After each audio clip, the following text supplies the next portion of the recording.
Exodus 11. And the Lord said unto Moses, Yet will I bring one plague more upon Pharaoh and upon Egypt. Afterwards he will let you go hence. When he shall let you go, he shall surely thrust you out hence altogether. Speak now in the ears of the people, and let every man borrow of his neighbor, and every woman of her neighbor, jewels of silver and jewels of gold. And the Lord gave the people favor in the sight of the Egyptians. Moreover, the man Moses was very great in the land of Egypt, in the sight of Pharaoh's servants, and in the sight of the people. And Moses said, Thus saith the Lord, About midnight will I go out into the midst of Egypt, and all the firstborn in the land of Egypt shall die, from the firstborn of Pharaoh that sitteth upon his throne, even unto the firstborn of the maidservant that is behind the mill, and all the firstborn of beasts. And there shall be a great cry throughout all the land of Egypt, such as there was none like it, nor shall be like it any more. But against any of the children of Israel shall not a dog move his tongue, against man or beast, that ye may know how that the Lord doth put a difference between the Egyptians and Israel. And all these thy servants shall come down unto me, and bow down themselves unto me, saying, Get thee out, and all the people that follow thee, and after that I will go out. And he went out from Pharaoh in a great anger. And the Lord said unto Moses, Pharaoh shall not hearken unto you, that my wonders may be multiplied in the land of Egypt. And Moses and Aaron did all these wonders before Pharaoh. And the Lord hardened Pharaoh's heart, so that he would not let the children of Israel go out of his land.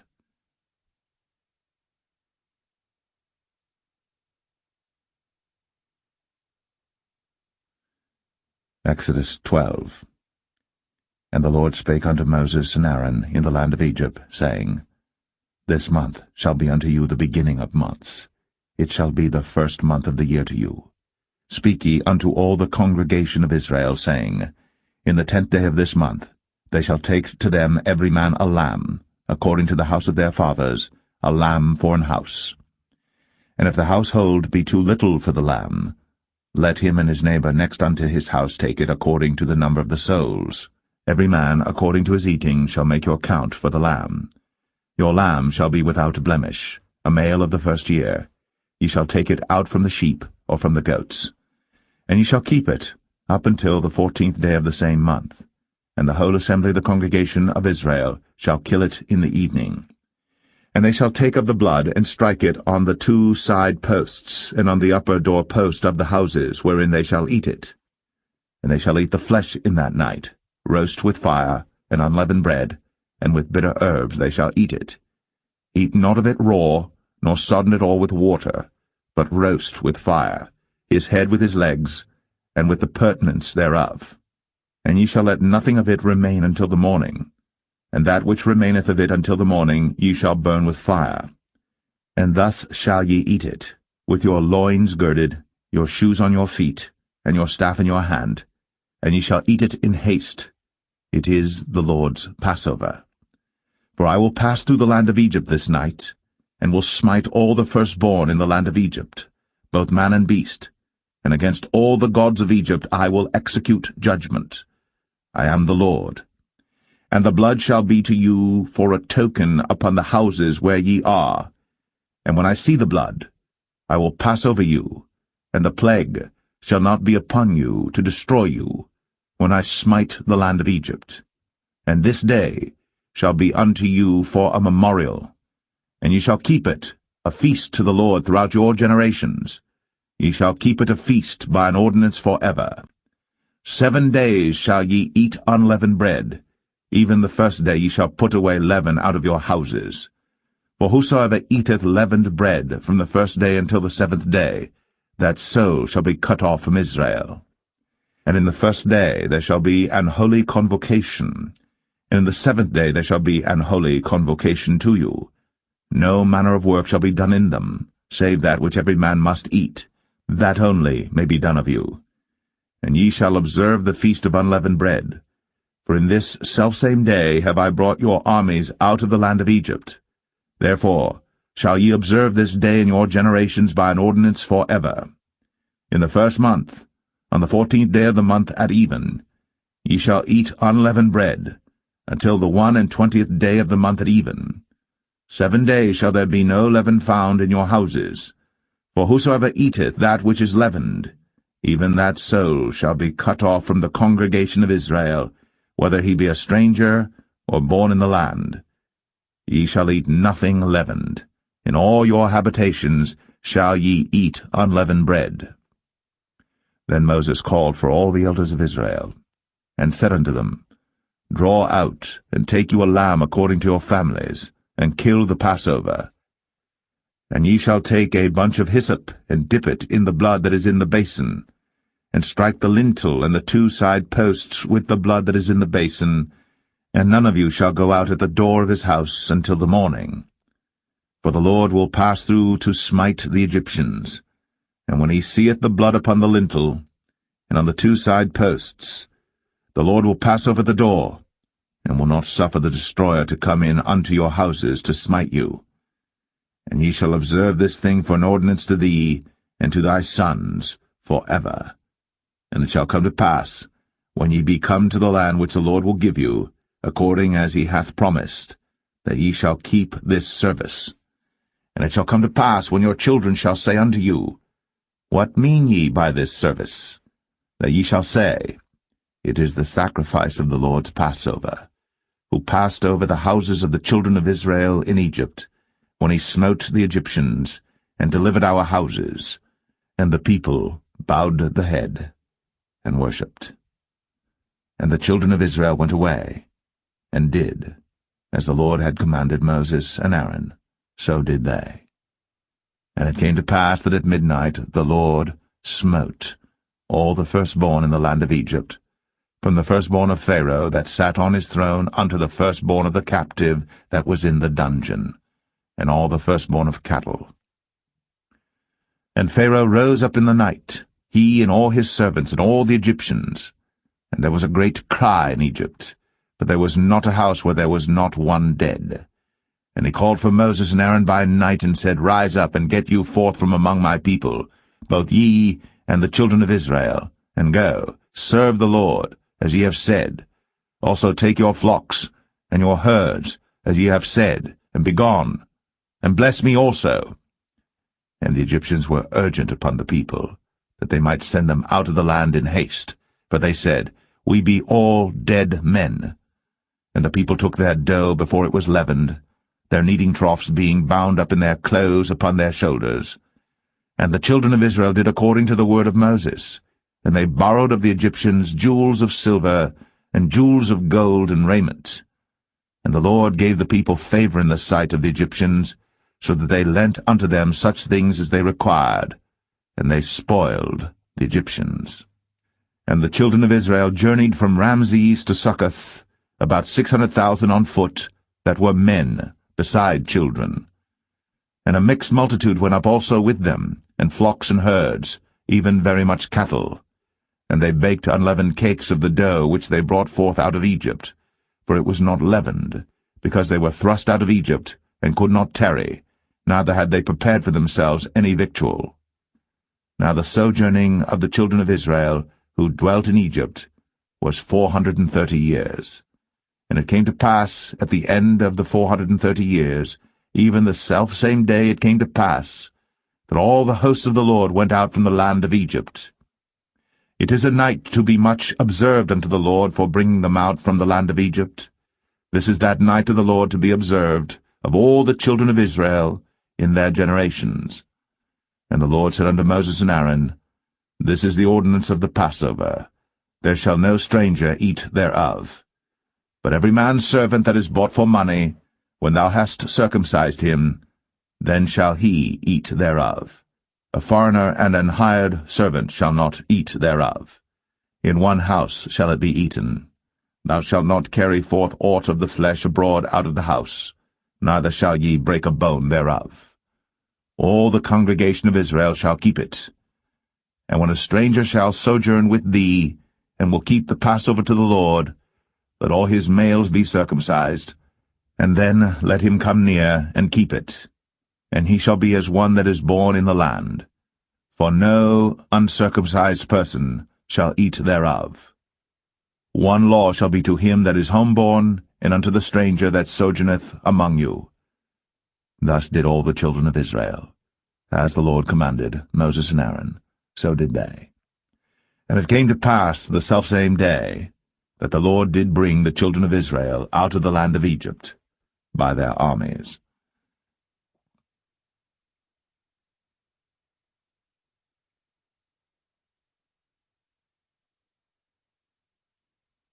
Exodus 13. And the Lord spake unto Moses, saying, Sanctify unto me all the firstborn, whatsoever openeth the womb among the children of Israel, both of man and of beast, it is mine. And Moses said unto the people, Remember this day in which ye came out from Egypt, out of the house of bondage, for by strength of hand the Lord brought you out from this place. There shall no leavened bread be eaten. This day came ye out in the month Abib.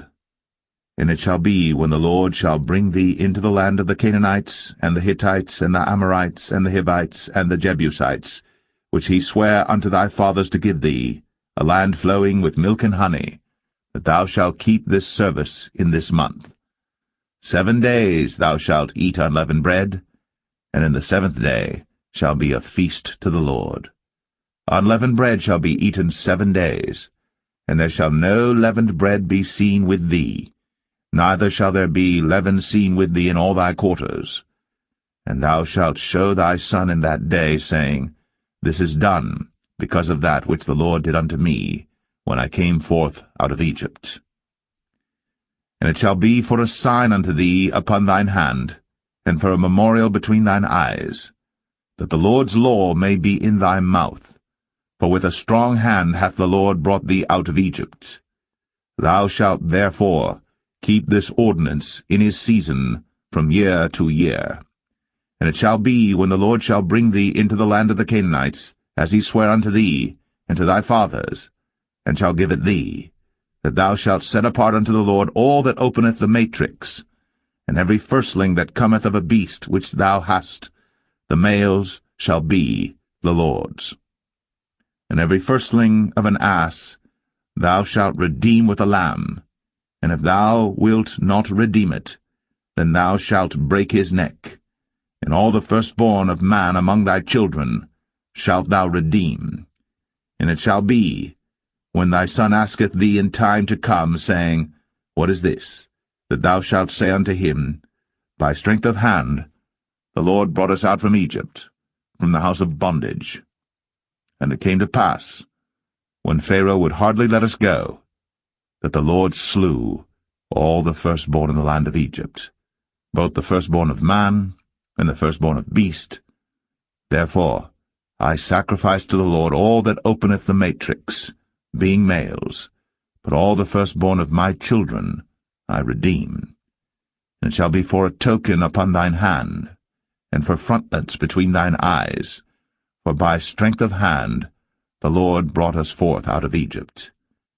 And it came to pass, when Pharaoh had let the people go, that God led them not through the way of the land of the Philistines, although that was near, for God said, Lest peradventure the people repent when they see war, and they return to Egypt. For God led the people about through the way of the wilderness of the Red Sea, and the children of Israel went up harnessed out of the land of Egypt. And Moses took the bones of Joseph with him, for he had straitly sworn the children of Israel, saying, God will surely visit you, and ye shall carry up my bones away hence with you. And they took their journey from Succoth, and encamped in Etham, in the edge of the wilderness. And the Lord went before them by day in a pillar of a cloud, to lead them the way, and by night in a pillar of fire, to give them light, to go by day and night. He took not away the pillar of the cloud by day, nor the pillar of fire by night, from before the people.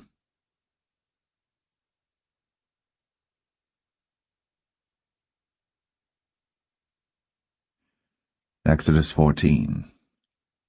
And the Lord spake unto Moses, saying, Speak unto the children of Israel, that they turn and encamp before Pi-hahiroth, between Migdol and the sea, over against Baal-zephon, Before it shall ye encamp by the sea.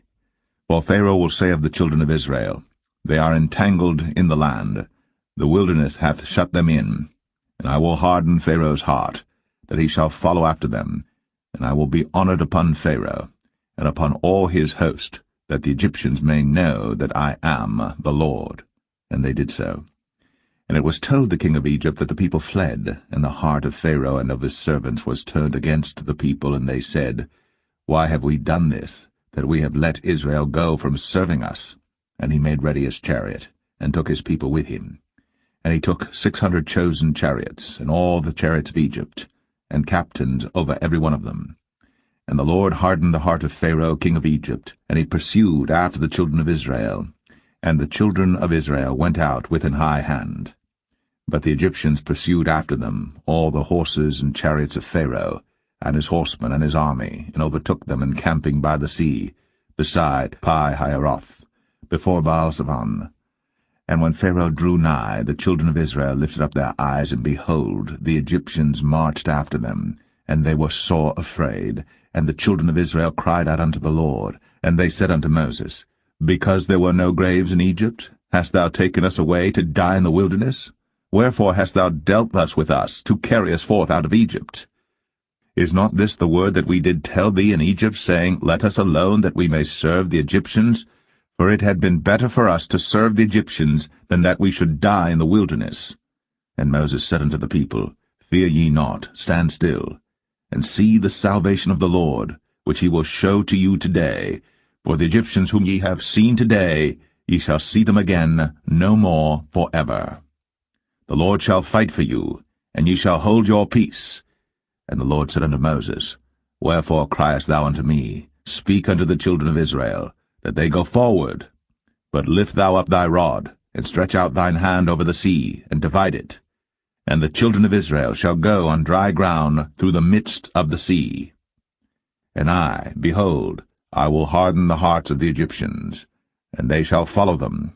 And I will get me honor upon Pharaoh, and upon all his host, upon his chariots, and upon his horsemen.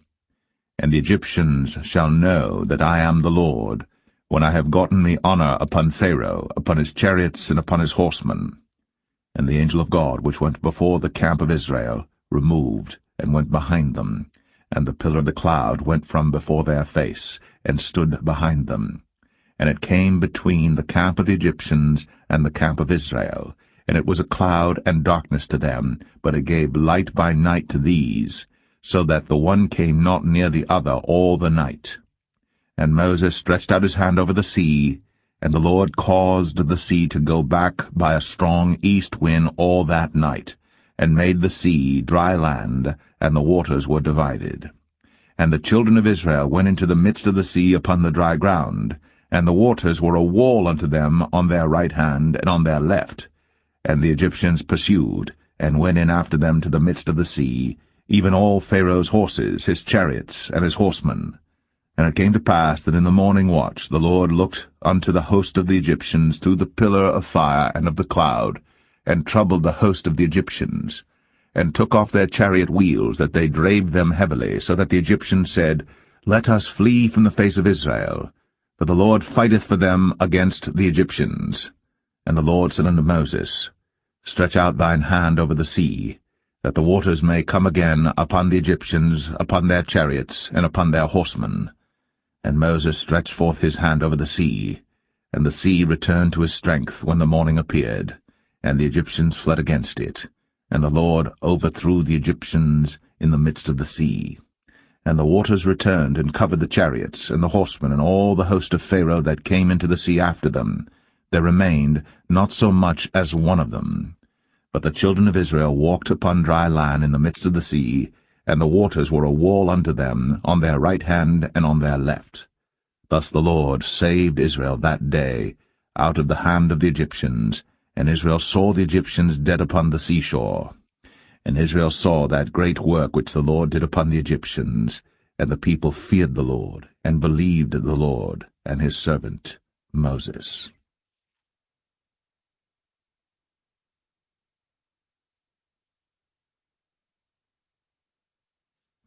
Exodus 15.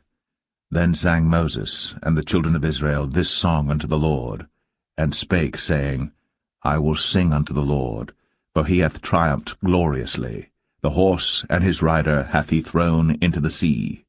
The Lord is my strength and song, and he is become my salvation. He is my God, and I will prepare him an habitation, my father's God, and I will exalt him. The Lord is a man of war, the Lord is his name. Pharaoh's chariots and his host hath he cast into the sea. His chosen captains also are drowned in the Red Sea. The depths have covered them, they sank into the bottom as a stone. Thy right hand, O Lord, is become glorious in power. Thy right hand, O Lord, hath dashed in pieces the enemy. And in the greatness of thine excellency thou hast overthrown them that rose up against thee.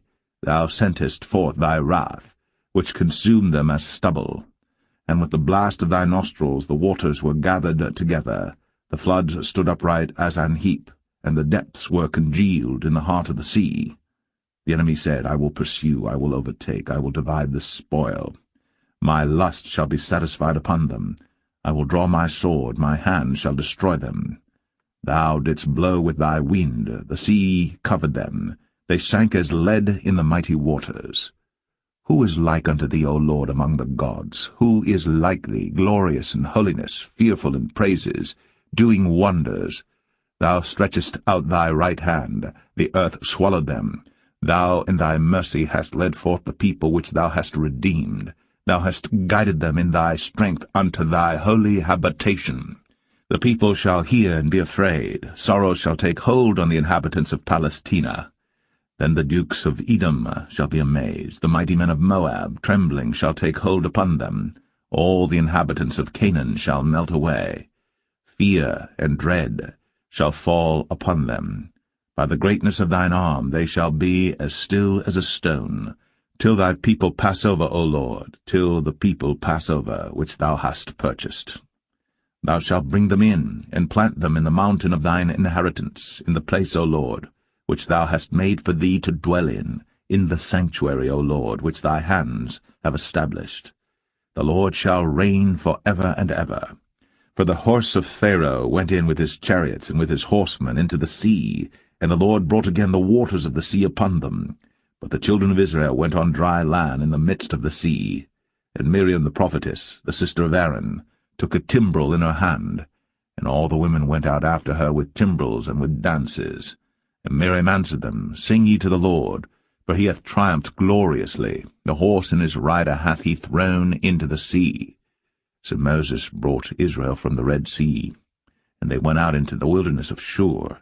And they went 3 days in the wilderness, and found no water. And when they came to Marah, they could not drink of the waters of Marah, for they were bitter. Therefore the name of it was called Marah. And the people murmured against Moses, saying, What shall we drink? And he cried unto the Lord, and the Lord showed him a tree, which when he had cast into the waters were made sweet.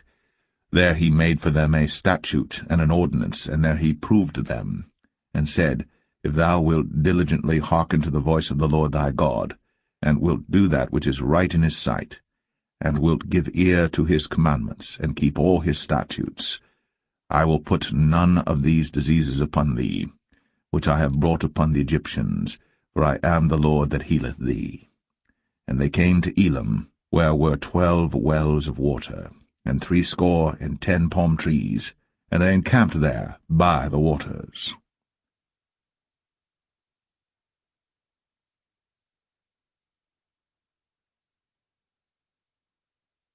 Exodus 16. And they took their journey from Elim, and all the congregation of the children of Israel came unto the wilderness of Sin, which is between Elim and Sinai, on the 15th day of the 2nd month, after their departing out of the land of Egypt. And the whole congregation of the children of Israel murmured against Moses and Aaron in the wilderness.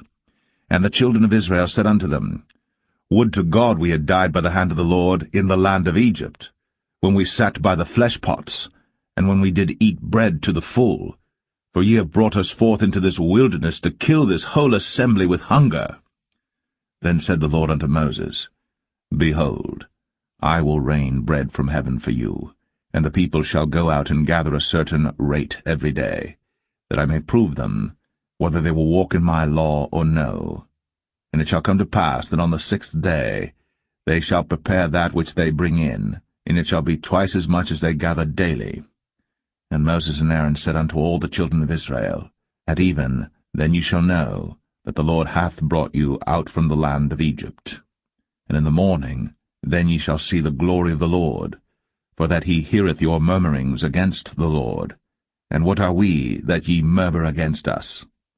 And Moses said, This shall be when the Lord shall give you in the evening flesh to eat, and in the morning bread to the full, for that the Lord heareth your murmurings, which ye murmur against him. And what are we? Your murmurings are not against us, but against the Lord. And Moses spake unto Aaron, Say unto all the congregation of the children of Israel, Come near before the Lord, for he hath heard your murmurings.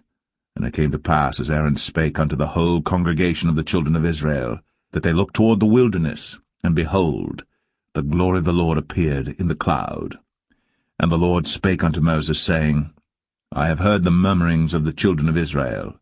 Speak unto them, saying, At even ye shall eat flesh, and in the morning ye shall be filled with bread, and ye shall know that I am the Lord your God. And it came to pass, that at even the quails came up, and covered the camp, and in the morning the dew lay round about the host. And when the dew that lay was gone up, behold, upon the face of the wilderness there lay a small round thing, as small as the hoarfrost on the ground. And when the children of Israel saw it, they said one to another, It is manna, for they wist not what it was. And Moses said unto them, This is the bread which the Lord hath given you to eat.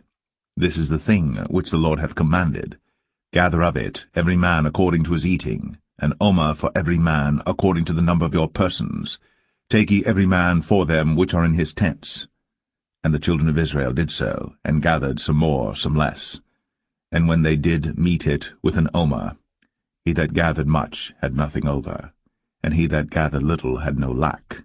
They gathered every man according to his eating. And Moses said, Let no man leave of it till the morning. Notwithstanding they hearkened not unto Moses, but some of them left of it until the morning. And it bred worms, and stank. And Moses was wroth with them. And they gathered it every morning, every man according to his eating. And when the sun waxed hot, it melted. And it came to pass that on the 6th day they gathered twice as much bread, 2 omers for one man. And all the rulers of the congregation came and told Moses. And he said unto them, This is that which the Lord hath said. Tomorrow is the rest of the holy Sabbath unto the Lord.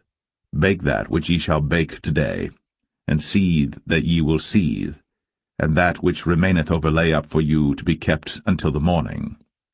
And they laid it up till the morning, as Moses bade, and it did not stink, neither was there any worm therein. And Moses said, Eat that today, for today is a Sabbath unto the Lord.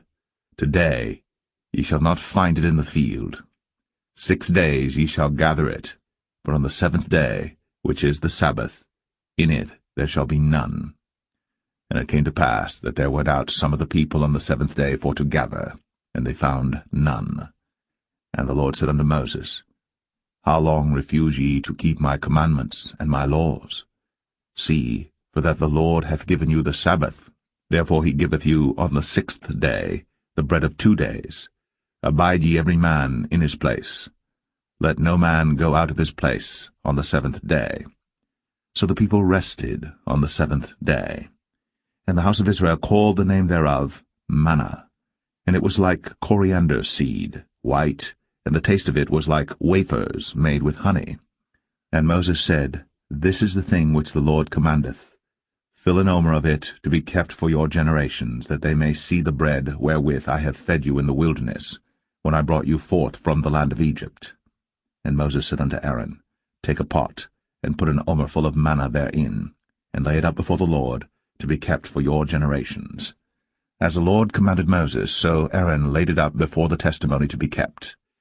And the children of Israel did eat manna 40 years, until they came to a land inhabited. They did eat manna, until they came unto the borders of the land of Canaan. Now an omer is the 10th part of an ephah.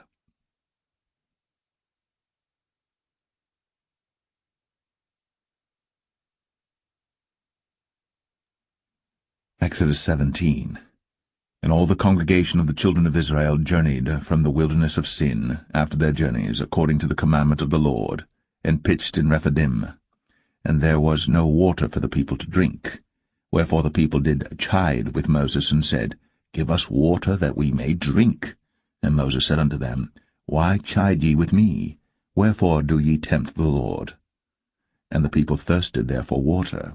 And the people murmured against Moses, and said, Wherefore is this that thou hast brought us up out of Egypt, to kill us, and our children, and our cattle with thirst? And Moses cried unto the Lord, saying, What shall I do unto this people? They be almost ready to stone me. And the Lord said unto Moses, Go on before the people, and take with thee of the elders of Israel, and thy rod wherewith thou smotest the river, take in thine hand, and go. Behold, I will stand before thee there upon the rock in Horeb, and thou shalt smite the rock. And there shall come water out of it, that the people may drink.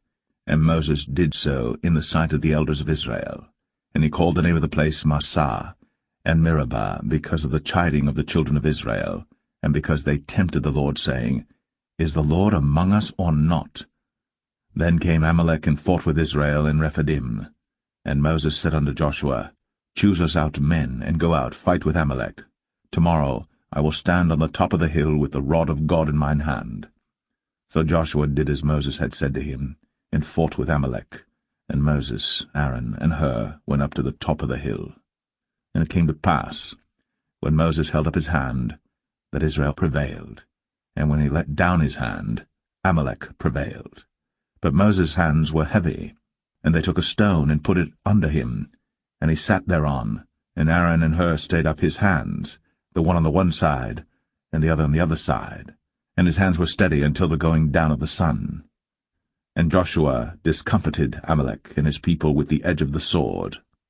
And the Lord said unto Moses, Write this for a memorial in a book, and rehearse it in the ears of Joshua, for I will utterly put out the remembrance of Amalek from under heaven. And Moses built an altar, and called the name of it Jehovah Nissi. For he said, Because the Lord has sworn that the Lord will have war with Amalek from generation to generation.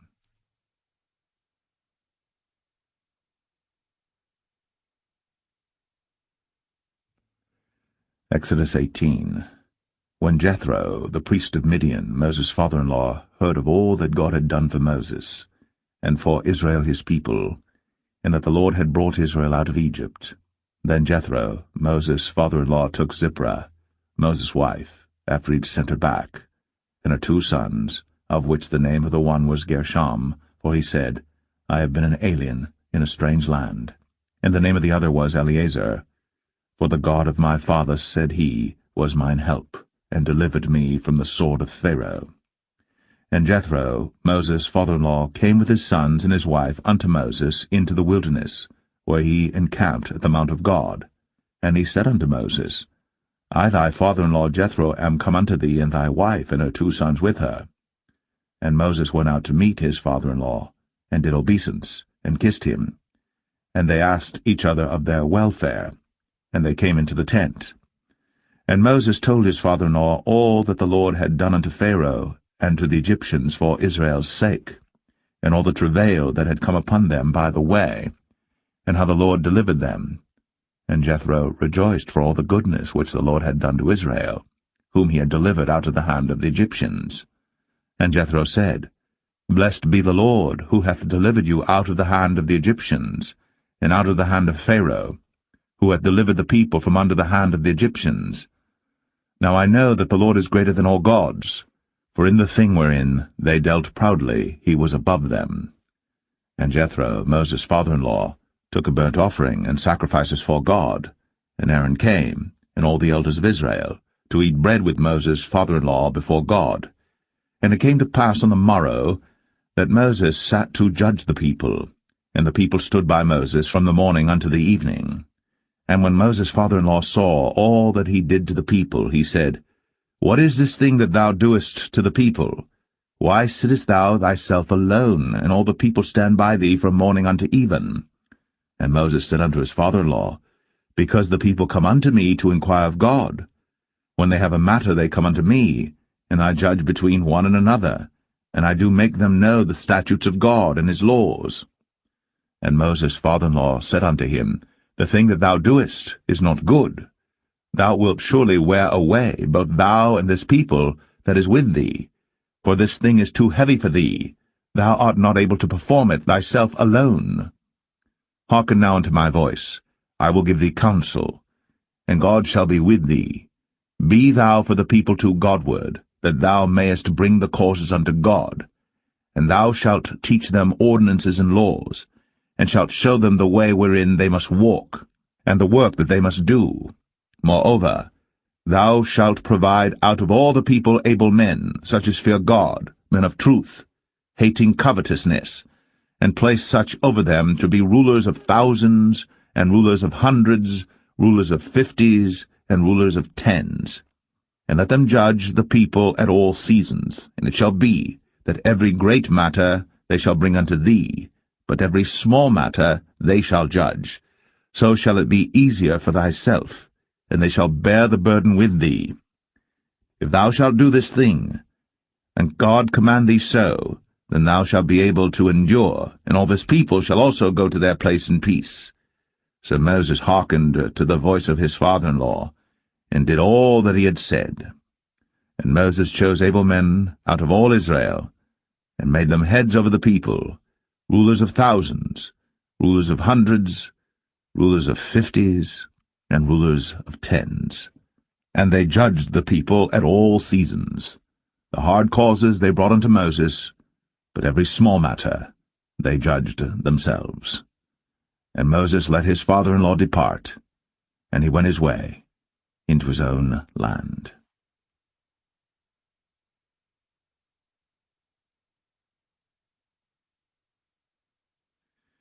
Exodus 19. In the 3rd month, when the children of Israel were gone forth out of the land of Egypt, the same day came they into the wilderness of Sinai. But they were departed from Rephidim, and were come to the desert of Sinai, and had pitched in the wilderness, and there Israel camped before the mount. And Moses went up unto God, and the Lord called unto him out of the mountain, saying, Thus shalt thou say to the house of Jacob, and tell the children of Israel, Ye have seen what I did unto the Egyptians, and how I bare you on eagle's wings, and brought you unto myself. Now therefore, if ye will obey my voice indeed, and keep my covenant, then ye shall be a peculiar treasure unto me above all people. For all the earth is mine, and ye shall be unto me a kingdom of priests, and an holy nation. These are the words which thou shalt speak unto the children of Israel. And Moses came and called for the elders of the people, and laid before their faces all these words which the Lord commanded him. And all the people answered together, and said, All that the Lord hath spoken we will do. And Moses returned the words of the people unto the Lord. And the Lord said unto Moses, Lo, I come unto thee in a thick cloud, that the people may hear when I speak with thee, and believe thee for ever. And Moses told the words of the people unto the Lord. And the Lord said unto Moses, Go unto the people, and sanctify them today and tomorrow, and let them wash their clothes, and be ready against the 3rd day. For the 3rd day the Lord will come down in the sight of all the people upon Mount Sinai. And thou shalt set bounds unto the people round about, saying, Take heed to yourselves, that ye go not up into the mount, or touch the border of it. Whosoever toucheth the mount shall be surely put to death. There shall not an hand touch it, but he shall surely be stoned, or shot through, whether it be beast or man, it shall not live. When the trumpet soundeth long, they shall come up to the mount. And Moses went down from the mount unto the people, and sanctified the people, and they washed their clothes. And he said unto the people, Be ready against the 3rd day, come not at your wives. And it came to pass on the 3rd day in the morning, that there were thunders and lightnings, and a thick cloud upon the mount, and the voice of the trumpet exceeding loud, so that all the people that was in the camp trembled. And Moses brought forth the people out of the camp to meet with God.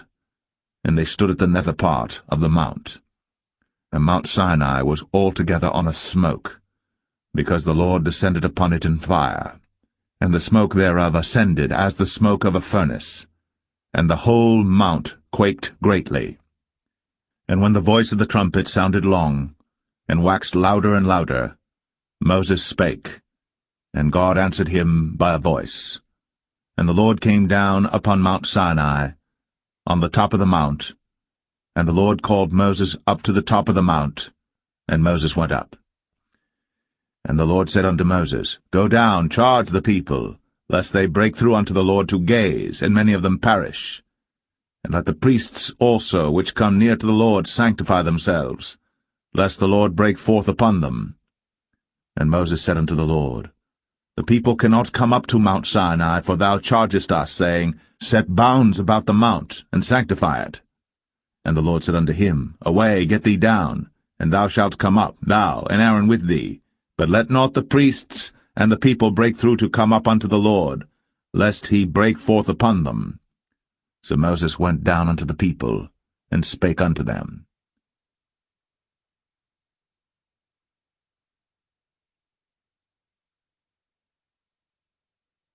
Exodus 20. And God spake all these words, saying, I am the Lord thy God, which have brought thee out of the land of Egypt, out of the house of bondage. Thou shalt have no other gods before me. Thou shalt not make unto thee any graven image, or any likeness of any thing that is in heaven above, or that is in the earth beneath, or that is in the water under the earth. Thou shalt not bow down thyself to them, nor serve them. For I, the Lord thy God, am a jealous God, visiting the iniquity of the fathers upon the children unto the third and fourth generation of them that hate me, and showing mercy unto thousands of them that love me, and keep my commandments. Thou shalt not take the name of the Lord thy God in vain, for the Lord will not hold him guiltless that taketh his name in vain. Remember the Sabbath day, to keep it holy. 6 days shalt thou labor, and do all thy work. But the seventh day is the Sabbath of the Lord thy God. In it thou shalt not do any work, thou, nor thy son, nor thy daughter, thy manservant, nor thy maidservant, nor thy cattle, nor thy stranger that is within thy gates. For in 6 days the Lord made heaven and earth, the sea, and all that in them is, and rested the seventh day. Wherefore the Lord blessed the Sabbath day, and hallowed it. Honor thy father and thy mother, that thy days may be long upon the land which the Lord thy God giveth thee. Thou shalt not kill. Thou shalt not commit adultery. Thou shalt not steal. Thou shalt not bear false witness against thy neighbor. Thou shalt not covet thy neighbor's house. Thou shalt not covet thy neighbor's wife, nor his manservant, nor his maidservant, nor his ox, nor his ass, nor anything that is thy neighbor's. And all the people saw the thunderings, and the lightnings, and the noise of the trumpet, and the mountain smoking. And when the people saw it, they removed, and stood afar off. And they said unto Moses, Speak thou with us, and we will hear, but let not God speak with us, lest we die.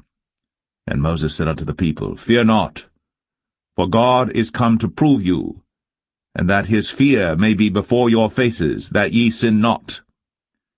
And the people stood afar off. And Moses drew near unto the thick darkness where God was. And the Lord said unto Moses, Thus thou shalt say unto the children of Israel, Ye have seen that I have talked with you from heaven. Ye shall not make with me gods of silver, neither shall ye make unto you gods of gold. An altar of earth thou shalt make unto me, and shalt sacrifice thereon thy burnt offerings, and thy peace offerings, thy sheep and thine oxen. In all places where I record my name I will come unto thee, and I will bless thee. And if thou wilt make me an altar of stone, thou shalt not build it of hewn stone, for if thou lift up thy tool upon it, thou hast polluted it. Neither shalt thou go up by steps unto mine altar, that thy nakedness be not discovered thereon.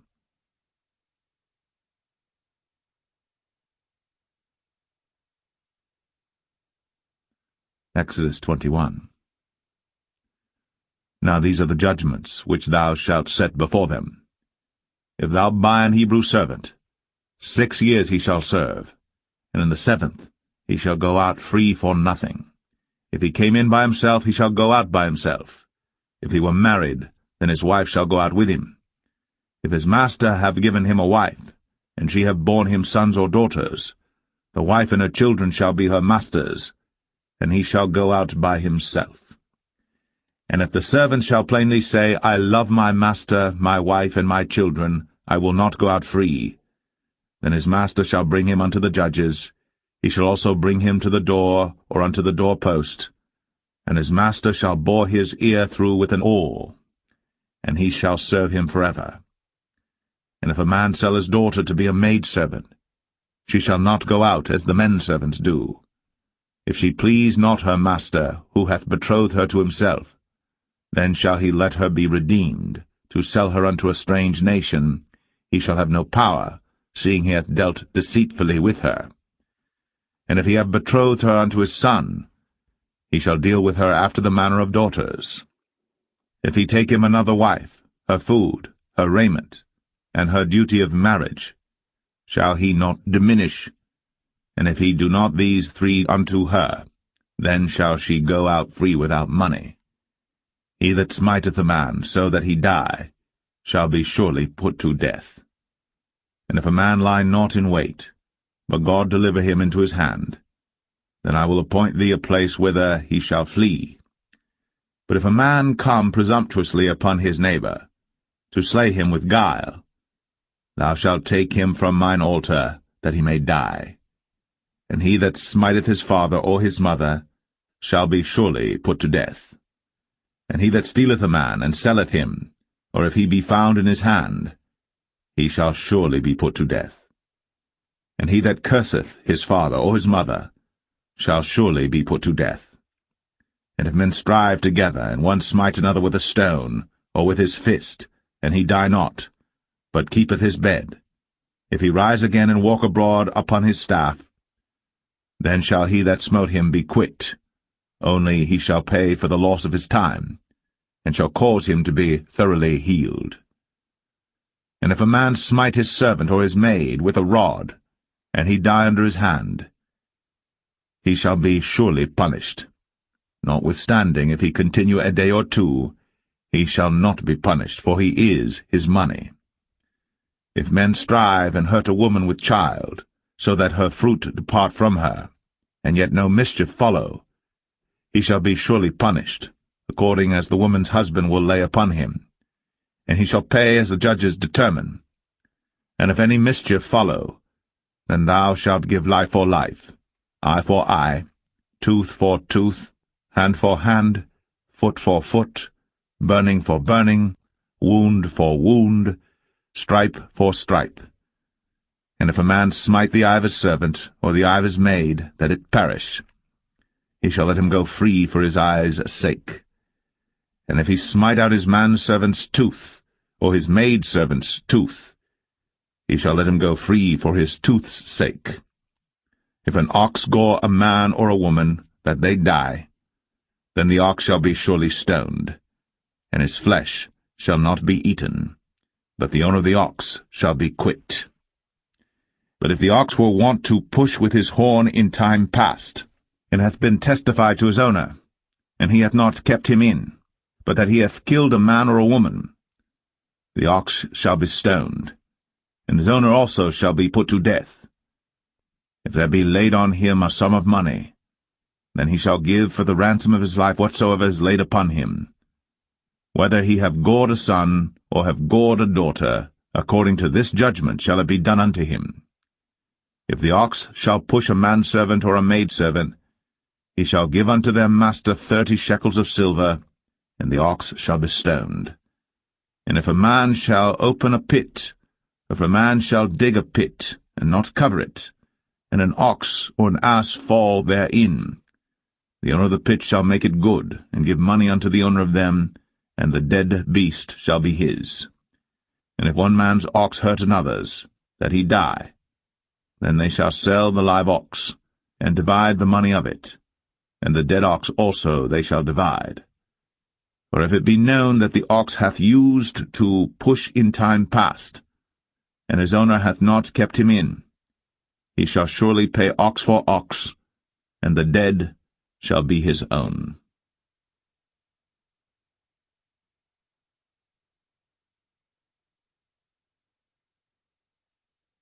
Exodus 22.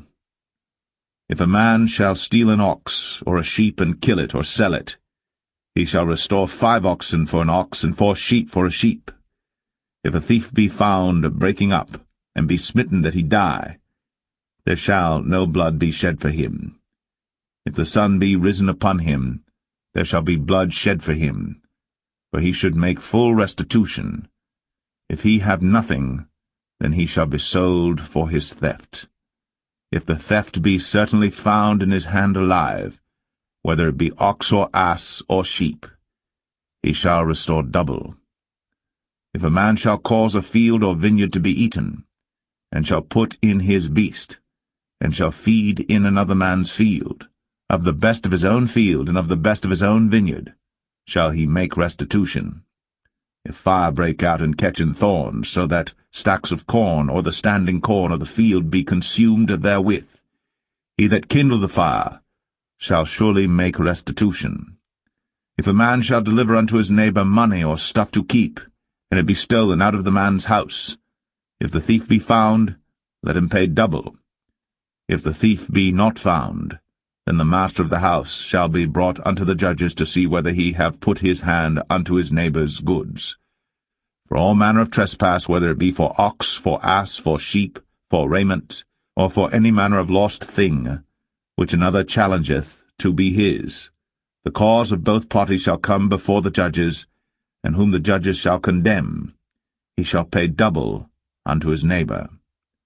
If a man deliver unto his neighbor an ass, or an ox, or a sheep, or any beast to keep, and it die, or be hurt, or driven away, no man seeing it, then shall an oath of the Lord be between them both, that he hath not put his hand unto his neighbor's goods, and the owner of it shall accept thereof, and he shall not make it good. And if it be stolen from him, he shall make restitution unto the owner thereof. If it be torn in pieces, then let him bring it for witness, and he shall not make good that which was torn. And if a man borrow aught of his neighbor, and it be hurt or die, the owner thereof being not with it, he shall surely make it good. But if the owner thereof be with it, he shall not make it good. If it be an hired thing, it came for his hire. And if a man entice a maid that is not betrothed, and lie with her, he shall surely endow her to be his wife. If her father utterly refuse to give her unto him, he shall pay money according to the dowry of virgins. Thou shalt not suffer a witch to live. Whosoever lieth with a beast shall surely be put to death. He that sacrificeth unto any god, save unto the Lord only, he shall be utterly destroyed. Thou shalt neither vex a stranger nor oppress him, for ye were strangers in the land of Egypt. Ye shall not afflict any widow or fatherless child. If thou afflict them in any wise, and they cry at all unto me, I will surely hear their cry, and my wrath shall wax hot, and I will kill you with the sword, and your wives shall be widows, and your children fatherless. If thou lend money to any of my people that is poor by thee, thou shalt not be to him as an usurer, neither shalt thou lay upon him usury. If thou at all take thy neighbor's raiment to pledge, thou shalt deliver it unto him by that the sun goeth down. For that is his covering only, it is his raiment for his skin, wherein shall he sleep.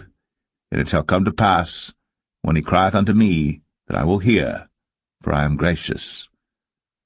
Thou shalt not revile the gods, nor curse the ruler of thy people.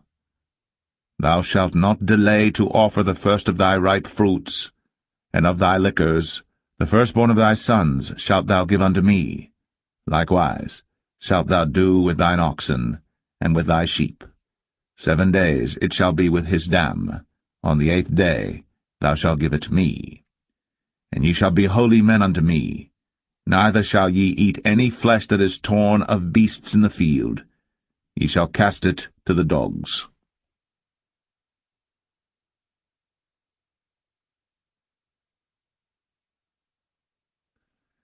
Exodus 23. Thou shalt not raise a false report. Put not thine hand with the wicked to be an unrighteous witness. Thou shalt not follow a multitude to do evil. Neither shalt thou speak in a cause to decline after many to wrest judgment. Neither shalt thou countenance a poor man in his cause. If thou meet thine enemy's ox or his ass going astray, thou shalt surely bring it back to him again.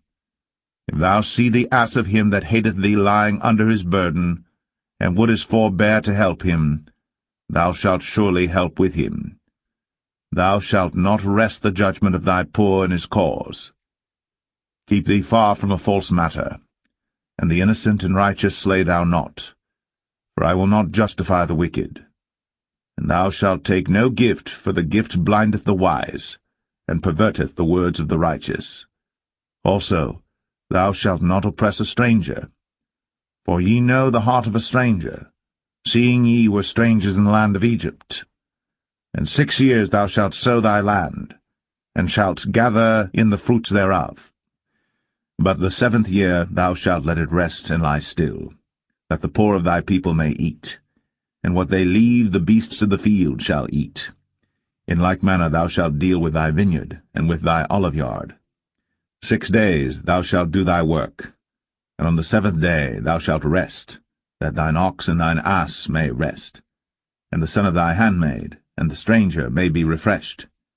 And in all things that I have said unto you be circumspect, and make no mention of the name of other gods, neither let it be heard out of thy mouth. 3 times thou shalt keep a feast unto me in the year. Thou shalt keep the feast of unleavened bread. Thou shalt eat unleavened bread 7 days, as I commanded thee, in the time appointed of the month Abib. For in it thou camest out from Egypt, and none shall appear before me empty. And the feast of harvest, the firstfruits of thy labours, which thou hast sown in the field, and the feast of ingathering, which is in the end of the year, when thou hast gathered in thy labours out of the field. 3 times in the year all thy males shall appear before the Lord God. Thou shalt not offer the blood of my sacrifice with leavened bread, neither shall the fat of my sacrifice remain until the morning. The first of the firstfruits of thy land thou shalt bring into the house of the Lord thy God. Thou shalt not see the kid in his mother's milk. Behold, I send an angel before thee, to keep thee in the way, and to bring thee into the place which I have prepared. Beware of him, and obey his voice. Provoke him not, for he will not pardon your transgressions, for my name is in him. But if thou shalt indeed obey his voice, and do all that I speak, then I will be an enemy unto thine enemies, and an adversary unto thine adversaries. For mine angel shall go before thee, and bring thee in unto the Amorites, and the Hittites, and the Perizzites, and the Canaanites, the Hivites, and the Jebusites, and I will cut them off. Thou shalt not bow down to their gods, nor serve them, nor do after their works, but thou shalt utterly overthrow them, and quite break down their images. And ye shall serve the Lord your God, and he shall bless thy bread and thy water, and I will take sickness away from the midst of thee. There shall nothing cast their young, nor be barren in thy land. The number of thy days I will fulfill. I will send my fear before thee, and will destroy all the people to whom thou shalt come, and I will make all thine enemies turn their backs unto thee. And I will send hornets before thee, which shall drive out the Hivite, the Canaanite, and the Hittite from before thee. I will not drive them out from before thee in 1 year, lest the land become desolate, and the beasts of the field multiply against thee. By little and little I will drive them out from before thee, until thou be increased and inherit the land. And I will set thy bounds from the Red Sea even unto the sea of the Philistines, and from the desert unto the river. For I will deliver the inhabitants of the land into your hand, and thou shalt drive them out before thee. Thou shalt make no covenant with them, nor with their gods. They shall not dwell in thy land, lest they make thee sin against me. For if thou serve their gods, it will surely be a snare unto thee.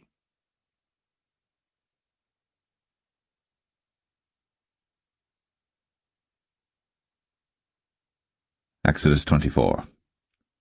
And he said unto Moses, Come up unto the Lord, thou, and Aaron, Nadab, and Abihu, and 70 of the elders of Israel, and worship ye afar off.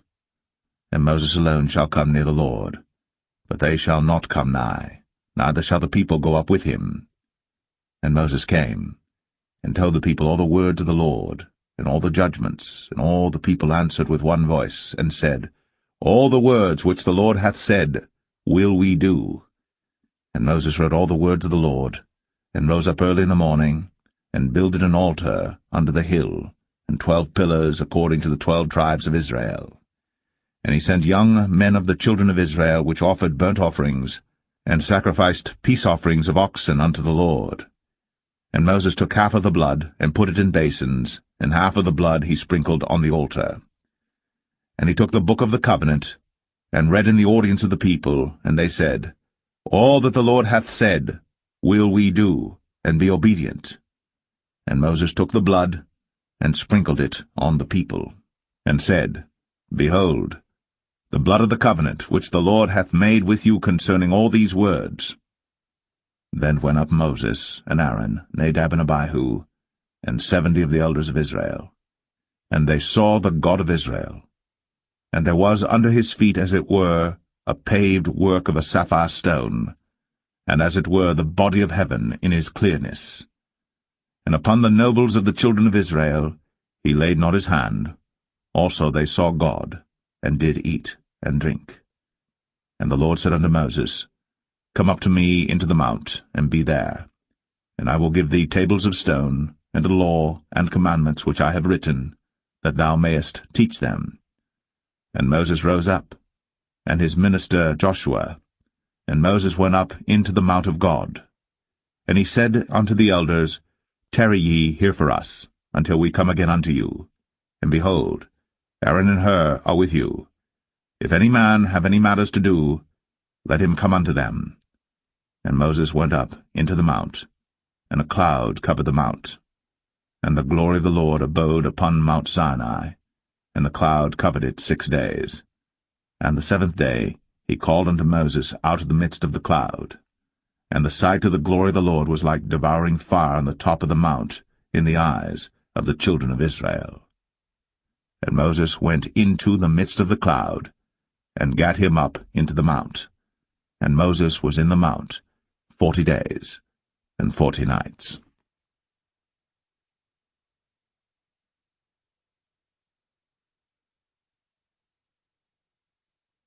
Exodus 25. And the Lord spake unto Moses, saying, Speak unto the children of Israel, that they bring me an offering of every man that giveth it willingly with his heart. Ye shall take my offering. And this is the offering which ye shall take of them, gold, and silver, and brass, and blue, and purple, and scarlet, and fine linen, and goat's hair, and rams' skins dyed red, and badgers' skins, and shittim wood, oil for the light, spices for anointing oil, and for sweet incense, onyx stones, and stones to be set in the ephod, and in the breastplate. And let them make me a sanctuary, that I may dwell among them, according to all that I show thee, after the pattern of the tabernacle, and the pattern of all the instruments thereof, even so shall ye make it. And they shall make an ark of shittim wood. 2 cubits and a half shall be the length thereof, and 1 cubit and a half the breadth thereof, and 1 cubit and a half the height thereof. And thou shalt overlay it with pure gold, within and without shalt thou overlay it, and shalt make upon it a crown of gold round about. And thou shalt cast 4 rings of gold for it, and put them in the 4 corners thereof. and 2 rings shall be in the one side of it, and 2 rings in the other side of it.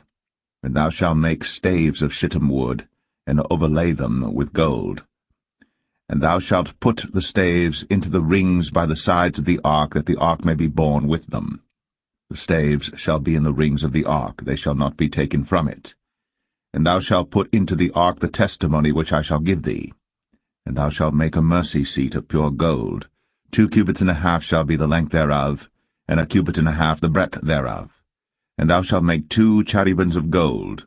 Of beaten work shalt thou make them, in the 2 ends of the mercy seat. And make 1 cherub on the one end, and the other cherub on the other end. Even of the mercy seat shall ye make the cherubims on the 2 ends thereof. And the cherubims shall stretch forth their wings on high, covering the mercy seat with their wings, and their faces shall look one to another. Toward the mercy seat shall the faces of the cherubims be. And thou shalt put the mercy seat above upon the ark, and in the ark thou shalt put the testimony that I shall give thee. And there I will meet with thee, and I will commune with thee from above the mercy seat, from between the 2 cherubims which are upon the ark of the testimony, of all things which I will give thee in commandment unto the children of Israel. Thou shalt also make a table of shittim wood. 2 cubits shall be the length thereof, and 1 cubit the breadth thereof, and 1 cubit and a half the height thereof. And thou shalt overlay it with pure gold, and make thereto a crown of gold round about. And thou shalt make unto it a border of an handbreadth round about, and thou shalt make a golden crown to the border thereof round about. And thou shalt make for it 4 rings of gold, and put the rings in the 4 corners that are on the 4 feet thereof. Over against the border shall the rings be for places of the staves to bear the table. And thou shalt make the staves of shittim wood, and overlay them with gold, that the table may be borne with them. And thou shalt make the dishes thereof, and spoons thereof, and covers thereof, and bowls thereof, to cover withal. Of pure gold shalt thou make them. And thou shalt set upon the table showbread before me always. And thou shalt make a candlestick of pure gold. Of beaten work shall the candlestick be made. His shaft, and his branches, his bowls, his knobs and his flowers shall be of the same. And 6 branches shall come out of the sides of it, 3 branches of the candlestick out of the one side, and 3 branches of the candlestick out of the other side. 3 bowls made like unto almonds, with a knob and a flower in one branch, and 3 bowls made like almonds in the other branch, with a knob and a flower. So in the 6 branches that come out of the candlestick. And in the candlestick shall be 4 bowls made like unto almonds, with their knobs and their flowers. And there shall be a knob under 2 branches of the same, and a knob under 2 branches of the same, and a knob under 2 branches of the same, according to the 6 branches that proceed out of the candlestick. Their knobs and their branches shall be of the same. All it shall be one beaten work of pure gold. And thou shalt make the 7 lamps thereof, and they shall light the lamps thereof, that they may give light over against it. And the tongs thereof, and the snuff dishes thereof, shall be of pure gold. Of a talent of pure gold shall he make it with all these vessels. And look that thou make them after their pattern which was shown thee in the mount.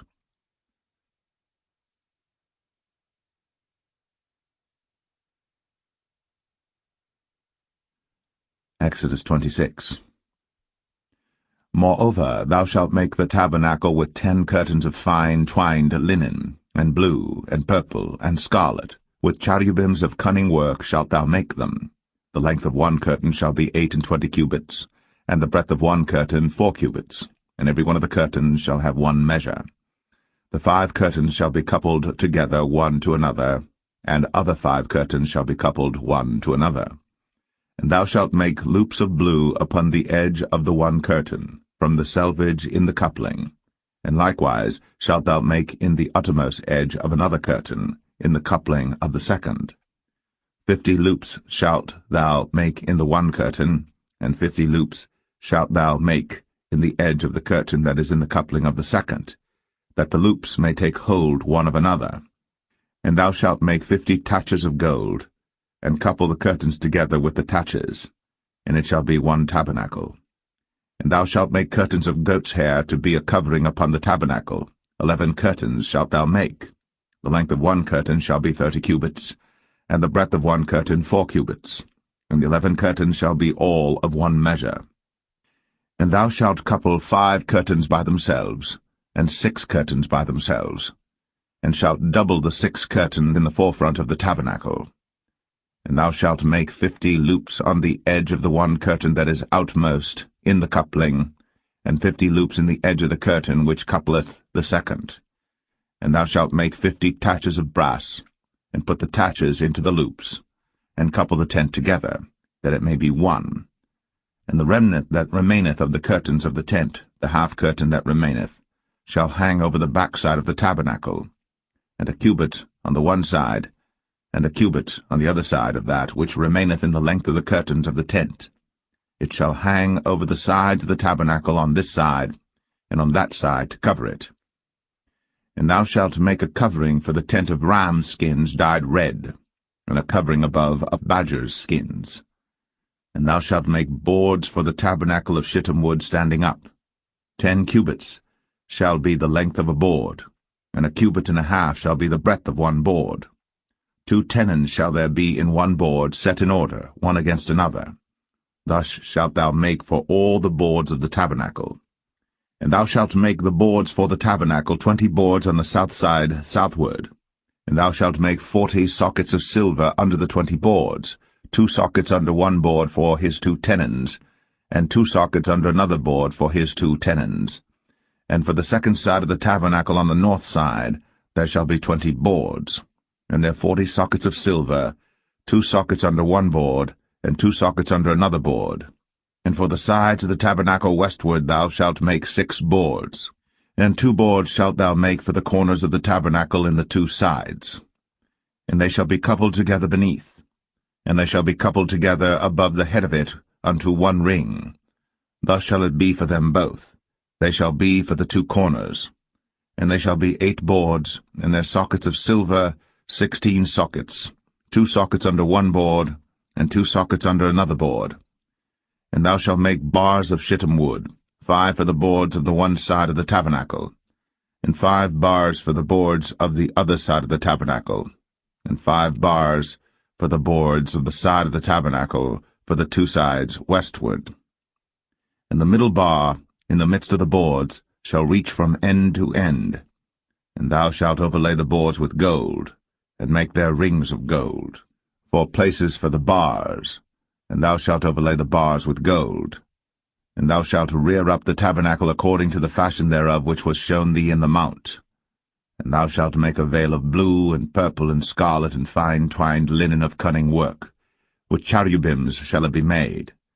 And thou shalt hang it upon 4 pillars of shittim wood overlaid with gold. Their hooks shall be of gold, upon the 4 sockets of silver. And thou shalt hang up the veil under the taches, that thou mayest bring in thither within the veil the ark of the testimony. And the veil shall divide unto you between the holy place and the most holy. And thou shalt put the mercy seat upon the ark of the testimony in the most holy place. And thou shalt set the table without the veil, and the candlestick over against the table on the side of the tabernacle toward the south. And thou shalt put the table on the north side. And thou shalt make an hanging for the door of the tent, of blue and purple and scarlet, and fine twined linen wrought with needlework. And thou shalt make for the hanging 5 pillars of shittim wood, and overlay them with gold, and the hooks shall be of gold, and thou shalt cast 5 sockets of brass for them.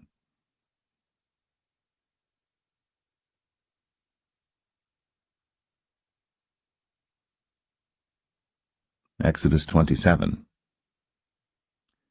And thou shalt make an altar of shittim wood, 5 cubits long and 5 cubits broad. The altar shall be 4 square, and the height thereof shall be 3 cubits. And thou shalt make the horns of it upon the 4 corners thereof. His horns shall be of the same, and thou shalt overlay it with brass. And thou shalt make his pans to receive his ashes, and his shovels, and his basins, and his flesh hooks, and his firepans. All the vessels thereof thou shalt make of brass. And thou shalt make for it a grate of network of brass, and upon the net shalt thou make 4 brazen rings in the 4 corners thereof. And thou shalt put it under the compass of the altar beneath, that the net may be even to the midst of the altar. And thou shalt make staves for the altar, staves of shittim wood, and overlay them with brass. And the staves shall be put into the rings, and the staves shall be upon the two sides of the altar to bear it. Hollow with boards shalt thou make it, as it was shown thee in the mount, so shall they make it. And thou shalt make the court of the tabernacle for the south side. Southward there shall be hangings for the court of fine twined linen, of 100 cubits long for one side. And the 20 pillars thereof, and their 20 sockets shall be of brass. The hooks of the pillars, and their fillets, shall be of silver. And likewise for the north side in length there shall be hangings of 100 cubits long, and his 20 pillars, and their 20 sockets of brass, the hooks of the pillars, and their fillets of silver. And for the breadth of the court on the west side shall be hangings of 50 cubits, their pillars 10, and their sockets 10. And the breadth of the court on the east side eastward shall be 50 cubits. The hangings of one side of the gate shall be 15 cubits, their pillars 3, and their sockets 3. And on the other side shall be hangings 15 cubits, their pillars 3, and their sockets 3. And for the gate of the court shall be an hanging of 20 cubits of blue, and purple, and scarlet, and fine twined linen, wrought with needlework, and their pillars shall be 4, and their sockets 4. All the pillars round about the court shall be filleted with silver. Their hooks shall be of silver, and their sockets of brass. The length of the court shall be 100 cubits, and the breadth 50 everywhere, and the height 5 cubits of fine twined linen, and their sockets of brass. All the vessels of the tabernacle, and all the service thereof, and all the pins thereof, and all the pins of the court shall be of brass. And thou shalt command the children of Israel that they bring thee pure oil, olive beaten for the light, to cause the lamp to burn always. In the tabernacle of the congregation without the veil, which is before the testimony, Aaron and his sons shall order it from evening to morning before the Lord. It shall be a statute for ever, unto their generations, on the behalf of the children of Israel.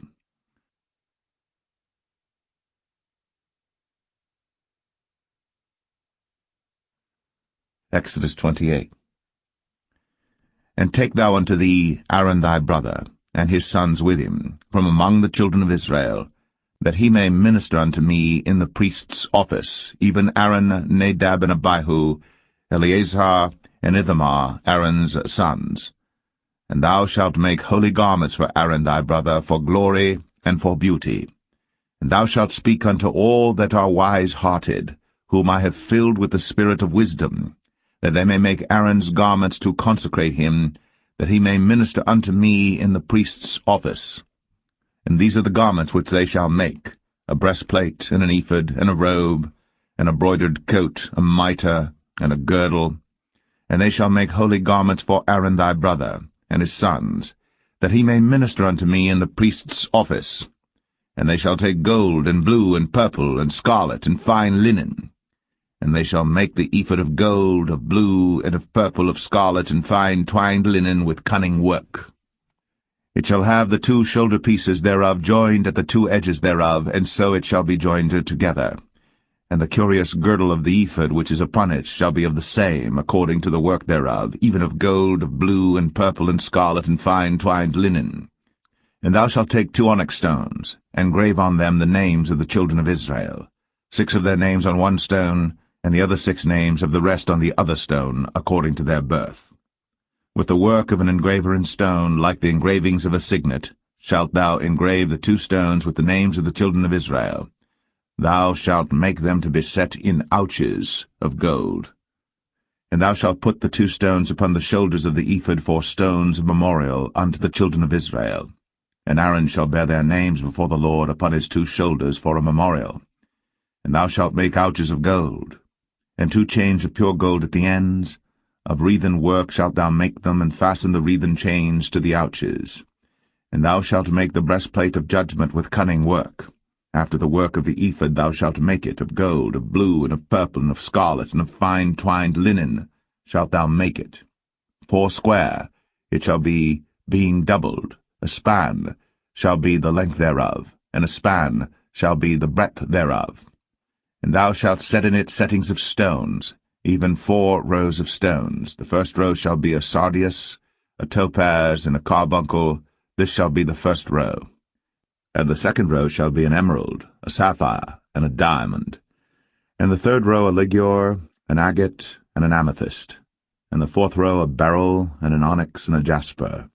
They shall be set in gold in their enclosings. And the stone shall be with the names of the children of Israel, 12 according to their names, like the engravings of a signet. Every one with his name shall they be according to the 12 tribes. And thou shalt make upon the breastplate chains at the ends of wreathen work of pure gold.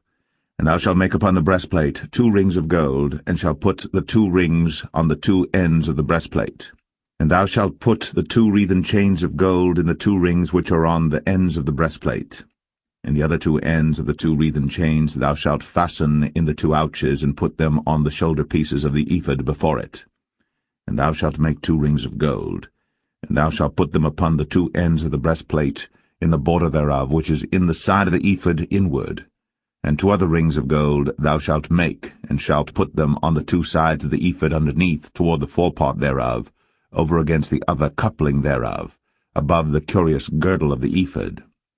And they shall bind the breastplate by the rings thereof unto the rings of the ephod with a lace of blue, that it may be above the curious girdle of the ephod, and that the breastplate be not loosed from the ephod. And Aaron shall bear the names of the children of Israel in the breastplate of judgment upon his heart, when he goeth in unto the holy place for a memorial before the Lord continually. And thou shalt put in the breastplate of judgment the Urim and the Thummim, and they shall be upon Aaron's heart, when he goeth in before the Lord. And Aaron shall bear the judgment of the children of Israel upon his heart before the Lord continually. And thou shalt make the robe of the ephod all of blue. And there shall be an hole in the top of it, in the midst thereof. It shall have a binding of woven work round about the whole of it, as it were the whole of an habergeon, that it be not rent. And beneath upon the hem of it thou shalt make pomegranates of blue, and of purple, and of scarlet round about the hem thereof, and bells of gold between them round about, a golden bell and a pomegranate, a golden bell and a pomegranate, upon the hem of the robe round about. And it shall be upon Aaron to minister, and his sound shall be heard when he goeth in unto the holy place before the Lord, and when he cometh out, that he die not. And thou shalt make a plate of pure gold, and grave upon it, like the engravings of a signet, holiness to the Lord.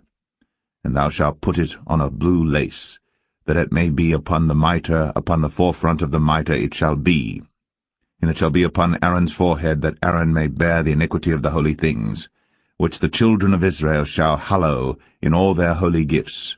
And it shall be always upon his forehead, that they may be accepted before the Lord.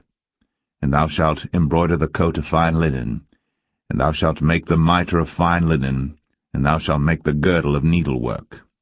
And for Aaron's sons thou shalt make coats, and thou shalt make for them girdles, and bonnets shalt thou make for them for glory and for beauty. And thou shalt put them upon Aaron thy brother, and his sons with him, and shalt anoint them, and consecrate them, and sanctify them, that they may minister unto me in the priest's office. And thou shalt make them linen breeches to cover their nakedness, from the loins even unto the thighs they shall reach. And they shall be upon Aaron and upon his sons when they come in unto the tabernacle of the congregation, or when they come near unto the altar to minister in the holy place, that they bear not iniquity and die. It shall be a statute for ever unto him and his seed after him.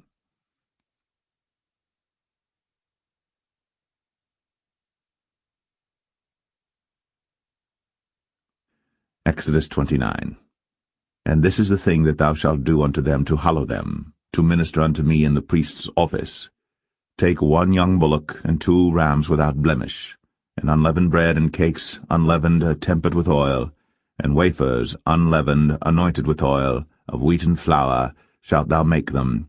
And thou shalt put them into 1 basket, and bring them in the basket, with the bullock and the 2 rams. And Aaron and his sons thou shalt bring unto the door of the tabernacle of the congregation, and shalt wash them with water.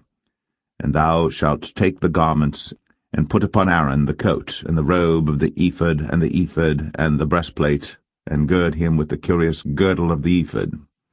And thou shalt put the mitre upon his head, and put the holy crown upon the mitre. Then shalt thou take the anointing oil, and pour it upon his head, and anoint him. And thou shalt bring his sons, and put coats upon them. And thou shalt gird them with girdles, Aaron and his sons, and put the bonnets on them, and the priest's office shall be theirs for a perpetual statute. And thou shalt consecrate Aaron and his sons. And thou shalt cause a bullock to be brought before the tabernacle of the congregation, and Aaron and his sons shall put their hands upon the head of the bullock. And thou shalt kill the bullock before the Lord, by the door of the tabernacle of the congregation. And thou shalt take of the blood of the bullock, and put it upon the horns of the altar with thy finger, and pour all the blood beside the bottom of the altar. And thou shalt take all the fat that covereth the inwards, and the caul that is above the liver, and the 2 kidneys, and the fat that is upon them, and burn them upon the altar. But the flesh of the bullock, and his skin, and his dung, shalt thou burn with fire without the camp. It is a sin offering. Thou shalt also take 1 ram, and Aaron and his sons shall put their hands upon the head of the ram. And thou shalt slay the ram, and thou shalt take his blood, and sprinkle it round about upon the altar. And thou shalt cut the ram in pieces, and wash the inwards of him and his legs, and put them unto his pieces and unto his head. And thou shalt burn the whole ram upon the altar. It is a burnt offering unto the Lord. It is a sweet savour, an offering made by fire unto the Lord.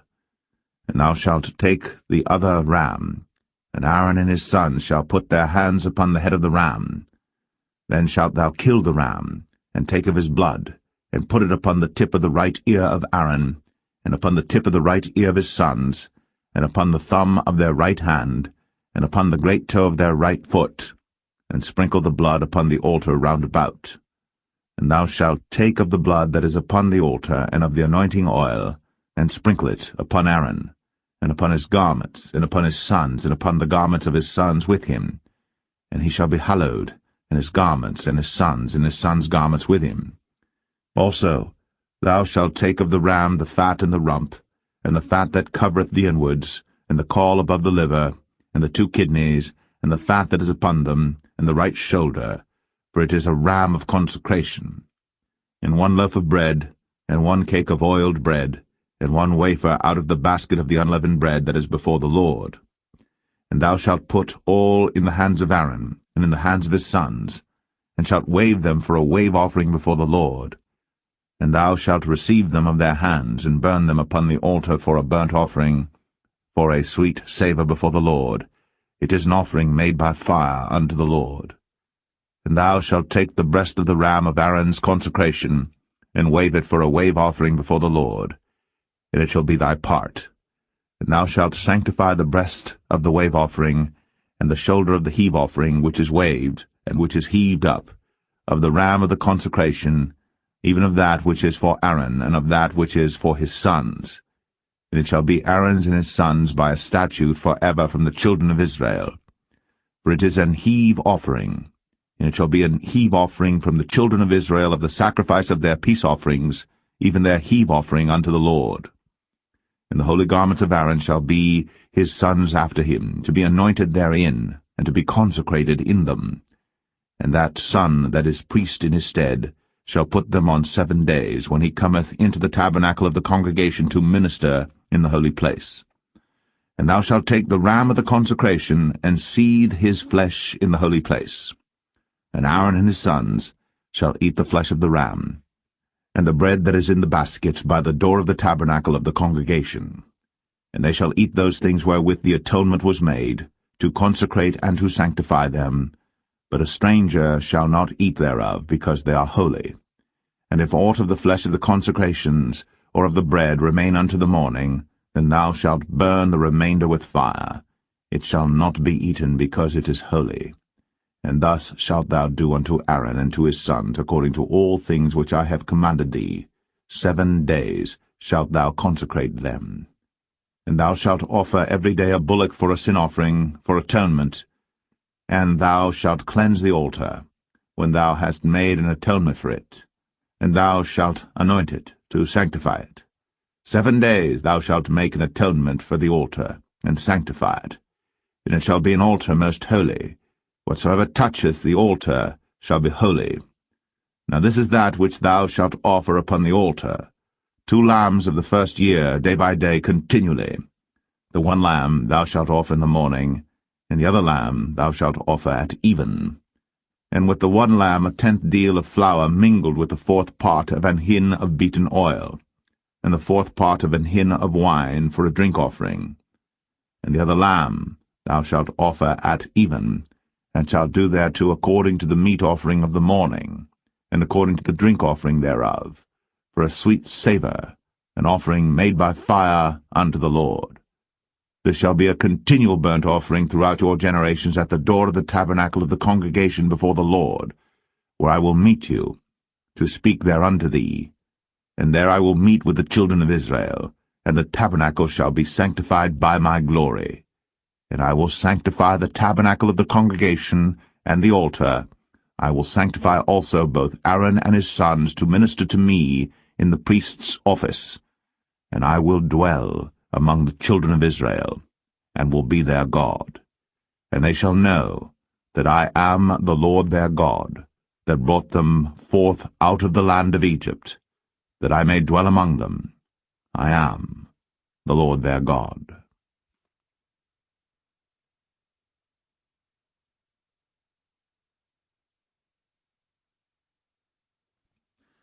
Exodus 30.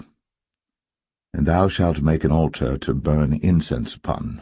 Of shittim wood shalt thou make it. A cubit shall be the length thereof, and a cubit the breadth thereof. 4 square shall it be. And 2 cubits shall be the height thereof, the horns thereof shall be of the same. And thou shalt overlay it with pure gold, the top thereof and the sides thereof round about, and the horns thereof. And thou shalt make unto it a crown of gold round about. And 2 golden rings shalt thou make to it under the crown of it. By the 2 corners thereof upon the 2 sides of it shalt thou make it. And they shall be for places for the staves to bear it withal. And thou shalt make the staves of shittim wood, and overlay them with gold. And thou shalt put it before the veil that is by the ark of the testimony, before the mercy seat that is over the testimony, where I will meet with thee. And Aaron shall burn thereon sweet incense every morning. When he dresseth the lamps, he shall burn incense upon it. And when Aaron lighteth the lamps at even, he shall burn incense upon it, a perpetual incense before the Lord throughout your generations. Ye shall offer no strange incense thereon, nor burnt sacrifice, nor meat offering, neither shall ye pour drink offering thereon. And Aaron shall make an atonement upon the horns of it once in a year with the blood of the sin offering of atonements. Once in the year shall he make atonement upon it throughout your generations. It is most holy unto the Lord.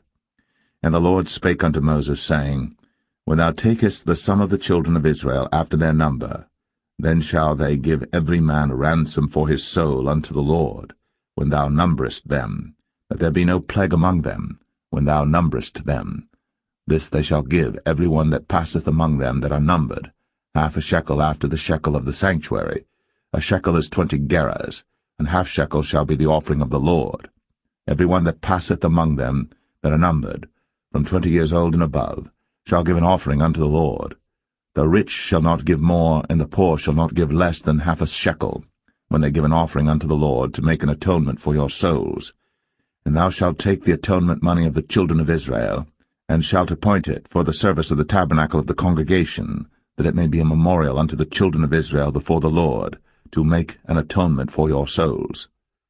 And the Lord spake unto Moses, saying, Thou shalt also make a laver of brass, and his foot also of brass, to wash withal. And thou shalt put it between the tabernacle of the congregation and the altar, and thou shalt put water therein. For Aaron and his sons shall wash their hands and their feet thereat.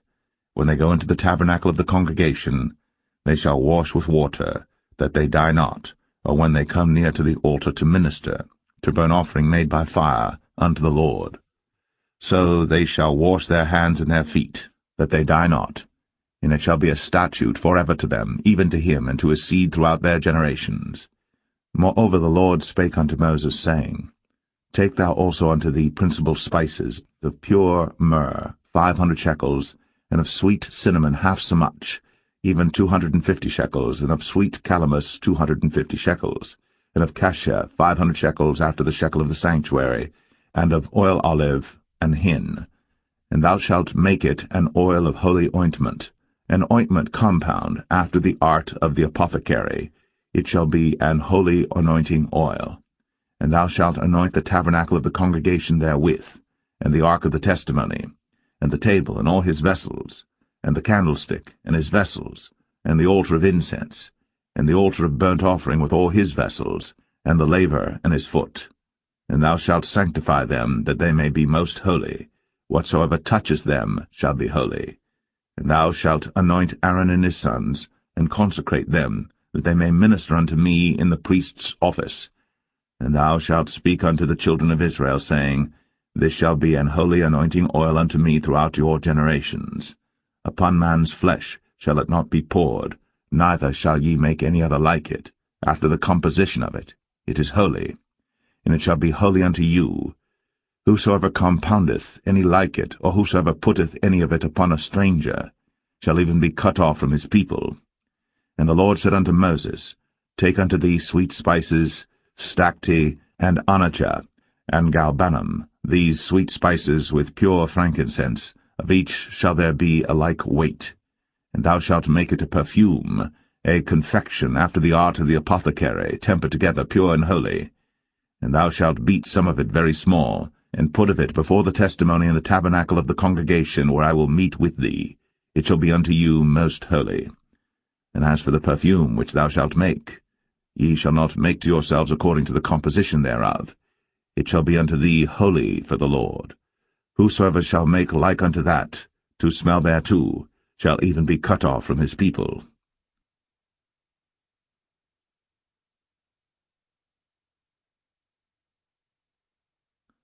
Exodus 31.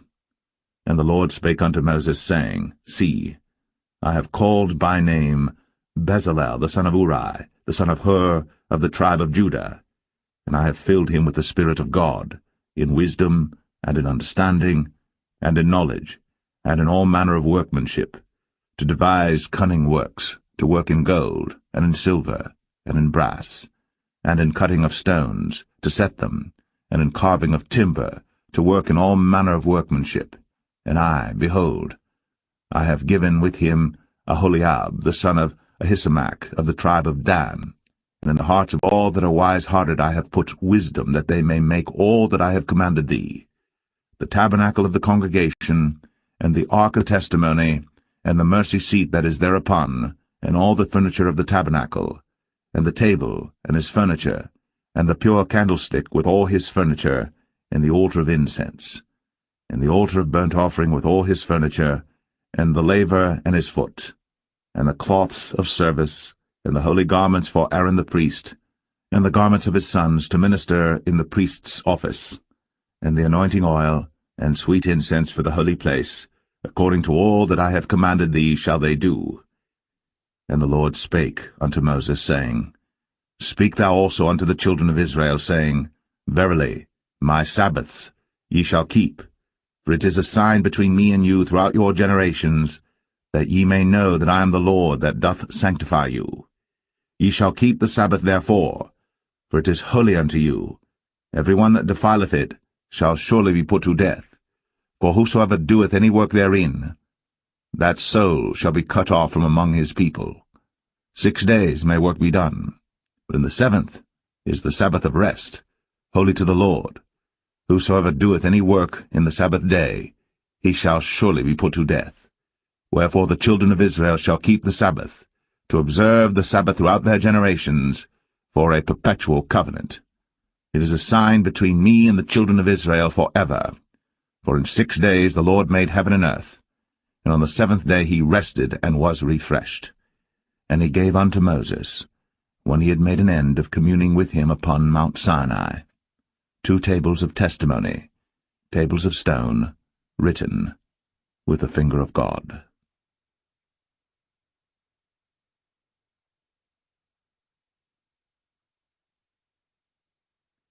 Exodus 32. And when the people saw that Moses delayed to come down out of the mount, the people gathered themselves together unto Aaron, and said unto him, Up, make us gods, which shall go before us. For as for this Moses, the man that brought us up out of the land of Egypt, we wot not what is become of him. And Aaron said unto them, Break off the golden earrings which are in the ears of your wives, of your sons, and of your daughters, and bring them unto me. And all the people brake off the golden earrings which were in their ears, and brought them unto Aaron. And he received them at their hand, and fashioned it with a graving tool, after he had made it a molten calf. And they said, These be thy gods, O Israel, which brought thee up out of the land of Egypt. And when Aaron saw it, he built an altar before it. And Aaron made proclamation and said, Tomorrow is a feast to the Lord. And they rose up early on the morrow, and offered burnt offerings, and brought peace offerings. And the people sat down to eat and to drink, and rose up to play. And the Lord said unto Moses, Go, get thee down, for thy people, which thou broughtest out of the land of Egypt, have corrupted themselves. They have turned aside quickly out of the way which I commanded them. They have made them a molten calf, and have worshipped it, and have sacrificed thereunto, and said, These be thy gods, O Israel, which have brought thee up out of the land of Egypt. And the Lord said unto Moses, I have seen this people, and behold, it is a stiff-necked people. Now therefore let me alone, that my wrath may wax hot against them, and that I may consume them, and I will make of thee a great nation. And Moses besought the Lord his God, and said, Lord, why doth thy wrath wax hot against thy people, which thou hast brought forth out of the land of Egypt with great power, and with a mighty hand? Wherefore should the Egyptians speak and say, For mischief did he bring them out, to slay them in the mountains, and to consume them from the face of the earth? Turn from thy fierce wrath, and repent of this evil against thy people. Remember Abraham, Isaac, and Israel, thy servants, to whom thou swarest by thine own self, and saidst unto them, I will multiply your seed as the stars of heaven, and all this land that I have spoken of will I give unto your seed, and they shall inherit it for ever. And the Lord repented of the evil which he thought to do unto his people. And Moses turned, and went down from the mount, and the 2 tables of the testimony were in his hand. The tables were written on both their sides. On the one side and on the other were they written. And the tables were the work of God, and the writing was the writing of God, graven upon the tables. And when Joshua heard the noise of the people as they shouted, he said unto Moses, There is a noise of war in the camp. And he said, It is not the voice of them that shout for mastery, neither is it the voice of them that cry for being overcome, but the noise of them that sing do I hear. And it came to pass, as soon as he came nigh unto the camp, that he saw the calf, and the dancing. And Moses' anger waxed hot, and he cast the tables out of his hands, and brake them beneath the mount. And he took the calf which they had made, and burnt it in the fire, and ground it to powder, and strawed it upon the water, and made the children of Israel drink of it. And Moses said unto Aaron, What did this people unto thee, that thou hast brought so great a sin upon them? And Aaron said, Let not the anger of my Lord wax hot. Thou knowest the people, that they are set on mischief. For they said unto me, Make us gods, which shall go before us. For as for this Moses, the man that brought us up out of the land of Egypt, we wot not what is become of him. And I said unto them, Whosoever hath any gold, let them break it off. So they gave it to me. Then I cast it into the fire, and there came out this calf. And when Moses saw that the people were naked, for Aaron had made them naked unto their shame among their enemies, then Moses stood in the gate of the camp, and said, Who is on the Lord's side? Let him come unto me. And all the sons of Levi gathered themselves together unto him. And he said unto them, Thus saith the Lord God of Israel, Put every man his sword by his side, and go in and out from gate to gate throughout the camp, and slay every man his brother, and every man his companion, and every man his neighbor. And the children of Levi did according to the word of Moses. And there fell of the people that day about 3,000 men. For Moses had said, Consecrate yourselves today to the Lord, even every man upon his son, and upon his brother, that he may bestow upon you a blessing this day. And it came to pass on the morrow, that Moses said unto the people, Ye have sinned a great sin, And now I will go up unto the Lord. Peradventure I shall make an atonement for your sin. And Moses returned unto the Lord and said, O this people have sinned a great sin, and have made them gods of gold. Yet now, if thou wilt forgive their sin, and if not, blot me, I pray thee, out of thy book, which thou hast written. And the Lord said unto Moses, Whosoever hath sinned against me, him will I blot out of my book. Therefore now go, lead the people unto the place of which I have spoken unto thee. Behold, mine angel shall go before thee. Nevertheless, in the day when I visit, I will visit their sin upon them. And the Lord plagued the people, because they made the calf which Aaron made.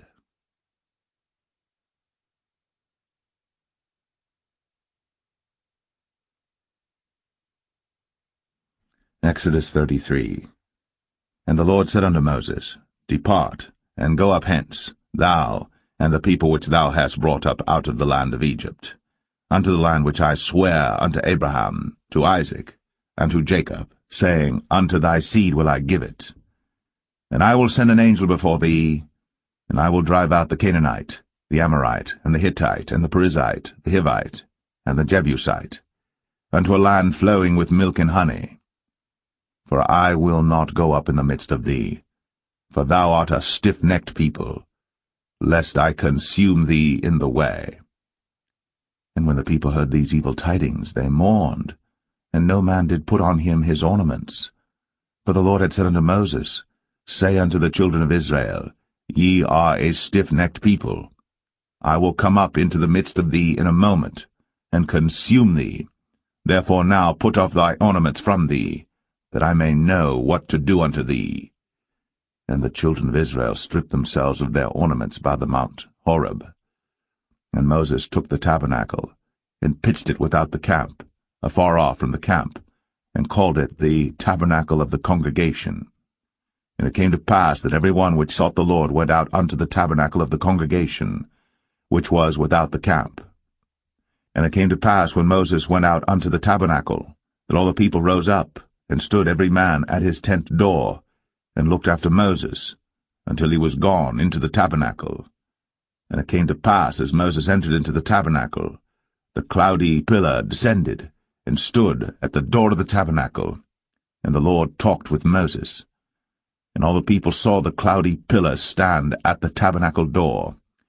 And all the people rose up and worshipped, every man in his tent door. And the Lord spake unto Moses face to face, as a man speaketh unto his friend. And he turned again into the camp. But his servant Joshua the son of Nun, a young man, departed not out of the tabernacle. And Moses said unto the Lord, See, thou sayest unto me, Bring up this people, and thou hast not let me know whom thou wilt send with me. Yet thou hast said, I know thee by name, and thou hast also found grace in my sight. Now therefore, I pray thee, if I have found grace in thy sight, show me now thy way, that I may know thee, that I may find grace in thy sight, and consider that this nation is thy people. And he said, My presence shall go with thee, and I will give thee rest. And he said unto him, If thy presence go not with me, carry us not up hence. For wherein shall it be known here that I and thy people have found grace in thy sight? Is it not in that thou goest with us? So shall we be separated, I and thy people, from all the people that are upon the face of the earth. And the Lord said unto Moses, I will do this thing also that thou hast spoken, for thou hast found grace in my sight, and I know thee by name. And he said, I beseech thee, show me thy glory. And he said, I will make all my goodness pass before thee, and I will proclaim the name of the Lord before thee, and will be gracious to whom I will be gracious, and will show mercy on whom I will show mercy. And he said, Thou canst not see my face, for there shall no man see me and live. And the Lord said, Behold, there is a place by me, and thou shalt stand upon a rock. And it shall come to pass, while my glory passeth by, that I will put thee in a cleft of the rock, and will cover thee with my hand while I pass by. And I will take away mine hand, and thou shalt see my back parts, but my face shall not be seen.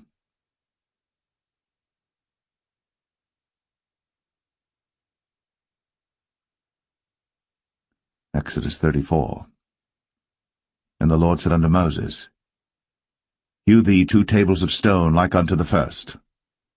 And I will write upon these tables the words that were in the first tables which thou breakest. And be ready in the morning, and come up in the morning unto Mount Sinai, and present thyself there to me in the top of the mount. And no man shall come up with thee, neither let any man be seen throughout all the mount, neither let the flocks nor herds feed before that mount. And he hewed 2 tables of stone like unto the first. And Moses rose up early in the morning, and went up unto Mount Sinai, as the Lord had commanded him, and took in his hand the 2 tables of stone. And the Lord descended in the cloud, and stood with him there, and proclaimed the name of the Lord. And the Lord passed by before him, and proclaimed, The Lord God, merciful and gracious, long-suffering, and abundant in goodness and truth, keeping mercy for thousands, forgiving iniquity, and transgression and sin, and that will by no means clear the guilty, visiting the iniquity of the fathers upon the children, and upon the children's children, unto the 3rd and to the 4th generation. And Moses made haste, and bowed his head toward the earth, and worshipped, and he said, If now I have found grace in thy sight, O Lord, let my Lord, I pray thee, go among us. For it is a stiff-necked people, and pardon our iniquity and our sin, and take us for thine inheritance. And he said, Behold, I make a covenant. Before all thy people I will do marvels, such as have not been done in all the earth, nor in any nation. And all the people among which thou art shall see the work of the Lord, for it is a terrible thing that I will do with thee.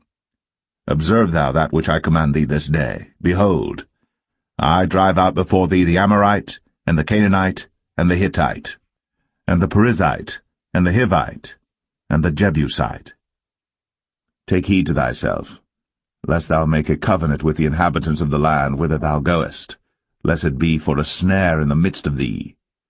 But ye shall destroy their altars, break their images, and cut down their groves. For thou shalt worship no other god, for the Lord whose name is a jealous God. Lest thou make a covenant with the inhabitants of the land, and they go a-whoring after their gods, and do sacrifice unto their gods, and one call thee, and thou eat of his sacrifice, and thou take of their daughters unto thy sons, and their daughters go a-whoring after their gods, and make thy sons go a-whoring after their gods. Thou shalt make thee no molten gods. The feast of unleavened bread shalt thou keep. 7 days thou shalt eat unleavened bread, as I commanded thee, in the time of the month Abib.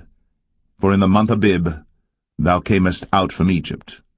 All that openeth the matrix is mine, and every firstling among thy cattle, whether ox or sheep that is male.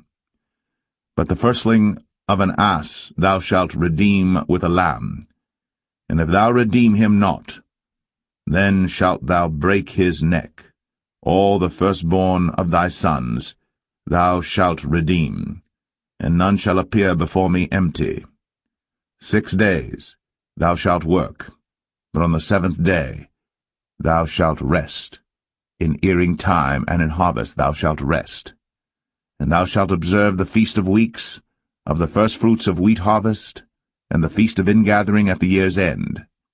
Thrice in the year shall all your men-children appear before the Lord God, the God of Israel. For I will cast out the nations before thee, and enlarge thy borders.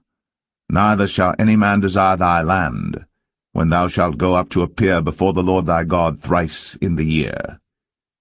Thou shalt not offer the blood of my sacrifice with leaven, neither shall the sacrifice of the feast of the Passover be left unto the morning. The first of the firstfruits of thy land thou shalt bring unto the house of the Lord thy God. Thou shalt not see the kid in his mother's milk. And the Lord said unto Moses, Write thou these words. For after the tenor of these words I have made a covenant with thee and with Israel. And he was there with the Lord 40 days and 40 nights. He did neither eat bread nor drink water. And he wrote upon the tables the words of the covenant, the 10 commandments.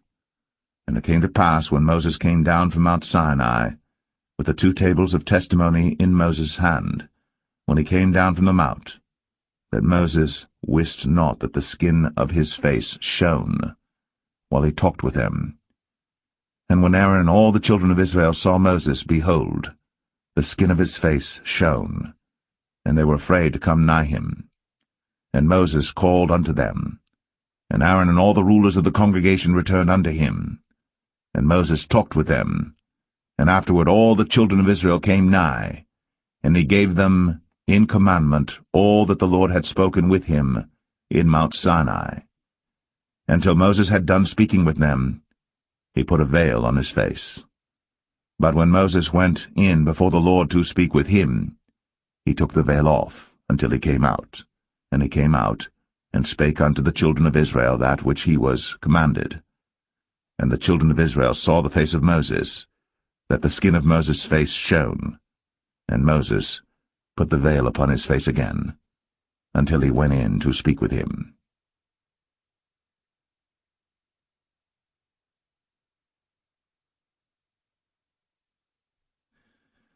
Exodus 35. And Moses gathered all the congregation of the children of Israel together, and said unto them, These are the words which the Lord hath commanded, that ye should do them. 6 days shall work be done, but on the 7th day there shall be to you an holy day, a Sabbath of rest to the Lord. Whosoever doeth work therein shall be put to death. Ye shall kindle no fire throughout your habitations upon the Sabbath day. And Moses spake unto all the congregation of the children of Israel, saying, This is the thing which the Lord commanded, saying, Take ye from among you an offering unto the Lord. Whosoever is of a willing heart, let him bring it, an offering of the Lord, gold and silver and brass, and blue and purple and scarlet and fine linen and goat's hair, and rams' skins dyed red, and badgers' skins, and shittim wood, and oil for the light, and spices for anointing oil, and for the sweet incense, and onyx stones, and stones to be set for the ephod and for the breastplate. And every wise-hearted among you shall come, and make all that the Lord hath commanded, the tabernacle, his tent, and his covering, his taches, and his boards, his bars, his pillars, and his sockets, the ark and the staves thereof, with the mercy seat and the veil of the covering, the table and his staves, and all his vessels, and the showbread, the candlestick also for the light, and his furniture, and his lamps, with the oil for the light, and the incense altar, and his staves, and the anointing oil, and the sweet incense, and the hanging for the door at the entering in of the tabernacle, the altar of burnt offering, with his brazen grate, his staves, and all his vessels, the laver and his foot, the hangings of the court, his pillars, and their sockets, and the hanging for the door of the court, the pins of the tabernacle, and the pins of the court, and their cords, the cloths of service, to do service in the holy place, the holy garments for Aaron the priest, and the garments of his sons to minister in the priest's office. And all the congregation of the children of Israel departed from the presence of Moses. And they came, every one whose heart stirred him up, and every one whom his spirit made willing. And they brought the Lord's offering to the work of the tabernacle of the congregation, and for all his service, and for the holy garments. And they came, both men and women, as many as were willing-hearted, and brought bracelets and earrings and rings and tablets, all jewels of gold. And every man that offered an offering of gold unto the Lord. And every man with whom was found blue and purple and scarlet and fine linen and goat's hair, and red skins of rams and badgers' skins brought them. Every one that did offer an offering of silver and brass brought the Lord's offering, and every man with whom was found shittim wood for any work of the service brought it. And all the women that were wise-hearted did spin with their hands, and brought that which they had spun, both of blue and of purple and of scarlet and of fine linen. And all the women whose heart stirred them up in wisdom spun goat's hair. And the rulers brought onyx stones, and stones to be set for the ephod and for the breastplate, and spice, and oil for the light, and for the anointing oil, and for the sweet incense, the children of Israel brought a willing offering unto the Lord, every man and woman whose heart made them willing to bring for all manner of work, which the Lord had commanded to be made by the hand of Moses. And Moses said unto the children of Israel, See, the Lord hath called by name Bezalel the son of Uri, the son of Hur, of the tribe of Judah.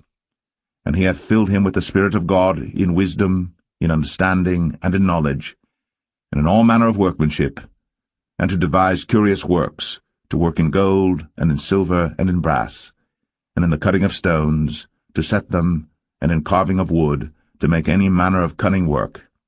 And he hath put in his heart that he may teach, both he and Aholiab, the son of Ahisamach, of the tribe of Dan. Them hath he filled with wisdom of heart, to work all manner of work, of the engraver, and of the cunning workman, and of the embroiderer, in blue, and in purple, and scarlet, and in fine linen, and of the weaver, even of them that do any work, and of those that devise cunning work.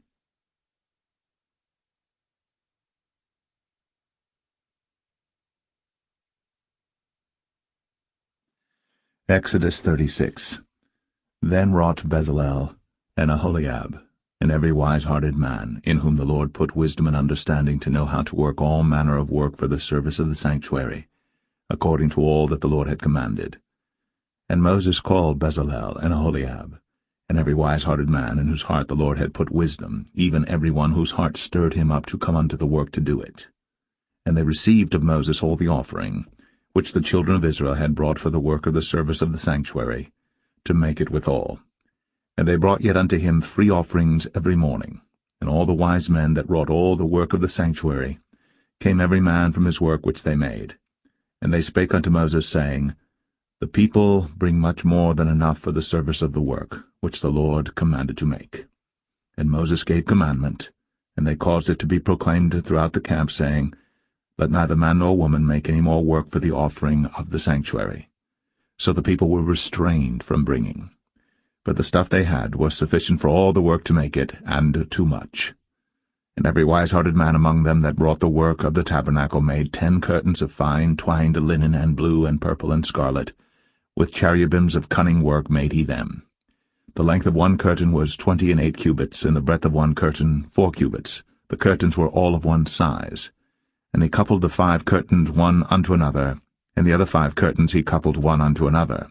And he made loops of blue on the edge of one curtain from the selvage in the coupling. Likewise he made in the uttermost side of another curtain in the coupling of the second. 50 loops made he in one curtain, and 50 loops made he in the edge of the curtain which was in the coupling of the second. The loops held one curtain to another.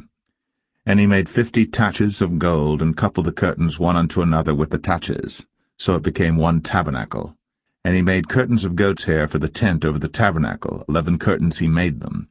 The length of one curtain was 30 cubits, and 4 cubits was the breadth of one curtain. The 11 curtains were of one size. And he coupled 5 curtains by themselves, and 6 curtains by themselves. And he made 50 loops upon the uttermost edge of the curtain in the coupling, and 50 loops made he upon the edge of the curtain which coupleth the second. And he made 50 taches of brass to couple the tent together, that it might be one. And he made a covering for the tent of ram skins dyed red, and a covering of badger skins above that. And he made boards for the tabernacle of shittim wood standing up. The length of a board was 10 cubits, and the breadth of a board 1 cubit and a half. One board had 2 tenons, equally distant one from another. Thus did he make for all the boards of the tabernacle. And he made boards for the tabernacle, 20 boards for the south side southward. And 40 sockets of silver he made under the 20 boards, 2 sockets under one board for his 2 tenons, and 2 sockets under another board for his 2 tenons. And for the other side of the tabernacle, which is toward the north corner, he made 20 boards, and there 40 sockets of silver, 2 sockets under one board, and 2 sockets under another board. And for the sides of the tabernacle westward he made 6 boards, and 2 boards made he for the corners of the tabernacle in the 2 sides, and they were coupled beneath and coupled together at the head thereof to one ring. Thus he did to both of them in both the corners. And there were 8 boards, and their sockets were 16 sockets of silver, under every board 2 sockets. And he made bars of shittim wood, 5 for the boards of the one side of the tabernacle, and 5 bars for the boards of the other side of the tabernacle, and 5 bars for the boards of the tabernacle for the sides westward. And he made the middle bar to shoot through the boards from the one end to the other, and he overlaid the boards with gold, and made their rings of gold to be places for the bars, and overlaid the bars with gold. And he made a veil of blue and purple and scarlet, and fine twined linen, with cherubims made he it of cunning work. And he made thereunto 4 pillars of shittim wood, and overlaid them with gold. Their hooks were of gold, and he cast for them 4 sockets of silver. And he made an hanging for the tabernacle door of blue and purple and scarlet and fine twined linen of needlework, and the 5 pillars of it with their hooks, and he overlaid their chapiters and their fillets with gold, but their 5 sockets were of brass.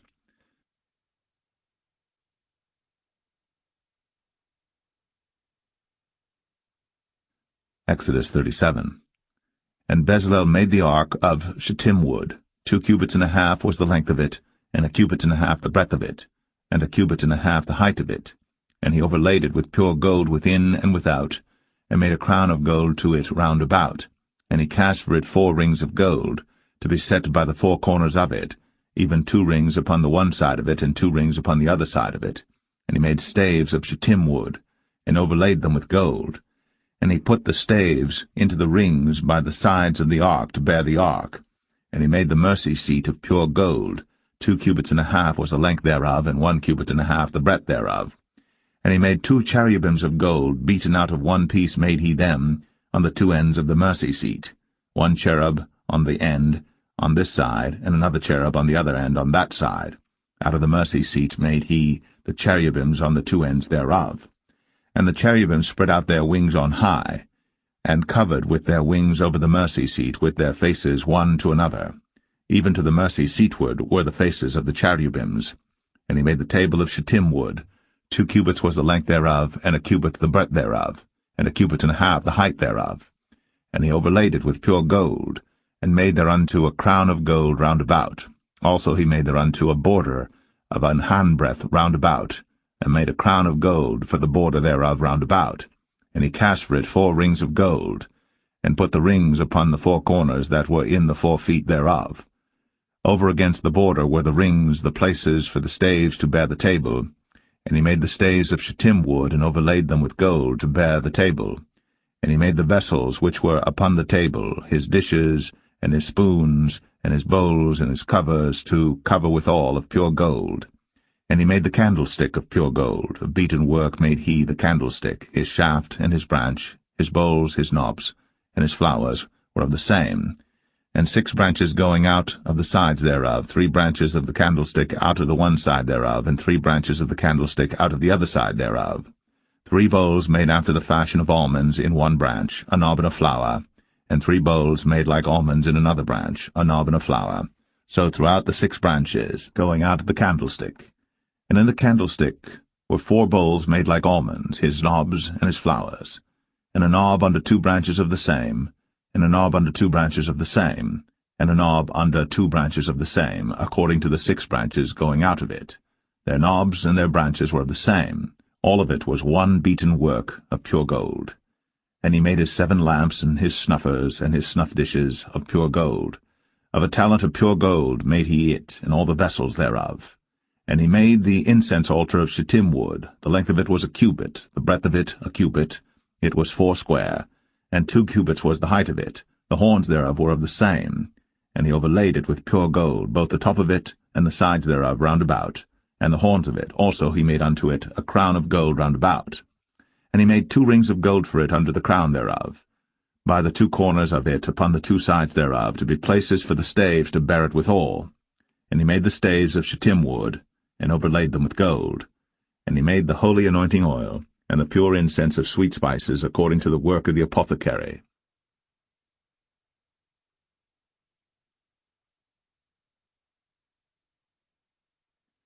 Exodus 38. And he made the altar of burnt offering of shittim wood. 5 cubits was the length thereof, and 5 cubits the breadth thereof. It was 4 square, and 3 cubits the height thereof. And he made the horns thereof on the 4 corners of it.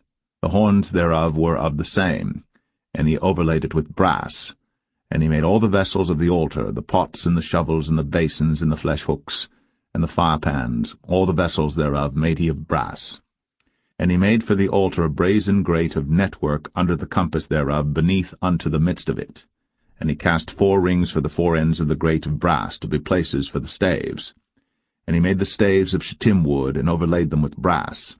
And he put the staves into the rings on the sides of the altar, to bear it withal. He made the altar hollow with boards. And he made the laver of brass, and the foot of it of brass, of the looking glasses of the women assembling, which assembled at the door of the tabernacle of the congregation. And he made the court. On the south side southward the hangings of the court were of fine twined linen, 100 cubits. Their pillars were 20, and their brazen sockets 20. The hooks of the pillars and their fillets were of silver. And for the north side the hangings were 100 cubits, their pillars were 20, and their sockets of brass 20. The hooks of the pillars and their fillets of silver. And for the west side were hangings of 50 cubits, their pillars 10, and their sockets 10, the hooks of the pillars and their fillets of silver. And for the east side eastward 50 cubits. The hangings of the one side of the gate were 15 cubits, their pillars 3, and their sockets 3. And for the other side of the court gate, on this hand and that hand, were hangings of 15 cubits, their pillars 3, and their sockets 3. All the hangings of the court round about were of fine twined linen, and the sockets for the pillars were of brass, the hooks of the pillars and their fillets of silver, and the overlaying of their chapiters of silver, and all the pillars of the court were filleted with silver. And the hanging for the gate of the court was needlework, of blue and purple and scarlet and fine twined linen, and 20 cubits was the length, and the height and the breadth was 5 cubits, answerable to the hangings of the court. And their pillars were 4, and their sockets of brass 4, their hooks of silver, and the overlaying of their chapiters and their fillets of silver. And all the pins of the tabernacle and of the court round about were of brass. This is the sum of the tabernacle, even of the tabernacle of testimony, as it was counted, according to the commandment of Moses, for the service of the Levites, by the hand of Ithamar, son to Aaron the priest. And Bezalel, the son of Uri, the son of Hur, of the tribe of Judah, made all that the Lord commanded Moses. And with him was Aholiab, son of Ahisamach, of the tribe of Dan, an engraver, and a cunning workman, and an embroiderer in blue, and in purple, and in scarlet, and fine linen. All the gold that was occupied for the work, and all the work of the holy place, even the gold of the offering, was 29 talents, and 730 shekels after the shekel of the sanctuary. And the silver of them that were numbered of the congregation was 100 talents, and 1,760 shekels after the shekel of the sanctuary. A bekah for every man, that is, half a shekel, after the shekel of the sanctuary, for every one that went to be numbered, from 20 years old and upward, for 600,000 and 3,550 men. And of the 100 talents of silver were cast the sockets of the sanctuary, and the sockets of the veil, and 100 sockets of the 100 talents, a talent for a socket. And of the 1,775 shekels he made hooks for the pillars, and overlaid their chapiters, and filleted them. And the brass of the offering was 70 talents, and 2,400 shekels.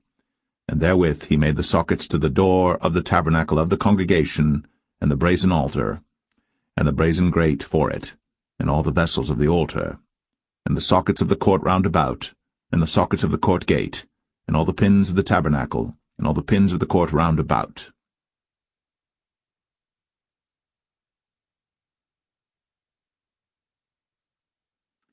Exodus 39. And of the blue, and purple, and scarlet they made cloths of service, to do service in the holy place, and made the holy garments for Aaron, as the Lord commanded Moses. And he made the ephod of gold, blue, and purple, and scarlet, and fine twined linen.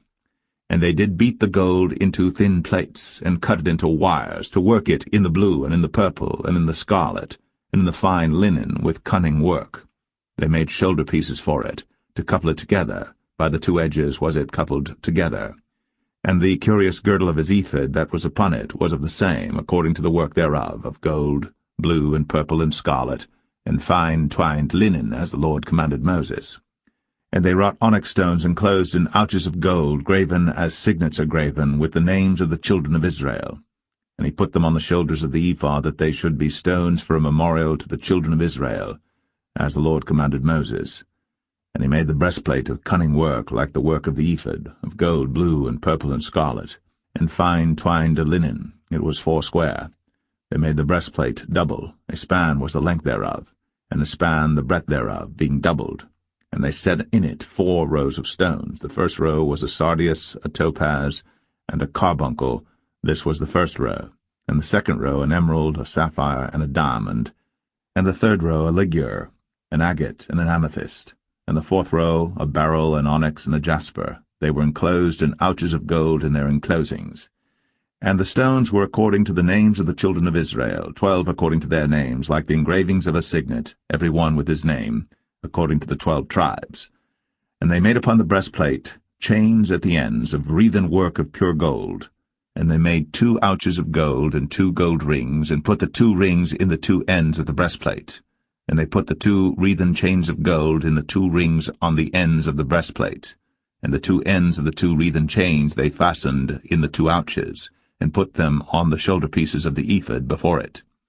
And they made 2 rings of gold, and put them on the 2 ends of the breastplate, upon the border of it, which was on the side of the ephod inward. And they made 2 other golden rings, and put them on the 2 sides of the ephod underneath, toward the forepart of it, over against the other coupling thereof, above the curious girdle of the ephod. And they did bind the breastplate by his rings unto the rings of the ephod with a lace of blue, that it might be above the curious girdle of the ephod, and that the breastplate might not be loosed from the ephod, as the Lord commanded Moses. And he made the robe of the ephod of woven work, all of blue. And there was an hole in the midst of the robe, as the hole of an habergeon, with a band round about the hole, that it should not rend. And they made upon the hems of the robe pomegranates of blue and purple and scarlet and twined linen. And they made bells of pure gold, and put the bells between the pomegranates upon the hem of the robe, round about between the pomegranates, a bell and a pomegranate, round about the hem of the robe to minister in, as the Lord commanded Moses. And they made coats of fine linen of woven work for Aaron and for his sons, and a mitre of fine linen, and goodly bonnets of fine linen, and linen breeches of fine twined linen, and a girdle of fine twined linen, and blue and purple and scarlet of needlework, as the Lord commanded Moses. And they made the plate of the holy crown of pure gold, and wrote upon it a writing like to the engravings of a signet, Holiness to the Lord. And they tied unto it a lace of blue, to fasten it on high upon the mitre, as the Lord commanded Moses. Thus was all the work of the tabernacle of the tent of the congregation finished. And the children of Israel did according to all that the Lord commanded Moses, so did they.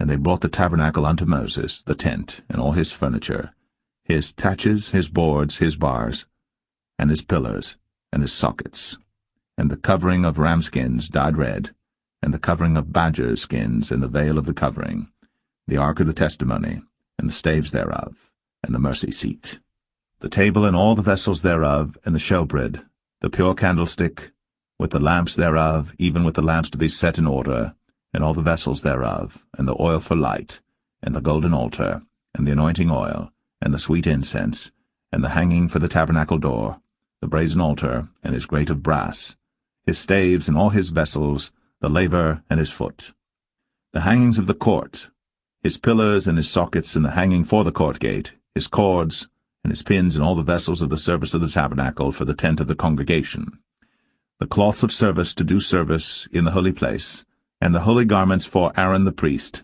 and his sons' garments, to minister in the priest's office, according to all that the Lord commanded Moses. So the children of Israel made all the work. And Moses did look upon all the work, and behold, they had done it, as the Lord had commanded, even so had they done it. And Moses blessed them.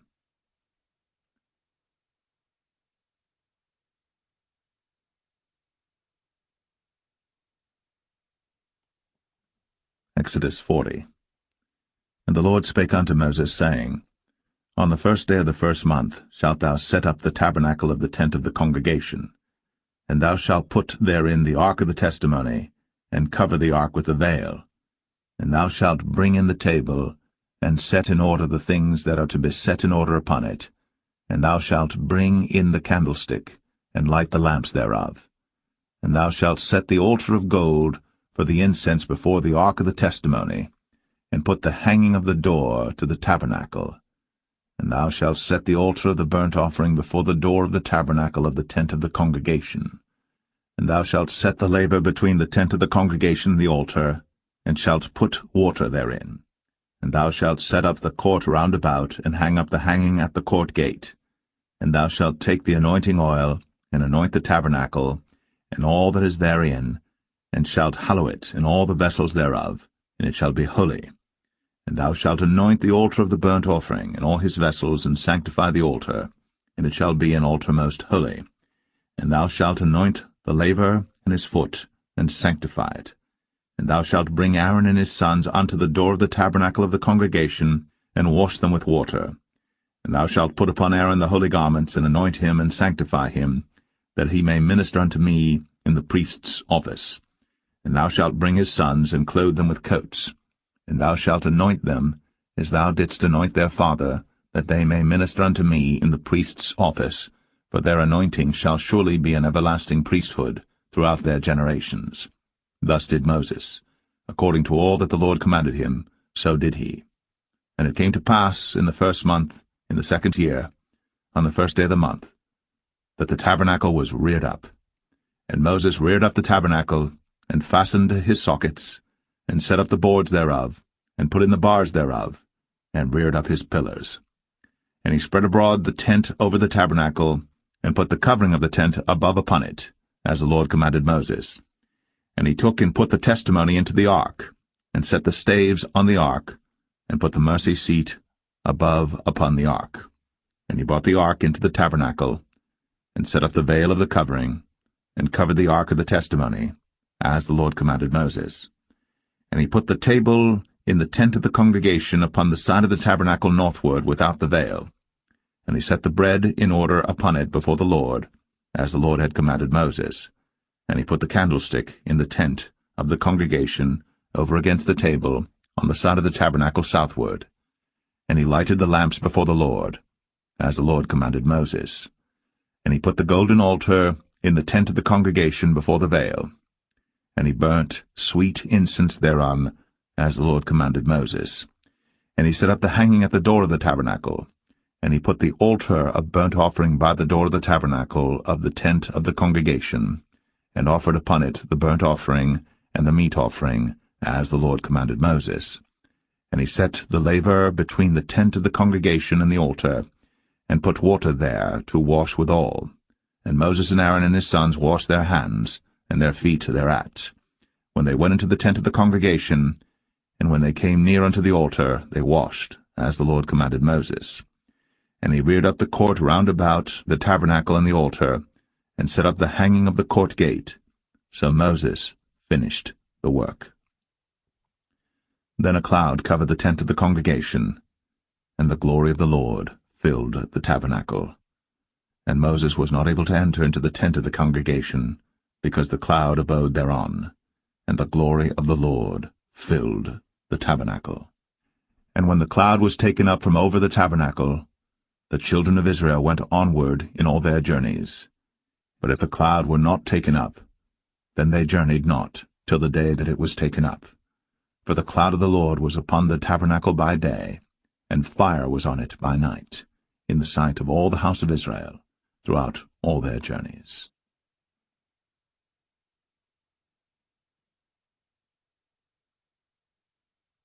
The Book of Leviticus, chapter 1.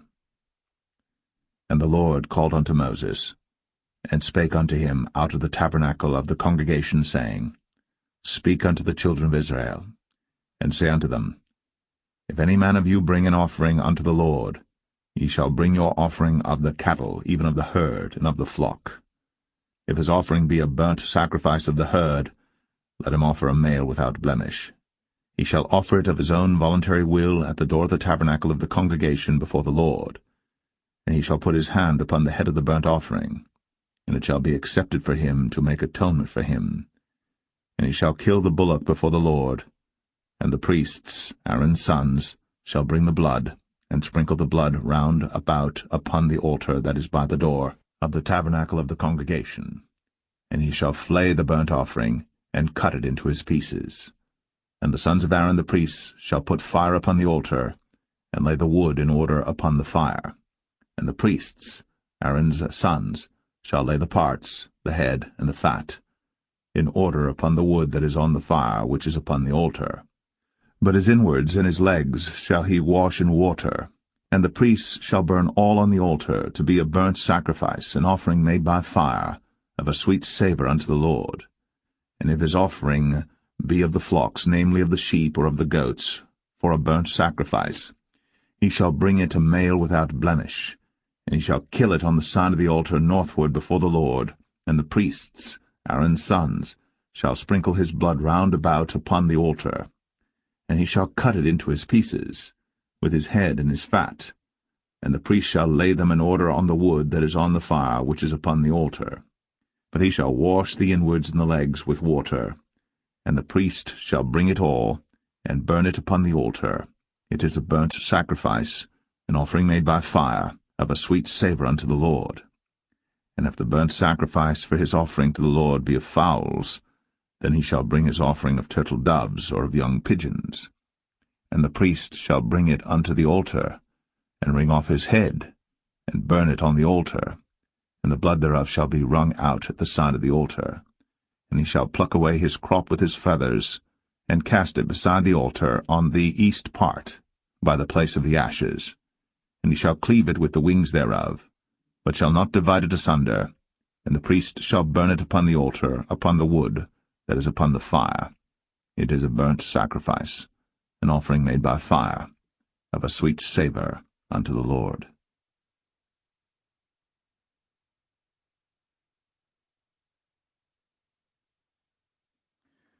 Leviticus 2.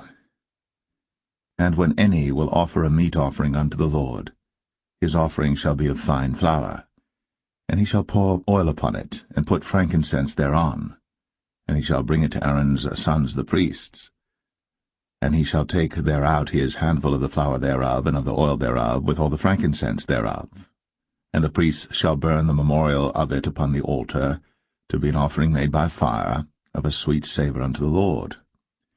And the remnant of the meat offering shall be Aaron's and his sons. It is a thing most holy of the offerings of the Lord made by fire. And if thou bring an oblation of a meat offering baked in the oven, it shall be unleavened cakes of fine flour mingled with oil, or unleavened wafers anointed with oil. And if thy oblation be a meat offering baked in a pan, it shall be of fine flour, unleavened, mingled with oil. Thou shalt part it in pieces, and pour oil thereon. It is a meat offering. And if thy oblation be a meat offering baked in the frying pan, it shall be made of fine flour with oil. And thou shalt bring the meat offering that is made of these things unto the Lord, and when it is presented unto the priest, he shall bring it unto the altar. And the priest shall take from the meat offering a memorial thereof, and shall burn it upon the altar. It is an offering made by fire, of a sweet savour unto the Lord. And that which is left of the meat offering shall be Aaron's and his sons. It is a thing most holy of the offerings of the Lord made by fire. No meat offering which ye shall bring unto the Lord shall be made with leaven, for ye shall burn no leaven, nor any honey, in any offering of the Lord made by fire. As for the oblation of the firstfruits, ye shall offer them unto the Lord, but they shall not be burnt on the altar for a sweet savour. And every oblation of thy meat offering shalt thou season with salt, neither shalt thou suffer the salt of the covenant of thy God to be lacking from thy meat offering. With all thine offerings thou shalt offer salt.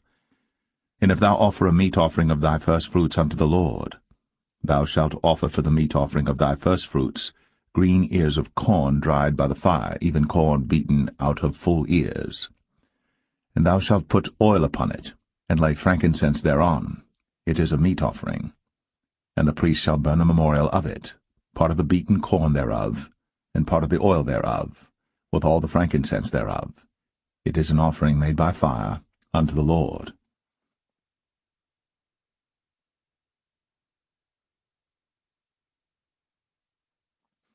Leviticus 3.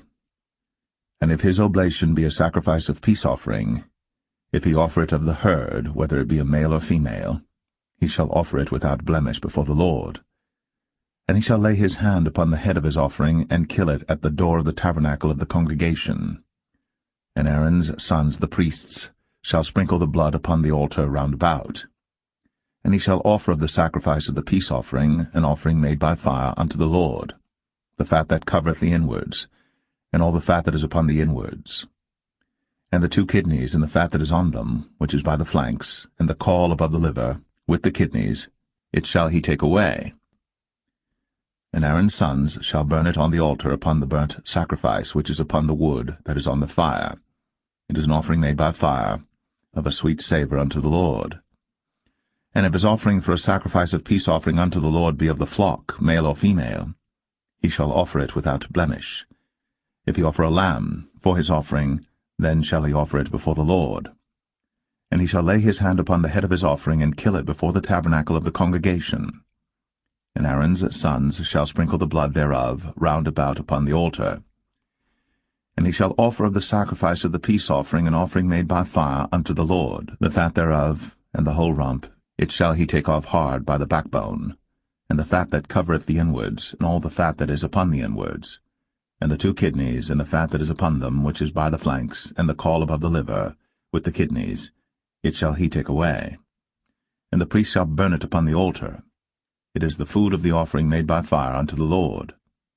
And if his offering be a goat, then he shall offer it before the Lord. And he shall lay his hand upon the head of it, and kill it before the tabernacle of the congregation. And the sons of Aaron shall sprinkle the blood thereof upon the altar round about. And he shall offer thereof his offering, even an offering made by fire unto the Lord, the fat that covereth the inwards, and all the fat that is upon the inwards, and the 2 kidneys, and the fat that is upon them, which is by the flanks, and the caul above the liver, with the kidneys, it shall he take away. And the priest shall burn them upon the altar. It is the food of the offering made by fire for a sweet savour. All the fat is the Lord's. It shall be a perpetual statute for your generations throughout all your dwellings, that ye eat neither fat nor blood.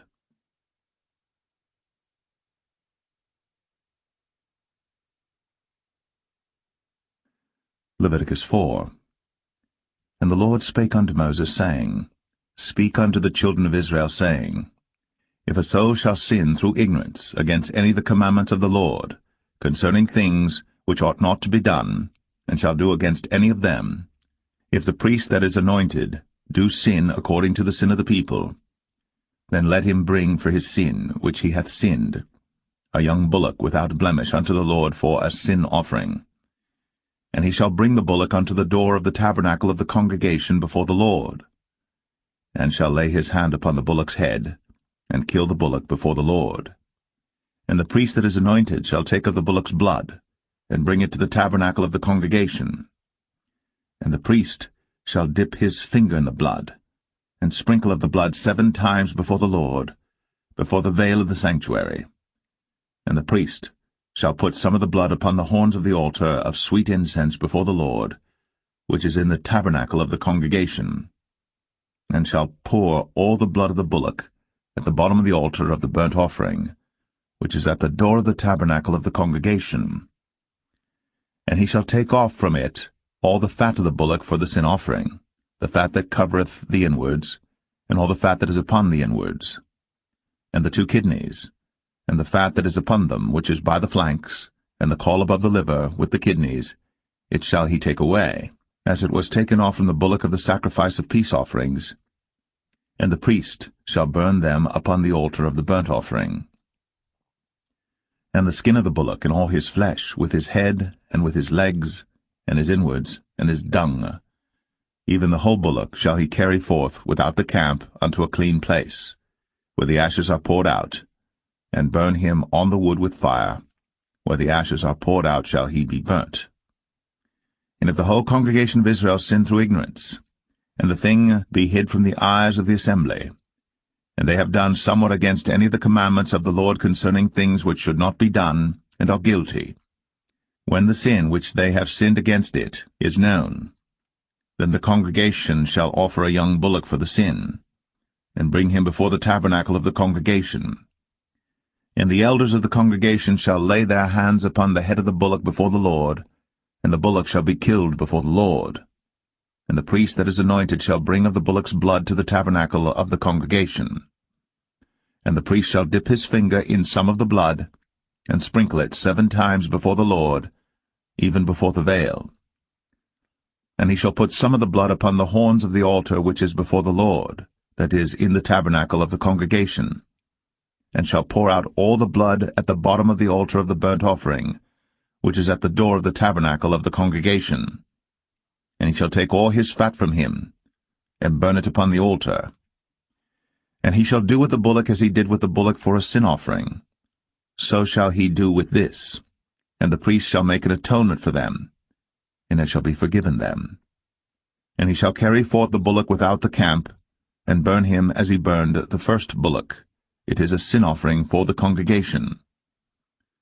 When a ruler hath sinned, and done somewhat through ignorance against any of the commandments of the Lord his God, concerning things which should not be done, and is guilty, or if his sin, wherein he hath sinned, come to his knowledge, he shall bring his offering, a kid of the goats, a male without blemish.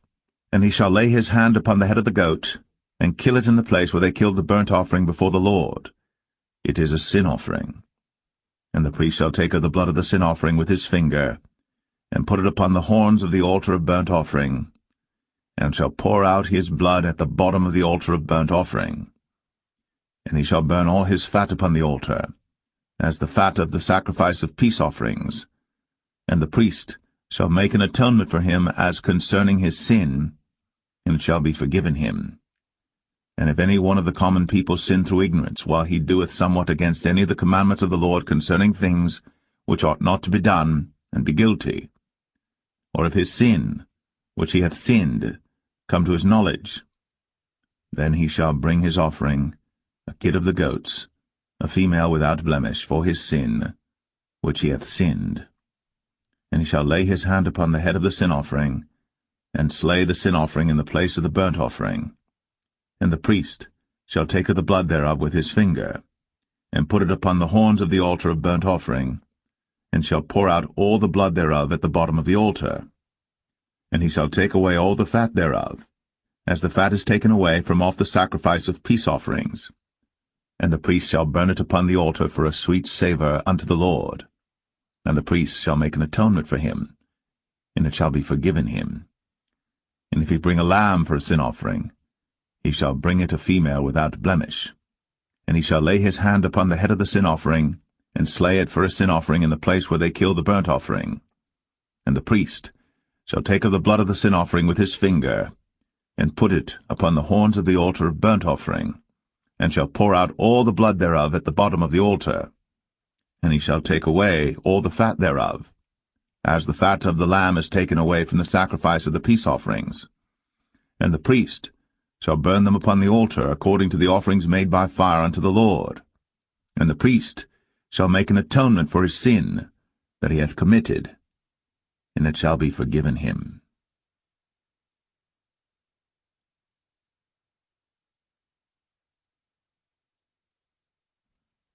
Leviticus 5.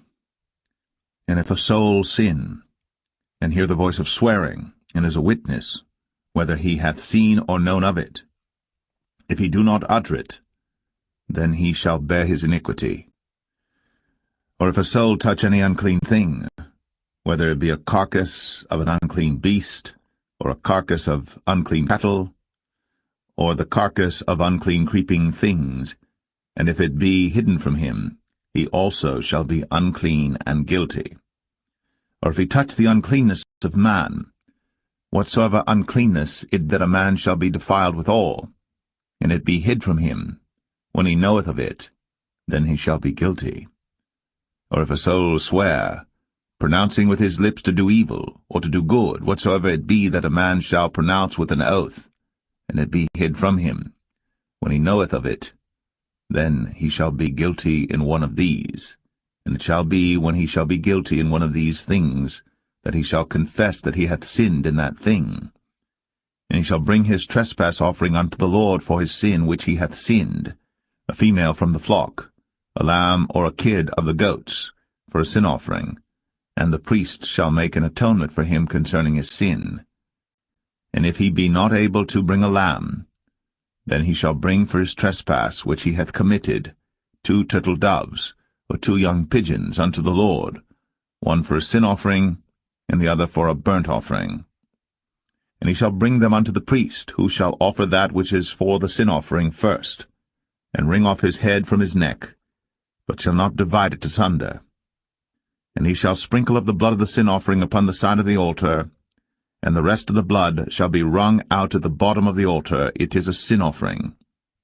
And he shall offer the second for a burnt offering according to the manner, and the priest shall make an atonement for him for his sin which he hath sinned, and it shall be forgiven him. But if he be not able to bring 2 turtle doves or 2 young pigeons, then he that sinned shall bring for his offering the 10th part of an ephah of fine flour for a sin offering. He shall put no oil upon it, neither shall he put any frankincense thereon, for it is a sin offering. Then shall he bring it to the priest, and the priest shall take his handful of it, even a memorial thereof, and burn it on the altar, according to the offerings made by fire unto the Lord. It is a sin offering. And the priest shall make an atonement for him as touching his sin that he hath sinned in one of these, and it shall be forgiven him. And the remnant shall be the priest's, as a meat offering. And the Lord spake unto Moses, saying, If a soul commit a trespass, and sin through ignorance in the holy things of the Lord, then he shall bring for his trespass unto the Lord a ram without blemish out of the flocks, with thy estimation by shekels of silver, after the shekel of the sanctuary, for a trespass offering. And he shall make amends for the harm that he hath done in the holy thing, and shall add the 5th part thereto, and give it unto the priest. And the priest shall make an atonement for him with the ram of the trespass offering, and it shall be forgiven him. And if a soul sin, and commit any of these things which are forbidden to be done by the commandments of the Lord, though he wist it not, yet is he guilty, and shall bear his iniquity. And he shall bring a ram without blemish out of the flock, with thy estimation, for a trespass offering unto the priest. And the priest shall make an atonement for him concerning his ignorance, wherein he erred, and wist it not, and it shall be forgiven him. It is a trespass offering. He hath certainly trespassed against the Lord.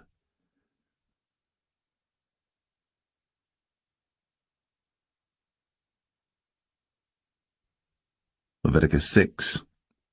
And the Lord spake unto Moses, saying, If a soul sin, and commit a trespass against the Lord, and lie unto his neighbor in that which was delivered him to keep, for in fellowship, or in a thing taken away by violence, or hath deceived his neighbor, or have found that which was lost, and lieth concerning it, and sweareth falsely, in any of all these that a man doeth, sinning therein, then it shall be, because he hath sinned, and is guilty, that he shall restore that which he took violently away, or the thing which he hath deceitfully gotten, or that which was delivered him to keep, or the lost thing which he found, or all that about which he hath sworn falsely. He shall even restore it in the principal, and shall add the 5th part more thereto, and give it unto him to whom it appertaineth, in the day of his trespass offering. And he shall bring his trespass offering unto the Lord, a ram without blemish out of the flock, with thy estimation, for a trespass offering unto the priest. And the priest shall make an atonement for him before the Lord, and it shall be forgiven him for any thing of all that he hath done in trespassing therein. And the Lord spake unto Moses, saying, Command Aaron and his sons, saying, This is the law of the burnt offering. It is the burnt offering because of the burning upon the altar all night unto the morning, and the fire of the altar shall be burning in it. And the priest shall put on his linen garment, and his linen breeches shall he put upon his flesh, and take up the ashes which the fire hath consumed with the burnt offering on the altar. And he shall put them beside the altar. And he shall put off his garments, and put on other garments, and carry forth the ashes without the camp unto a clean place. And the fire upon the altar shall be burning in it. It shall not be put out. And the priest shall burn wood on it every morning, and lay the burnt offering in order upon it. And he shall burn thereon the fat of the peace offerings. The fire shall ever be burning upon the altar. It shall never go out. And this is the law of the meat offering. The sons of Aaron shall offer it before the Lord, before the altar. And he shall take of it his handful of the flour of the meat offering, and of the oil thereof, and all the frankincense which is upon the meat offering, and shall burn it upon the altar for a sweet savour, even the memorial of it, unto the Lord. And the remainder thereof shall Aaron and his sons eat. With unleavened bread shall it be eaten in the holy place. In the court of the tabernacle of the congregation they shall eat it. It shall not be baked with leaven. I have given it unto them for their portion of my offerings made by fire. It is most holy, as is the sin offering, and as the trespass offering. All the males among the children of Aaron shall eat of it. It shall be a statute for ever in your generations concerning the offerings of the Lord made by fire. Every one that toucheth them shall be holy.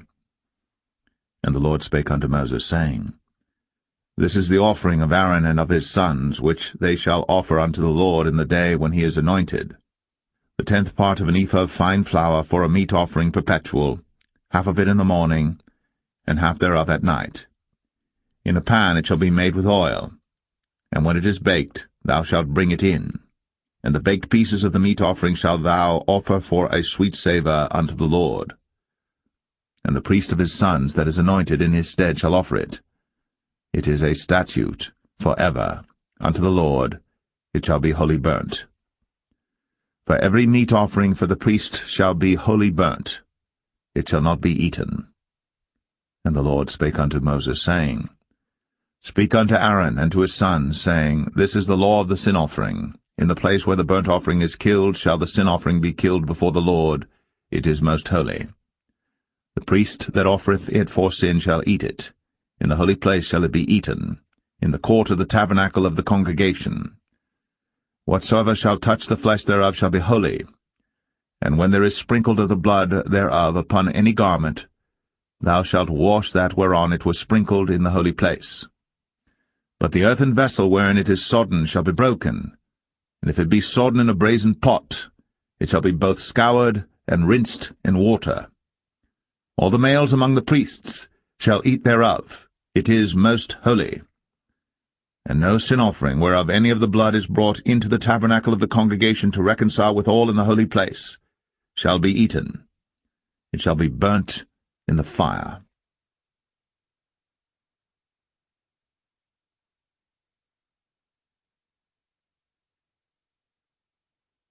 Leviticus 7. Likewise, this is the law of the trespass offering. It is most holy. In the place where they kill the burnt offering shall they kill the trespass offering, and the blood thereof shall he sprinkle round about upon the altar. And he shall offer of it all the fat thereof, the rump, and the fat that covereth the inwards, and the 2 kidneys, and the fat that is on them, which is by the flanks, and the caul that is above the liver, with the kidneys, it shall he take away. And the priest shall burn them upon the altar for an offering made by fire unto the Lord. It is a trespass offering. Every male among the priests shall eat thereof. It shall be eaten in the holy place. It is most holy. As the sin offering is, so is the trespass offering. There is one law for them. The priest that maketh atonement therewith shall have it. And the priest that offereth any man's burnt offering, even the priest, shall have to himself the skin of the burnt offering which he hath offered. And all the meat offering that is baked in the oven, and all that is dressed in the frying pan, and in the pan, shall be the priest's that offereth it. And every meat offering mingled with oil and dry shall all the sons of Aaron have, one as much as another. And this is the law of the sacrifice of peace offerings which he shall offer unto the Lord. If he offer it for a thanksgiving, then he shall offer with the sacrifice of thanksgiving unleavened cakes mingled with oil, and unleavened wafers anointed with oil, and cakes mingled with oil of fine flour fried. Besides the cakes, he shall offer for his offering leavened bread with the sacrifice of thanksgiving of his peace offerings, and of it he shall offer one out of the whole oblation for an heave offering unto the Lord, and it shall be the priest's that sprinkleth the blood of the peace offerings. And the flesh of the sacrifice of his peace offerings for thanksgiving shall be eaten the same day that it is offered. He shall not leave any of it until the morning. But if the sacrifice of his offering be a vow or a voluntary offering, it shall be eaten the same day that he offereth his sacrifice, and on the morrow also the remainder of it shall be eaten. But the remainder of the flesh of the sacrifice on the 3rd day shall be burnt with fire. And if any of the flesh of the sacrifice of his peace offerings be eaten at all on the third day, it shall not be accepted, neither shall it be imputed unto him that offereth it. It shall be an abomination, and the soul that eateth of it shall bear his iniquity. And the flesh that toucheth any unclean thing shall not be eaten, it shall be burnt with fire. And as for the flesh, all that be clean shall eat thereof. But the soul that eateth of the flesh of the sacrifice of peace offerings that pertain unto the Lord, having his uncleanness upon him, even that soul shall be cut off from his people. Moreover, the soul that shall touch any unclean thing, as the uncleanness of man, or any unclean beast, or any abominable unclean thing, and eat of the flesh of the sacrifice of peace offerings, which pertain unto the Lord, even that soul shall be cut off from his people. And the Lord spake unto Moses, saying, Speak unto the children of Israel, saying, Ye shall eat no manner of fat, of ox, or of sheep, or of goat, and the fat of the beast that dieth of itself, and the fat of that which is torn with beasts, may be used in any other use, but ye shall in no wise eat of it. For whosoever eateth the fat of the beast, of which men offer an offering made by fire unto the Lord, even the soul that eateth it shall be cut off from his people. Moreover, ye shall eat no manner of blood, whether it be of fowl or of beast, in any of your dwellings. Whatsoever soul it be that eateth any manner of blood, even that soul shall be cut off from his people. And the Lord spake unto Moses, saying, Speak unto the children of Israel, saying, He that offereth the sacrifice of his peace offerings unto the Lord shall bring his oblation unto the Lord of the sacrifice of his peace offerings. His own hands shall bring the offerings of the Lord made by fire, the fat with the breast. It shall he bring, that the breast may be waved for a wave offering before the Lord. And the priest shall burn the fat upon the altar, but the breast shall be Aaron's and his sons'. And the right shoulder shall ye give unto the priest for an heave offering of the sacrifices of your peace offerings. He among the sons of Aaron, that offereth the blood of the peace offerings, and the fat, shall have the right shoulder for his part.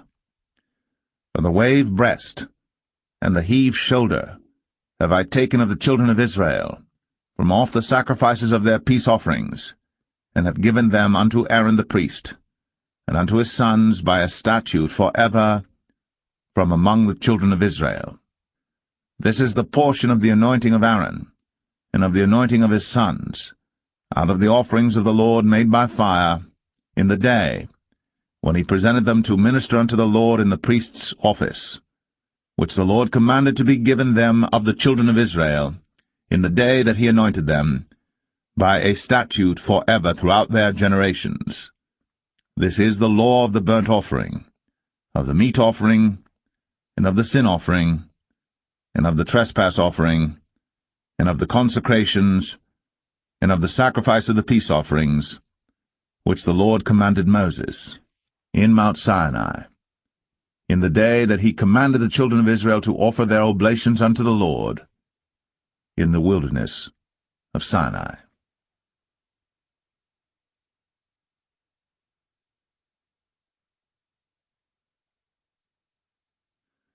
Leviticus 8. And the Lord spake unto Moses, saying, Take Aaron and his sons with him, and the garments and the anointing oil, and a bullock for the sin offering, and 2 rams, and a basket of unleavened bread. And gather thou all the congregation together unto the door of the tabernacle of the congregation. And Moses did as the Lord commanded him. And the assembly was gathered together unto the door of the tabernacle of the congregation. And Moses said unto the congregation, This is the thing which the Lord commanded to be done. And Moses brought Aaron and his sons, and washed them with water. And he put upon him the coat, and girded him with the girdle, and clothed him with the robe, and put the ephod upon him. And he girded him with the curious girdle of the ephod, and bound it unto him therewith. And he put the breastplate upon him. Also he put in the breastplate the Urim and the Thummim. And he put the mitre upon his head, also upon the mitre, even upon his forefront, did he put the golden plate, the holy crown, as the Lord commanded Moses. And Moses took the anointing oil, and anointed the tabernacle and all that was therein, and sanctified them. And he sprinkled thereof upon the altar 7 times, and anointed the altar and all his vessels, both the laver and his foot, to sanctify them. And he poured of the anointing oil upon Aaron's head, and anointed him, to sanctify him.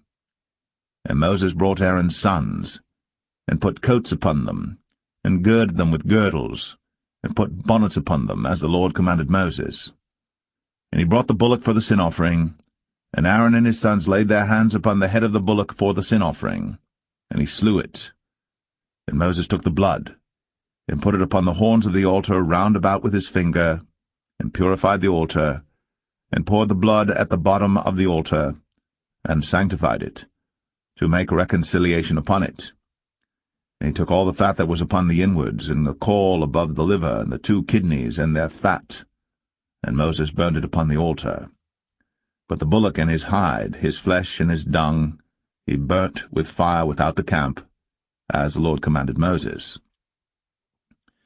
And he brought the ram for the burnt offering, and Aaron and his sons laid their hands upon the head of the ram, and he killed it. And Moses sprinkled the blood upon the altar round about, and he cut the ram into pieces. And Moses burnt the head, and the pieces, and the fat, and he washed the inwards and the legs in water. And Moses burnt the whole ram upon the altar. It was a burnt sacrifice for a sweet savour, and an offering made by fire unto the Lord, as the Lord commanded Moses. And he brought the other ram, the ram of consecration. And Aaron and his sons laid their hands upon the head of the ram, and he slew it. And Moses took of the blood of it, and put it upon the tip of Aaron's right ear, and upon the thumb of his right hand, and upon the great toe of his right foot. And he brought Aaron's sons, and Moses put of the blood upon the tip of their right ear, and upon the thumbs of their right hands, and upon the great toes of their right feet. And Moses sprinkled the blood upon the altar round about. And he took the fat, and the rump, and all the fat that was upon the inwards, and the caul above the liver, and the 2 kidneys and their fat, and the right shoulder, and out of the basket of unleavened bread that was before the Lord, he took 1 unleavened cake, and a cake of oiled bread, and 1 wafer, and put them on the fat, and upon the right shoulder. And he put all upon Aaron's hands, and upon his sons' hands, and waved them for a wave offering before the Lord. And Moses took them from off their hands, and burnt them on the altar upon the burnt offering. They were consecrations for a sweet savour. It is an offering made by fire unto the Lord. And Moses took the breast, and waved it for a wave offering before the Lord. For of the ram of consecration it was Moses' part, as the Lord commanded Moses. And Moses took of the anointing oil, and of the blood which was upon the altar, and sprinkled it upon Aaron, and upon his garments, and upon his sons, and upon his sons' garments with him, and sanctified Aaron, and his garments, and his sons' garments with him. And Moses said unto Aaron and to his sons, Boil the flesh at the door of the tabernacle of the congregation, and there eat it with the bread that is in the basket of consecrations, as I commanded, saying, Aaron and his sons shall eat it. And that which remaineth of the flesh and of the bread shall ye burn with fire. And ye shall not go out of the door of the tabernacle of the congregation in 7 days, until the days of your consecration be at an end. For 7 days shall he consecrate you. As he hath done this day, so the Lord hath commanded to do, to make an atonement for you. Therefore shall ye abide at the door of the tabernacle of the congregation day and night, 7 days, and keep the charge of the Lord, that ye die not, for so I am commanded. So Aaron and his sons did all things which the Lord commanded by the hand of Moses.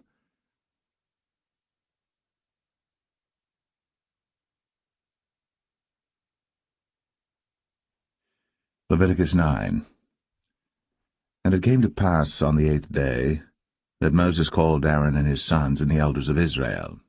And he said unto Aaron, Take thee a young calf for a sin offering, and a ram for a burnt offering without blemish, and offer them before the Lord. And unto the children of Israel thou shalt speak, saying, Take ye a kid of the goats for a sin offering, and a calf and a lamb, both of the first year, without blemish, for a burnt offering. Also a bullock and a ram for peace offerings to sacrifice before the Lord, and a meat offering mingled with oil. For today the Lord will appear unto you.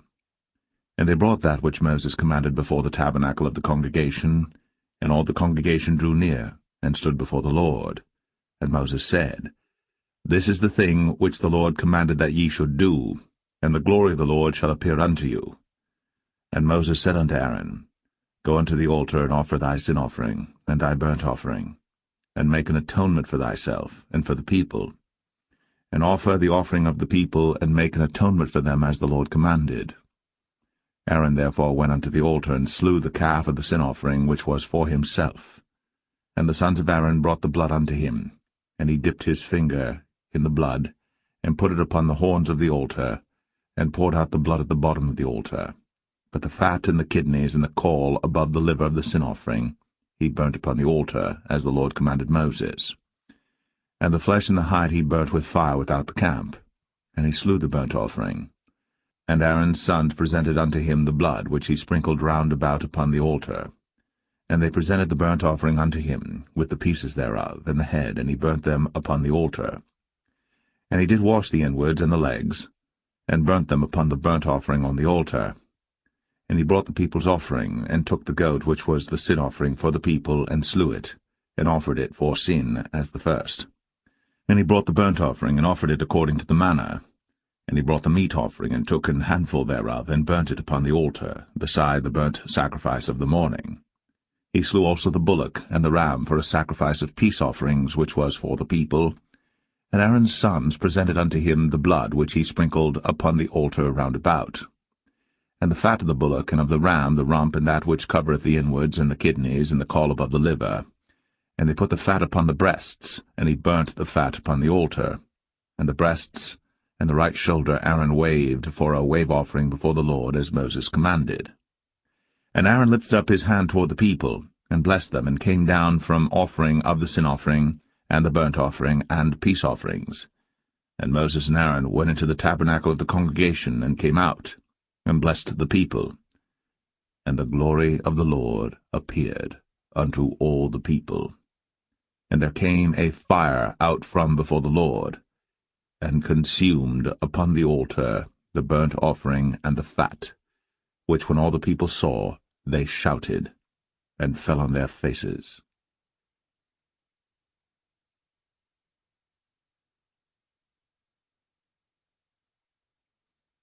Leviticus 10.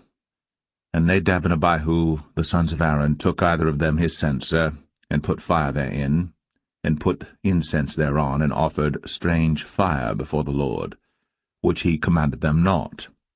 And there went out fire from the Lord, and devoured them, and they died before the Lord.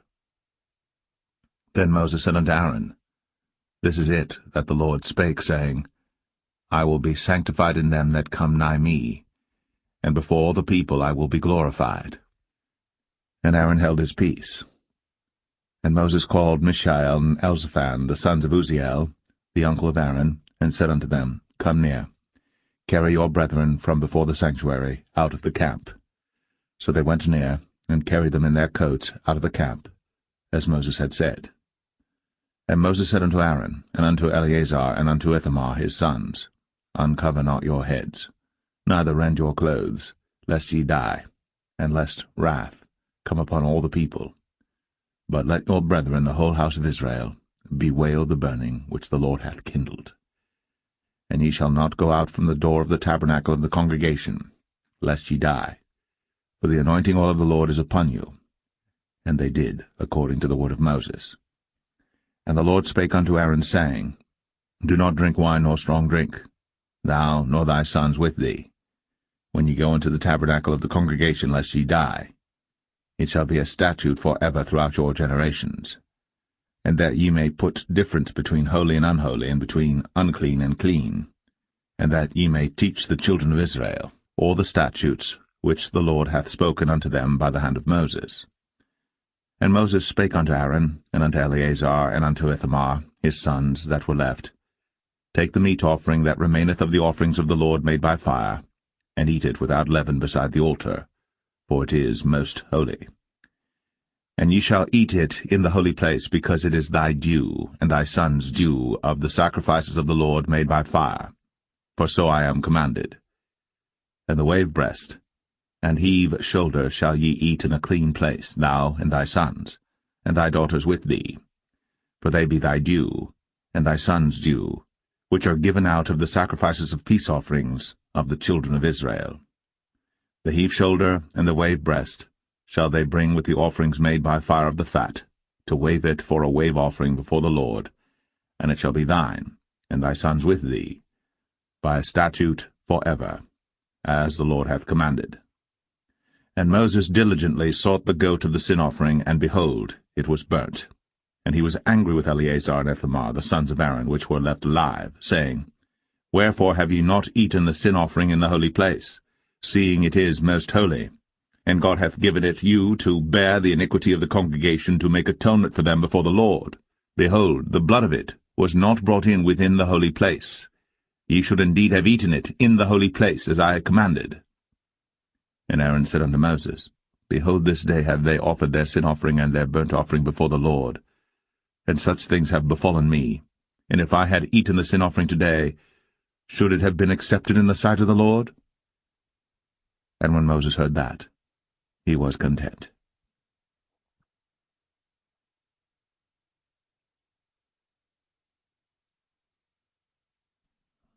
Leviticus 11. And the Lord spake unto Moses and to Aaron, saying unto them, Speak unto the children of Israel, saying, These are the beasts, which ye shall eat among all the beasts that are on the earth. Whatsoever parteth the hoof, and is cloven-footed, and cheweth the cud, among the beasts, that shall ye eat. Nevertheless, these shall ye not eat of them that chew the cud, or of them that divide the hoof, as the camel, because he cheweth the cud, but divideth not the hoof, he is unclean unto you. And the coney, because he cheweth the cud, but divideth not the hoof, he is unclean unto you. And the hare, because he cheweth the cud, but divideth not the hoof, he is unclean unto you. And the swine, though he divide the hoof, and be cloven-footed, yet he cheweth not the cud, he is unclean to you. Of their flesh shall ye not eat, and their carcass shall ye not touch, they are unclean to you. These shall ye eat of all that are in the waters. Whatsoever hath fins and scales in the waters, in the seas, and in the rivers, them shall ye eat. And all that have not fins and scales in the seas, and in the rivers, of all that move in the waters, and of any living thing which is in the waters, they shall be an abomination unto you. They shall be even an abomination unto you. Ye shall not eat of their flesh, but ye shall have their carcasses in abomination. Whatsoever hath no fins nor scales in the waters, that shall be an abomination unto you. And these are they which ye shall have in abomination among the fowls. They shall not be eaten. They are an abomination, the eagle, and the ossifrage, and the osprey, and the vulture, and the kite after his kind, every raven after his kind, and the owl, and the nighthawk, and the cuckoo, and the hawk after his kind, and the little owl, and the cormorant, and the great owl, and the swan, and the pelican, and the gyre eagle, and the stork, the heron after her kind, and the lapwing, and the bat. All fowls that creep, going upon all four, shall be an abomination unto you.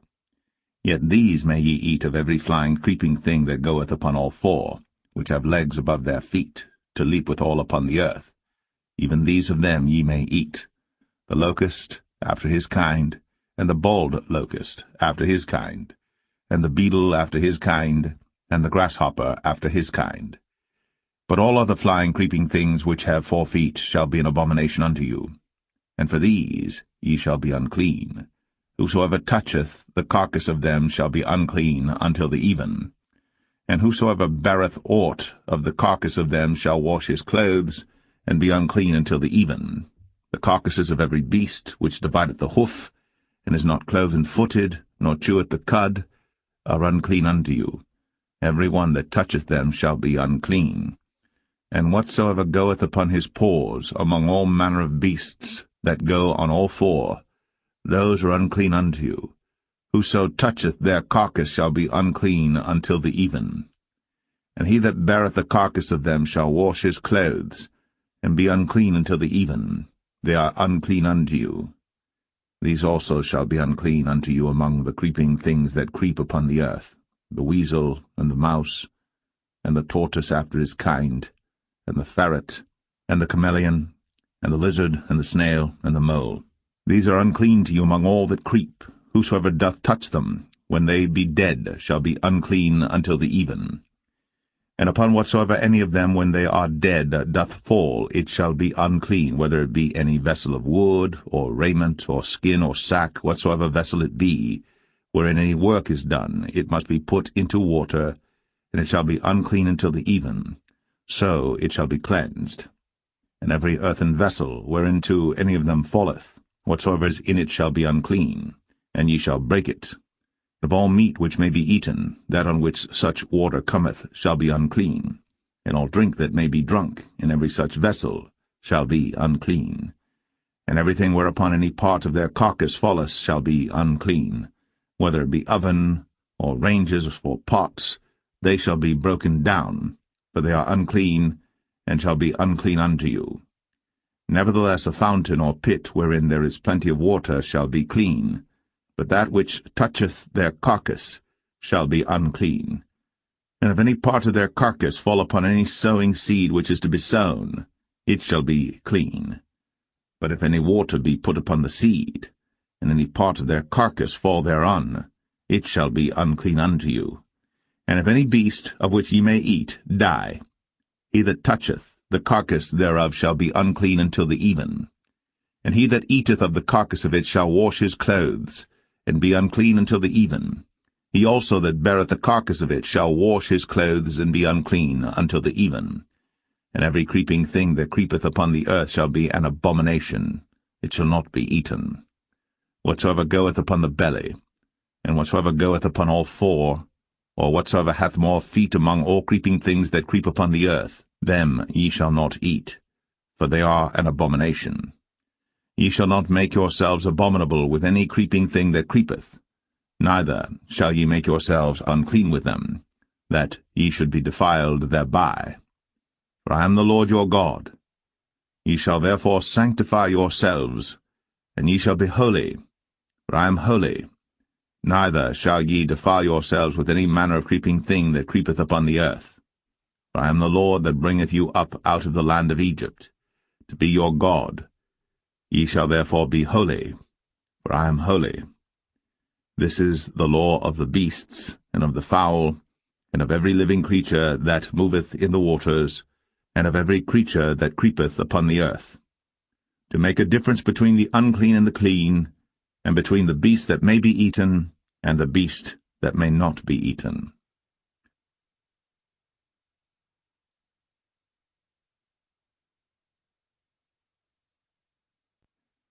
Leviticus 12.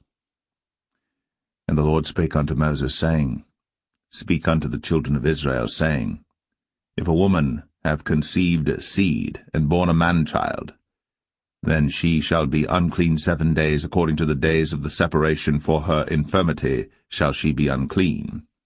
And in the 8th day the flesh of his foreskin shall be circumcised, and she shall then continue in the blood of her purifying 33 days. She shall touch no hallowed thing, nor come into the sanctuary until the days of her purifying be fulfilled.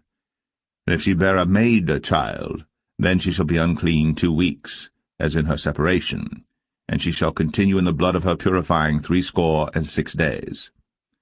And when the days of her purifying are fulfilled, for a son or for a daughter, she shall bring a lamb of the first year for a burnt offering, and a young pigeon, or a turtle dove, for a sin offering, unto the door of the tabernacle of the congregation, unto the priest, who shall offer it before the Lord, and make an atonement for her, and she shall be cleansed from the issue of her blood. This is the law for her that hath borne a male or a female. And if she be not able to bring a lamb, then she shall bring 2 turtles or 2 young pigeons, the one for the burnt offering and the other for a sin offering, and the priest shall make an atonement for her, and she shall be clean.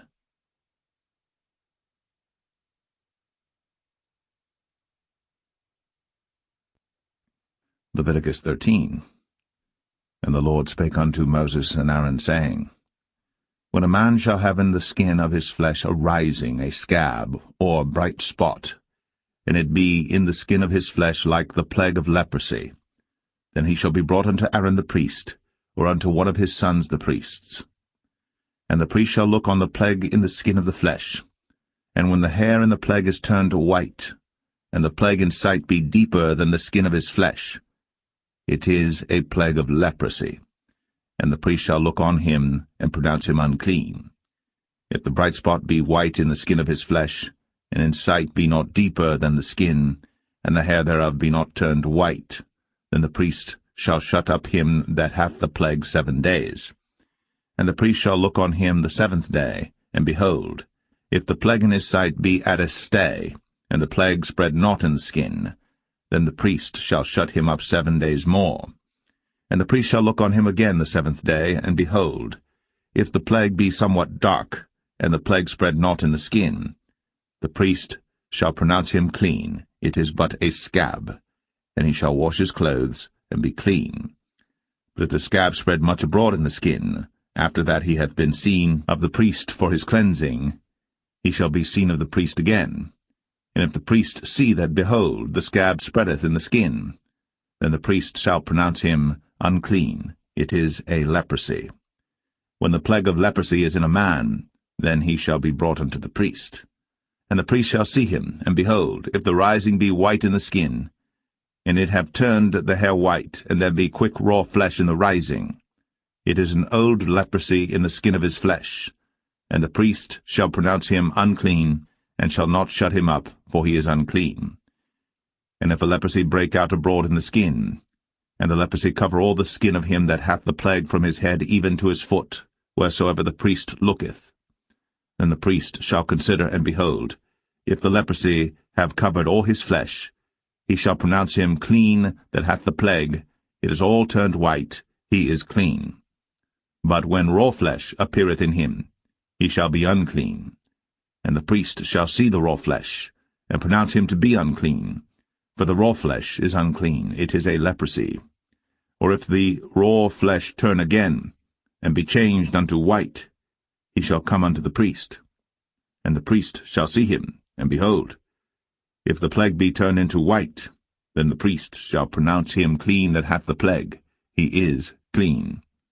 The flesh also, in which even in the skin thereof was a boil, and is healed, and in the place of the boil there be a white rising, or a bright spot, white and somewhat reddish, and it be shown to the priest. And if, when the priest seeth it, behold, it be in sight lower than the skin, and the hair thereof be turned white, the priest shall pronounce him unclean. It is a plague of leprosy broken out of the boil. But if the priest look on it, and behold, there be no white hairs therein, and if it be not lower than the skin, but be somewhat dark, then the priest shall shut him up 7 days. And if it spread much abroad in the skin, then the priest shall pronounce him unclean. It is a plague. But if the bright spot stay in his place, and spread not, it is a burning boil, and the priest shall pronounce him clean. Or if there be any flesh in the skin whereof there is a hot burning, and the quick flesh that burneth have a white bright spot, somewhat reddish or white, then the priest shall look upon it, and behold, if the hair in the bright spot be turned white, and it be in sight deeper than the skin, it is a leprosy broken out of the burning. Wherefore the priest shall pronounce him unclean. It is the plague of leprosy. But if the priest look on it, and behold, there be no white hair in the bright spot, and it be no lower than the other skin, but be somewhat dark, then the priest shall shut him up 7 days. And the priest shall look upon him the 7th day, and if it be spread much abroad in the skin, then the priest shall pronounce him unclean. It is the plague of leprosy. And if the bright spot stay in his place, and spread not in the skin, but it be somewhat dark, it is a rising of the burning, and the priest shall pronounce him clean. For it is an inflammation of the burning. If a man or woman have a plague upon the head or the beard, then the priest shall see the plague, and behold, if it be in sight deeper than the skin, and there be in it a yellow thin hair, then the priest shall pronounce him unclean. It is a dry scall, even a leprosy upon the head or beard. Let the priest look on the plague of the scall, and behold, it be not in sight deeper than the skin, and that there is no black hair in it. Then the priest shall shut up him that hath the plague of the scall 7 days. And in the 7th day the priest shall look on the plague, and behold, if the scall spread not, and there be in it no yellow hair, and the scall be not in sight deeper than the skin, he shall be shaven, but the scall shall he not shave, and the priest shall shut up him that hath the scall 7 days more. And in the 7th day the priest shall look on the scall, and behold, if the scall be not spread in the skin, nor be in sight deeper than the skin, then the priest shall pronounce him clean, and he shall wash his clothes, and be clean. But if the scall spread much in the skin after his cleansing, then the priest shall look on him, and behold, if the scall be spread in the skin, the priest shall not seek for yellow hair, he is unclean. But if the scall be in his sight at a stay, and that there is black hair grown up therein, the scall is healed, he is clean, and the priest shall pronounce him clean. If a man also or a woman have in the skin of their flesh bright spots, even white bright spots, then the priest shall look, and behold, if the bright spots in the skin of their flesh be darkish white, it is a freckled spot that groweth in the skin, he is clean. And the man whose hair is fallen off his head, he is bald, yet is he clean. And he that hath his hair fallen off from the part of his head toward his face, he is forehead bald, yet is he clean. And if there be in the bald head or bald forehead a white reddish sore, it is a leprosy sprung up in his bald head, or his bald forehead. Then the priest shall look upon it, and behold, if the rising of the sore be white, reddish in his bald head, or in his bald forehead, as the leprosy appeareth in the skin of the flesh, he is a leprous man. He is unclean. The priest shall pronounce him utterly unclean. His plague is in his head. And the leper in whom the plague is, his clothes shall be rent, and his head bare, and he shall put a covering upon his upper lip, and shall cry, Unclean, unclean. All the days wherein the plague shall be in him, he shall be defiled. He is unclean. He shall dwell alone. Without the camp shall his habitation be. The garment also that the plague of leprosy is in, whether it be a woolen garment or a linen garment, whether it be in the warp or woof of linen or of woolen, whether in a skin or in anything made of skin, and if the plague be greenish or reddish in the garment or in the skin, either in the warp or in the woof or in anything of skin, it is a plague of leprosy, and shall be shown unto the priest. And the priest shall look upon the plague, and shut up it that hath the plague 7 days.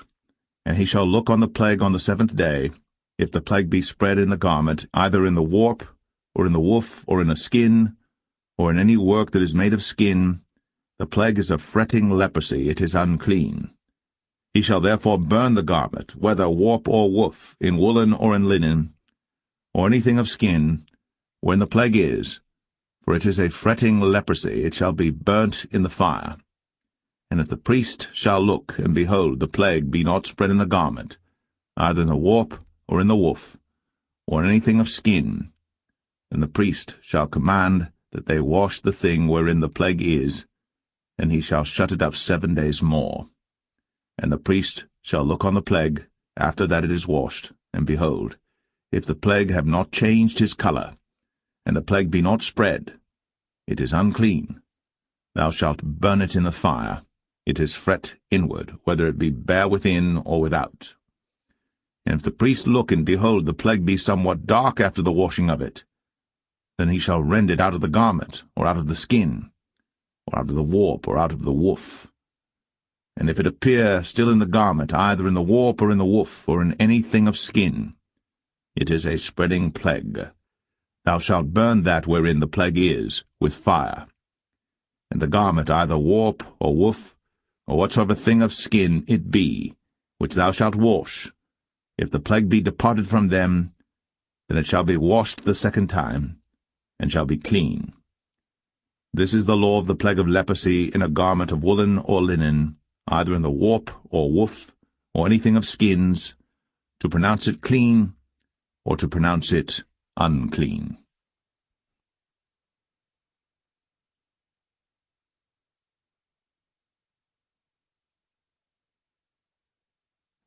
Leviticus 14. And the Lord spake unto Moses, saying, This shall be the law of the leper in the day of his cleansing. He shall be brought unto the priest. And the priest shall go forth out of the camp, and the priest shall look, and behold, if the plague of leprosy be healed in the leper, then shall the priest command to take for him that is to be cleansed 2 birds alive and clean, and cedar wood, and scarlet and hyssop. And the priest shall command that one of the birds be killed in an earthen vessel over running water. As for the living bird, he shall take it, and the cedar wood, and the scarlet, and the hyssop, and shall dip them and the living bird in the blood of the bird that was killed over the running water. And he shall sprinkle upon him that is to be cleansed from the leprosy 7 times, and shall pronounce him clean, and shall let the living bird loose into the open field. And he that is to be cleansed shall wash his clothes, and shave off all his hair, and wash himself in water, that he may be clean. And after that he shall come into the camp, and shall tarry abroad out of his tent 7 days. But it shall be on the 7th day that he shall shave all his hair off his head, and his beard, and his eyebrows. Even all his hair he shall shave off. And he shall wash his clothes. Also he shall wash his flesh in water, and he shall be clean. And on the 8th day he shall take 2 he-lambs without blemish, and 1 ewe-lamb of the 1st year without blemish, and 3/10 deals of fine flour for a meat offering, mingled with oil, and 1 log of oil. And the priest that maketh him clean shall present the man that is to be made clean, and those things before the Lord, at the door of the tabernacle of the congregation. And the priest shall take 1 he-lamb, and offer him for a trespass offering, and the log of oil, and wave them for a wave offering before the Lord. And he shall slay the lamb in the place where he shall kill the sin offering and the burnt offering in the holy place. For as the sin offering is the priest's, so is the trespass offering. It is most holy. And the priest shall take some of the blood of the trespass offering, and the priest shall put it upon the tip of the right ear of him that is to be cleansed, and upon the thumb of his right hand, and upon the great toe of his right foot. And the priest shall take some of the log of oil, and pour it into the palm of his own left hand. And the priest shall dip his right finger in the oil that is in his left hand, and shall sprinkle of the oil with his finger 7 times before the Lord. And of the rest of the oil that is in his hand shall the priest put upon the tip of the right ear of him that is to be cleansed, and upon the thumb of his right hand, and upon the great toe of his right foot, upon the blood of the trespass offering. And the remnant of the oil that is in the priest's hand he shall pour upon the head of him that is to be cleansed, and the priest shall make an atonement for him before the Lord. And the priest shall offer the sin offering, and make an atonement for him that is to be cleansed from his uncleanness. And afterward he shall kill the burnt offering. And the priest shall offer the burnt offering and the meat offering upon the altar. And the priest shall make an atonement for him, and he shall be clean. And if he be poor, and cannot get so much, then he shall take 1 lamb for a trespass offering to be waved, to make an atonement for him, and 1/10 deal of fine flour mingled with oil for a meat offering, and a log of oil, and 2 turtle doves, or 2 young pigeons, such as he is able to get, and the one shall be a sin offering, and the other a burnt offering. And he shall bring them on the 8th day for his cleansing unto the priest, unto the door of the tabernacle of the congregation before the Lord. And the priest shall take the lamb of the trespass offering, and the log of oil, and the priest shall wave them for a wave offering before the Lord. And he shall kill the lamb of the trespass offering, and the priest shall take some of the blood of the trespass offering, and put it upon the tip of the right ear of him that is to be cleansed, and upon the thumb of his right hand, and upon the great toe of his right foot. And the priest shall pour of the oil into the palm of his own left hand. And the priest shall sprinkle with his right finger some of the oil that is in his left hand 7 times before the Lord. And the priest shall put of the oil that is in his hand upon the tip of the right ear of him that is to be cleansed, and upon the thumb of his right hand, and upon the great toe of his right foot, upon the place of the blood of the trespass offering. And the rest of the oil that is in the priest's hand he shall put upon the head of him that is to be cleansed, to make an atonement for him before the Lord. And he shall offer the one of the turtle doves, or of the young pigeons, such as he can get, even such as he is able to get, the one for a sin offering, and the other for a burnt offering, with the meat offering. And the priest shall make an atonement for him that is to be cleansed before the Lord. This is the law of him in whom is the plague of leprosy, whose hand is not able to get that which pertaineth to his cleansing. And the Lord spake unto Moses and unto Aaron, saying, When ye be come into the land of Canaan, which I give to you for a possession, and I put the plague of leprosy in a house of the land of your possession, and he that owneth the house shall come and tell the priest, saying, It seemeth to me there is as it were a plague in the house. Then the priest shall command that they empty the house, before the priests go into it to see the plague, that all that is in the house be not made unclean, and afterward the priest shall go in to see the house. And he shall look on the plague, and behold, if the plague be in the walls of the house with hollow strakes, greenish or reddish, which in sight are lower than the wall, then the priest shall go out of the house to the door of the house, and shut up the house 7 days. And the priest shall come again the 7th day, and shall look, and behold, if the plague be spread in the walls of the house, then the priest shall command that they take away the stones in which the plague is, and they shall cast them into an unclean place without the city. And he shall cause the house to be scraped within round about, and they shall pour out the dust that they scrape off without the city into an unclean place. And they shall take other stones, and put them in the place of those stones. And he shall take other mortar, and shall plaster the house. And if the plague come again, and break out in the house, after that he hath taken away the stones, and after he hath scraped the house, and after it is plastered, then the priest shall come and look. And behold, if the plague be spread in the house, it is a fretting leprosy in the house, it is unclean. And he shall break down the house, the stones of it, and the timber thereof, and all the mortar of the house, and he shall carry them forth out of the city into an unclean place. Moreover, he that goeth into the house all the while that it is shut up shall be unclean until the even. And he that lieth in the house shall wash his clothes, and he that eateth in the house shall wash his clothes. And if the priest shall come in and look upon it, and behold, the plague hath not spread in the house, after the house was plastered, then the priest shall pronounce the house clean, because the plague is healed. And he shall take to cleanse the house 2 birds, and cedar wood, and scarlet, and hyssop. And he shall kill the one of the birds in an earthen vessel over running water.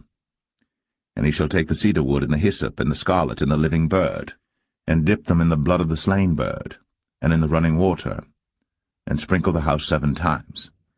And he shall cleanse the house with the blood of the bird, and with the running water, and with the living bird, and with the cedar wood, and with the hyssop, and with the scarlet. But he shall let go the living bird out of the city into the open fields, and make an atonement for the house, and it shall be clean. This is the law for all manner of plague of leprosy, and scall, and for the leprosy of a garment and of a house, and for a rising, and for a scab, and for a bright spot, to teach when it is unclean, and when it is clean. This is the law of leprosy.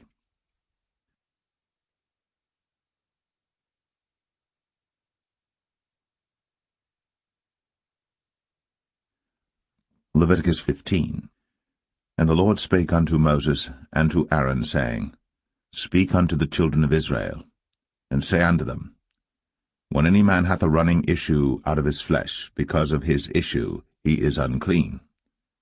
And this shall be his uncleanness in his issue, whether his flesh run with his issue, or his flesh be stopped from his issue, it is his uncleanness.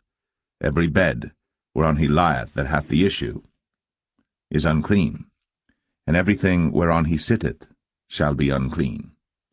And whosoever toucheth his bed shall wash his clothes, and bathe himself in water, and be unclean until the even. And he that sitteth on anything whereon he sat that hath the issue shall wash his clothes, and bathe himself in water, and be unclean until the even. And he that toucheth the flesh of him that hath the issue shall wash his clothes, and bathe himself in water, and be unclean until the even. And if he that hath the issue spit upon him that is clean, then he shall wash his clothes, and bathe himself in water, and be unclean until the even. And what saddle soever he rideth upon that hath the issue shall be unclean. And whosoever toucheth anything that was under him shall be unclean until the even. And he that beareth any of those things shall wash his clothes, and bathe himself in water, and be unclean until the even. And whomsoever he toucheth that hath the issue, and hath not rinsed his hands in water, he shall wash his clothes, and bathe himself in water, and be unclean until the even. And the vessel of earth that he toucheth, which hath the issue, shall be broken, and every vessel of wood shall be rinsed in water. And when he that hath an issue is cleansed of his issue, then he shall number to himself 7 days for his cleansing, and wash his clothes, and bathe his flesh in running water, and shall be clean. And on the 8th day he shall take to him 2 turtle doves, or 2 young pigeons, and come before the Lord unto the door of the tabernacle of the congregation, and give them unto the priest. And the priest shall offer them, the one for a sin offering, and the other for a burnt offering. And the priest shall make an atonement for him before the Lord for his issue. And if any man's seed of copulation go out from him, then he shall wash all his flesh in water, and be unclean until the even. And every garment and every skin whereon is the seed of copulation shall be washed with water, and be unclean until the even. The woman also with whom man shall lie with seed of copulation, they shall both bathe themselves in water, and be unclean until the even. And if a woman have an issue, and her issue in her flesh be blood, she shall be put apart 7 days, and whosoever toucheth her shall be unclean until the even. And everything that she lieth upon in her separation shall be unclean. Everything also that she sitteth upon shall be unclean. And whosoever toucheth her bed shall wash his clothes, and bathe himself in water, and be unclean until the even. And whosoever toucheth anything that she sat upon shall wash his clothes, and bathe himself in water, and be unclean until the even. And if it be on her bed, or on any thing whereon she sitteth, when he toucheth it, he shall be unclean until the even. And if any man lie with her at all, and her flowers be upon him, he shall be unclean 7 days, and all the bed whereon he lieth shall be unclean. And if a woman have an issue of her blood many days out of the time of her separation, or if it run beyond the time of her separation, all the days of the issue of her uncleanness shall be as the days of her separation. She shall be unclean. Every bed whereon she lieth all the days of her issue shall be unto her as the bed of her separation. And whatsoever she sitteth upon shall be unclean, as the uncleanness of her separation. And whosoever toucheth those things shall be unclean, and shall wash his clothes, and bathe himself in water, and be unclean until the even. But if she be cleansed of her issue, then she shall number to herself 7 days, and after that she shall be clean. And on the 8th day she shall take unto her 2 turtles, or 2 young pigeons, and bring them unto the priest, to the door of the tabernacle of the congregation. And the priest shall offer the one for a sin offering, and the other for a burnt offering, and the priest shall make an atonement for her before the Lord for the issue of her uncleanness. Thus shall ye separate the children of Israel from their uncleanness, that they die not in their uncleanness, when they defile my tabernacle that is among them. This is the law of him that hath an issue, and of him whose seed goeth from him, and is defiled therewith, and of her that is sick of her flowers, and of him that hath an issue, of the man, and of the woman, and of him that lieth with her that is unclean.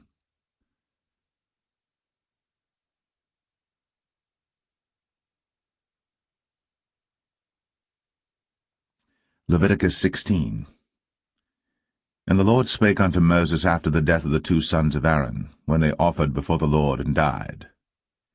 And the Lord said unto Moses, Speak unto Aaron thy brother, that he come not at all times into the holy place within the veil before the mercy seat, which is upon the ark, that he die not. For I will appear in the cloud upon the mercy seat. Thus shall Aaron come into the holy place with a young bullock for a sin offering, and a ram for a burnt offering. He shall put on the holy linen coat, and he shall have the linen breeches upon his flesh, and shall be girded with a linen girdle, and with the linen mitre shall he be attired. These are holy garments. Therefore shall he wash his flesh in water, and so put them on. And he shall take of the congregation of the children of Israel 2 kids of the goats for a sin offering, and 1 ram for a burnt offering. And Aaron shall offer his bullock of the sin offering which is for himself, and make an atonement for himself, and for his house. And he shall take the 2 goats and present them before the Lord at the door of the tabernacle of the congregation. And Aaron shall cast lots upon the 2 goats, 1 lot for the Lord, and the other lot for the scapegoat. And Aaron shall bring the goat upon which the Lord's lot fell, and offer him for a sin offering.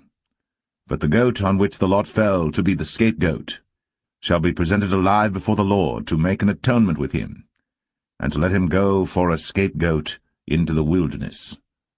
And Aaron shall bring the bullock of the sin offering which is for himself, and shall make an atonement for himself, and for his house, and shall kill the bullock of the sin offering which is for himself. And he shall take a censer full of burning coals of fire from off the altar before the Lord, and his hands full of sweet incense beaten small, and bring it within the veil. And he shall put the incense upon the fire before the Lord, that the cloud of the incense may cover the mercy seat that is upon the testimony, that he die not. And he shall take of the blood of the bullock, and sprinkle it with his finger upon the mercy seat eastward, and before the mercy seat shall he sprinkle of the blood with his finger 7 times. Then shall he kill the goat of the sin offering that is for the people, and bring his blood within the veil, and do with that blood as he did with the blood of the bullock, and sprinkle it upon the mercy seat, and before the mercy seat. And he shall make an atonement for the holy place, because of the uncleanness of the children of Israel, and because of their transgressions and all their sins. And so shall he do for the tabernacle of the congregation that remaineth among them in the midst of their uncleanness. And there shall be no man in the tabernacle of the congregation when he goeth in to make an atonement in the holy place, until he come out, and have made an atonement for himself, and for his household, and for all the congregation of Israel.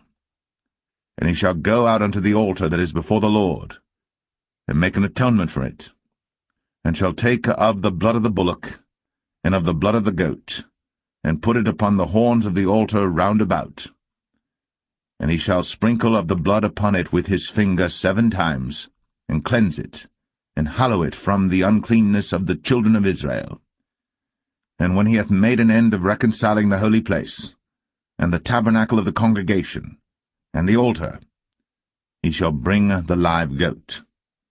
And Aaron shall lay both his hands upon the head of the live goat, and confess over him all the iniquities of the children of Israel, and all their transgressions and all their sins, putting them upon the head of the goat, and shall send him away by the hand of a fit man into the wilderness. And the goat shall bear upon him all their iniquities unto a land not inhabited. And he shall let go the goat in the wilderness. And Aaron shall come into the tabernacle of the congregation, and shall put off the linen garments, which he put on when he went into the holy place, and shall leave them there.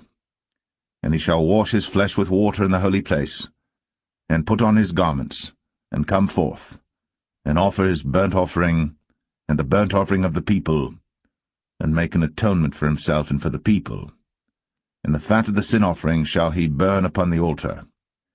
And he that let go the goat for the scapegoat shall wash his clothes, and bathe his flesh in water, and afterward come into the camp.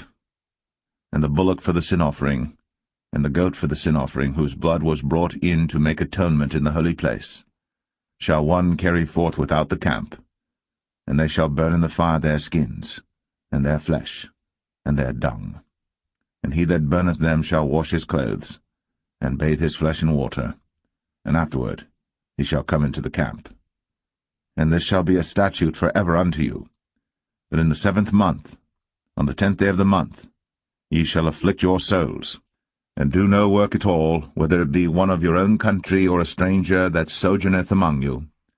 For on that day shall the priest make an atonement for you, to cleanse you, that ye may be clean from all your sins before the Lord. It shall be a Sabbath of rest unto you, and ye shall afflict your souls, by a statute for ever. And the priest, whom he shall anoint, and whom he shall consecrate to minister in the priest's office in his father's stead, shall make the atonement, and shall put on the linen clothes, even the holy garments.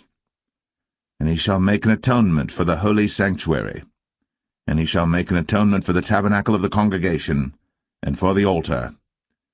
And he shall make an atonement for the priests, and for all the people of the congregation. And this shall be an everlasting statute unto you, to make an atonement for the children of Israel, for all their sins, once a year.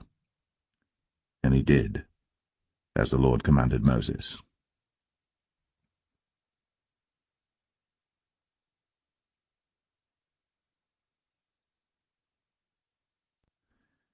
Leviticus 17.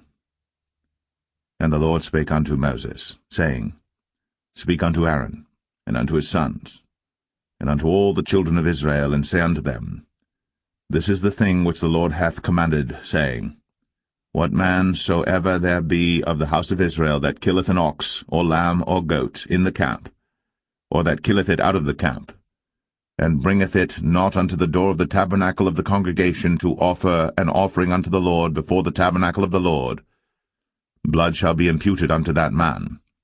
He hath shed blood, and that man shall be cut off from among his people. To the end that the children of Israel may bring their sacrifices which they offer in the open field, even that they may bring them unto the Lord, unto the door of the tabernacle of the congregation, unto the priest, and offer them for peace offerings unto the Lord. And the priest shall sprinkle the blood upon the altar of the Lord at the door of the tabernacle of the congregation, and burn the fat for a sweet savour unto the Lord.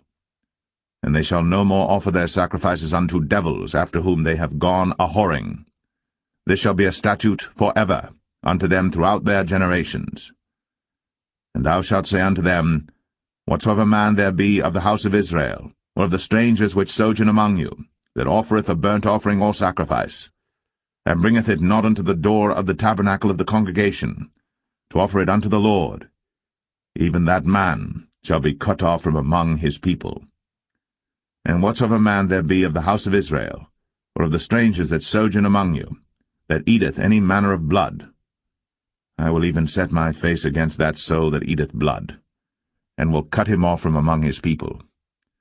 For the life of the flesh is in the blood, and I have given it to you upon the altar to make an atonement for your souls. For it is the blood that maketh an atonement for the soul.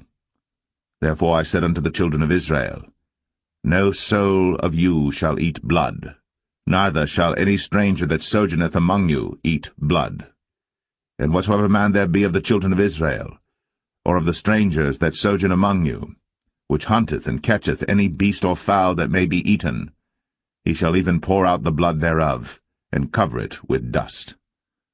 For it is the life of all flesh, the blood of it is for the life thereof.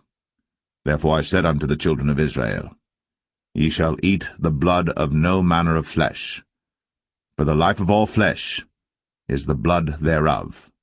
Whosoever eateth it shall be cut off. And every soul that eateth that which died of itself, or that which was torn with beasts, whether it be one of your own country or a stranger, he shall both wash his clothes, and bathe himself in water, and be unclean until the even. Then shall he be clean. But if he wash them not, nor bathe his flesh, then he shall bear his iniquity.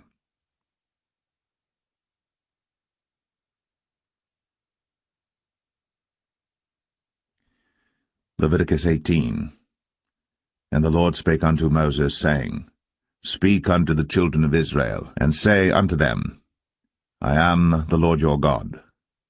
After the doings of the land of Egypt, wherein ye dwelt, shall ye not do, and after the doings of the land of Canaan, whither I bring you, shall ye not do, neither shall ye walk in their ordinances. Ye shall do my judgments, and keep mine ordinances, to walk therein. I am the Lord your God. Ye shall therefore keep my statutes and my judgments, which if a man do, he shall live in them. I am the Lord. None of you shall approach to any that is near of kin to him, to uncover their nakedness. I am the Lord. The nakedness of thy father, or the nakedness of thy mother, shalt thou not uncover. She is thy mother, thou shalt not uncover her nakedness. The nakedness of thy father's wife shalt thou not uncover. It is thy father's nakedness. The nakedness of thy sister, the daughter of thy father, or daughter of thy mother, whether she be born at home, or born abroad, even their nakedness thou shalt not uncover.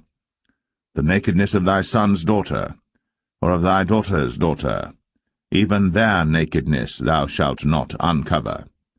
For theirs is thine own nakedness. The nakedness of thy father's wife's daughter, begotten of thy father, she is thy sister. Thou shalt not uncover her nakedness. Thou shalt not uncover the nakedness of thy father's sister. She is thy father's near kinswoman.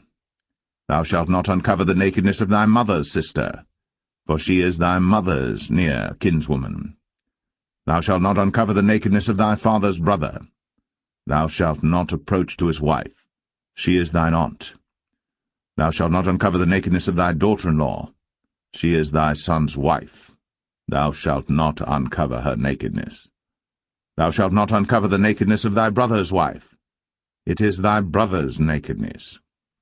Thou shalt not uncover the nakedness of a woman and her daughter, neither shalt thou take her son's daughter, or her daughter's daughter, to uncover her nakedness, for they are her near kinswoman. It is wickedness. Neither shalt thou take a wife to her sister, to vex her, to uncover her nakedness, beside the other in her lifetime. Also thou shalt not approach unto a woman to uncover her nakedness, as long as she is put apart for her uncleanness. Moreover, thou shalt not lie carnally with thy neighbour's wife, to defile thyself with her. And thou shalt not let any of thy seed pass through the fire to Moloch, neither shalt thou profane the name of thy God. I am the Lord. Thou shalt not lie with mankind, as with womankind. It is abomination. Neither shalt thou lie with any beast, to defile thyself therewith. Neither shall any woman stand before a beast to lie down thereto. It is confusion. Defile not ye yourselves in any of these things. For in all these the nations are defiled which I cast out before you, and the land is defiled. Therefore I do visit the iniquity thereof upon it, and the land itself vomiteth out her inhabitants.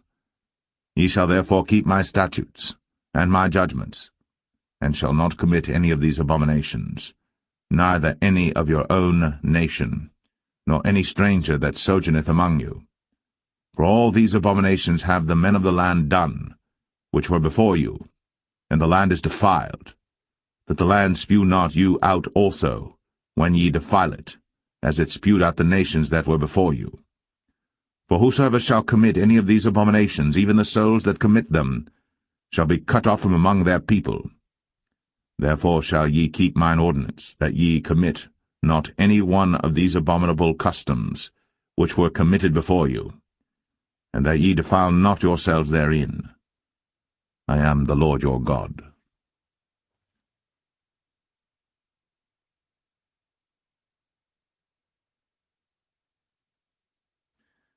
Leviticus 19. And the Lord spake unto Moses, saying, Speak unto all the congregation of the children of Israel, and say unto them, Ye shall be holy, for I, the Lord your God, am holy. Ye shall fear every man his mother, and his father, and keep my Sabbaths. I am the Lord your God. Turn ye not unto idols, nor make to yourselves molten gods. I am the Lord your God. And if ye offer a sacrifice of peace offerings unto the Lord, ye shall offer it at your own will. It shall be eaten the same day ye offer it, and on the morrow, and if aught remain until the third day, it shall be burnt in the fire. And if it be eaten at all on the third day, it is abominable, it shall not be accepted. Therefore every one that eateth it shall bear his iniquity, because he hath profaned the hallowed thing of the Lord, and that so shall be cut off from among his people.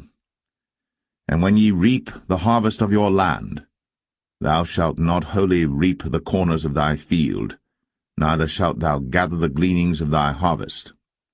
And thou shalt not glean thy vineyard, neither shalt thou gather every grape of thy vineyard. Thou shalt leave them for the poor and stranger. I am the Lord your God. Ye shall not steal, neither deal falsely, neither lie one to another. And ye shall not swear by my name falsely, neither shalt thou profane the name of thy God.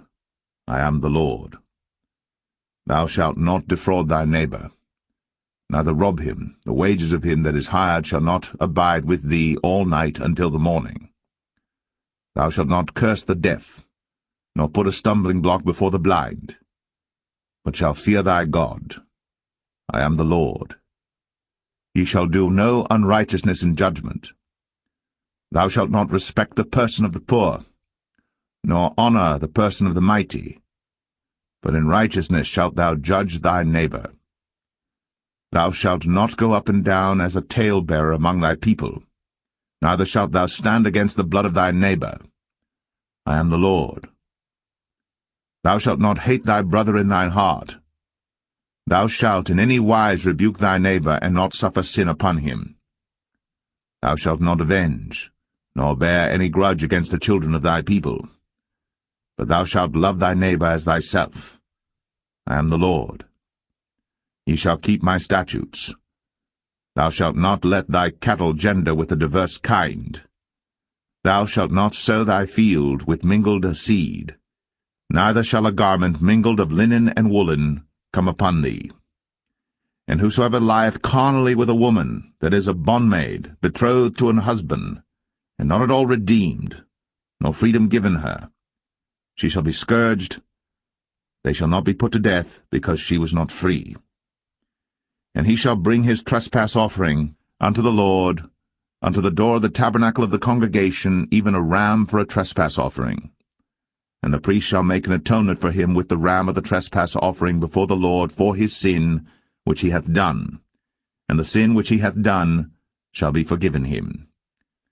And when ye shall come into the land, and shall have planted all manner of trees for food, then ye shall count the fruit thereof as uncircumcised. 3 years shall it be as uncircumcised unto you. It shall not be eaten of. But in the 4th year all the fruit thereof shall be holy, to praise the Lord withal. And in the 5th year shall ye eat of the fruit thereof, that it may yield unto you the increase thereof. I am the Lord your God. Ye shall not eat anything with the blood, neither shall ye use enchantment, nor observe times.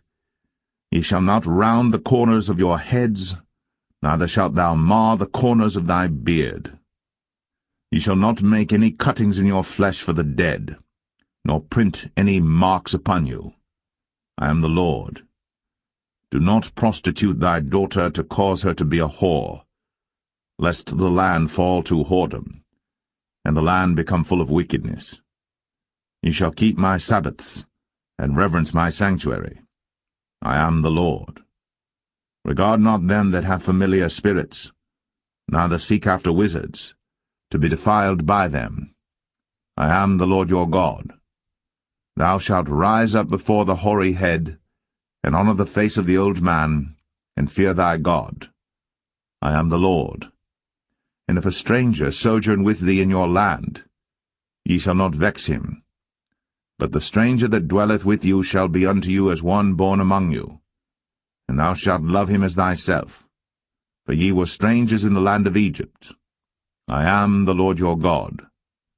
Ye shall do no unrighteousness in judgment, and meet yard in weight or in measure. Just balances just weights, a just ephah, and a just hin shall ye have. I am the Lord your God, which brought you out of the land of Egypt. Therefore shall ye observe all my statutes, and all my judgments, and do them. I am the Lord.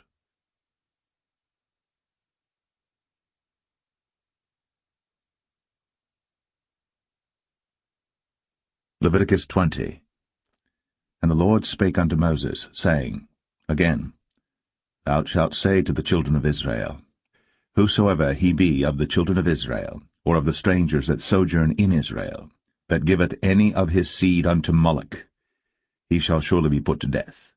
The people of the land shall stone him with stones. And I will set my face against that man, and will cut him off from among his people, because he hath given of his seed unto Moloch, to defile my sanctuary, and to profane my holy name. And if the people of the land do any ways hide their eyes from the man, when he giveth of his seed unto Moloch, and kill him not, then I will set my face against that man, and against his family, and will cut him off, and all that go a-whoring after him, to commit whoredom with Moloch from among their people. And the soul that turneth after such as have familiar spirits, and after wizards, to go a-whoring after them, I will even set my face against that soul, and will cut him off from among his people. Sanctify yourselves, therefore, and be ye holy, for I am the Lord your God. And ye shall keep my statutes, and do them. I am the Lord which sanctify you. For every one that curseth his father or his mother shall be surely put to death. He hath cursed his father or his mother, his blood shall be upon him. And the man that committeth adultery with another man's wife, even he that committeth adultery with his neighbour's wife, the adulterer and the adulteress, shall surely be put to death.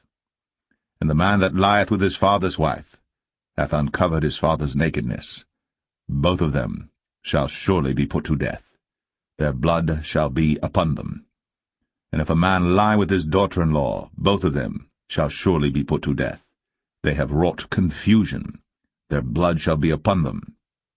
If a man also lie with mankind, as he lieth with a woman, both of them have committed an abomination. They shall surely be put to death. Their blood shall be upon them. And if a man take a wife and her mother, it is wickedness. They shall be burnt with fire, both he and they, that there be no wickedness among you. And if a man lie with a beast, he shall surely be put to death, and ye shall slay the beast. And if a woman approach unto any beast, and lie down thereto, thou shalt kill the woman and the beast. They shall surely be put to death. Their blood shall be upon them. And if a man shall take his sister, his father's daughter, or his mother's daughter, and see her nakedness, and she see his nakedness, it is a wicked thing, when they shall be cut off in the sight of their people. He hath uncovered his sister's nakedness, he shall bear his iniquity. And if a man shall lie with a woman having her sickness, and shall uncover her nakedness, he hath discovered her fountain, and she hath uncovered the fountain of her blood, and both of them shall be cut off from among their people. And thou shalt not uncover the nakedness of thy mother's sister, nor of thy father's sister, for he uncovereth his near kin, they shall bear their iniquity. And if a man shall lie with his uncle's wife, he hath uncovered his uncle's nakedness, they shall bear their sin, they shall die childless. And if a man shall take his brother's wife, it is an unclean thing. He hath uncovered his brother's nakedness, they shall be childless. Ye shall therefore keep all my statutes and all my judgments, and do them, that the land, whither I bring you to dwell therein, spew you not out. And ye shall not walk in the manners of the nation, which I cast out before you. For they committed all these things, and therefore I abhorred them. But I have said unto you, Ye shall inherit their land, and I will give it unto you to possess it, a land that floweth with milk and honey. I am the Lord your God, which have separated you from other people. Ye shall therefore put difference between clean beasts and unclean, and between unclean fowls and clean. And ye shall not make your souls abominable by beast, or by fowl, or by any manner of living thing that creepeth on the ground, which I have separated from you as unclean.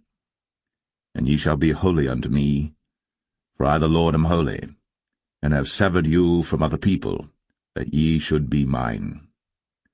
A man also, or woman that hath a familiar spirit, or that is a wizard, shall surely be put to death. They shall stone them with stones, their blood shall be upon them.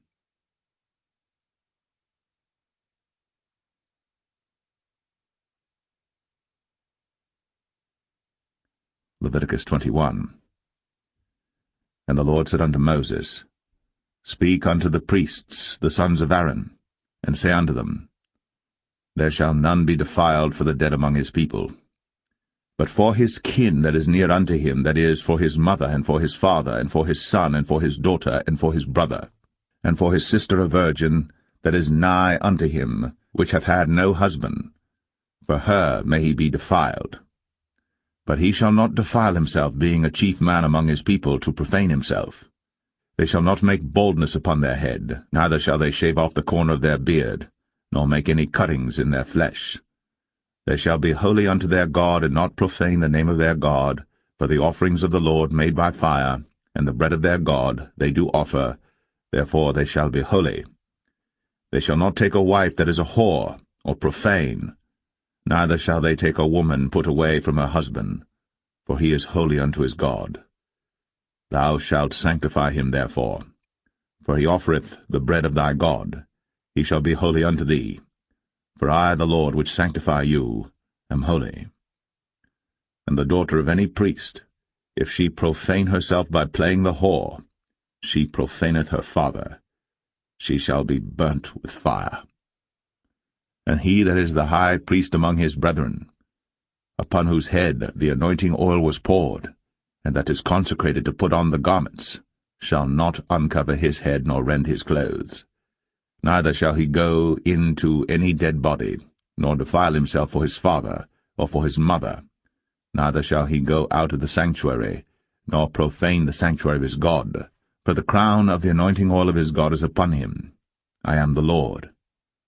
And he shall take a wife in her virginity, a widow, or a divorced woman, or profane, or an harlot. These shall he not take, but he shall take a virgin of his own people to wife. Neither shall he profane his seed among his people, for I the Lord do sanctify him. And the Lord spake unto Moses, saying, Speak unto Aaron, saying, Whosoever he be of thy seed in their generations that hath any blemish, let him not approach to offer the bread of his God. For whatsoever man he be that hath a blemish, he shall not approach, a blind man, or a lame, or he that hath a flat nose, or anything superfluous, or a man that is broken-footed, or broken-handed, or crooked-backed, or a dwarf, or that hath a blemish in his eye, or be scurvy, or scabbed, or hath his stones broken. No man that hath a blemish of the seed of Aaron the priest shall come nigh to offer the offerings of the Lord made by fire. He hath a blemish. He shall not come nigh to offer the bread of his God. He shall eat the bread of his God, both of the most holy and of the holy. Only he shall not go in unto the veil, nor come nigh unto the altar, because he hath a blemish, that he profane not my sanctuaries. For I the Lord do sanctify them. And Moses told it unto Aaron and to his sons, and unto all the children of Israel.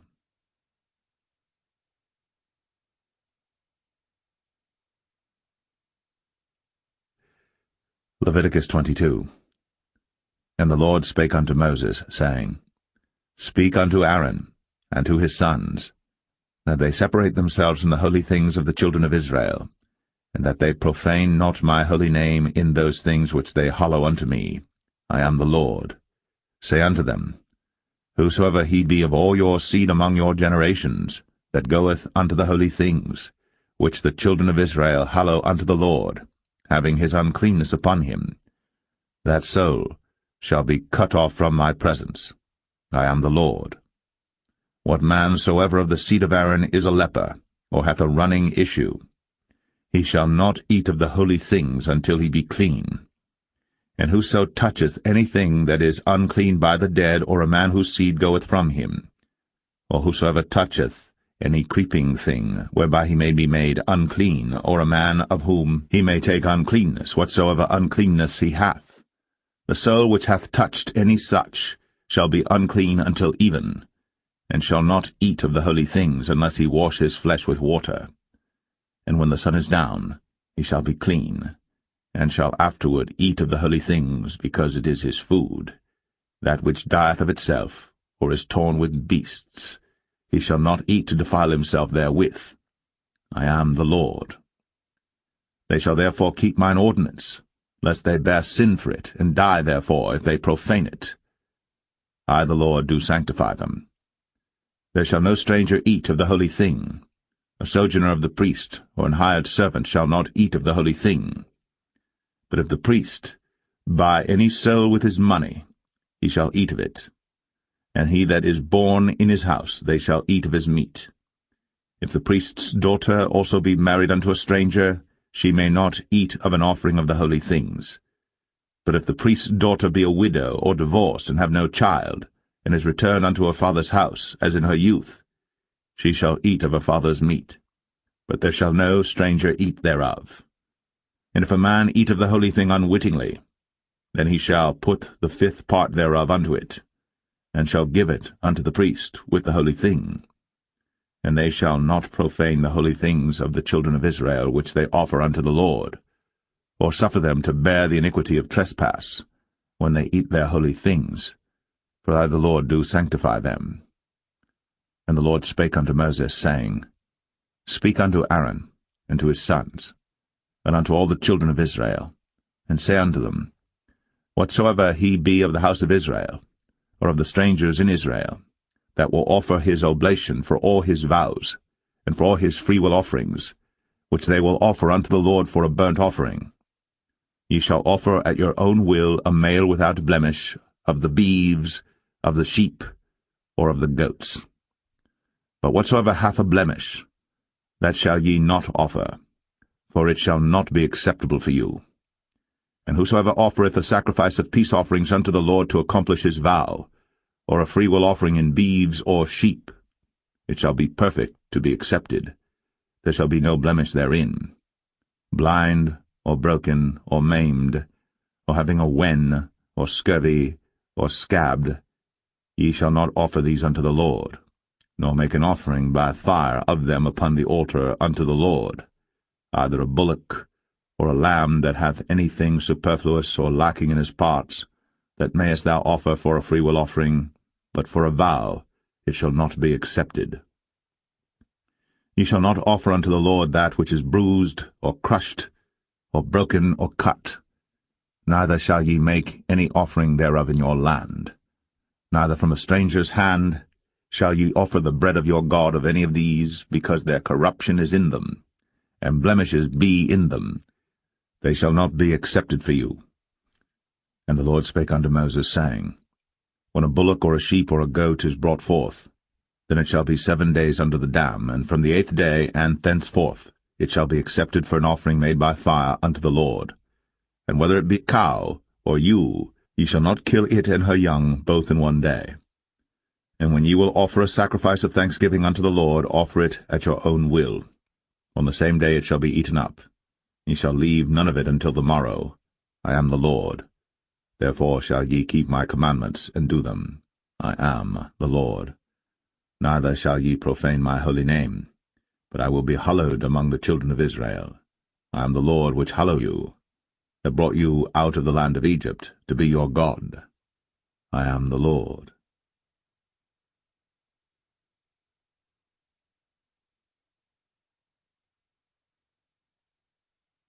Leviticus 23.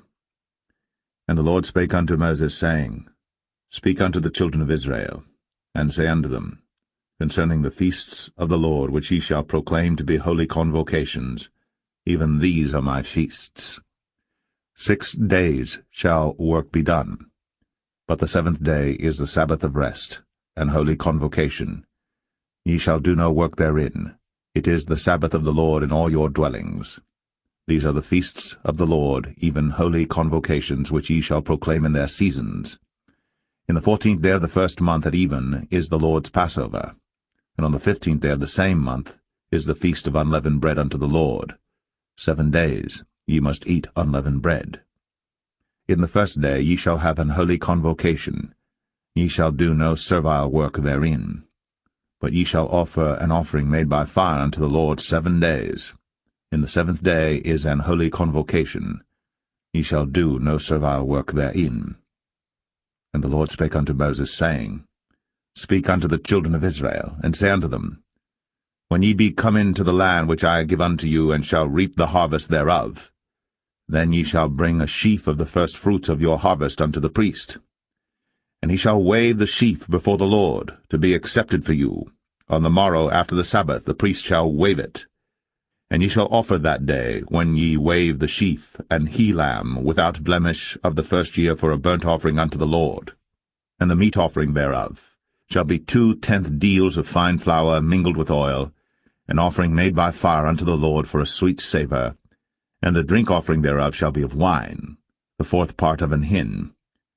And ye shall eat neither bread, nor parched corn, nor green ears, until the selfsame day that ye have brought an offering unto your God.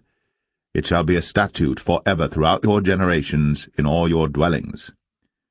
And ye shall count unto you from the morrow after the Sabbath, from the day that ye brought the sheaf of the wave offering, 7 Sabbaths shall be complete. Even unto the morrow, after the 7th Sabbath, shall ye number 50 days. And ye shall offer a new meat offering unto the Lord. Ye shall bring out of your habitations 2 wave loaves of 2/10 deals. They shall be of fine flour. They shall be baked with leaven. They are the first fruits unto the Lord. And ye shall offer with the bread 7 lambs without a blemish of the first year, and 1 young bullock, and 2 rams. They shall be for a burnt offering unto the Lord, with their meat offering, and their drink offerings, even an offering made by fire of sweet savour unto the Lord. Then ye shall sacrifice 1 kid of the goats for a sin offering, and 2 lambs of the first year for a sacrifice of peace offerings. And the priest shall wave them with the bread of the first fruits for a wave offering before the Lord. With the 2 lambs they shall be holy to the Lord for the priests. And ye shall proclaim on the selfsame day, that it may be an holy convocation unto you. Ye shall do no servile work therein. It shall be a statute for ever in all your dwellings throughout your generations. And when ye reap the harvest of your land, thou shalt not make clean riddance of the corners of thy field when thou reapest, neither shalt thou gather any gleanings of thy harvest. Thou shalt leave them unto the poor, and to the stranger. I am the Lord your God. And the Lord spake unto Moses, saying, Speak unto the children of Israel, saying, In the 7th month, in the 1st day of the month, shall ye have a Sabbath, a memorial of blowing of trumpets, and holy convocation. Ye shall do no servile work therein, but ye shall offer an offering made by fire unto the Lord. And the Lord spake unto Moses, saying, Also on the 10th day of this 7th month there shall be a day of atonement. It shall be an holy convocation unto you. And ye shall afflict your souls, and offer an offering made by fire unto the Lord. And ye shall do no work in that same day. For it is a day of atonement, to make an atonement for you before the Lord your God. For whatsoever soul it be that shall not be afflicted in that same day, he shall be cut off from among his people. And whatsoever soul it be that doeth any work in that same day, the same soul will I destroy from among his people. He shall do no manner of work. It shall be a statute for ever throughout your generations in all your dwellings. It shall be unto you a Sabbath of rest, and ye shall afflict your souls. In the 9th day of the month at even, from even unto even shall ye celebrate your Sabbath. And the Lord spake unto Moses, saying, Speak unto the children of Israel, saying, The 15th day of this 7th month shall be the feast of tabernacles for 7 days unto the Lord. On the 1st day shall be an holy convocation. Ye shall do no servile work therein. 7 days ye shall offer an offering made by fire unto the Lord. On the 8th day shall be an holy convocation unto you. And ye shall offer an offering made by fire unto the Lord. It is a solemn assembly, and ye shall do no servile work therein. These are the feasts of the Lord, which ye shall proclaim to be holy convocations, to offer an offering made by fire unto the Lord, a burnt offering, and a meat offering, a sacrifice, and drink offerings, everything upon his day.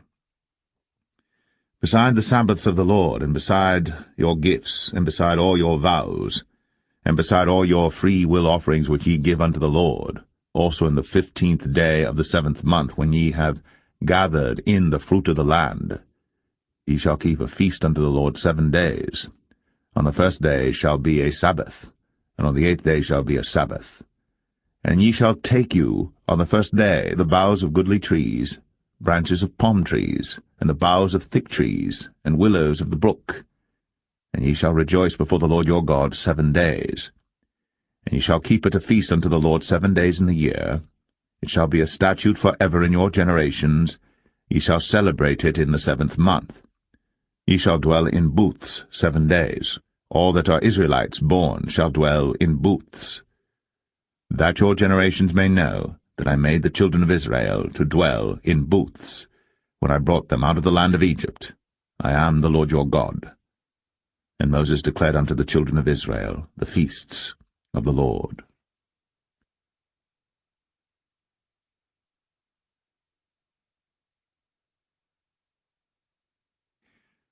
Leviticus 24.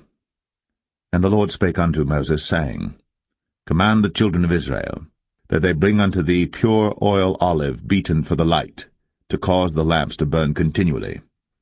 Without the veil of the testimony, in the tabernacle of the congregation, shall Aaron order it from the evening unto the morning before the Lord continually. It shall be a statute for ever in your generations. He shall order the lamps upon the pure candlestick before the Lord continually. And thou shalt take fine flour, and bake 12 cakes thereof. 2/10 deals shall be in 1 cake. And thou shalt set them in 2 rows, 6 in a row, upon the pure table before the Lord. And thou shalt put pure frankincense upon each row, that it may be on the bread for a memorial, even an offering made by fire unto the Lord. Every Sabbath he shall set it in order before the Lord continually, being taken from the children of Israel by an everlasting covenant. And it shall be Aaron's and his sons, and they shall eat it in the holy place. For it is most holy unto him of the offerings of the Lord made by fire, by a perpetual statute. And the son of an Israelitish woman, whose father was an Egyptian, went out among the children of Israel. And this son of the Israelitish woman and a man of Israel strove together in the camp. And the Israelitish woman's son blasphemed the name of the Lord, and cursed. And they brought him unto Moses. And his mother's name was Shilemeth, the daughter of Dibri of the tribe of Dan. And they put him in ward, that the mind of the Lord might be shown them. And the Lord spake unto Moses, saying, Bring forth him that hath cursed without the camp, and let all that heard him lay their hands upon his head, and let all the congregation stone him. And thou shalt speak unto the children of Israel, saying, Whosoever curseth his God shall bear his sin. And he that blasphemeth the name of the Lord, he shall surely be put to death. And all the congregation shall certainly stone him, as well the stranger, as he that is born in the land, when he blasphemeth the name of the Lord, shall be put to death. And he that killeth any man shall surely be put to death. And he that killeth a beast shall make it good, beast for beast. And if a man cause a blemish in his neighbor, as he hath done, so shall it be done to him. Breach for breach, eye for eye, tooth for tooth. As he hath caused a blemish in a man, so shall it be done to him again. And he that killeth a beast, he shall restore it. And he that killeth a man, he shall be put to death. Ye shall have one manner of law, as well for the stranger as for one of your own country, for I am the Lord your God. And Moses spake to the children of Israel, that they should bring forth him that had cursed out of the camp, and stone him with stones. And the children of Israel did, as the Lord commanded Moses.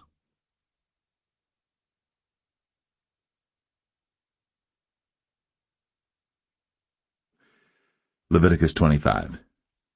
And the Lord spake unto Moses in Mount Sinai, saying, Speak unto the children of Israel, and say unto them, When ye come into the land which I give you, then shall the land keep a Sabbath unto the Lord. 6 years thou shalt sow thy field, and 6 years thou shalt prune thy vineyard, and gather in the fruit thereof. But in the 7th year shall be a Sabbath of rest unto the land, a Sabbath for the Lord. Thou shalt neither sow thy field, nor prune thy vineyard. That which groweth of its own accord of thy harvest thou shalt not reap, neither gather the grapes of thy vine undressed. For it is a year of rest unto the land, and the Sabbath of the land shall be meat for you, for thee and for thy servant, and for thy maid, and for thy hired servant, and for thy stranger that sojourneth with thee, and for thy cattle, and for the beasts that are in thy land shall all the increase thereof be meat. And thou shalt number 7 Sabbaths of years unto thee, 7 times 7 years, and the space of the 7 Sabbaths of years shall be unto thee 49 years. Then shalt thou cause the trumpet of the Jubilee to sound on the 10th day of the 7th month. In the day of atonement shall ye make the trumpet sound throughout all your land. And ye shall hallow the 50th year, and proclaim liberty throughout all the land unto all the inhabitants thereof. It shall be a jubilee unto you, and ye shall return every man unto his possession, and ye shall return every man unto his family. A jubilee shall that 50th year be unto you. Ye shall not sow, neither reap that which groweth of itself in it, nor gather the grapes in it of thy vine undressed. For it is the jubilee. It shall be holy unto you. Ye shall eat the increase thereof out of the field.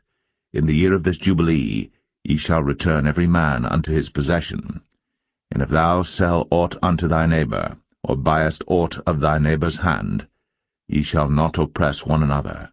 According to the number of years after the jubilee thou shalt buy of thy neighbor, and according unto the number of years of the fruits he shall sell unto thee.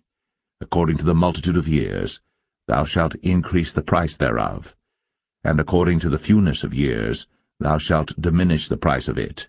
For according to the number of the years of the fruits doth he sell unto thee. Ye shall not therefore oppress one another, but thou shalt fear thy God, for I am the Lord your God. Wherefore ye shall do my statutes, and keep my judgments, and do them. And ye shall dwell in the land in safety, and the land shall yield her fruit, and ye shall eat your fill, and dwell therein in safety. And if ye shall say, What shall we eat the 7th year? Behold, we shall not sow, nor gather in our increase. Then I will command my blessing upon you in the 6th year, and it shall bring forth fruit for 3 years. And ye shall sow the 8th year, and eat yet of old fruit until the 9th year. Until her fruits come in, ye shall eat of the old store. The land shall not be sold forever, for the land is mine, for ye are strangers and sojourners with me. And in all the land of your possession ye shall grant a redemption for the land. If thy brother be waxen poor, and hath sold away some of his possession, and if any of his kin come to redeem it, then shall he redeem that which his brother sold.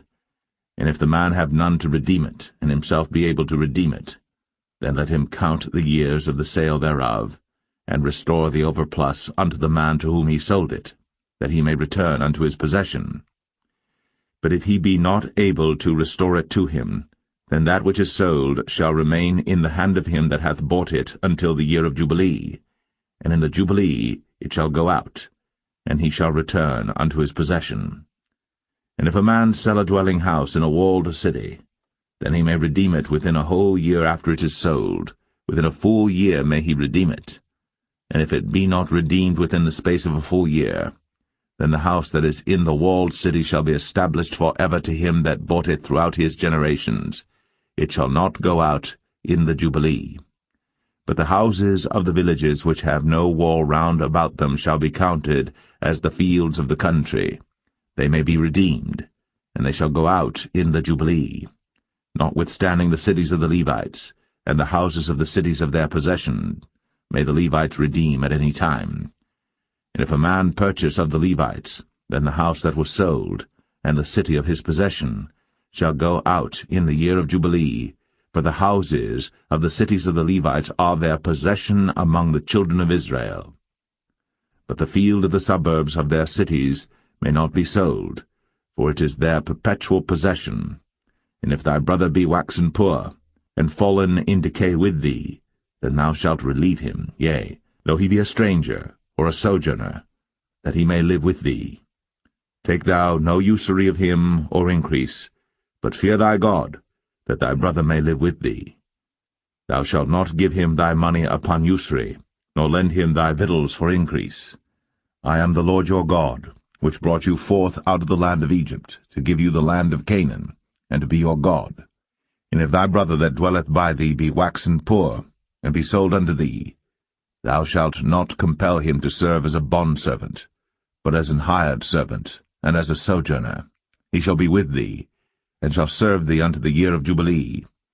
And then shall he depart from thee, both he and his children with him, and shall return unto his own family, and unto the possession of his fathers shall he return, for they are my servants, which I brought forth out of the land of Egypt. They shall not be sold as bondmen.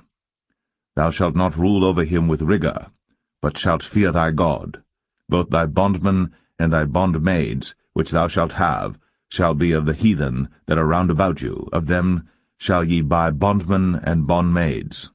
Moreover, of the children of the strangers that do sojourn among you, of them shall ye buy, and of their families that are with you, which they begat in your land, and they shall be your possession. And ye shall take them as an inheritance for your children after you, to inherit them for a possession. They shall be your bondmen for ever. But over your brethren, the children of Israel, ye shall not rule one over another with rigor.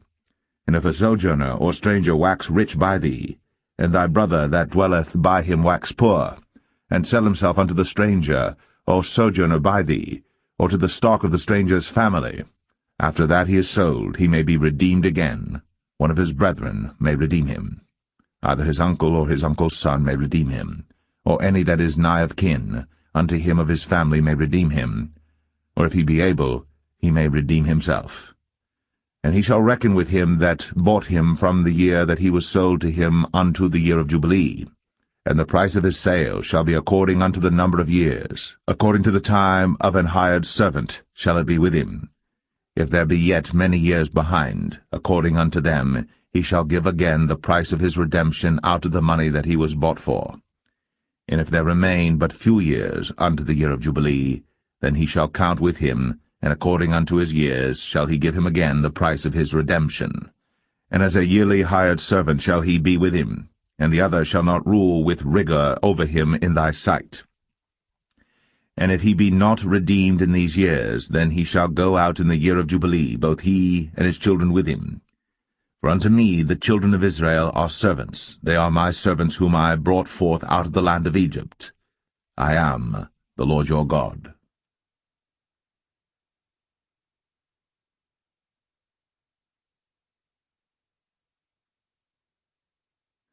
Leviticus 26. Ye shall make you no idols nor graven image, neither rear you up a standing image, neither shall ye set up any image of stone in your land, to bow down unto it, for I am the Lord your God. Ye shall keep my Sabbaths, and reverence my sanctuary. I am the Lord. If ye walk in my statutes, and keep my commandments, and do them, then I will give you rain in due season, and the land shall yield her increase, and the trees of the field shall yield their fruit. And your threshing shall reach unto the vintage, and the vintage shall reach unto the sowing time. And ye shall eat your bread to the full, and dwell in your land safely. And I will give peace in the land, and ye shall lie down, and none shall make you afraid. And I will rid evil beasts out of the land, neither shall the sword go through your land. And ye shall chase your enemies, and they shall fall before you by the sword. And 5 of you shall chase 100, and 100 of you shall put 10,000 to flight, and your enemies shall fall before you by the sword. For I will have respect unto you, and make you fruitful, and multiply you, and establish my covenant with you. And ye shall eat old store, and bring forth the old because of the new. And I will set my tabernacle among you, and my soul shall not abhor you.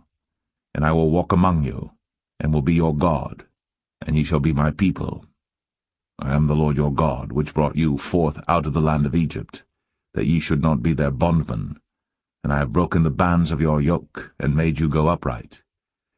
But if ye will not hearken unto me, and will not do all these commandments, and if ye shall despise my statutes, or if your soul abhor my judgments, so that ye will not do all my commandments, but that ye break my covenant, I also will do this unto you. I will even appoint over you terror, consumption, and the burning ague, that shall consume the eyes, and cause sorrow of heart. And ye shall sow your seed in vain, for your enemies shall eat it.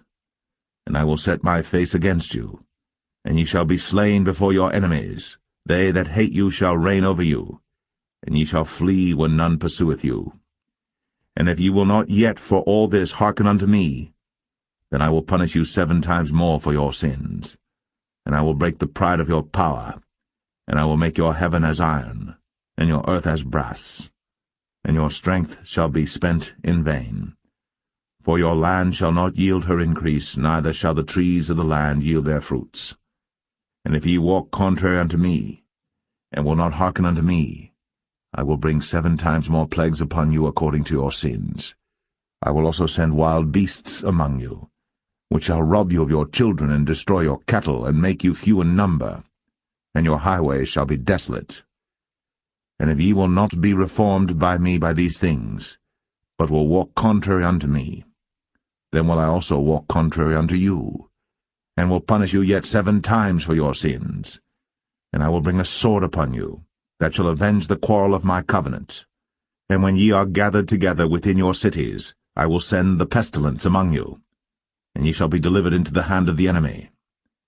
And when I have broken the staff of your bread, 10 women shall bake your bread in one oven, and they shall deliver you your bread again by weight, and ye shall eat and not be satisfied.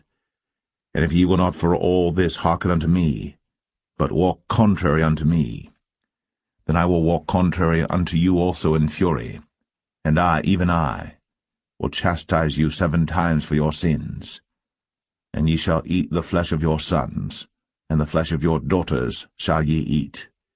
And I will destroy your high places, and cut down your images, and cast your carcasses upon the carcasses of your idols. And my soul shall abhor you. And I will make your cities waste, and bring your sanctuaries unto desolation, and I will not smell the savour of your sweet odours. And I will bring the land into desolation, and your enemies which dwell therein shall be astonished at it. And I will scatter you among the heathen, and will draw out a sword after you, and your land shall be desolate, and your cities waste. Then shall the land enjoy her Sabbaths, as long as it lieth desolate, and ye be in your enemy's land, even then shall the land rest, and enjoy her Sabbaths. As long as it lieth desolate it shall rest, because it did not rest in your Sabbaths, when ye dwelt upon it. And upon them that are left alive of you I will send a faintness into their hearts in the lands of their enemies, and the sound of a shaken leaf shall chase them, and they shall flee, as fleeing from a sword, and they shall fall when none pursueth. And they shall fall one upon another, as it were before a sword, when none pursueth. And ye shall have no power to stand before your enemies, and ye shall perish among the heathen.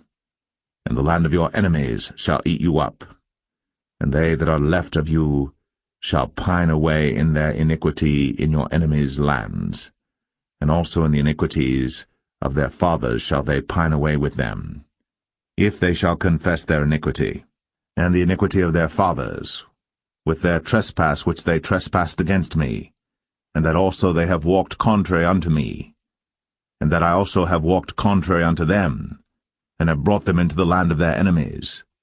If then their uncircumcised hearts be humbled, and they then accept of the punishment of their iniquity, then will I remember my covenant with Jacob, and also my covenant with Isaac, and also my covenant with Abraham will I remember, and I will remember the The land also shall be left of them, and shall enjoy her Sabbaths, while she lieth desolate without them. And they shall accept of the punishment of their iniquity, even because they despised my judgments, and because their soul abhorred my statutes. And yet for all that, when they be in the land of their enemies, I will not cast them away, neither will I abhor them to destroy them utterly, and to break my covenant with them, for I am the Lord their God. But I will for their sakes remember the covenant of their ancestors whom I brought forth out of the land of Egypt, in the sight of the heathen, that I might be their God. I am the Lord. These are the statutes and judgments and laws which the Lord made between him and the children of Israel in Mount Sinai by the hand of Moses.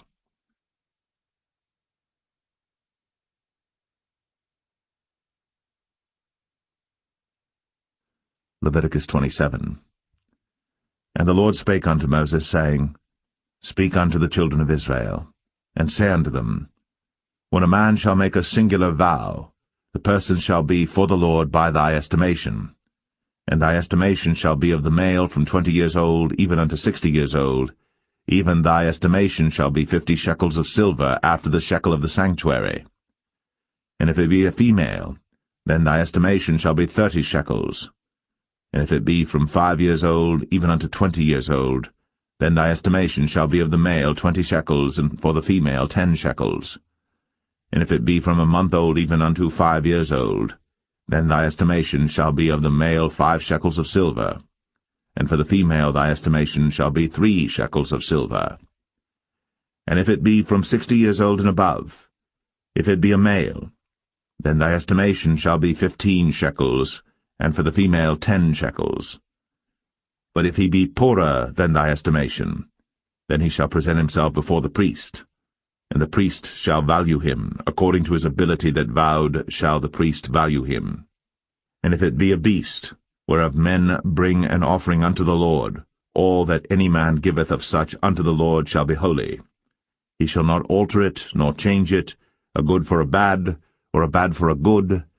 And if he shall at all change beast for beast, then it, and the exchange thereof, shall be holy. And if it be any unclean beast, of which they do not offer a sacrifice unto the Lord, then he shall present the beast before the priest. And the priest shall value it, whether it be good or bad, as thou valuest it, who art the priest, so shall it be. But if he will at all redeem it, then he shall add a 5th part thereof unto thy estimation.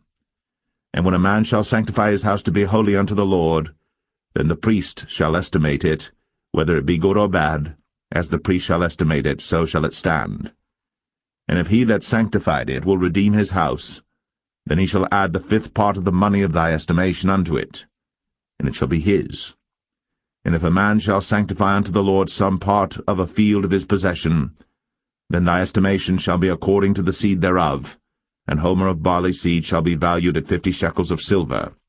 If he sanctify his field from the year of Jubilee according to thy estimation, it shall stand.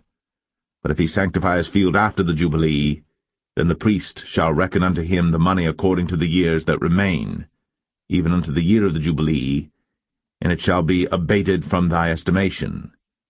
And if he that sanctified the field will in any wise redeem it, then he shall add the 5th part of the money of thy estimation unto it, and it shall be assured to him.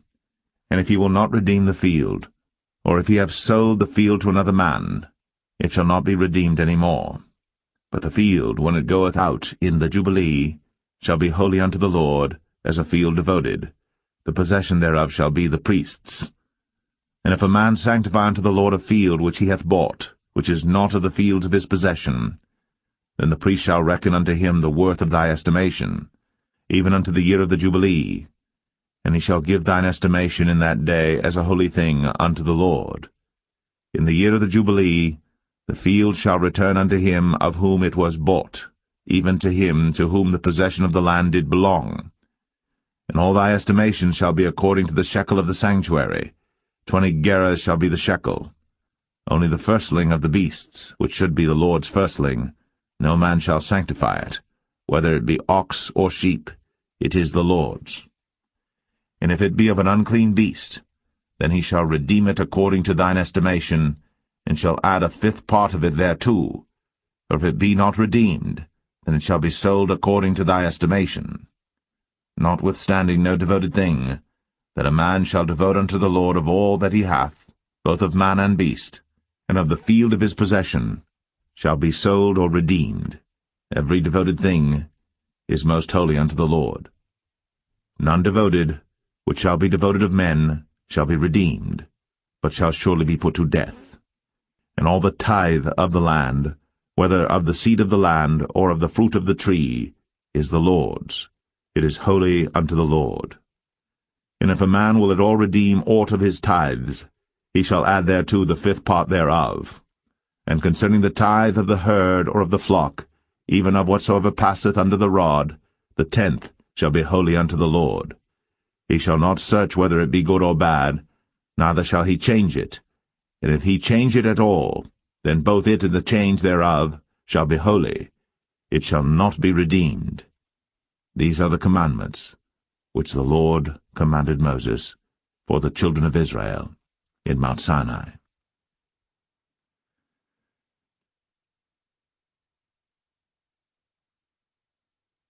The Book of Numbers, chapter 1.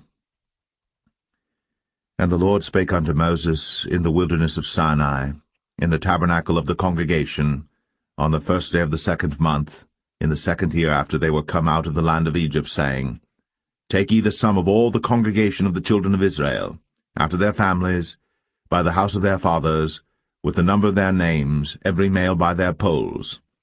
From 20 years old and upward, all that are able to go forth to war in Israel, thou and Aaron shall number them by their armies. And with you there shall be a man of every tribe, every one head of the house of his fathers. And these are the names of the men that shall stand with you. Of the tribe of Reuben, Elizur the son of Shadur; of Simeon, Shelumiel the son of Zurishaddai; of Judah, Nahshon the son of Amminadab; of Issachar, Nethanel the son of Zuar; of Zebulun, Eliab the son of Helon; of the children of Joseph; of Ephraim, Elishama the son of Ammihud; of Manasseh, Gamaliel the son of Pedazur; of Benjamin, Abidan the son of Gideoni; of Dan, Ahiezer the son of Ammishaddai; of Asher, Pagiel the son of Ochran; of Gad, Eliasaph the son of Duel; of Naphtali, Ahira the son of Enan.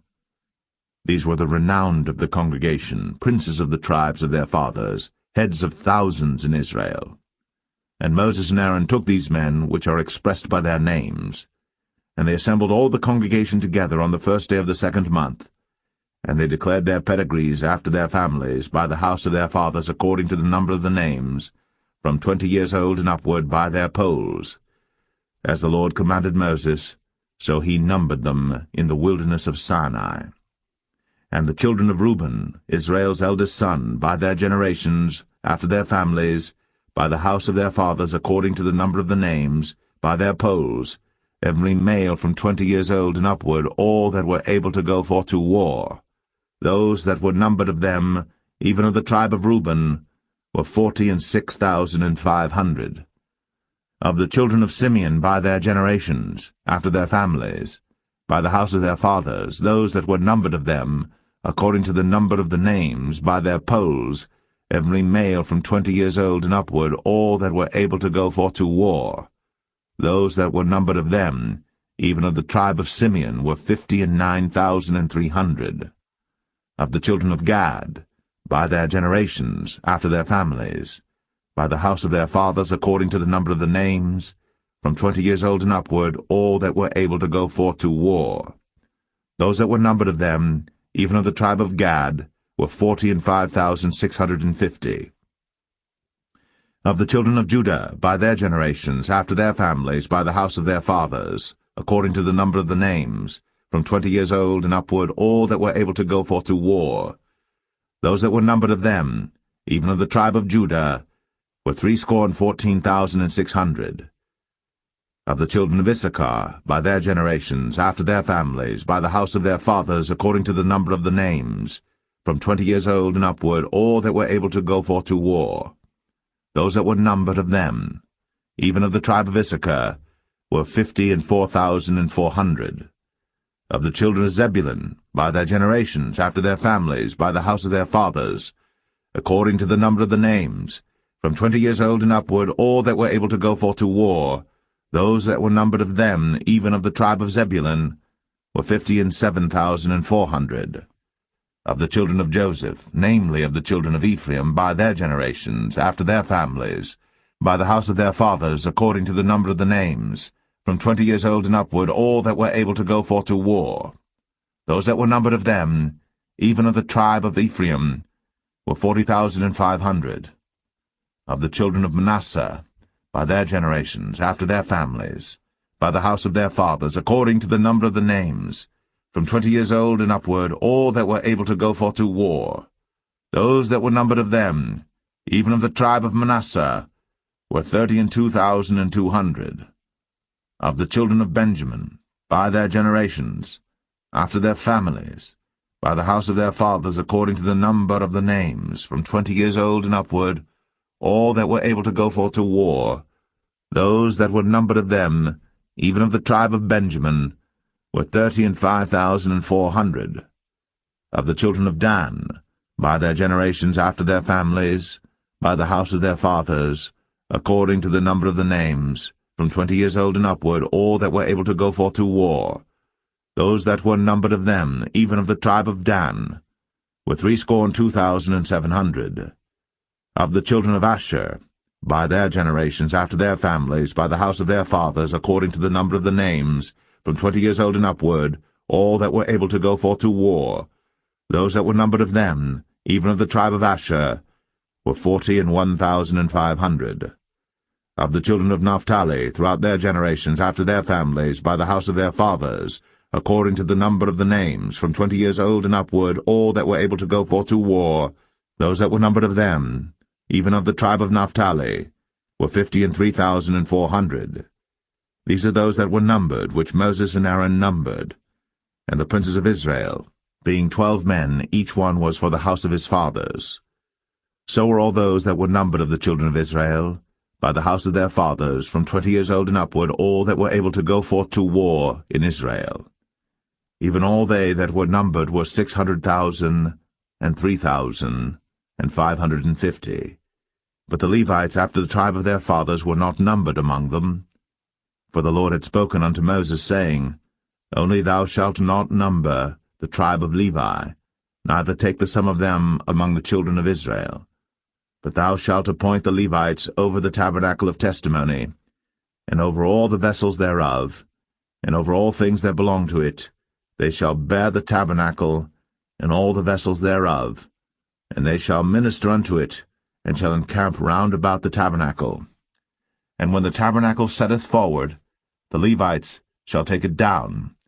And when the tabernacle is to be pitched, the Levites shall set it up, and the stranger that cometh nigh shall be put to death.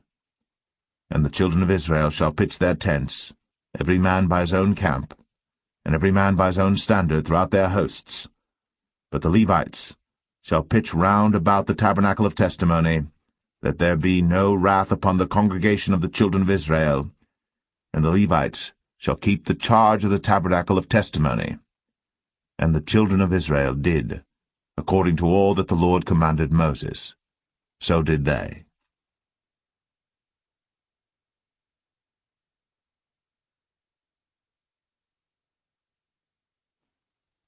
Numbers 2.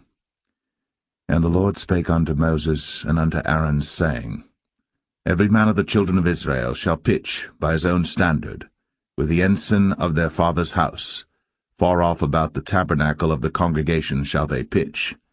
And on the east side toward the rising of the sun shall they of the standard of the camp of Judah pitch throughout their armies. And Nahshon the son of Amminadab shall be captain of the children of Judah. And his host, and those that were numbered of them, were 314,600. And those that do pitch next unto him shall be the tribe of Issachar. And Nethaniel the son of Zuar shall be captain of the children of Issachar. And his host, and those that were numbered thereof, were 54,400. Then the tribe of Zebulun, and Eliab the son of Helon, shall be captain of the children of Zebulun. And his host, and those that were numbered thereof were 57,400. All that were numbered in the camp of Judah were 100,000 and fourscore thousand and 6,400 throughout their armies. These shall first set forth. On the south side shall be the standard of the camp of Reuben, according to their armies, and the captain of the children of Reuben shall be Elizur, the son of Shadur. And his host, and those that were numbered thereof, were 46,500. And those which pitched by him shall be the tribe of Simeon. And the captain of the children of Simeon shall be Shelumiel, the son of Zerushadai. And his host, and those that were numbered of them, were 59,300. Then the tribe of Gad, and the captain of the sons of Gad shall be Eliasaph, the son of Ruel.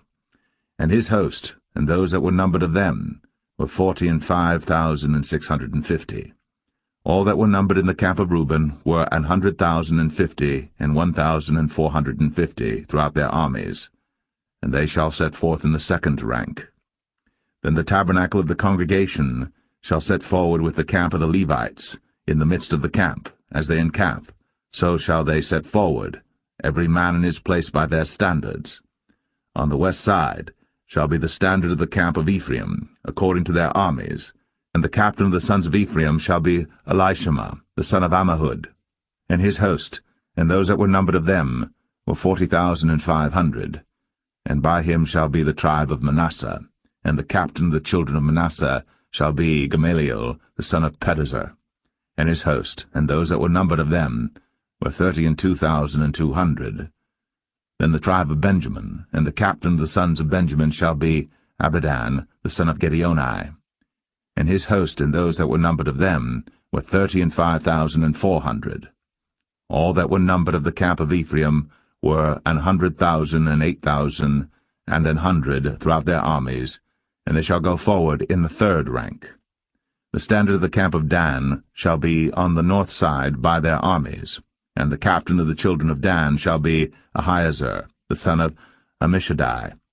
And his host, and those that were numbered of them, were 62,700. And those that encamp by him shall be the tribe of Asher, and the captain of the children of Asher shall be Pagiel, the son of Ochran, and his host, and those that were numbered of them were 41,500. Then the tribe of Naphtali, and the captain of the children of Naphtali shall be Ahira, the son of Enan, and his host, and those that were numbered of them were 53,400. All they that were numbered in the camp of Dan were 100,050 and 7,600. They shall go hindmost with their standards. These are those which were numbered of the children of Israel, by the house of their fathers. All those that were numbered of the camps throughout their hosts were 600,000 and 3,550. But the Levites were not numbered among the children of Israel, as the Lord commanded Moses. And the children of Israel did according to all that the Lord commanded Moses. So they pitched by their standards, and so they set forward, every one after their families, according to the house of their fathers.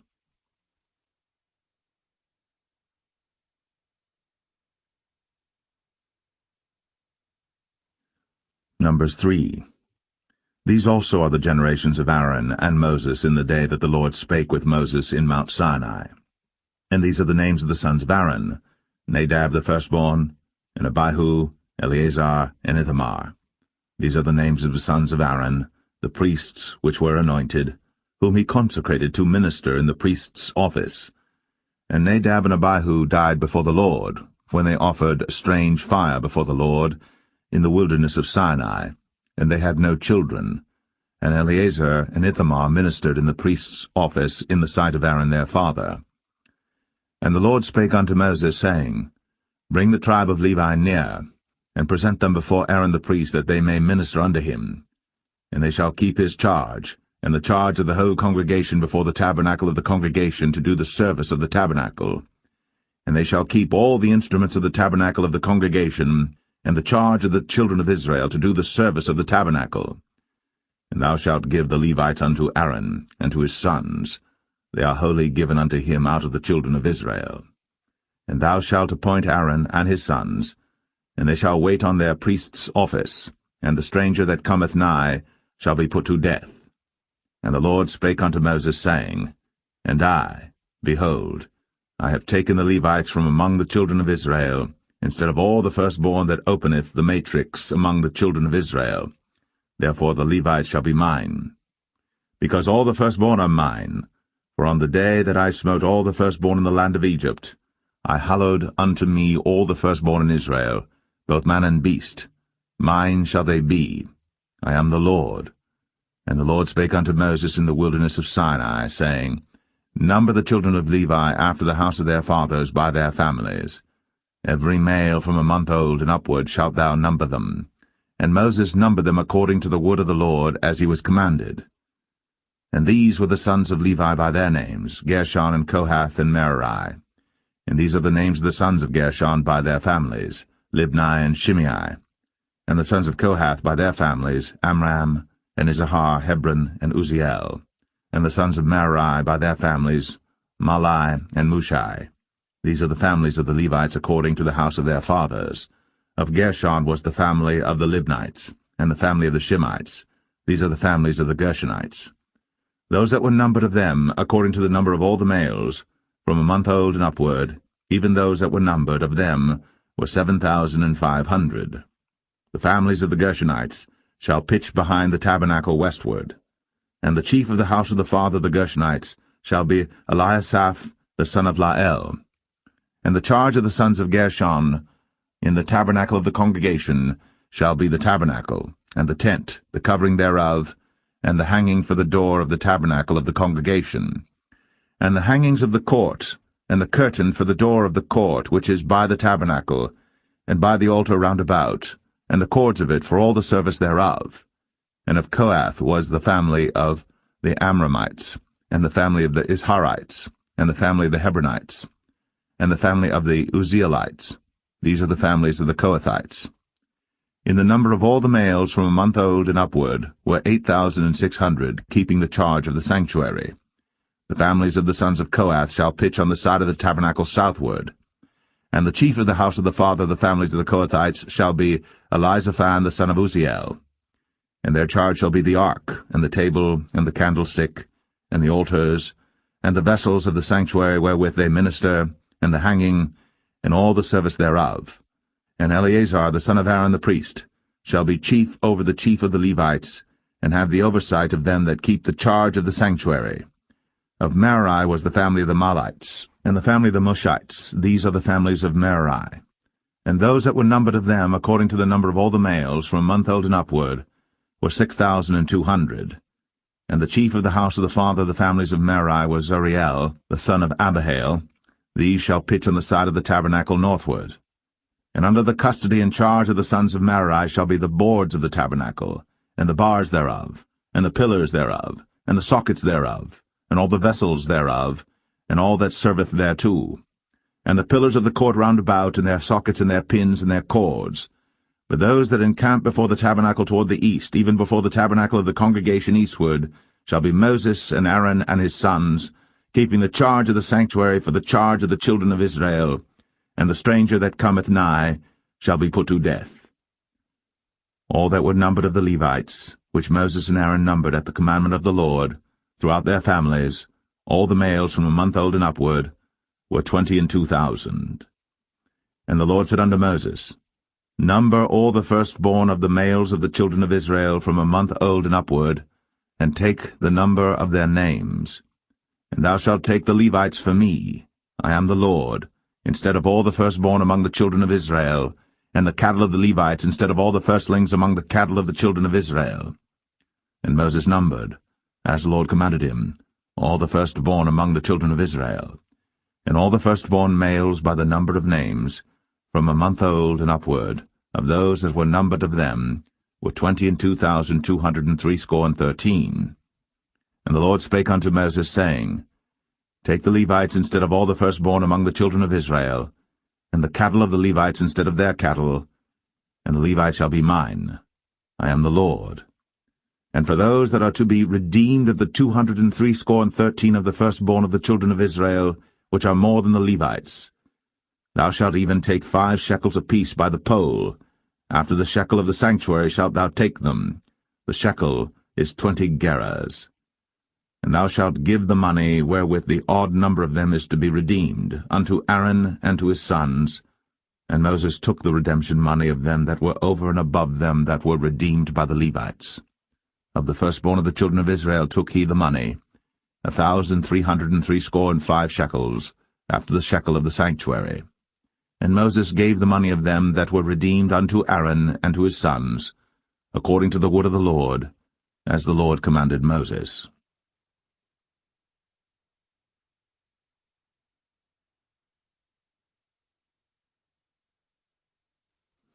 Numbers 4.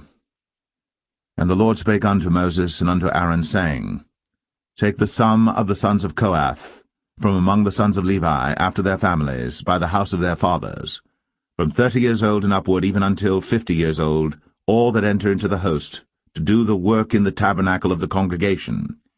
This shall be the service of the sons of Kohath, in the tabernacle of the congregation, about the most holy things.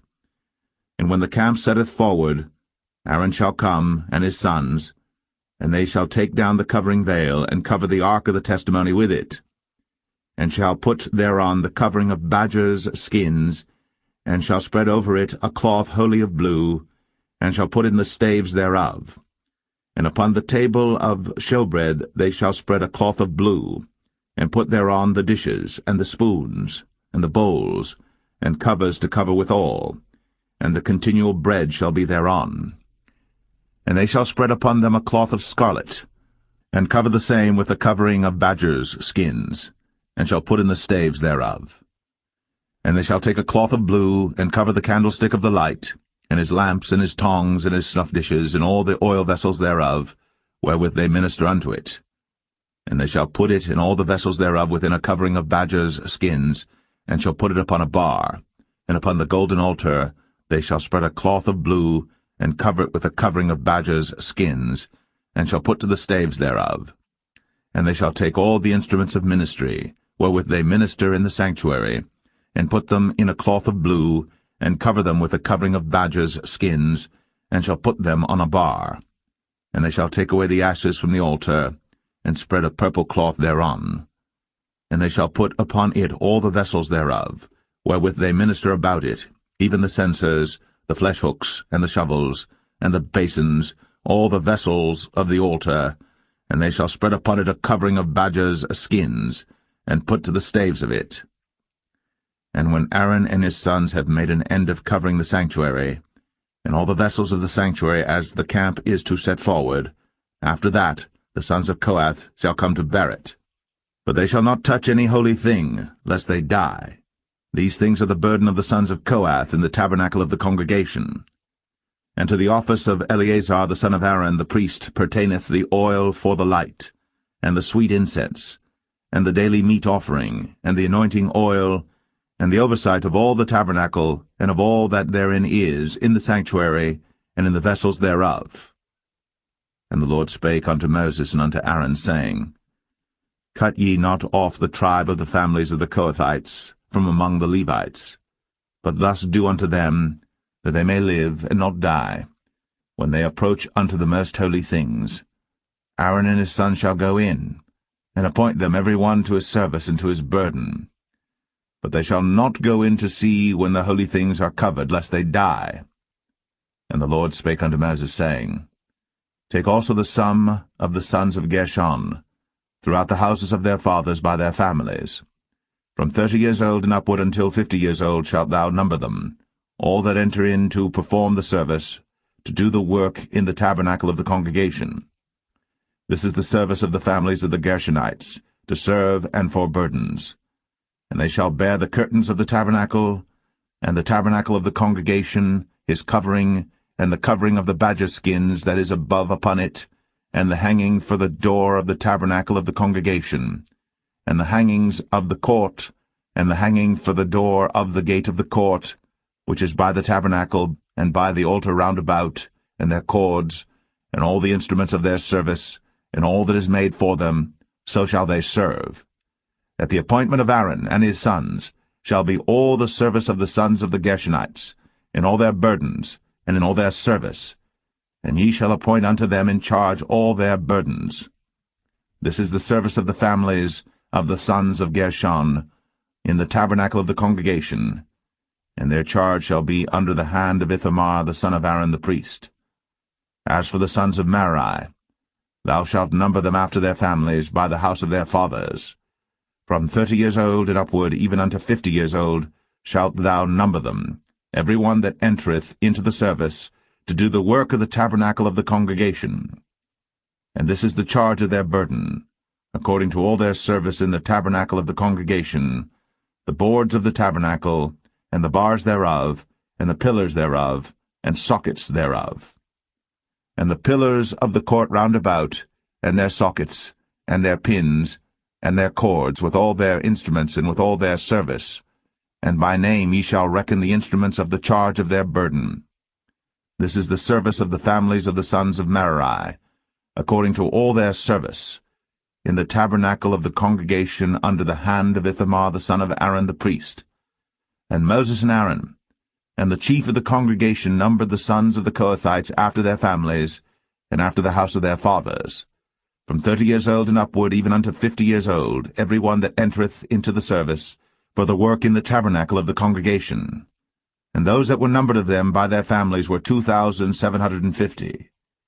These were they that were numbered of the families of the Kohathites, all that might do service in the tabernacle of the congregation, which Moses and Aaron did number, according to the commandment of the Lord, by the hand of Moses.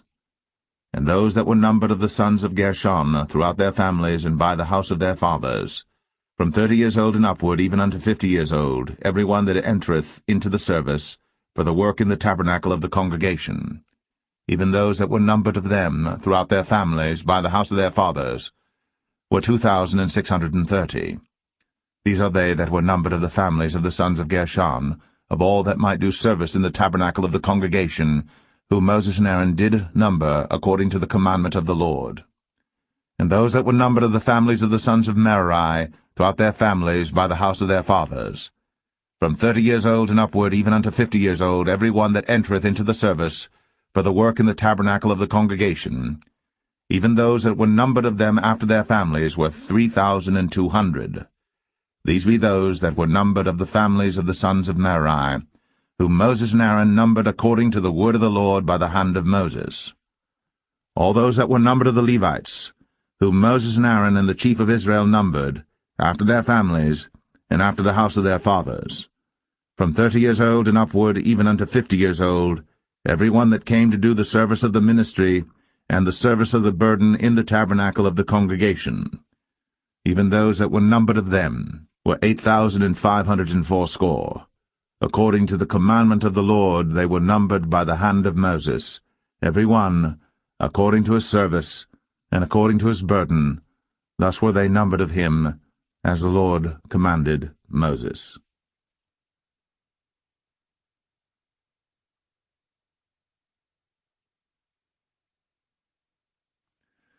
Numbers 5.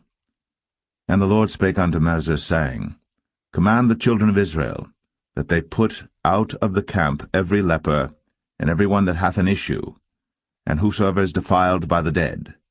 Both male and female shall ye put out, without the camp shall ye put them, that they defile not their camps, in the midst whereof I dwell. And the children of Israel did so, and put them out without the camp, as the Lord spake unto Moses. So did the children of Israel. And the Lord spake unto Moses, saying, Speak unto the children of Israel, when a man or woman shall commit any sin that men commit, to do a trespass against the Lord, and that person be guilty, then they shall confess their sin which they have done, and he shall recompense his trespass with the principal thereof, and add unto it the 5th part thereof, and give it unto him against whom he hath trespassed. But if the man have no kinsman to recompense the trespass unto, let the trespass be recompensed unto the Lord, even to the priest, beside the ram of the atonement, whereby an atonement shall be made for him. And every offering of all the holy things of the children of Israel, which they bring unto the priest, shall be his. And every man's hallowed things shall be his. Whatsoever any man giveth the priest, it shall be his. And the Lord spake unto Moses, saying, Speak unto the children of Israel, and say unto them, If any man's wife go aside, and commit a trespass against him, and a man lie with her carnally, and it be hid from the eyes of her husband, and be kept close, and she be defiled, and there be no witness against her, neither she be taken with the manner, and the spirit of jealousy come upon him, and he be jealous of his wife, and she be defiled, or if the spirit of jealousy come upon him, and he be jealous of his wife, and she be not defiled, then shall the man bring his wife unto the priest, and he shall bring her offering for her, the 10th part of an ephah of barley meal. He shall pour no oil upon it, nor put frankincense thereon, for it is an offering of jealousy, an offering of memorial, bringing iniquity to remembrance. And the priest shall bring her near, and set her before the Lord. And the priest shall take holy water in an earthen vessel, and of the dust that is in the floor of the tabernacle the priest shall take, and put it into the water. And the priest shall set the woman before the Lord, and uncover the woman's head, and put the offering of memorial in her hands, which is the jealousy offering. And the priest shall have in his hand the bitter water that causeth the curse. And the priest shall charge her by an oath, and say unto the woman, If no man have lain with thee, and if thou hast not gone aside to uncleanness with another instead of thy husband, be thou free from this bitter water that causeth the curse. But if thou hast gone aside to another instead of thy husband, and if thou be defiled, and some man have lain with thee beside thine husband, then the priest shall charge the woman with an oath of cursing, and the priest shall say unto the woman, The Lord make thee a curse, and an oath among thy people, when the Lord doth make thy thigh to rot, and thy belly to swell. And this water that causeth the curse shall go into thy bowels, to make thy belly to swell, and thy thigh to rot. And the woman shall say, Amen, Amen. And the priest shall write these curses in a book, and he shall blot them out with the bitter water. And he shall cause the woman to drink the bitter water that causeth the curse, and the water that causeth the curse shall enter into her, and become bitter. Then the priest shall take the jealousy offering out of the woman's hand, and shall wave the offering before the Lord, and offer it upon the altar. And the priest shall take an handful of the offering, even the memorial thereof, and burn it upon the altar, and afterward shall cause the woman to drink the water. And when he hath made her to drink the water, then it shall come to pass that if she be defiled, and have done trespass against her husband, that the water that causeth the curse shall enter into her, and become bitter, and her belly shall swell, and her thigh shall rot, and the woman shall be a curse among her people. And if the woman be not defiled, but be clean, then she shall be free, and shall conceive seed. This is the law of jealousy, when a wife goeth aside to another instead of her husband, and is defiled. Or when the spirit of jealousy cometh upon him, and he be jealous over his wife, and shall set the woman before the Lord, and the priest shall execute upon her all this law. Then shall the man be guiltless from iniquity, and this woman shall bear her iniquity.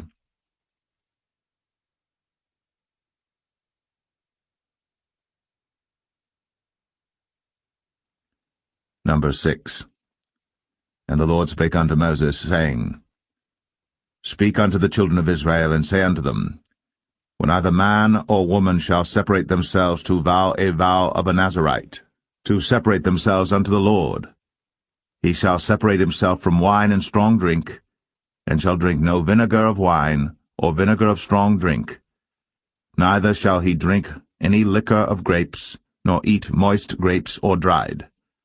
All the days of his separation shall he eat nothing that is made of the vine tree, from the kernels even to the husk.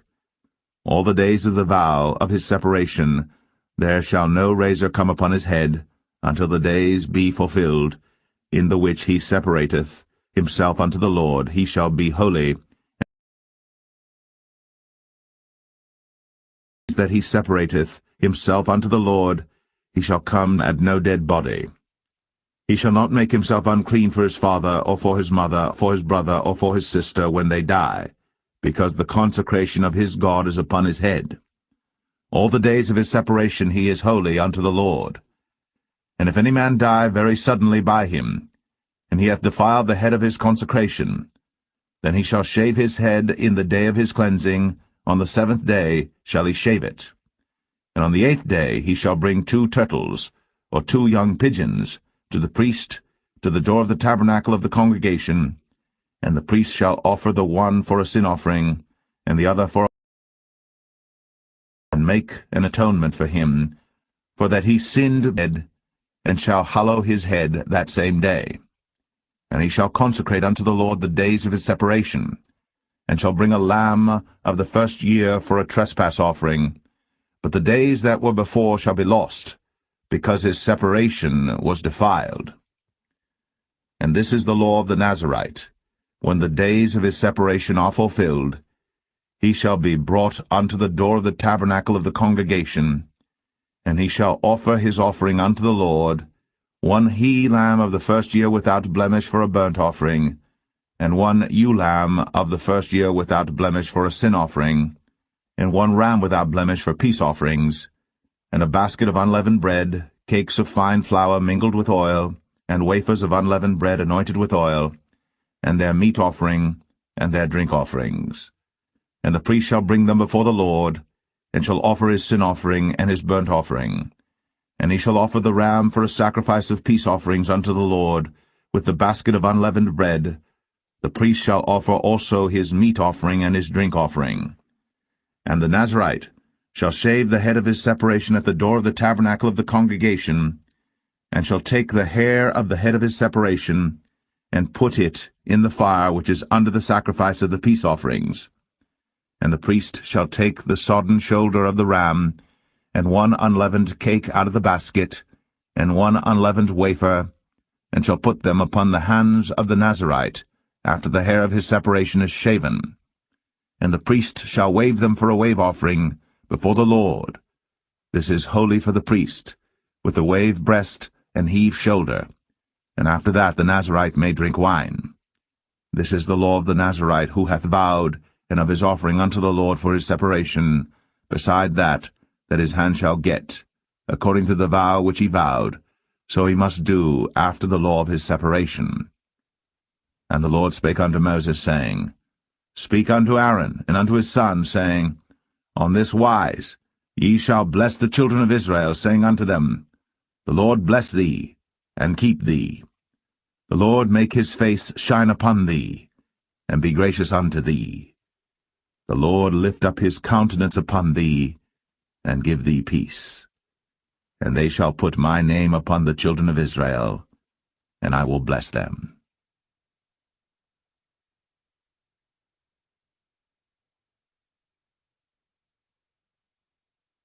Number 7.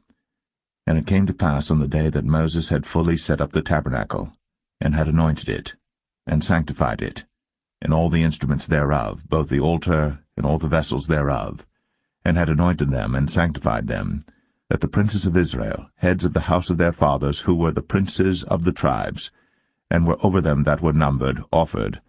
And they brought their offering before the Lord, 6 covered wagons, and 12 oxen, a wagon for 2 of the princes, and for each one an ox. And they brought them before the tabernacle.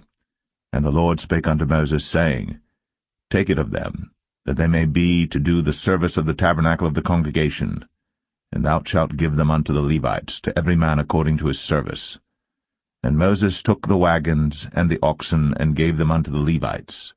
2 wagons and 4 oxen he gave unto the sons of Gershon, according to their service. And 4 wagons and 8 oxen he gave unto the sons of Merari, according unto their service, under the hand of Ithamar the son of Aaron the priest. But unto the sons of Kohath he gave none, because the service of the sanctuary belonging unto them was that they should bear upon their shoulders. And the princes offered for dedicating of the altar in the day that it was anointed, even the princes offered their offering before the altar. And the Lord said unto Moses, They shall offer their offering, each prince on his day, for the dedicating of the altar, And he that offered his offering the first day was Nahshon the son of Amminadab of the tribe of Judah. And his offering was 1 silver charger, the weight thereof was 130 shekels, 1 silver bowl of 70 shekels after the shekel of the sanctuary, both of them were full of fine flour mingled with oil for a meat offering, 1 spoon of 10 shekels of gold, full of incense, 1 young bullock, 1 ram, 1 lamb of the first year for a burnt offering, 1 kid of the goats for a sin offering, and for a sacrifice of peace offerings, 2 oxen, 5 rams, 5 he-goats, 5 lambs of the first year. This was the offering of Nahshon the son of Amminadab. On the second day, Nathaniel the son of Zuar, prince of Issachar, did offer.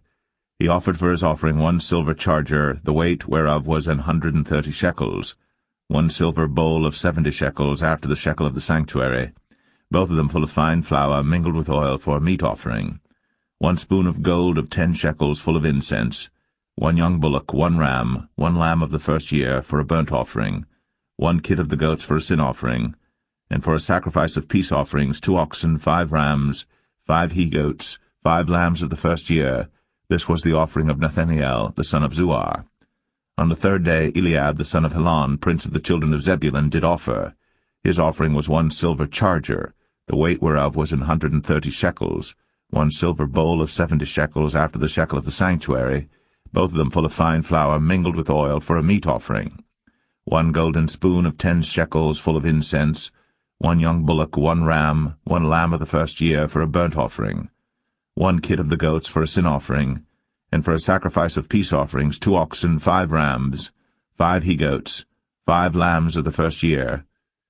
This was the offering of Eliab the son of Helon. On the fourth day Eleazar the son of Shedeur, prince of the children of Reuben, did offer. His offering was 1 silver charger of the weight of 130 shekels, 1 silver bowl of 70 shekels after the shekel of the sanctuary, both of them full of fine flour mingled with oil for a meat offering, 1 golden spoon of 10 shekels full of incense, 1 young bullock, 1 ram, 1 lamb of the first year for a burnt offering, 1 kid of the goats for a sin offering, and for a sacrifice of peace offerings 2 oxen, 5 rams, 5 he-goats, 5 lambs of the first year. This was the offering of Elizur the son of Shedeur. On the fifth day Shelumiel the son of Zerushadai, prince of the children of Simeon, did offer. His offering was 1 silver charger, the weight whereof was 130 shekels, 1 silver bowl of 70 shekels after the shekel of the sanctuary, both of them full of fine flour mingled with oil for a meat offering, 1 golden spoon of 10 shekels full of incense, 1 young bullock, 1 ram, 1 lamb of the first year for a burnt offering, 1 kid of the goats for a sin offering, and for a sacrifice of peace offerings 2 oxen, 5 rams, 5 he-goats, 5 lambs of the first year. This was the offering of Shelumiel the son of Zerushadai. On the sixth day Eliasaph the son of Deuel, prince of the children of Gad, offered. His offering was 1 silver charger of the weight of 130 shekels, a silver bowl of 70 shekels after the shekel of the sanctuary, both of them full of fine flour mingled with oil for a meat offering, 1 golden spoon of 10 shekels full of incense, 1 young bullock, 1 ram, 1 lamb of the first year for a burnt offering, 1 kid of the goats for a sin offering, and for a sacrifice of peace offerings 2 oxen, 5 rams, 5 he-goats, 5 lambs of the first year. This was the offering of Eliasaph the son of Deuel. On the seventh day Elishama the son of Ammihud, prince of the children of Ephraim, offered. His offering was 1 silver charger, the weight whereof was 130 shekels, 1 silver bowl of 70 shekels after the shekel of the sanctuary, both of them full of fine flour mingled with oil for a meat offering, 1 golden spoon of 10 shekels full of incense, 1 young bullock, 1 ram, 1 lamb of the first year for a burnt offering, 1 kid of the goats for a sin offering, and for a sacrifice of peace offerings 2 oxen, 5 rams, 5 he-goats, 5 lambs of the first year. This was the offering of Elishama the son of Ammihud. On the eighth day offered Gamaliel the son of Pedahzur, prince of the children of Manasseh. His offering was 1 silver charger of the weight of 130 shekels, 1 silver bowl of 70 shekels after the shekel of the sanctuary, both of them full of fine flour, mingled with oil for a meat offering, 1 golden spoon of 10 shekels full of incense, 1 young bullock, 1 ram, 1 lamb of the first year for a burnt offering, 1 kid of the goats for a sin offering, and for a sacrifice of peace offerings 2 oxen, 5 rams, 5 he-goats, 5 lambs of the first year. This was the offering of Gamaliel the son of Pedahzur. On the ninth day Abidan the son of Gideoni, prince of the children of Benjamin, offered. His offering was 1 silver charger, the weight whereof was 130 shekels, 1 silver bowl of 70 shekels, after the shekel of the sanctuary, both of them full of fine flour mingled with oil for a meat offering, 1 golden spoon of 10 shekels full of incense, 1 young bullock, 1 ram, 1 lamb of the first year for a burnt offering, 1 kid of the goats for a sin offering, and for a sacrifice of peace offerings 2 oxen, 5 rams, 5 he-goats, 5 lambs of the first year. This was the offering of Abidan, the son of Gideoni. On the 10th day Ahiezer the son of Ammishaddai, prince of the children of Dan, offered. His offering was 1 silver charger, the weight whereof was 130 shekels, 1 silver bowl of 70 shekels, after the shekel of the sanctuary, both of them full of fine flour mingled with oil for a meat offering, 1 golden spoon of 10 shekels full of incense, 1 young bullock, 1 ram, 1 lamb of the first year for a burnt offering, 1 kid of the goats for a sin offering, and for a sacrifice of peace offerings 2 oxen, 5 rams, 5 he-goats, 5 lambs of the first year. This was the offering of Ahiezer the son of Ammishaddai. On the 11th day Pagiel the son of Ochran, prince of the children of Asher, offered.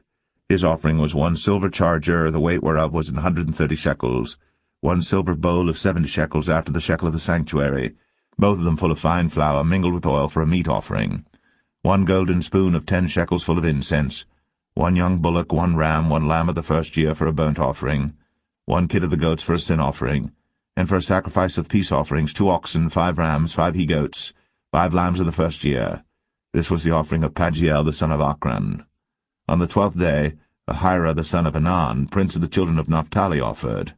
His offering was 1 silver charger, the weight whereof was 130 shekels, 1 silver bowl of 70 shekels, after the shekel of the sanctuary, both of them full of fine flour mingled with oil for a meat offering, 1 golden spoon of 10 shekels full of incense, 1 young bullock, 1 ram, 1 lamb of the first year for a burnt offering, 1 kid of the goats for a sin offering, and for a sacrifice of peace offerings 2 oxen, 5 rams, 5 he-goats, 5 lambs of the first year.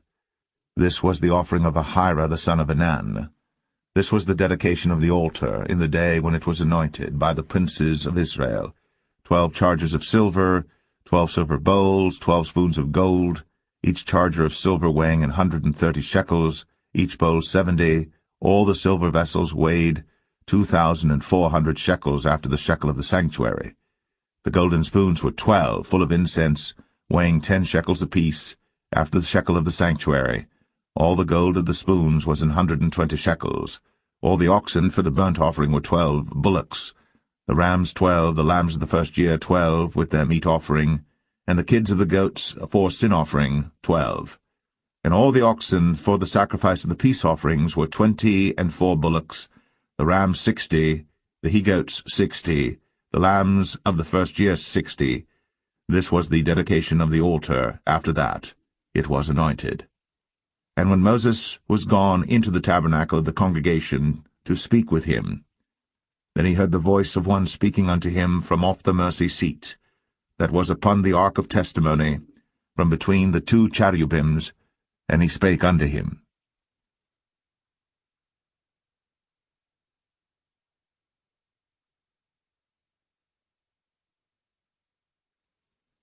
Numbers 8. And the Lord spake unto Moses, saying, Speak unto Aaron, and say unto him, When thou lightest the lamps, the 7 lamps shall give light over against the candlestick. And Aaron did so. He lighted the lamps thereof over against the candlestick, as the Lord commanded Moses. And this work of the candlestick was of beaten gold, unto the shaft thereof, unto the flowers thereof was beaten work, according unto the pattern which the Lord had shown Moses. So he made the candlestick. And the Lord spake unto Moses, saying, Take the Levites from among the children of Israel, and cleanse them. And thus shalt thou do unto them to cleanse them. Sprinkle water of purifying upon them, and let them shave all their flesh, and let them wash their clothes, and so make themselves clean. Then let them take a young bullock with his meat offering, even fine flour mingled with oil, and another young bullock shalt thou take for a sin offering. And thou shalt bring the Levites before the tabernacle of the congregation, and thou shalt gather the whole assembly of the children of Israel together. And thou shalt bring the Levites before the Lord, and the children of Israel shall put their hands upon the Levites. And Aaron shall offer the Levites before the Lord for an offering of the children of Israel. that they may execute the service of the Lord. And the Levites shall lay their hands upon the heads of the bullocks, and thou shalt offer the one for a sin offering, and the other for a burnt offering unto the Lord, to make an atonement for the Levites. And thou shalt set the Levites before Aaron, and before his sons, and offer them for an offering unto the Lord.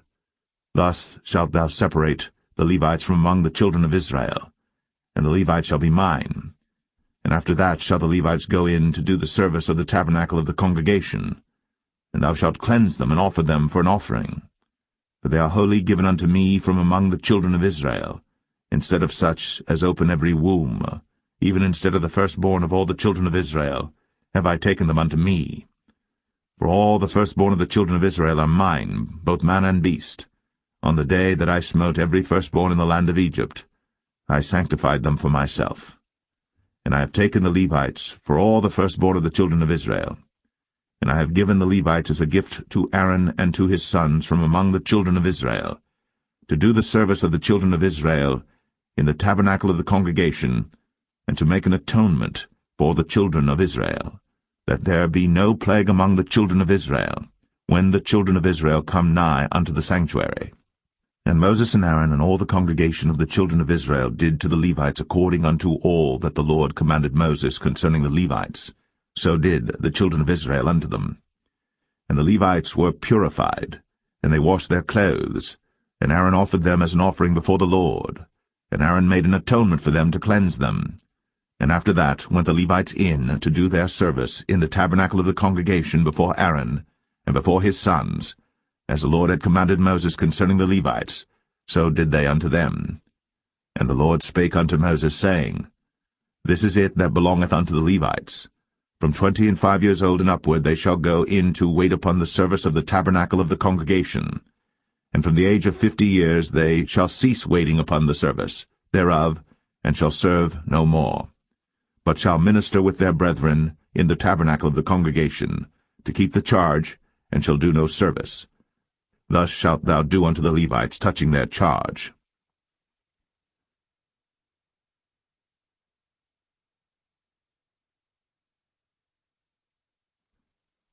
Numbers 9.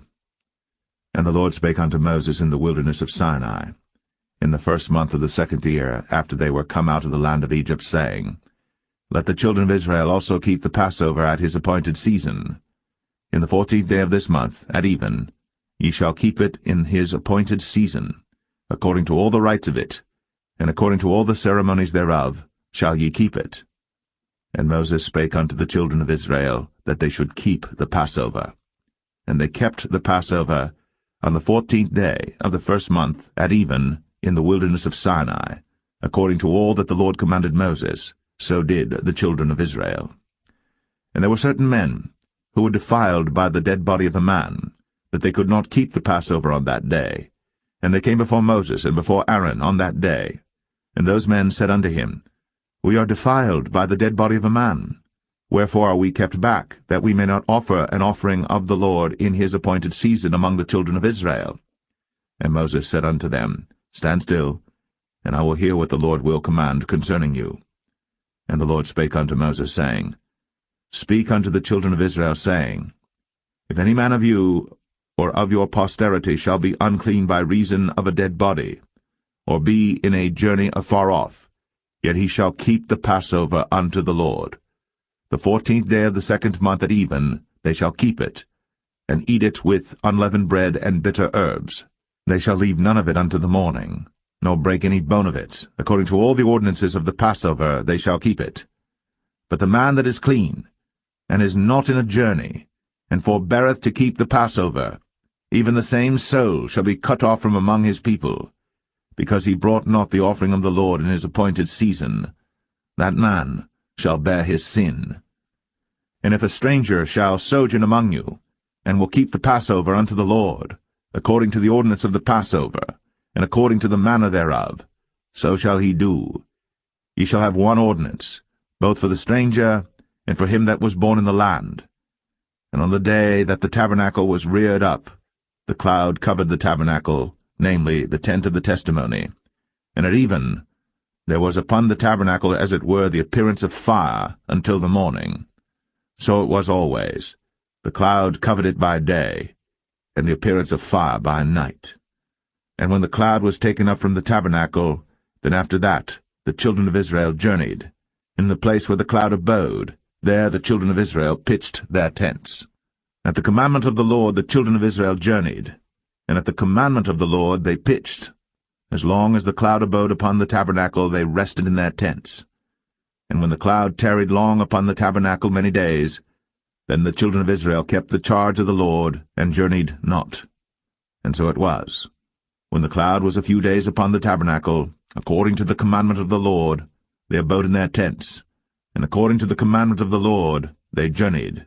And so it was, when the cloud abode from even unto the morning, and that the cloud was taken up in the morning, then they journeyed. Whether it was by day or by night, that the cloud was taken up, they journeyed. Or whether it were 2 days, or a month, or a year, that the cloud tarried upon the tabernacle, remaining thereon, the children of Israel abode in their tents, and journeyed not. But when it was taken up, they journeyed. At the commandment of the Lord they rested in the tents, and at the commandment of the Lord they journeyed.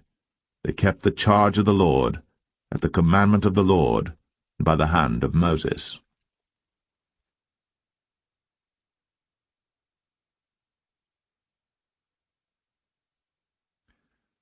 Numbers 10. And the Lord spake unto Moses, saying, Make thee 2 trumpets of silver, of a whole piece shalt thou make them, that thou mayest use them for the calling of the assembly, and for the journeying of the camps. And when they shall blow with them, all the assembly shall assemble themselves to thee at the door of the tabernacle of the congregation. And if they blow but with 1 trumpet, then the princes, which are heads of the thousands of Israel, shall gather themselves unto thee.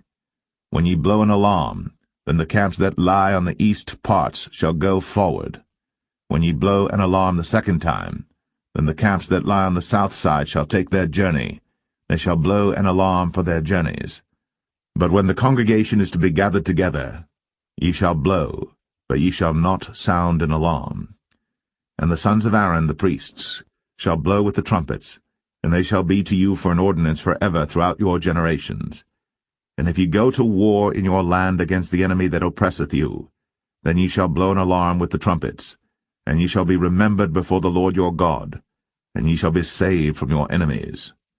Also in the day of your gladness, and in your solemn days, in the beginnings of your months, ye shall blow with the trumpets over your burnt offerings, and over the sacrifices of your peace offerings, that they may be to you for a memorial before your God. I am the Lord your God. And it came to pass on the 20th day of the 2nd month, in the 2nd year, that the cloud was taken up from off the tabernacle of the testimony. And the children of Israel took their journeys out of the wilderness of Sinai, and the cloud rested in the wilderness of Paran.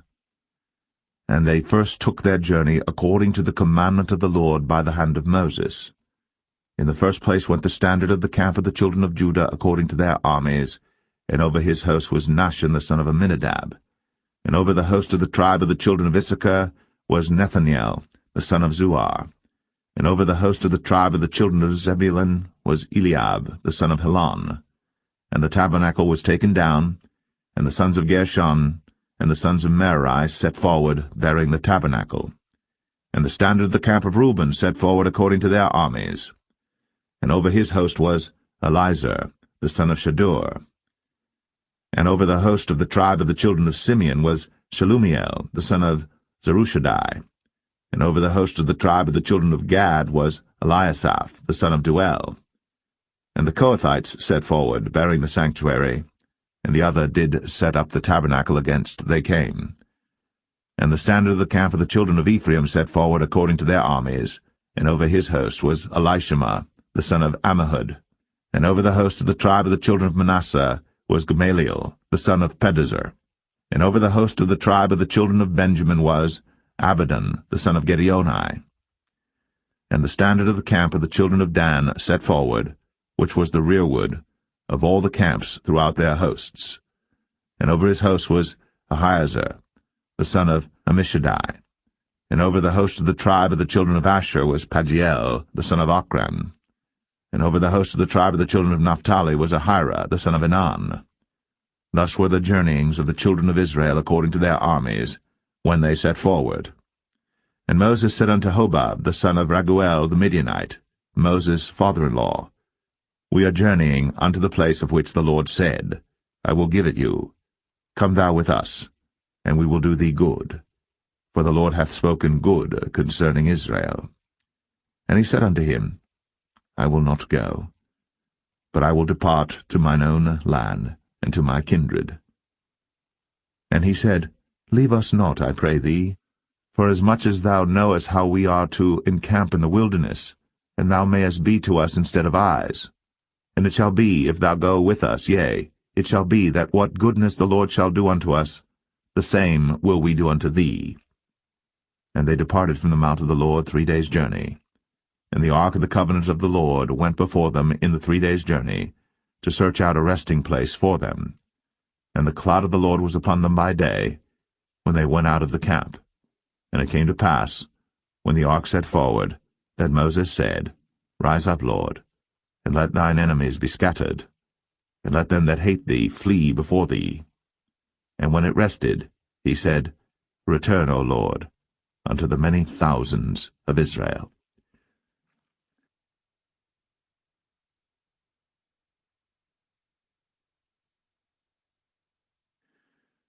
Numbers 11. And when the people complained, it displeased the Lord.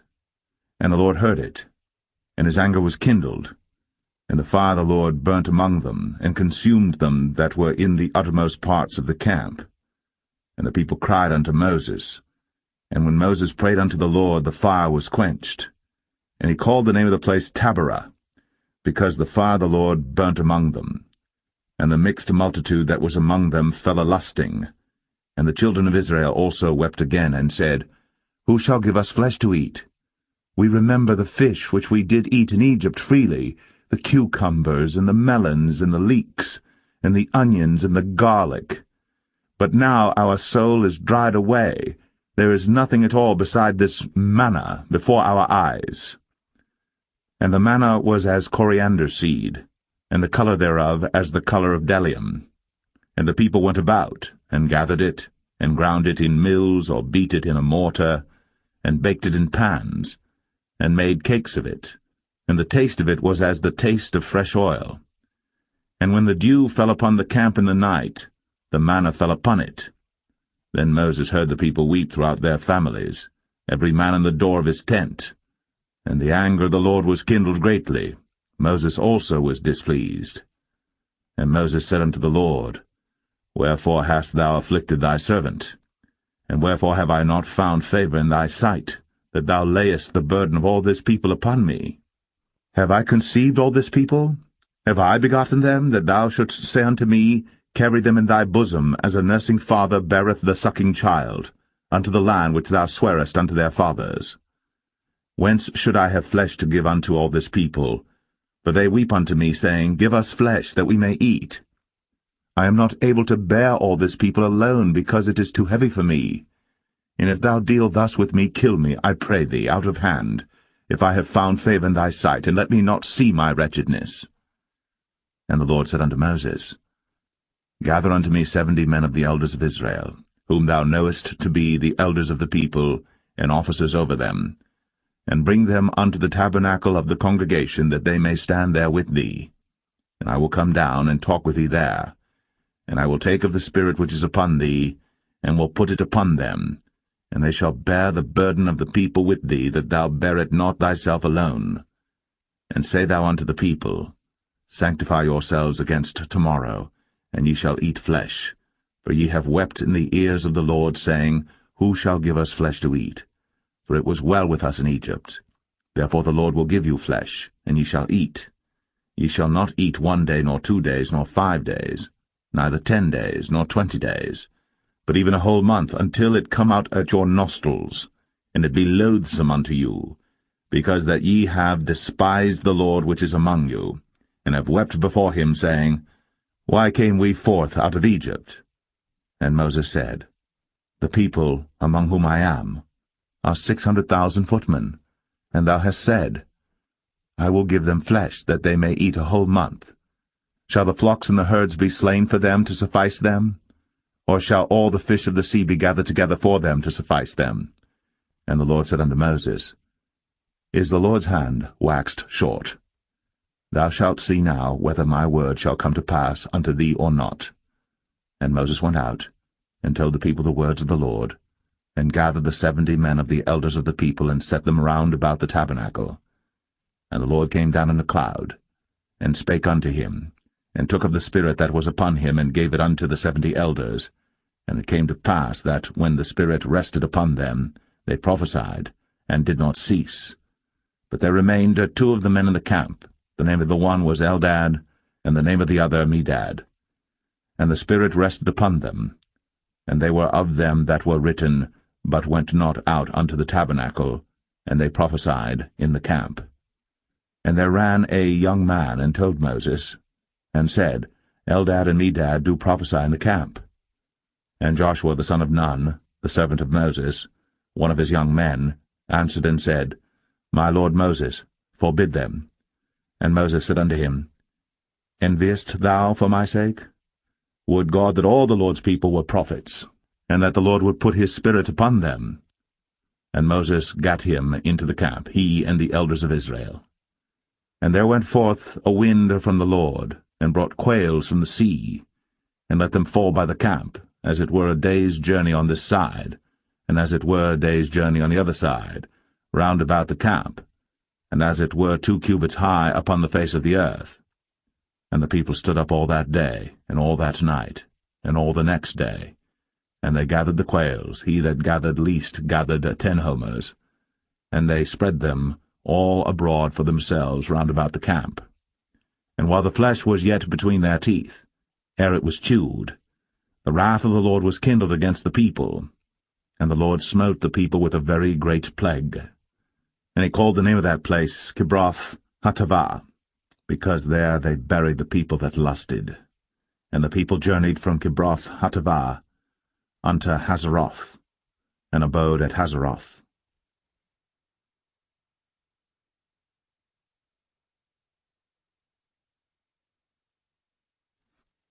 Numbers 12.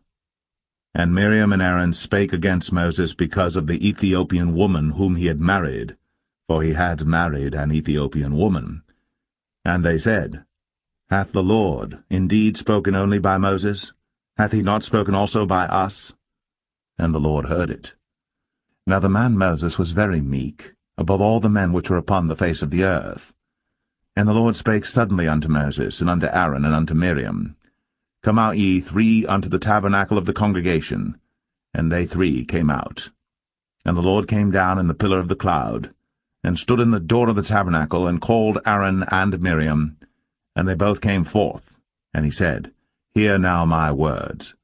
If there be a prophet among you, I the Lord will make myself known unto him in a vision, and will speak unto him in a dream. My servant Moses is not so, who is faithful in all mine house. With him will I speak mouth to mouth, even apparently, and not in dark speeches. And the similitude of the Lord shall he behold. Wherefore then were ye not afraid to speak against my servant Moses? And the anger of the Lord was kindled against them, and he departed. And the cloud departed from off the tabernacle, and behold, Miriam became leprous, white as snow. And Aaron looked upon Miriam, and behold, she was leprous. And Aaron said unto Moses, Alas, my Lord, I beseech thee, lay not the sin upon us, wherein we have done foolishly, and wherein we have sinned. Let her not be as one dead, of whom the flesh is half consumed, when he cometh out of his mother's womb. And Moses cried unto the Lord, saying, Heal her now, O God, I beseech thee. And the Lord said unto Moses, If her father had but spit in her face, should she not be ashamed 7 days? Let her be shut out from the camp 7 days, and after that let her be received in again. And Miriam was shut out from the camp 7 days. And the people journeyed not till Miriam was brought in again.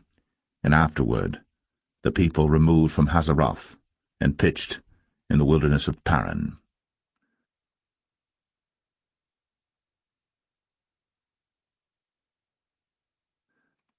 Numbers 13. And the Lord spake unto Moses, saying, Send thou men, that they may search the land of Canaan, which I give unto the children of Israel. Of every tribe of their fathers shall ye send a man, every one a ruler among them. And Moses, by the commandment of the Lord, sent them from the wilderness of Paran. All those men were heads of the children of Israel. And these were their names: of the tribe of Reuben, Shammua, the son of Zakur; of the tribe of Simeon, Shaphat, the son of Hori; of the tribe of Judah, Caleb, the son of Jephunneh; of the tribe of Issachar, Igal, the son of Joseph; of the tribe of Ephraim, Hoshea, the son of Nun; of the tribe of Benjamin, Palti, the son of Raphu; of the tribe of Zebulun, Gadiel, the son of Sodai; of the tribe of Joseph, namely, of the tribe of Manasseh, Gadai, the son of Susai; of the tribe of Dan, Amiel, the son of Gemalli; of the tribe of Asher, Sethur, the son of Michael; of the tribe of Naphtali, Nabai, the son of Vosai; of the tribe of Gad, Geuel, the son of Machi. These are the names of the men which Moses sent to spy out the land. And Moses called Hoshea, the son of Nun, Jehoshua. And Moses sent them to spy out the land of Canaan, and said unto them, Get you up this way southward, and go up into the mountain, and see the land what it is, and the people that dwelleth therein, whether they be strong or weak, few or many, and what the land is that they dwell in, whether it be good or bad, and what cities they be that they dwell in, whether in tents or in strongholds, and what the land is, whether it be fat or lean, whether there be wood therein or not. And be ye of good courage, and bring of the fruit of the land. Now the time was the time of the first ripe grapes. So they went up and searched the land from the wilderness of Zin unto Rehob, as men come to Hamath. And they ascended by the south, and came unto Hebron, where Ahiman, Sheshai, and Talmai, the children of Anak, were. Now Hebron was built 7 years before Zoan in Egypt. And they came unto the brook of Eshcol, and cut down from thence a branch, with one cluster of grapes, and they bare it between two upon a staff. And they brought of the pomegranates and of the figs. The place was called the brook Eshcol, because of the cluster of grapes which the children of Israel cut down from thence. And they returned from searching of the land after 40 days. And they went, and came to Moses, and to Aaron, and to all the congregation of the children of Israel, unto the wilderness of Paran, to Kadesh, and brought back word unto them, and unto all the congregation, and showed them the fruit of the land. And they told him, and said, We came unto the land whither thou sentest us, and surely it floweth with milk and honey, and this is the fruit of it. Nevertheless the people be strong that dwell in the land, and the cities are walled and very great. And moreover, we saw the children of Anak there. The Amalekites dwell in the land of the south, and the Hittites, and the Jebusites, and the Amorites dwell in the mountains, and the Canaanites dwell by the sea, and by the coast of Jordan. And Caleb stilled the people before Moses, and said, Let us go up at once, and possess it, for we are well able to overcome it. But the men that went up with him said, We be not able to go up against the people, for they are stronger than we. And they brought up an evil report of the land, which they had searched unto the children of Israel, saying, The land, through which we have gone to search it, is a land that eateth up the inhabitants thereof, and all the people that we saw in it are men of a great stature. And there we saw the giants, the sons of Anak, which come of the giants. And we were in our own sight as grasshoppers, and so we were in their sight.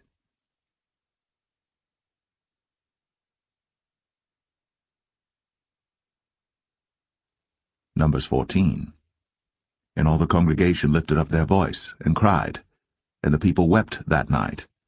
And all the children of Israel murmured against Moses, and against Aaron.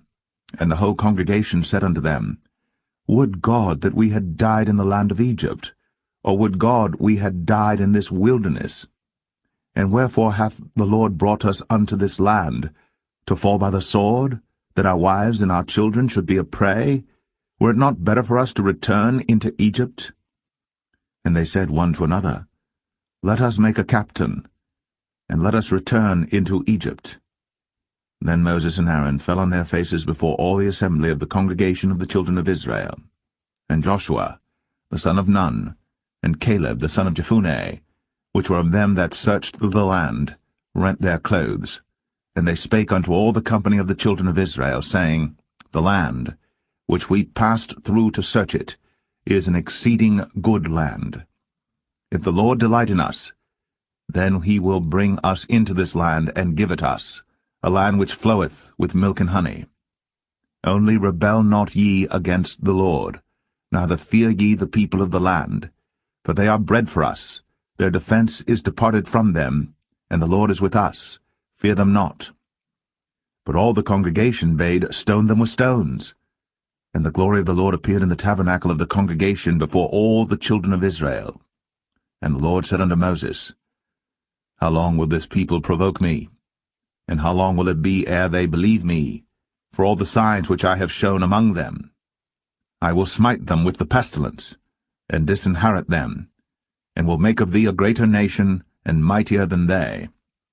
And Moses said unto the Lord, Then the Egyptians shall hear it, for thou broughtest up this people in thy might from among them, and they will tell it to the inhabitants of this land, for they have heard that thou, Lord, art among this people, that thou, Lord, art seen face to face, and that thy cloud standeth over them, and that thou goest before them by daytime in a pillar of a cloud, and in a pillar of fire by night. Now if thou shalt kill all this people as one man, then the nations which have heard the fame of thee will speak, saying, Because the Lord was not able to bring this people into the land which he sware unto them, therefore he hath slain them in the wilderness. And now I beseech thee, let the power of my Lord be great, according as thou hast spoken, saying, The Lord is long-suffering, and of great mercy, forgiving iniquity and transgression, and by no means clearing the guilty, visiting the iniquity of the fathers upon the children unto the third and fourth generation. Pardon, I beseech thee, the iniquity of this people according unto the greatness of thy mercy, and as thou hast forgiven this people from Egypt even until now. And the Lord said, I have pardoned according to thy word. But as truly as I live, all the earth shall be filled with the glory of the Lord, because all those men which have seen my glory and my miracles, which I did in Egypt and in the wilderness, and have tempted me now these 10 times, and have not hearkened to my voice, surely they shall not see the land, which I sware unto their fathers, neither shall any of them that provoked me see it. But my servant Caleb, because he had another spirit with him, and hath followed me fully, him will I bring into the land whereinto he went, and his seed shall possess it. Now the Amalekites and the Canaanites dwelt in the valley. Tomorrow turn you, and get you into the wilderness by the way of the Red Sea. And the Lord spake unto Moses and unto Aaron, saying, How long shall I bear with this evil congregation, which murmur against me? I have heard the murmurings of the children of Israel, which they murmur against me. Say unto them, As truly as I live, saith the Lord, as ye have spoken in mine ears, so will I do to you. Your carcasses shall fall in this wilderness, and all that were numbered of you according to your whole number, from 20 years old and upward, which have murmured against me.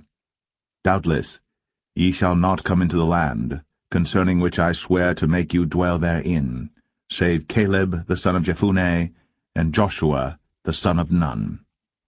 But your little ones, which ye said should be a prey, them will I bring in, and they shall know the land which ye have despised. But as for you, your carcasses, they shall fall in this wilderness, and your children shall wander in the wilderness 40 years, and bear your whoredoms until your carcasses be wasted in the wilderness. After the number of the days in which ye searched the land, even 40 days, each day for a year, shall ye bear your iniquities, even 40 years, and ye shall know my breach of promise. I the Lord have said, I will surely do it unto all this evil congregation that are gathered together against me. In this wilderness they shall be consumed, and there they shall die. And the men which Moses sent to search the land, who returned, and made all the congregation to murmur against him, by bringing up a slander upon the land. Even those men that did bring up the evil report upon the land died by the plague before the Lord. But Joshua, the son of Nun, and Caleb, the son of Jephunneh, which were of the men that went to search the land, lived still. And Moses told these sayings unto all the children of Israel, and the people mourned greatly. And they rose up early in the morning, and gat them up into the top of the mountain, saying, Lo, we be here, and will go up unto the place which the Lord hath promised, for we have sinned. And Moses said, Wherefore now do ye transgress the commandment of the Lord? But it shall not prosper.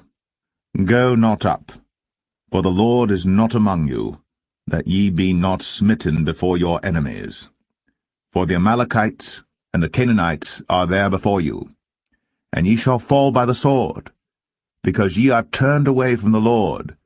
Therefore the Lord will not be with you. But they presumed to go up unto the hilltop. Nevertheless the ark of the covenant of the Lord and Moses departed not out of the camp. Then the Amalekites came down, and the Canaanites which dwelt in that hill, and smote them, and discomfited them, even unto Hormah.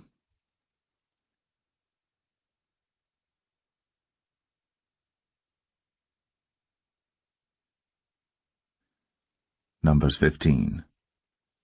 And the Lord spake unto Moses, saying, Speak unto the children of Israel, and say unto them, When ye be come into the land of your habitations, which I give unto you, and will make an offering by fire unto the Lord, a burnt offering, or a sacrifice in performing a vow, or in a freewill offering, or in your solemn feasts, to make a sweet savour unto the Lord, of the herd or of the flock, then shall he that offereth his offering unto the Lord bring a meat offering of 1/10 deal of flour mingled with the 4th part of an hin of oil, and the 4th part of an hin of wine for a drink offering shalt thou prepare with the burnt offering or sacrifice for 1 lamb.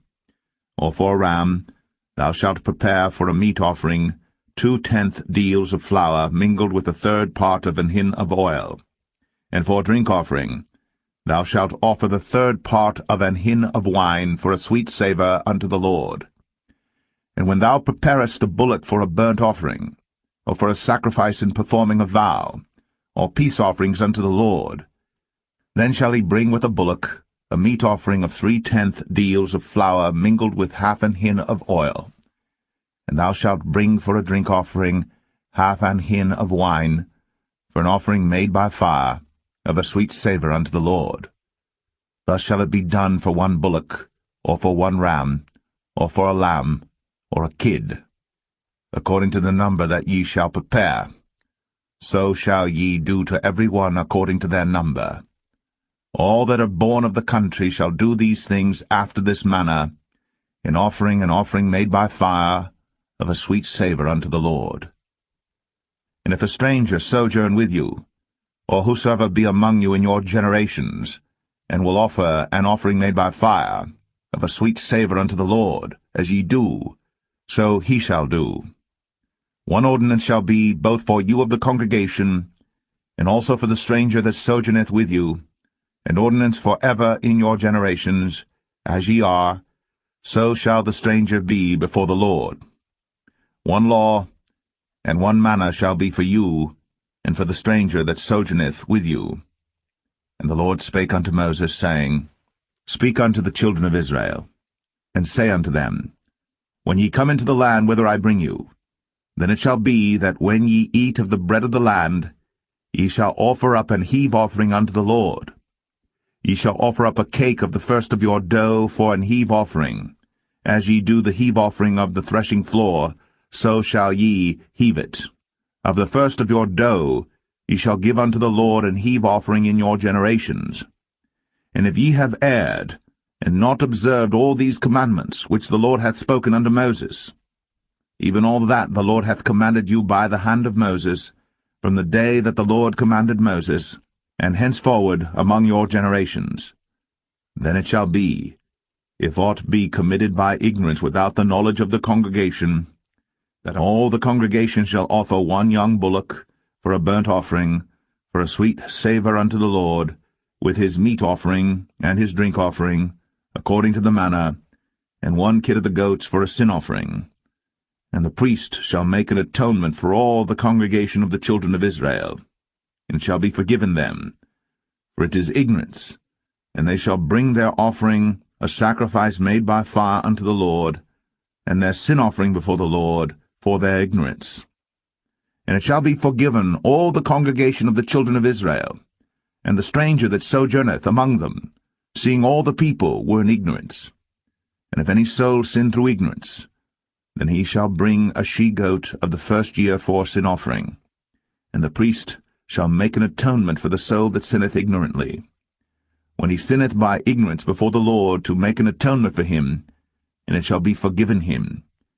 You shall have one law for him that sinneth through ignorance, both for him that is born among the children of Israel, and for the stranger that sojourneth among them. But the soul that doeth aught presumptuously, whether he be born in the land or a stranger, the same reproacheth the Lord, and that soul shall be cut off from among his people, because he hath despised the word of the Lord, and hath broken his commandment. That soul shall utterly be cut off. His iniquity shall be upon him. And while the children of Israel were in the wilderness, they found a man that gathered sticks upon the Sabbath day. And they that found him gathering sticks brought him unto Moses and Aaron, and unto all the congregation. And they put him in ward, because it was not declared what should be done to him. And the Lord said unto Moses, The man shall be surely put to death. All the congregation shall stone him with stones without the camp. And all the congregation brought him without the camp, and stoned him with stones, and he died, as the Lord commanded Moses. And the Lord spake unto Moses, saying, Speak unto the children of Israel, and bid them that they make them fringes in the borders of their garments throughout their generations, and that they put upon the fringe of the borders a ribbon of blue. And it shall be unto you for a fringe, that ye may look upon it, and remember all the commandments of the Lord, and do them, and that ye seek not after your own heart, and your own eyes, after which ye used to go a-whoring, that ye may remember, and do all my commandments, and be holy unto your God. I am the Lord your God, which brought you out of the land of Egypt, to be your God. I am the Lord your God.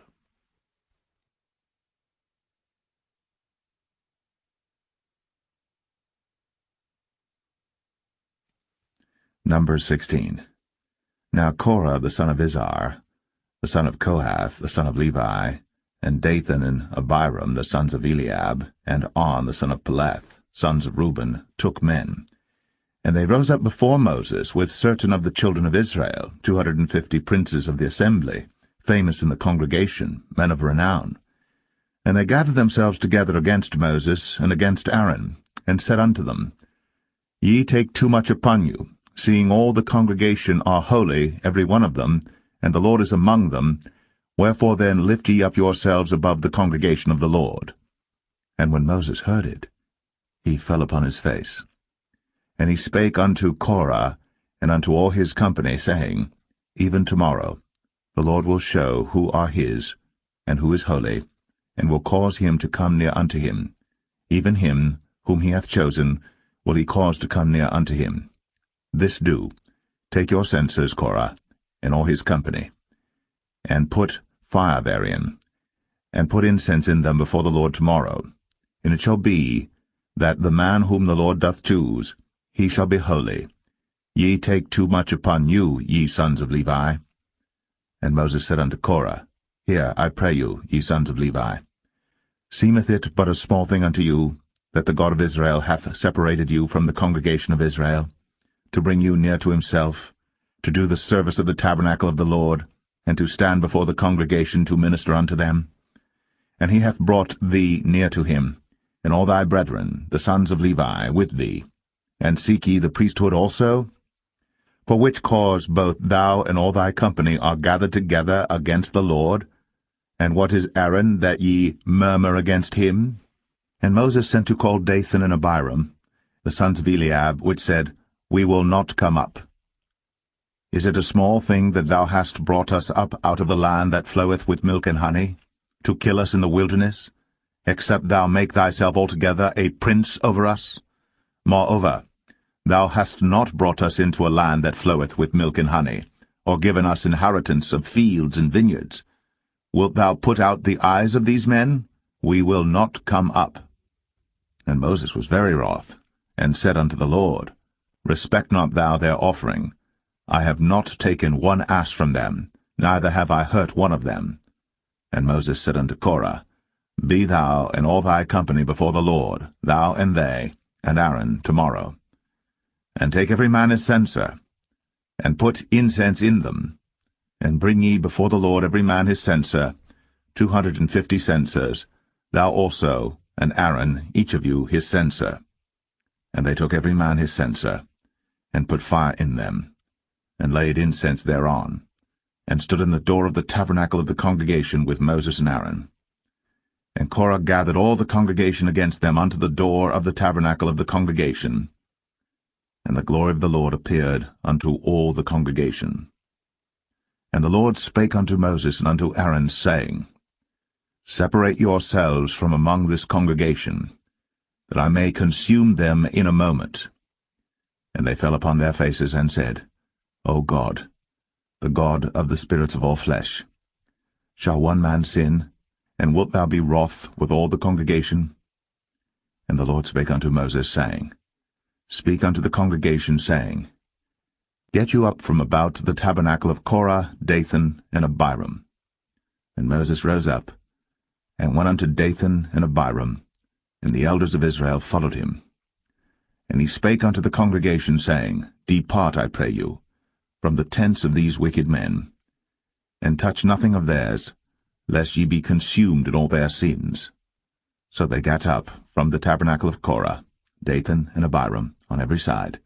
And Dathan and Abiram came out, and stood in the door of their tents, and their wives and their sons, and their little children. And Moses said, Hereby ye shall know that the Lord hath sent me to do all these works, for I have not done them of mine own mind. If these men die the common death of all men, or if they be visited after the visitation of all men, then the Lord hath not sent me. But if the Lord make a new thing, and the earth open her mouth, and swallow them up with all that appertain unto them, and they go down quick into the pit, then ye shall understand that these men have provoked the Lord.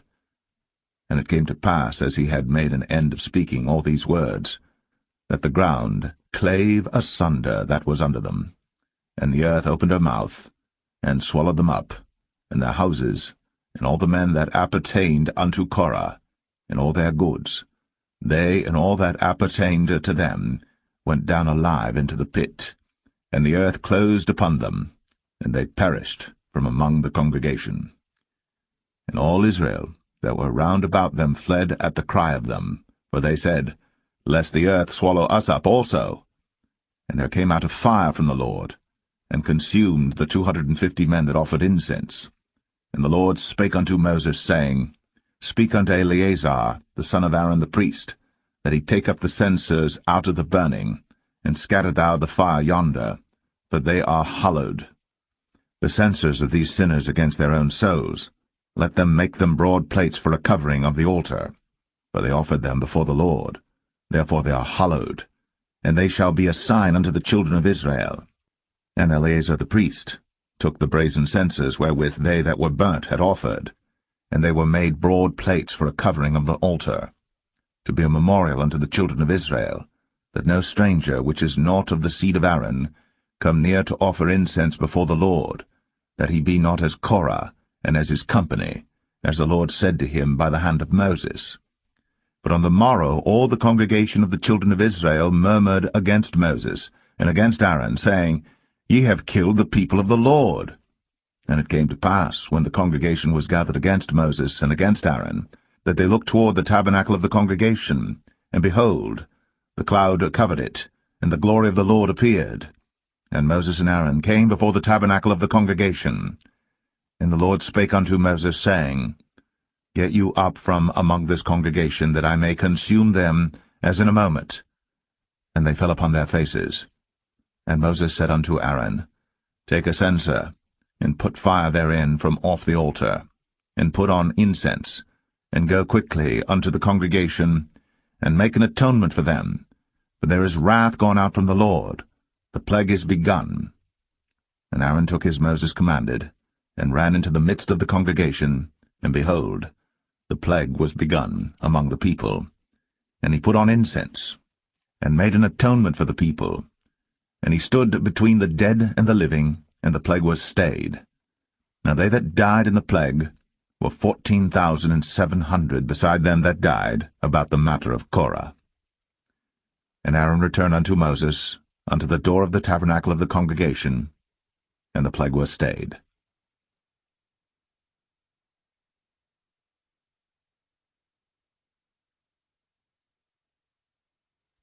Number 17. And the Lord spake unto Moses, saying, Speak unto the children of Israel, and take of every one of them a rod according to the house of their fathers, of all their princes according to the house of their fathers 12 rods. Write thou every man's name upon his rod. And thou shalt write Aaron's name upon the rod of Levi. For 1 rod shall be for the head of the house of their fathers. And thou shalt lay them up in the tabernacle of the congregation before the testimony, where I will meet with you. And it shall come to pass that the man's rod, whom I shall choose, shall blossom, and I will make to cease from me the murmurings of the children of Israel, whereby they murmur against you. And Moses spake unto the children of Israel, and every one of their princes gave him a rod apiece, for each prince 1 according to their fathers' houses, even 12 rods, and the rod of Aaron was among their rods. And Moses laid up the rods before the Lord in the tabernacle of witness. And it came to pass that on the morrow Moses went into the tabernacle of witness, and behold, the rod of Aaron for the house of Levi was budded, and brought forth buds, and bloomed blossoms, and yielded almonds. And Moses brought out all the rods from before the Lord unto all the children of Israel. And they looked, and took every man his rod. And the Lord said unto Moses, Bring Aaron's rod again before the testimony, to be kept for a token against the rebels. And thou shalt quite take away their murmurings from me, that they die not. And Moses did so. As the Lord commanded him, so did he. And the children of Israel spake unto Moses, saying, Behold, we die, we perish, we all perish. Whosoever cometh anything near unto the tabernacle of the Lord shall die. Shall we be consumed with dying?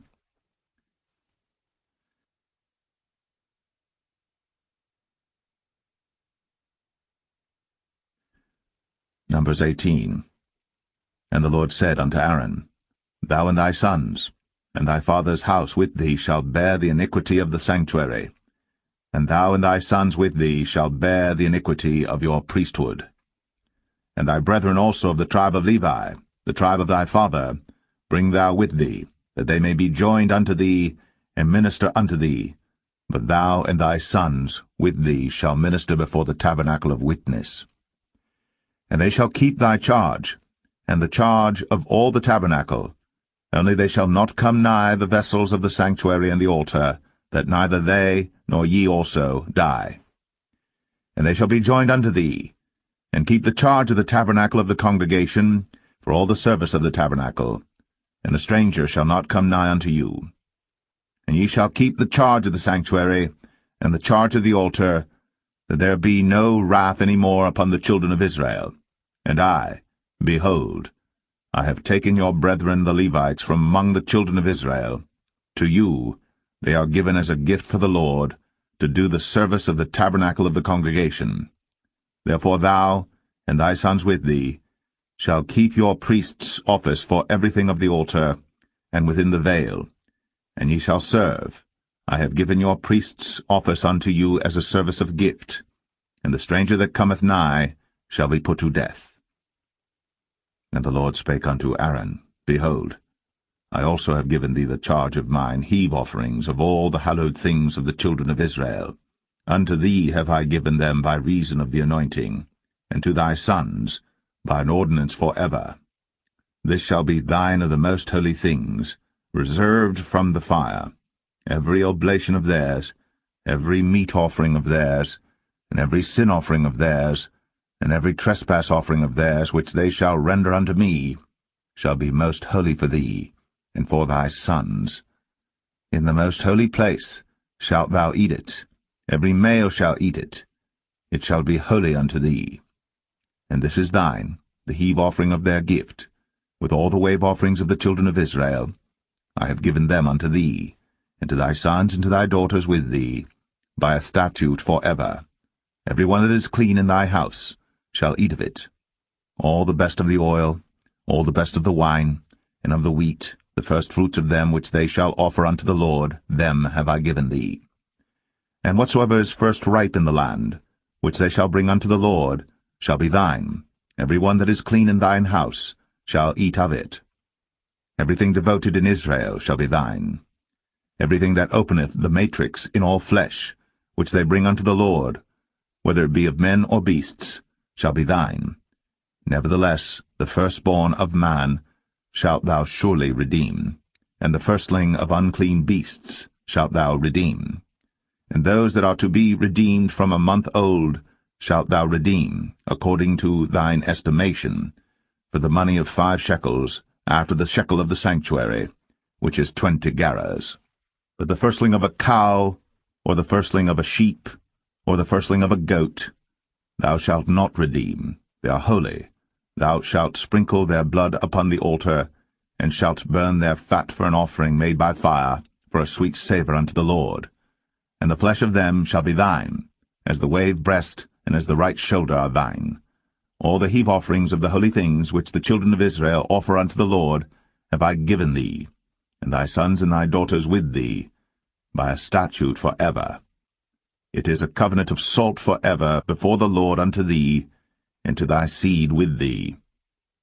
And the Lord spake unto Aaron, Thou shalt have no inheritance in their land, neither shalt thou have any part among them. I am thy part, and thine inheritance among the children of Israel. And behold, I have given the children of Levi all the tenth in Israel for an inheritance, for their service which they serve, even the service of the tabernacle of the congregation. Neither must the children of Israel henceforth come nigh the tabernacle of the congregation, lest they bear sin and die. But the Levites shall do the service of the tabernacle of the congregation, and they shall bear their iniquity. It shall be a statute for ever throughout your generations, that among the children of Israel they have no inheritance.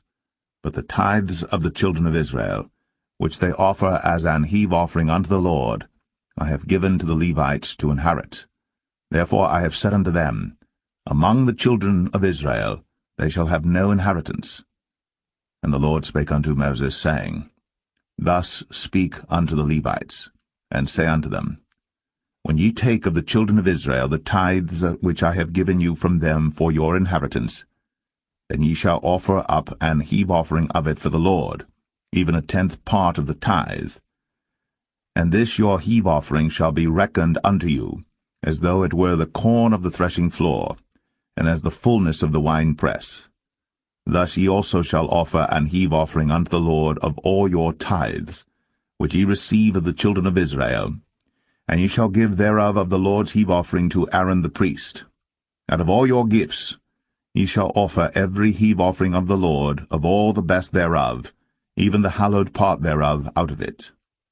Therefore thou shalt say unto them, When ye have heaved the best thereof from it, then it shall be counted unto the Levites as the increase of the threshing floor, and as the increase of the winepress. And ye shall eat it in every place, ye and your households. For it is your reward for your service in the tabernacle of the congregation, and ye shall bear no sin by reason of it, when ye have heaved from it the best of it, neither shall ye pollute the holy things of the children of Israel, lest ye die.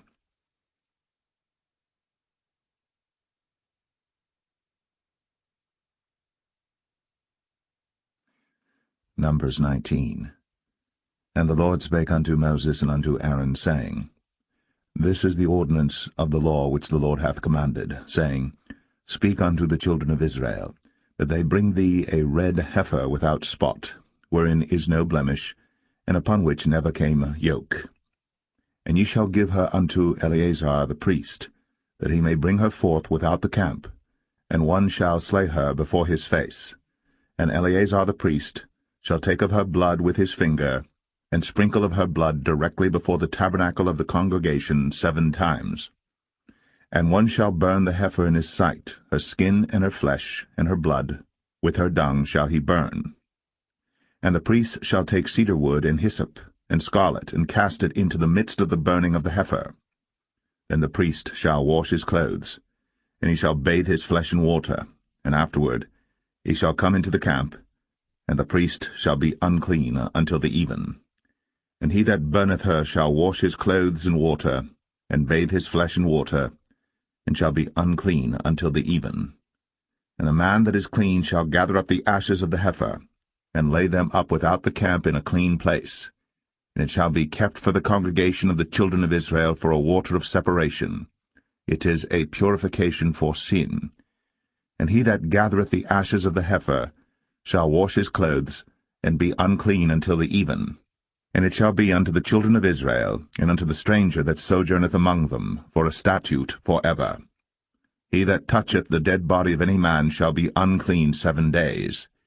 He shall purify himself with it on the 3rd day, and on the 7th day he shall be clean. But if he purify not himself the 3rd day, then the 7th day he shall not be clean.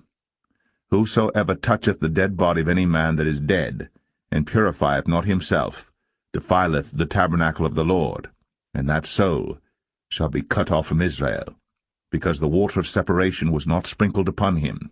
He shall be unclean, his uncleanness is yet upon him. This is the law when a man dieth in a tent. All that come into the tent, and all that is in the tent, shall be unclean 7 days. And every open vessel, which hath no covering bound upon it, is unclean. And whosoever toucheth one that is slain with a sword in the open fields, or a dead body, or a bone of a man, or a grave, shall be unclean 7 days. And for an unclean person they shall take of the ashes of the burnt heifer, of purification for sin, and running water shall be put thereto in a vessel. And a clean person shall take hyssop, and dip it in the water, and sprinkle it upon the tent, and upon all the vessels, and upon the persons that were there, and upon him that touched a bone, or one slain, or one dead, or a grave. And the clean person shall sprinkle upon the unclean on the 3rd day, and on the 7th day. And on the 7th day he shall purify himself, and wash his clothes, and bathe himself in water, and shall be clean at even. But the man that shall be unclean, and shall not purify himself, that soul shall be cut off from among the congregation, because he hath defiled the sanctuary of the Lord. The water of separation hath not been sprinkled upon him. He is unclean. And it shall be a perpetual statute unto them, that he that sprinkleth the water of separation shall wash his clothes, and he that toucheth the water of separation shall be unclean until even.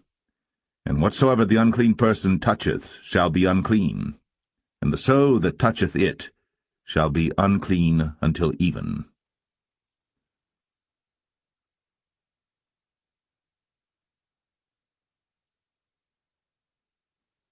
Numbers 20. Then came the children of Israel, even the whole congregation, into the desert of Zin, in the 1st month, and the people abode in Kadesh. And Miriam died there, and was buried there. And there was no water for the congregation, and they gathered themselves together against Moses and against Aaron. And the people chode with Moses, and spake, saying, Would God that we had died when our brethren died before the Lord! And why have ye brought up the congregation of the Lord into this wilderness, that we and our cattle should die there? And wherefore have ye made us to come up out of Egypt, to bring us in unto this evil place? It is no place of seed, or of figs, or of vines, or of pomegranates, neither is there any water to drink. Then Moses and Aaron went from the presence of the assembly unto the door of the tabernacle of the congregation, and they fell upon their faces. And the glory of the Lord appeared unto them. And the Lord spake unto Moses, saying, Take the rod, and gather thou the assembly together, thou and Aaron thy brother, and speak ye unto the rock before their eyes, and it shall give forth his water. And thou shalt bring forth to them water out of the rock, so thou shalt give the congregation and their beasts drink. And Moses took the rod from before the Lord, as he commanded him. And Moses and Aaron gathered the congregation together before the rock, and he said unto them, Hear now, ye rebels, must we fetch you water out of this rock? And Moses lifted up his hand, and with his rod he smote the rock twice, and the water came out abundantly, and the congregation drank, and their beasts also. And the Lord spake unto Moses and Aaron, Because ye believed me not, to sanctify me in the eyes of the children of Israel, therefore ye shall not bring this congregation into the land which I have given them. This is the water of Meribah, because the children of Israel strove with the Lord, and he was sanctified in them. And Moses sent messengers from Kadesh unto the king of Edom.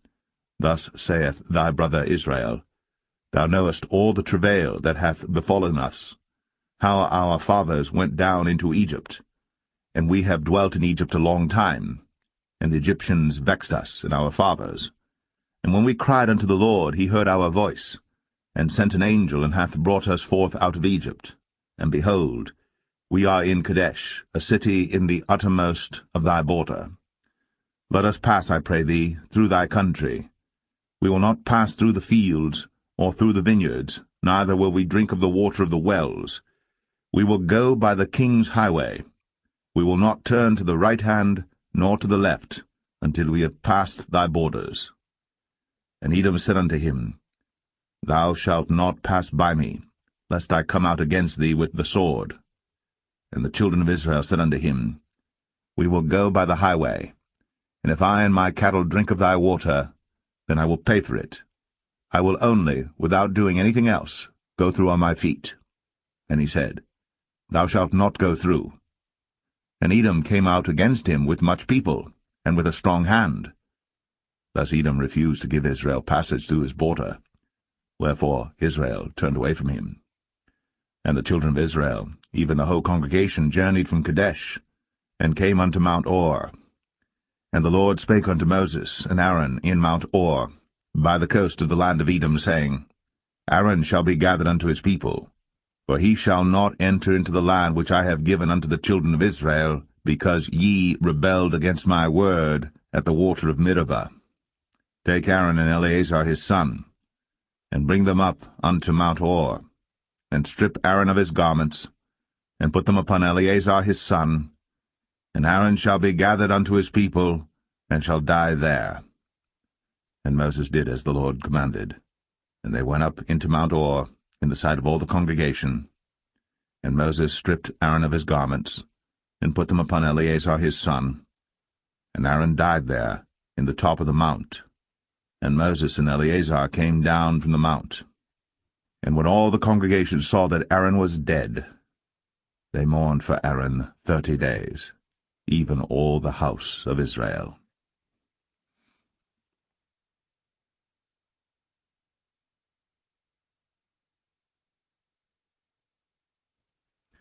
Numbers 21.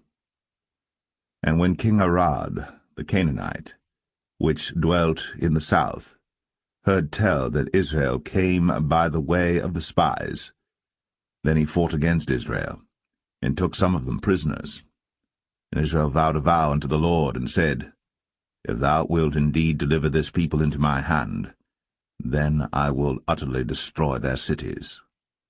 And the Lord hearkened to the voice of Israel, and delivered up the Canaanites, and they utterly destroyed them in their cities. And he called the name of the place Ormah. And they journeyed from Mount Or by the way of the Red Sea to compass the land of Edom. And the soul of the people was much discouraged because of the way. And the people spake against God, and against Moses. Wherefore have ye brought us up out of Egypt to die in the wilderness? For there is no bread, neither is there any water, and our soul loatheth this light bread. And the Lord sent fiery serpents among the people, and they bit the people, and much people of Israel died. Therefore the people came to Moses and said, We have sinned, for we have spoken against the Lord, and against thee. Pray unto the Lord that he take away the serpents from us. And Moses prayed for the people.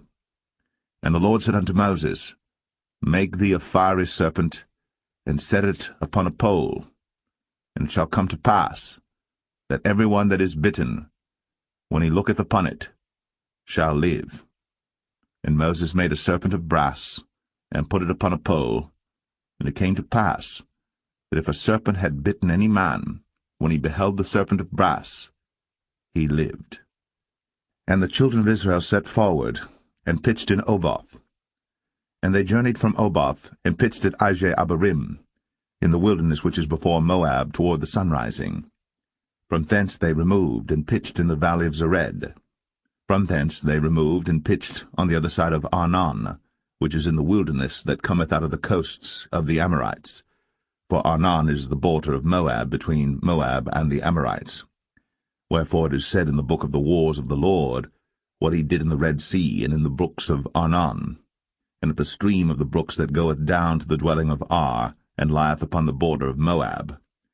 And from thence they went to Beer, that is the well whereof the Lord spake unto Moses, Gather the people together, and I will give them water. Then Israel sang this song, Spring up, O well, sing ye unto it. The princes digged the well, the nobles of the people digged it, by the direction of the lawgiver, with their staves. And from the wilderness they went to Mattanah, and from Mattanah to Nahaliel, and from Nahaliel to Bamoth, and from Bamoth in the valley, that is in the country of Moab, to the top of Pisgah, which looketh toward Jeshimon. And Israel sent messengers unto Sihon, king of the Amorites, saying, Let me pass through thy land. We will not turn into the fields or into the vineyards, we will not drink of the waters of the well, but we will go along by the king's highway until we be past thy borders. And Sihon would not suffer Israel to pass through his border. But Sihon gathered all his people together, and went out against Israel into the wilderness. And he came to Jahaz, and fought against Israel. And Israel smote him with the edge of the sword, and possessed his land from Arnon unto Jabbok, even unto the children of Ammon. For the border of the children of Ammon was strong. And Israel took all these cities, and Israel dwelt in all the cities of the Amorites, in Heshbon, in all the villages thereof. For Heshbon was the city of Sihon the king of the Amorites, who had fought against the former king of Moab, and taken all his land out of his hand, even unto Arnon. Wherefore they that speak in Proverbs say, Come into Heshbon, let the city of Sihon be built and prepared. For there is a fire gone out of Heshbon, a flame from the city of Sihon. It hath consumed Ar of Moab, and the lords of the high places of Arnon. Woe to thee, Moab! Thou art undone, O people of Chemosh! He hath given his sons that escaped, and his daughters, into captivity unto Sihon king of the Amorites. We have shot at them. Heshbon is perished even unto Dibon, and we have laid them waste even unto Nephah, which reacheth unto Medeba. Thus Israel dwelt in the land of the Amorites. And Moses sent to spy out Jazer, and they took the villages thereof, and drove out the Amorites that were there.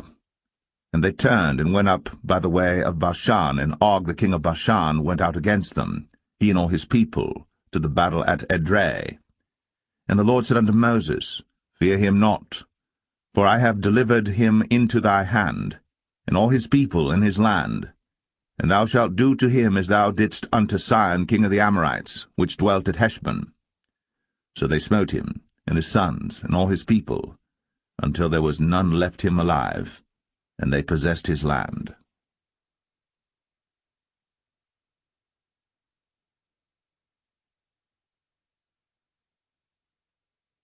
Numbers 22. And the children of Israel set forward, and pitched in the plains of Moab, on this side Jordan, by Jericho. And Balak the son of Zippor saw all that Israel had done to the Amorites. And Moab was sore afraid of the people, because they were many. And Moab was distressed because of the children of Israel. And Moab said unto the elders of Midian, Now shall this company lick up all that are round about us, as the ox licketh up the grass of the field. And Balak the son of Zippor was king of the Moabites at that time. He sent messengers, therefore, unto Balaam the son of Beor to Pethor, which is by the river of the land of the children of his people, to call him, saying, Behold, there is a people come out from Egypt. Behold, they cover the face of the earth, and they abide over against me. Come now, therefore, I pray thee, curse me this people, for they are too mighty for me. Peradventure I shall prevail, that we may smite them, and that I may drive them out of the land. For I wot that he whom thou blessest is blessed, and he whom thou cursest is cursed. And the elders of Moab and the elders of Midian departed with the rewards of divination in their hand. And they came unto Balaam, and spake unto him the words of Balak. And he said unto them, Lodge here this night, and I will bring you word again, as the Lord shall speak unto me. And the princes of Moab abode with Balaam. And God came unto Balaam, and said, What men are these with thee? And Balaam said unto God, Balak the son of Zippor, king of Moab, hath sent unto me, saying, Behold, there is a people come out of Egypt, which covereth the face of the earth. Come now, curse me them. Peradventure I shall be able to overcome them, and drive them out. And God said unto Balaam, Thou shalt not go with them. Thou shalt not curse the people, for they are blessed. And Balaam rose up in the morning, and said unto the princes of Balak, Get you into your land, for the Lord refuseth to give me leave to go with you. And the princes of Moab rose up, and they went unto Balak, and said, Balaam refuseth to come with us. And Balak sent yet again princes, more and more honorable than they. And they came to Balaam, and said to him, Thus saith Balak the son of Zippor, Let nothing, I pray thee, hinder thee from coming unto me. For I will promote thee unto very great honor, and I will do whatsoever thou sayest unto me. Come therefore, I pray thee, curse me this people. And Balaam answered and said unto the servants of Balak, If Balak would give me his house full of silver and gold, I cannot go beyond the word of the Lord my God to do less or more. Now therefore I pray you, tarry ye also here this night, that I may know what the Lord will say unto me more. And God came unto Balaam at night, and said unto him, If the men come to call thee, rise up and go with them. But yet the word which I shall say unto thee, that shalt thou do. And Balaam rose up in the morning, and saddled his ass, and went with the princes of Moab. And God's anger was kindled because he went. And the angel of the Lord stood in the way for an adversary against him. Now he was riding upon his ass, and his 2 servants were with him.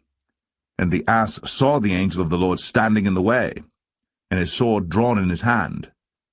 And the ass turned aside out of the way, and went into the field. And Balaam smote the ass, to turn her into the way. But the angel of the Lord stood in a path of the vineyards, a wall being on this side, and a wall on that side. And when the ass saw the angel of the Lord, she thrust herself unto the wall, and crushed Balaam's foot against the wall.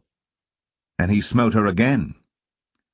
And the angel of the Lord went further, and stood in a narrow place, where was no way to turn either to the right hand or to the left. And when the ass saw the angel of the Lord, she fell down under Balaam, and Balaam's anger was kindled, and he smote the ass with a staff. And the Lord opened the mouth of the ass, and she said unto Balaam, What have I done unto thee, that thou hast smitten me these 3 times? And Balaam said unto the ass, Because thou hast mocked me. I would there were a sword in mine hand, for now would I kill thee. And the ass said unto Balaam, Am not I thine ass, upon which thou hast ridden ever since I was thine unto this day? Was I ever wont to do so unto thee? And he said, Nay. Then the Lord opened the eyes of Balaam, and he saw the angel of the Lord standing in the way, and his sword drawn in his hand. And he bowed down his head, and fell flat on his face. And the angel of the Lord said unto him, Wherefore hast thou smitten thine ass these 3 times? Behold, I went out to withstand thee, because thy way is perverse before me. And the ass saw me, and turned from me these 3 times. Unless she had turned from me, surely now also I had slain thee, and saved her alive. And Balaam said unto the angel of the Lord, I have sinned, for I knew not that thou stoodest in the way against me. Now therefore, if it displease thee, I will get me back again. And the angel of the Lord said unto Balaam, Go with the men, but only the word that I shall speak unto thee, that thou shalt speak. So Balaam went with the princes of Balak.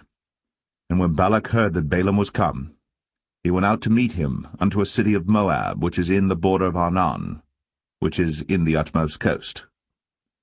And Balak said unto Balaam, Did I not earnestly send unto thee to call thee? Wherefore camest thou not unto me? Am I not able indeed to promote thee to honour?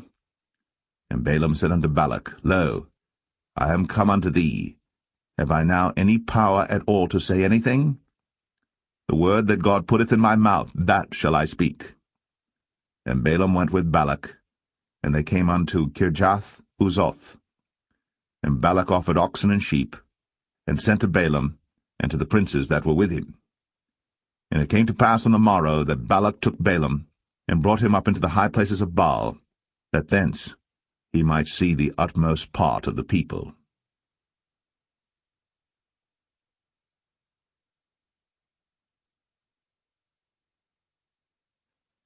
Numbers 23. And Balaam said unto Balak, Build me here 7 altars, and prepare me here 7 oxen and 7 rams. And Balak did as Balaam had spoken.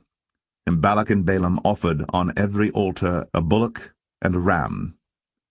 And Balaam said unto Balak, Stand by thy burnt offering, and I will go. Peradventure the Lord will come to meet me, and whatsoever he showeth me, I will tell thee. And he went to an high place. And God met Balaam, and he said unto him, I have prepared 7 altars, and I have offered upon every altar a bullock and a ram. And the Lord put a word in Balaam's mouth, and said, Return unto Balak, and thus thou shalt speak. And he returned unto him, and lo, he stood by his burnt sacrifice, he and all the princes of Moab. And he took up his parable, and said, Balak the king of Moab hath brought me from Aram out of the mountains of the east, saying, Come, curse me, Jacob, and come, defy Israel. How shall I curse whom God hath not cursed? Or how shall I defy whom the Lord hath not defied? For from the top of the rocks I see him, and from the hills I behold him. Lo, the people shall dwell alone, and shall not be reckoned among the nations. Who can count the dust of Jacob, and the number of the 4th part of Israel? Let me die the death of the righteous, and let my last end be like his. And Balak said unto Balaam, What hast thou done unto me? I took thee to curse mine enemies, and behold, thou hast blessed them altogether. And he answered and said, Must I not take heed to speak that which the Lord hath put in my mouth? And Balak said unto him, Come, I pray thee, with me unto another place, from whence thou mayest see them. Thou shalt see but the utmost part of them, and shalt not see them all. And curse me them from thence. And he brought him into the field of Zophim, to the top of Pisgah, and built 7 altars, and offered a bullock and a ram on every altar. And he said unto Balak, Stand here by thy burnt offering, while I meet the Lord yonder. And the Lord met Balaam, and put a word in his mouth, and said, Go again unto Balak, and say thus. And when he came to him, behold, he stood by his burnt offering, and the princes of Moab with him. And Balak said unto him, What hath the Lord spoken? And he took up his parable, and said, Rise up, Balak, and hear. Hearken unto me, thou son of Zippor. God is not a man, that he should lie, neither the Son of Man, that he should repent. Hath he said, and shall he not do it? Or hath he spoken, and shall he not make it good? Behold, I have received commandment to bless, and he hath blessed, and I cannot reverse it. He hath not beheld iniquity in Jacob, neither hath he seen perverseness in Israel. The Lord his God is with him, and the shout of a king is among them. God brought them out of Egypt. He hath, as it were, the strength of an unicorn. Surely there is no enchantment against Jacob, neither is there any divination against Israel. According to this time it shall be said of Jacob and of Israel, What hath God wrought? Behold, the people shall rise up as a great lion, and lift up himself as a young lion. He shall not lie down until he eat of the prey, and drink the blood of the slain. And Balak said unto Balaam, Neither curse them at all, nor bless them at all. But Balaam answered, and said unto Balak, Told not I thee, saying, All that the Lord speaketh, that I must do? And Balak said unto Balaam, Come, I pray thee, I will bring thee unto another place. Peradventure it will please God that thou mayest curse me them from thence. And Balak brought Balaam unto the top of Peor, that looketh toward Jeshimon. And Balaam said unto Balak, Build me here 7 altars, and prepare me here 7 bullocks and 7 rams. And Balak did as Balaam had said, and offered a bullock and a ram on every altar.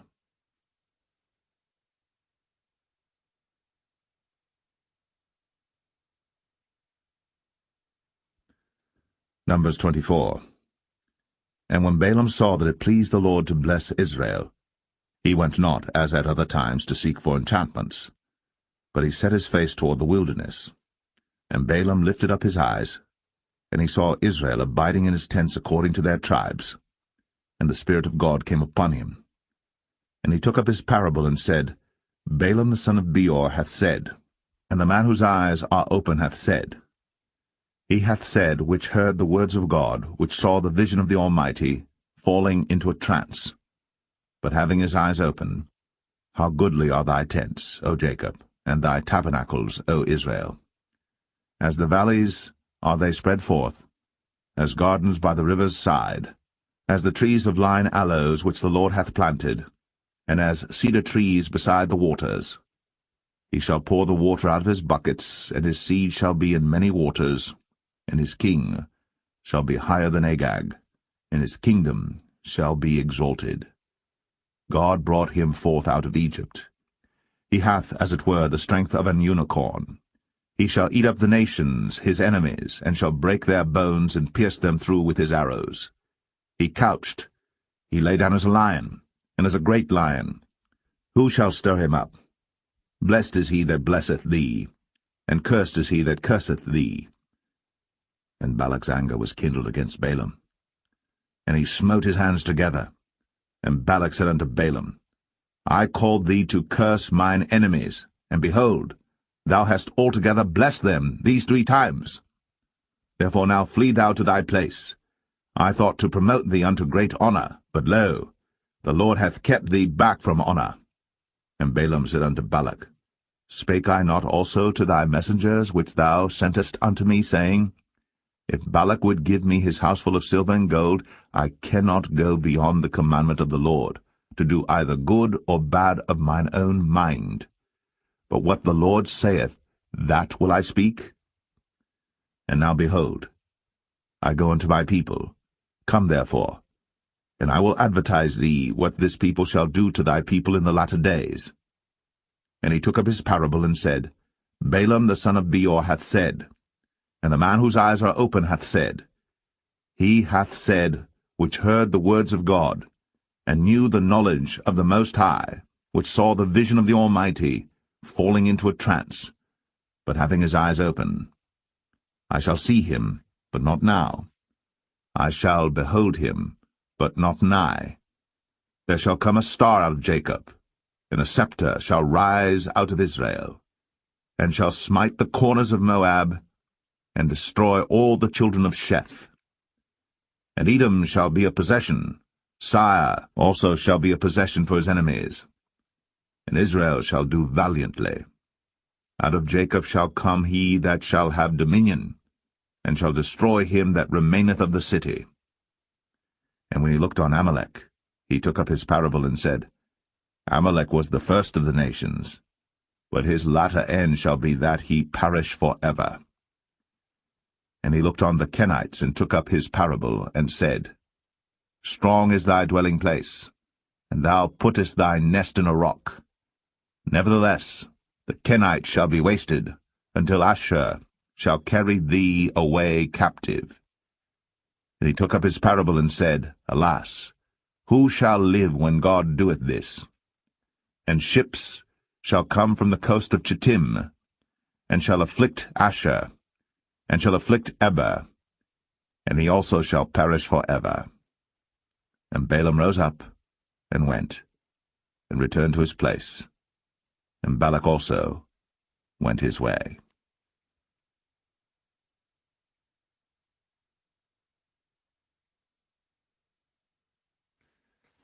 Numbers 25. And Israel abode in Shittim, and the people began to commit whoredom with the daughters of Moab. And they called the people unto the sacrifices of their gods, and the people did eat, and bowed down to their gods. And Israel joined himself unto Baal Peor, and the anger of the Lord was kindled against Israel. And the Lord said unto Moses, Take all the heads of the people, and hang them up before the Lord against the sun, that the fierce anger of the Lord may be turned away from Israel. And Moses said unto the judges of Israel, Slay ye every one his men that were joined unto Baal Peor. And behold, one of the children of Israel came and brought unto his brethren a Midianitish woman in the sight of Moses, and in the sight of all the congregation of the children of Israel, who were weeping before the door of the tabernacle of the congregation. And when Phinehas the son of Eleazar the son of Aaron the priest saw it, he rose up from among the congregation, and took a javelin in his hand, and he went after the man of Israel into the tent, and thrust both of them through, the man of Israel, and the woman through her belly. So the plague was stayed from the children of Israel. And those that died in the plague were 24,000. And the Lord spake unto Moses, saying, Phinehas the son of Eleazar, the son of Aaron the priest, hath turned my wrath away from the children of Israel, while he was zealous for my sake among them, that I consumed not the children of Israel in my jealousy. Wherefore say, Behold, I give unto him my covenant of peace, and he shall have it, and his seed after him, even the covenant of an everlasting priesthood, because he was zealous for his God, and made an atonement for the children of Israel. Now the name of the Israelite that was slain, even that was slain with the Midianitish woman, was Zimri, the son of Salu, a prince of a chief house among the Simeonites. And the name of the Midianitish woman that was slain was Cosbi, the daughter of Zur. He was head over a people, and of a chief house in Midian. And the Lord spake unto Moses, saying, Vex the Midianites, and smite them, for they vex you with their wiles, wherewith they have beguiled you in the matter of Peor, and in the matter of Cosbi, the daughter of a prince of Midian, their sister, which was slain in the day of the plague, for Peor's sake.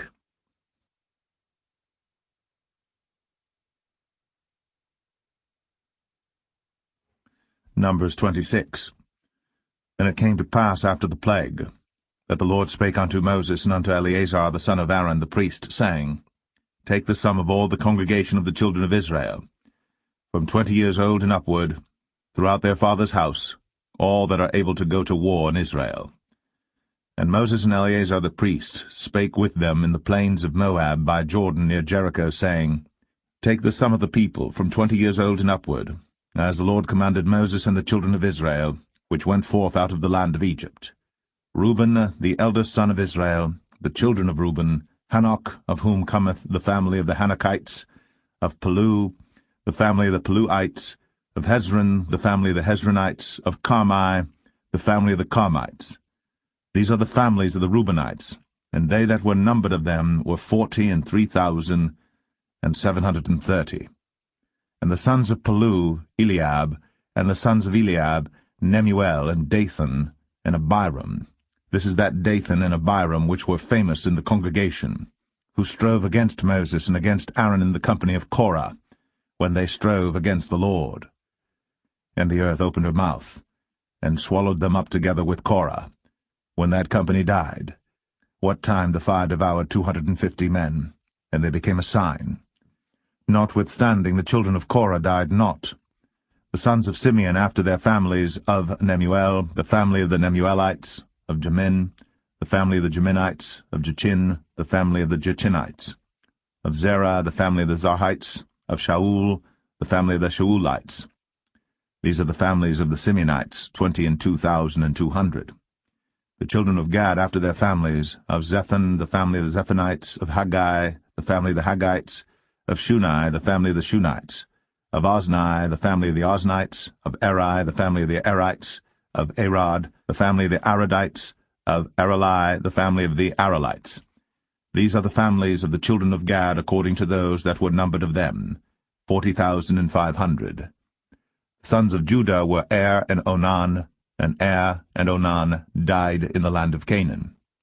And the sons of Judah after their families were, of Shelah, the family of the Shelonites, of Pharez, the family of the Pharzites, of Zerah, the family of the Zarhites. And the sons of Pharez were, of Hezron, the family of the Hezronites, of Hamul, the family of the Hamulites. These are the families of Judah according to those that were numbered of them, 16,500. Of the sons of Issachar after their families, of Tola, the family of the Tolaites, of Pua, the family of the Punites, of Jashub, the family of the Jashubites, of Shimron, the family of the Shimronites. These are the families of Issachar according to those that were numbered of them, 64,300. Of the sons of Zebulun after their families, of Sered, the family of the Sardites, of Elon, the family of the Elonites, of Jaleel, the family of the Jaleelites. These are the families of the Zebulunites, according to those that were numbered of them, 60,500. The sons of Joseph, after their families, were Manasseh and Ephraim. Of the sons of Manasseh, of Machir, the family of the Machirites, and Machir begat Gilead. Of Gilead come the family of the Gileadites. These are the sons of Gilead. Of Jezer, the family of the Jezerites, of Helek, the family of the Helekites, and of Azriel, the family of the Azrielites, and of Shechem, the family of the Shechemites, and of Shemida, the family of the Shemidites, and of Hepher, the family of the Hepherites. And Zelophehad, the son of Hepher, had no sons, but daughters. And the names of the daughters of Zelophehad were Mahlah and Noah, Hoglah, Milcah, and Tirzah. These are the families of Manasseh, and those that were numbered of them, 52,700. These are the sons of Ephraim after their families. Of Shuthelah, the family of the Shuthalites, of Becher, the family of the Bachrites, of Tahan, the family of the Tahanites. And these are the sons of Shuthelah, of Iran, the family of the Iranites. These are the families of the sons of Ephraim according to those that were numbered of them, 32,500. These are the sons of Joseph after their families. The sons of Benjamin after their families, of Bela, the family of the Belites, of Ashbel, the family of the Ashbelites, of Ahiram, the family of the Ahiramites, of Shepham, the family of the Shuphamites, of Hupham, the family of the Huphamites. And the sons of Bela were Ard and Naaman, of Ard, the family of the Ardites, and of Naaman, the family of the Naamites. These are the sons of Benjamin after their families, and they that were numbered of them were 45,600. These are the sons of Dan after their families, of Shuham, the family of the Shuhamites. These are the families of Dan after their families. All the families of the Shuhamites, according to those that were numbered of them, were 64,400. Of the children of Asher after their families, of Jimnah, the family of the Jimnites, of Jesui, the family of the Jesuites, of Beriah, the family of the Berites. Of the sons of Beriah, of Heber, the family of the Heberites, of Malchiel, the family of the Malchielites. And the name of the daughter of Asher was Sarah. These are the families of the sons of Asher, according to those that were numbered of them, who were 53,400. Of the sons of Naphtali after their families, of Jaziel, the family of the Jazielites, of Gunai, the family of the Gunites, of Jezer, the family of the Jezerites, of Shalem, the family of the Shalemites. These are the families of Naphtali according to their families, and they that were numbered of them were 45,400. These were the numbered of the children of Israel, 600,000 and 1,730. And the Lord spake unto Moses, saying, Unto these the land shall be divided for an inheritance according to the number of names. To many thou shalt give the more inheritance, and to few thou shalt give the less inheritance. To every one shall his inheritance be given according to those that were numbered of him. Notwithstanding the land shall be divided by lot. According to the names of the tribes of their fathers they shall inherit. According to the lot shall the possession thereof be divided between many and few. And these are they that were numbered of the Levites after their families. Of Gershon the family of the Gershonites, of Kohath the family of the Kohathites, of Merari the family of the Merarites. These are the families of the Levites, the family of the Libnites, the family of the Hebronites, the family of the Mahlites, the family of the Mushites, the family of the Korathites, and Kohath begat Amram. And the name of Amram's wife was Jochebed, the daughter of Levi, whom her mother bare to Levi in Egypt. And she bare unto Amram Aaron and Moses, and Miriam their sister. And unto Aaron was born Nadab and Abihu, Eleazar and Ithamar. And Nadab and Abihu died when they offered strange fire before the Lord. And those that were numbered of them were 23,000, all males, from a month old and upward. But they were not numbered among the children of Israel, because there was no inheritance given them among the children of Israel. These are they that were numbered by Moses and Eleazar the priest, who numbered the children of Israel in the plains of Moab, by Jordan near Jericho. But among these there was not a man of them whom Moses and Aaron the priest numbered, when they numbered the children of Israel in the wilderness of Sinai. For the Lord had said of them, They shall surely die in the wilderness. And there was not left a man of them, save Caleb the son of Jephunneh, and Joshua the son of Nun.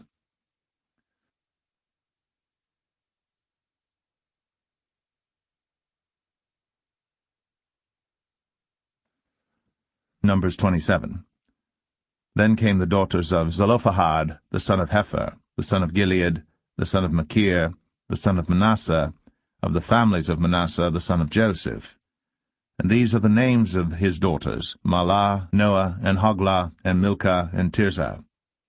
And they stood before Moses, and before Eleazar the priest, and before the princes and all the congregation, by the door of the tabernacle of the congregation, saying, Our father died in the wilderness, and he was not in the company of them that gathered themselves together against the Lord in the company of Korah, but died in his own sin, and had no sons.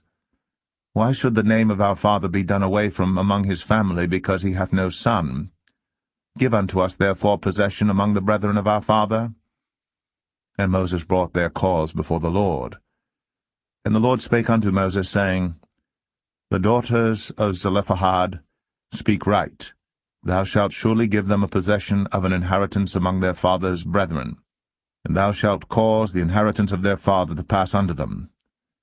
And thou shalt speak unto the children of Israel, saying, If a man die, and have no son, then ye shall cause his inheritance to pass unto his daughter. And if he have no daughter, then ye shall give his inheritance unto his brethren. And if he have no brethren, then ye shall give his inheritance unto his father's brethren. And if his father have no brethren, then he shall give his inheritance unto his kinsman that is next to him of his family, and he shall possess it. And it shall be unto the children of Israel a statute of judgment, as the Lord commanded Moses. And the Lord said unto Moses, Get thee up into this Mount Abarim, and see the land which I have given unto the children of Israel.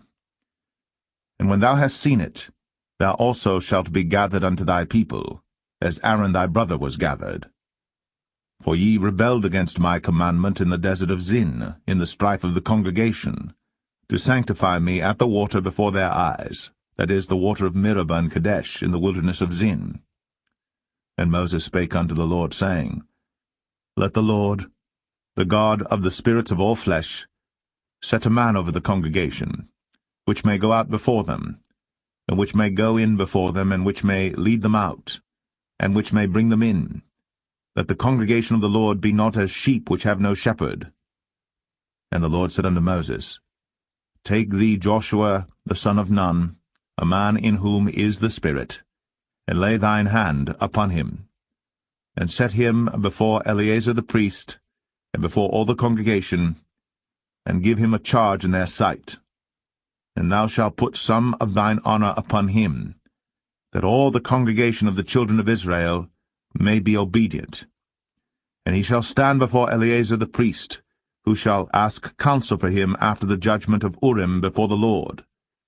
At his word shall they go out, and at his word they shall come in, both he and all the children of Israel with him, even all the congregation. And Moses did as the Lord commanded him. And he took Joshua, and set him before Eleazar the priest, and before all the congregation. And he laid his hands upon him, and gave him a charge, as the Lord commanded by the hand of Moses.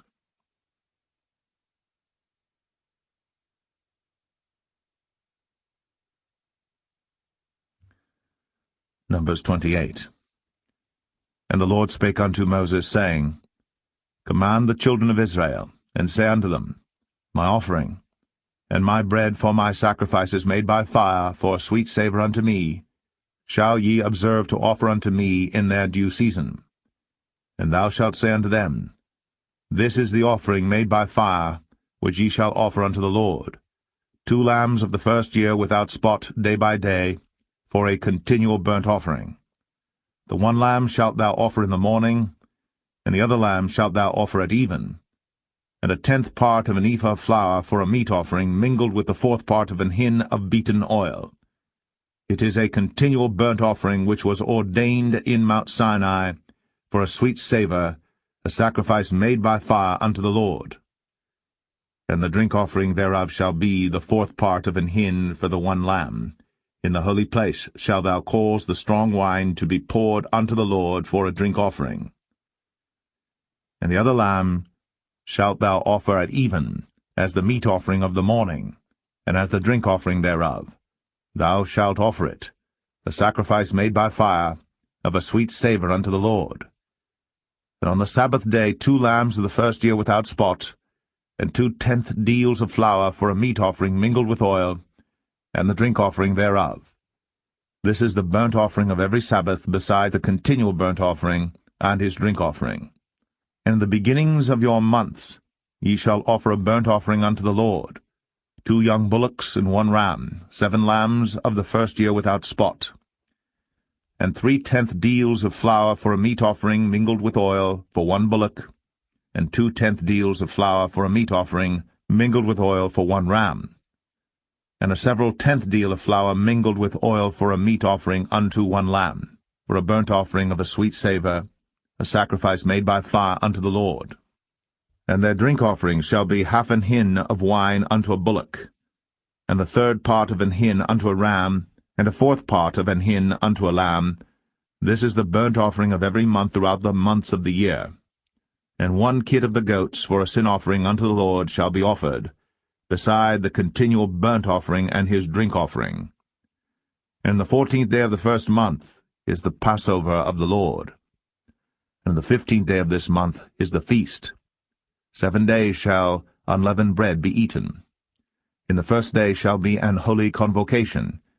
Ye shall do no manner of servile work therein. But ye shall offer a sacrifice made by fire for a burnt offering unto the Lord, 2 young bullocks and 1 ram, and 7 lambs of the first year. They shall be unto you without blemish. And their meat offering shall be of flour mingled with oil. 3/10 deals shall ye offer for a bullock, and 2/10 deals for a ram. A several 10th deal shalt thou offer for every lamb, throughout the 7 lambs, and 1 goat for a sin offering, to make an atonement for you. Ye shall offer these beside the burnt offering in the morning, which is for a continual burnt offering. After this manner ye shall offer daily throughout the 7 days the meat of the sacrifice made by fire, of a sweet savour unto the Lord. It shall be offered beside the continual burnt offering, and his drink offering. And on the 7th day ye shall have an holy convocation. Ye shall do no servile work. Also in the day of the firstfruits, when ye bring a new meat offering unto the Lord, after your weeks be out, ye shall have an holy convocation. Ye shall do no servile work. But ye shall offer the burnt offering for a sweet savour unto the Lord, 2 young bullocks, 1 ram, 7 lambs of the first year, and their meat offering of flour mingled with oil, 3 tenth deals unto 1 bullock, 2 tenth deals unto 1 ram, a several tenth deal unto 1 lamb, throughout the 7 lambs, and 1 kid of the goats to make an atonement for you. You shall offer them beside the continual burnt offering and his meat offering. They shall be unto you without blemish, and their drink offerings.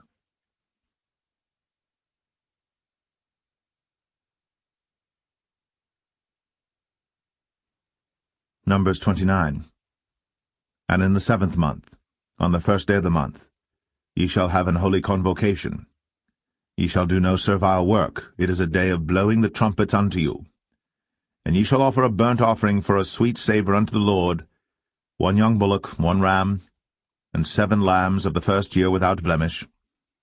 And their meat offering shall be of flour mingled with oil, 3 tenth deals for a bullock, and 2 tenth deals for a ram, and 1 tenth deal for 1 lamb throughout the 7 lambs, and 1 kid of the goats for a sin offering, to make an atonement for you, beside the burnt offering of the month, and his meat offering, and the daily burnt offering and his meat offering, and their drink offerings, according unto their manner, for a sweet savour, a sacrifice made by fire unto the Lord. And ye shall have on the 10th day of this 7th month an holy convocation, and ye shall afflict your souls. Ye shall not do any work therein. But ye shall offer a burnt offering unto the Lord for a sweet savour, 1 young bullock, 1 ram, and 7 lambs of the first year. They shall be unto you without blemish, and their meat offering shall be of flour mingled with oil, 3 tenth deals to a bullock, and 2 tenth deals to 1 ram, a several tenth deal for 1 lamb throughout the 7 lambs, 1 kid of the goats for a sin offering, beside the sin offering of atonement, and the continual burnt offering, and the meat offering of it, and their drink offerings. And on the 15th day of the 7th month ye shall have an holy convocation. Ye shall do no servile work, and ye shall keep a feast unto the Lord 7 days.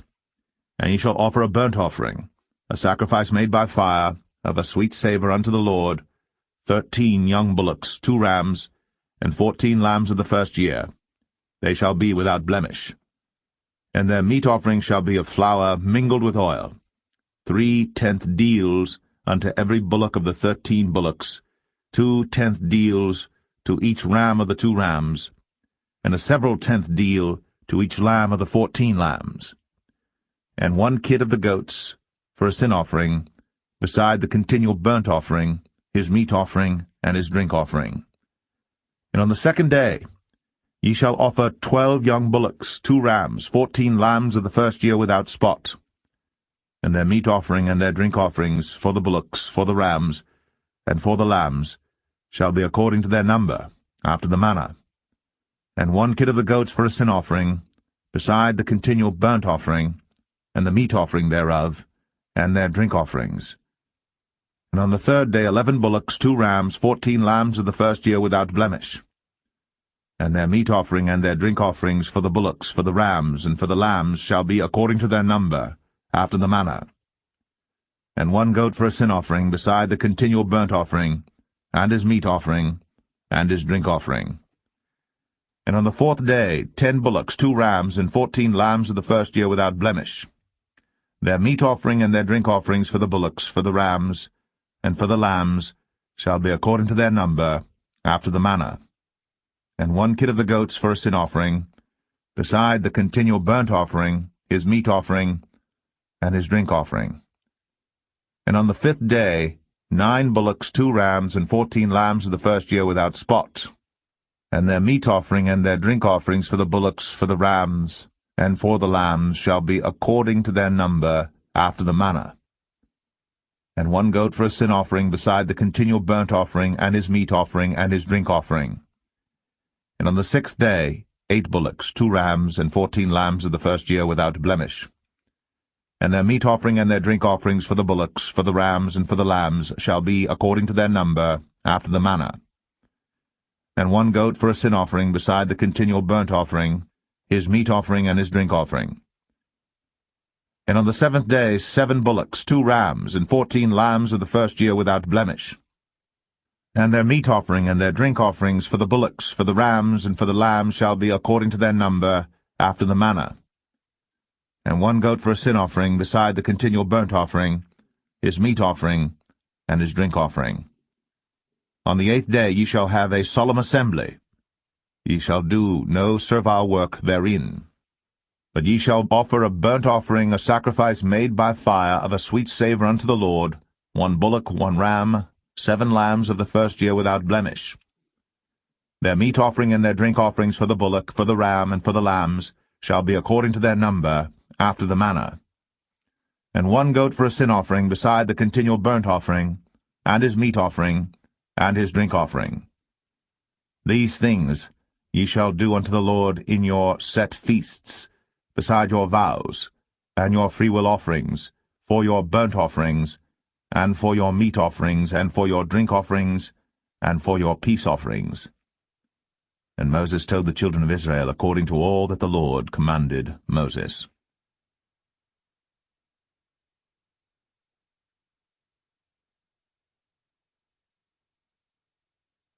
Numbers 30.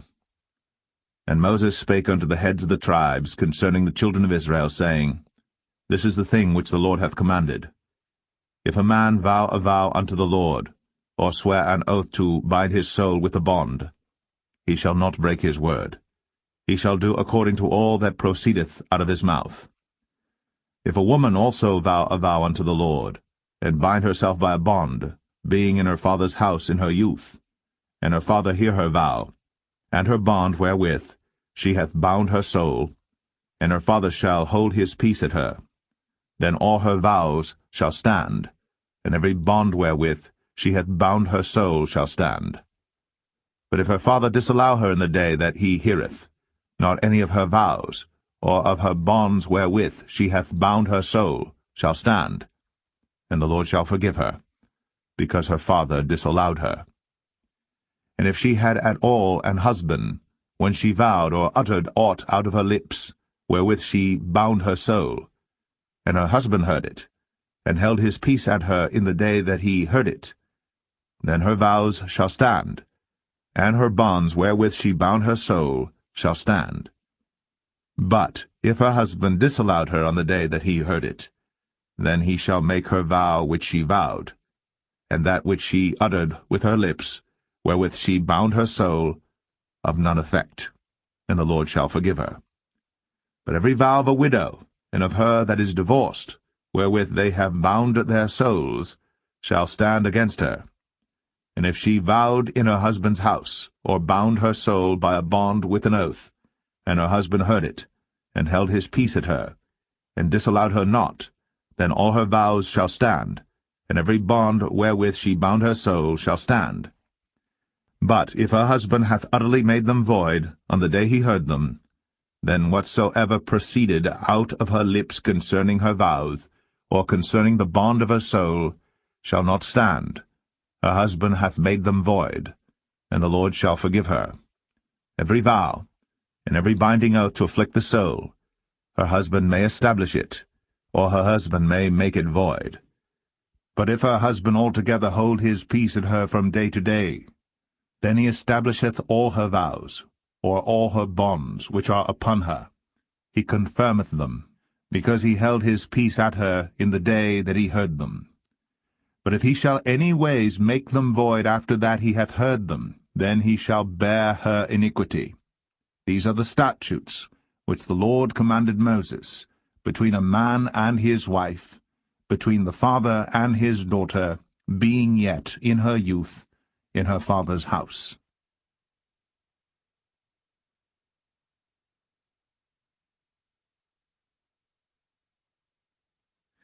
Numbers 31.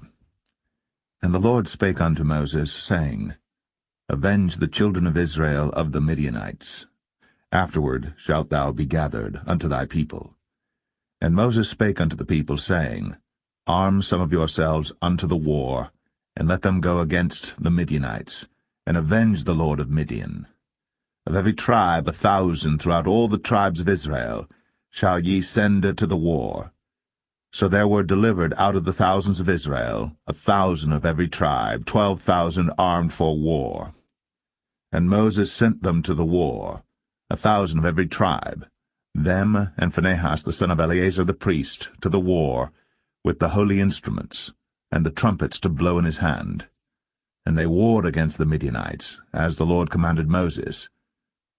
And they slew all the males, and they slew the kings of Midian, beside the rest of them that were slain, namely Evi, and Rechem, and Zur, and Hur, and Reba, 5 kings of Midian. Balaam also, the son of Beor, they slew with the sword. And the children of Israel took all the women of Midian captives, and their little ones, and took the spoil of all their cattle, and all their flocks, and all their goods.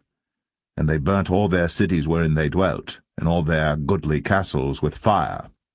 And they took all the spoil, and all the prey, both of men and of beasts.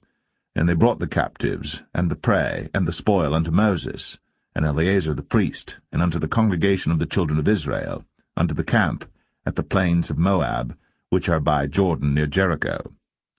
And Moses and Eleazar the priest, and all the princes of the congregation went forth to meet them without the camp. And Moses was wroth with the officers of the host, with the captains over thousands, and captains over hundreds, which came from the battle. And Moses said unto them, Have ye saved all the women alive? Behold, these caused the children of Israel, through the counsel of Balaam, to commit trespass against the Lord in the matter of Peor, and there was a plague among the congregation of the Lord. Now therefore kill every male among the little ones, and kill every woman that hath known man by lying with him. But all the women children that have not known a man by lying with him, keep alive for yourselves. And do ye abide without the camp 7 days, whosoever hath killed any person, and whosoever hath touched any slain, purify both yourselves and your captives on the 3rd day, and on the 7th day. And purify all your raiment, and all that is made of skins, and all work of goat's hair, and all things made of wood. And Eleazar the priest said unto the men of war, which went to the battle, This is the ordinance of the law which the Lord commanded Moses. Only the gold, and the silver, the brass, the iron, the tin, and the lead, everything that may abide the fire, ye shall make it go through the fire, and it shall be clean. Nevertheless it shall be purified with the water of separation, and all that abideth not the fire ye shall make go through the water. And ye shall wash your clothes on the 7th day, and ye shall be clean, and afterward ye shall come into the camp. And the Lord spake unto Moses, saying, Take the sum of the prey that was taken, both of man and of beast, thou, and Eleazar the priest, and the chief fathers of the congregation, and divide the prey into 2 parts, between them that took the war upon them, who went out to battle, and between all the congregation. And levy a tribute unto the Lord of the men of war which went out to battle, 1 soul of 500, both of the persons, and of the beeves, and of the asses, and of the sheep. Take it of their half, and give it unto Eleazar the priest, for an heave offering of the Lord. And of the children of Israel's half thou shalt take 1 portion of 50 of the persons, of the beeves, of the asses, and of the flocks, of all manner of beasts, and give them unto the Levites, which keep the charge of the tabernacle of the Lord. And Moses and Eleazar the priest did as the Lord commanded Moses. And the booty, being the rest of the prey which the men of war had caught, was 600,000, and 70,000, and 5,000 sheep, and 12,000 beeves, and 1,000 asses, and 32,000 persons in all, of women that had not known man by lying with him. And the half which was the portion of them that went out to war was in number 300,000, and 37,000, and 500 sheep. And the Lord's tribute of the sheep was 615, and the beeves were 36,000, of which the Lord's tribute was 312. And the asses were 30,500, of which the Lord's tribute was 301. And the persons were 16,000, of which the Lord's tribute was 32 persons. And Moses gave the tribute which was the Lord's heave offering unto Eleazar the priest, as the Lord commanded Moses. And of the children of Israel's half, which Moses divided from the men that warred, now the half that pertained unto the congregation was 300,000, and 30,000, and 7,500 sheep, and 36,000 beeves, and 30,000 asses and 500, and 16,000 persons. Even of the children of Israel's half, Moses took one portion of 50, both of man and of beast, and gave them unto the Levites, which kept the charge of the tabernacle of the Lord, as the Lord commanded Moses. And the officers which were over thousands of the host, the captains of thousands and captains of hundreds, came near unto Moses. And they said unto Moses, Thy servants have taken the sum of the men of war which are under our charge, and there lacketh not one man of us. We have therefore brought an oblation for the Lord, what every man hath gotten, of jewels of gold, chains and bracelets, rings, earrings, and tablets, to make an atonement for our souls before the Lord.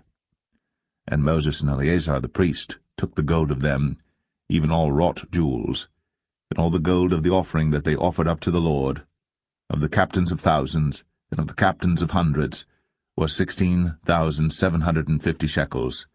For the men of war had taken spoil, every man for himself. And Moses and Eleazar the priest took the gold of the captains of thousands and of hundreds, and brought it into the tabernacle of the congregation, for a memorial for the children of Israel before the Lord.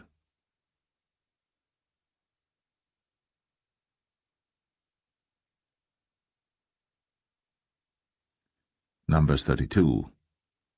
Now the children of Reuben and the children of Gad had a very great multitude of cattle.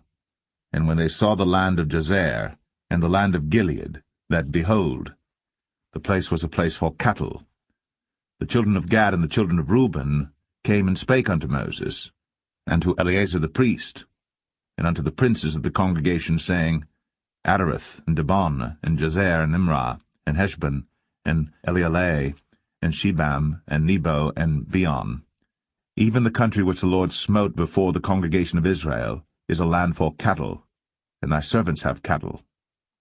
Wherefore said they, If we have found grace in thy sight, let this land be given unto thy servants for a possession, and bring us not over Jordan. And Moses said unto the children of Gad, and to the children of Reuben, Shall your brethren go to war, and shall ye sit here? And wherefore discourage ye the heart of the children of Israel from going over into the land which the Lord hath given them? Thus did your fathers when I sent them from Kadesh-barnea to see the land. For when they went up unto the valley of Eshcol, and saw the land, they discouraged the heart of the children of Israel, that they should not go into the land which the Lord had given them. And the Lord's anger was kindled the same time, and he sware, saying, Surely none of the men that came up out of Egypt from 20 years old and upward shall see the land which I swear unto Abraham, unto Isaac, and unto Jacob, because they have not wholly followed me, save Caleb the son of Jephunneh the Kenizzite, and Joshua the son of Nun, for they have wholly followed the Lord. And the Lord's anger was kindled against Israel, and he made them wander in the wilderness 40 years, until all the generation that had done evil in the sight of the Lord was consumed. And behold, ye are risen up in your father's stead, an increase of sinful men, to augment yet the fierce anger of the Lord toward Israel. For if ye turn away from after him, he will yet again leave them in the wilderness, and ye shall destroy all this people. And they came near unto him, and said, We will build sheepfolds here for our cattle, and cities for our little ones. But we ourselves will go ready armed before the children of Israel, until we have brought them unto their place. And our little ones shall dwell in the fenced cities because of the inhabitants of the land. We will not return unto our houses until the children of Israel have inherited every man his inheritance. For we will not inherit with them on yonder side Jordan, or forward, because our inheritance is fallen to us on this side Jordan eastward.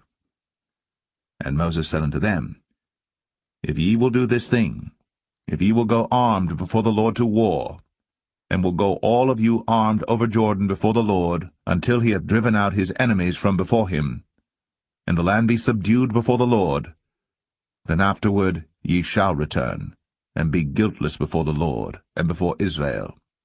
And this land shall be your possession before the Lord. But if ye will not do so, behold, ye have sinned against the Lord, and be sure your sin will find you out. Build you cities for your little ones, and folds for your sheep, and do that which hath proceeded out of your mouth. And the children of Gad, And the children of Reuben spake unto Moses, saying, Thy servants will do as my Lord commandeth. Our little ones, our wives, our flocks, and all our cattle shall be there in the cities of Gilead. But thy servants will pass over, every man armed for war, before the Lord to battle, as my Lord saith. So concerning them Moses commanded Eleazar the priest, and Joshua the son of Nun, and the chief fathers of the tribes of the children of Israel. And Moses said unto them, If the children of Gad and the children of Reuben will pass with you over Jordan, every man armed to battle, before the Lord, and the land shall be subdued before you, then ye shall give them the land of Gilead for a possession. But if they will not pass over with you armed, they shall have possessions among you in the land of Canaan. And the children of Gad and the children of Reuben answered, saying, As the Lord hath said unto thy servants, so will we do. We will pass over armed before the Lord into the land of Canaan, that the possession of our inheritance on this side Jordan may be ours.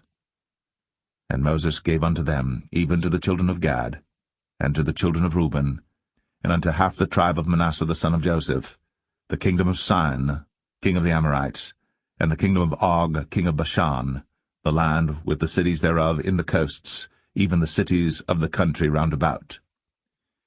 And the children of Gad built Dibon, and Adaroth, and Aroer, and Atroth, Shophan, and Jazer, and Jogbehah, and Beth-Nimrah, and Beth-Haran, fenced cities, and folds for sheep. And the children of Reuben built Heshbon, and Elealeh, and Kirjathaim, and Nebo, and Baal-meon, their names being changed, and Shibmah, and gave other names unto the cities which they builded. And the children of Machir the son of Manasseh went to Gilead, and took it, and dispossessed the Amorite which was in it. And Moses gave Gilead unto Machir the son of Manasseh, and he dwelt therein.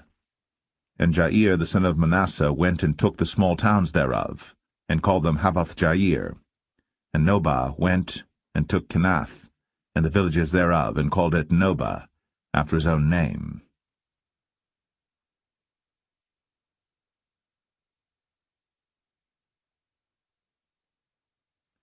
Numbers 33. These are the journeys of the children of Israel, which went forth out of the land of Egypt with their armies under the hand of Moses and Aaron. And Moses wrote their goings out according to their journeys by the commandment of the Lord. And these are their journeys according to their goings out. And they departed from Ramses in the 1st month, on the 15th day of the 1st month. On the morrow after the Passover the children of Israel went out with an high hand, in the sight of all the Egyptians. For the Egyptians buried all their firstborn, which the Lord had smitten among them. Upon their gods also the Lord executed judgments. And the children of Israel removed from Ramses, and pitched in Succoth. And they departed from Succoth, and pitched in Etham, which is in the edge of the wilderness. And they removed from Etham, and turned again unto Pi-Hahiroth, which is before Baal-Zevon, and they pitched before Migdol. And they departed from before Pi-Hahiroth, and passed through the midst of the sea into the wilderness, and went 3 days' journey in the wilderness of Etham, and pitched in Marah. And they removed from Marah, and came unto Elim, and in Elim were 12 fountains of water, and 70 palm trees, and they pitched there. And they removed from Elim, and encamped by the Red Sea. And they removed from the Red Sea, and encamped in the wilderness of Sin.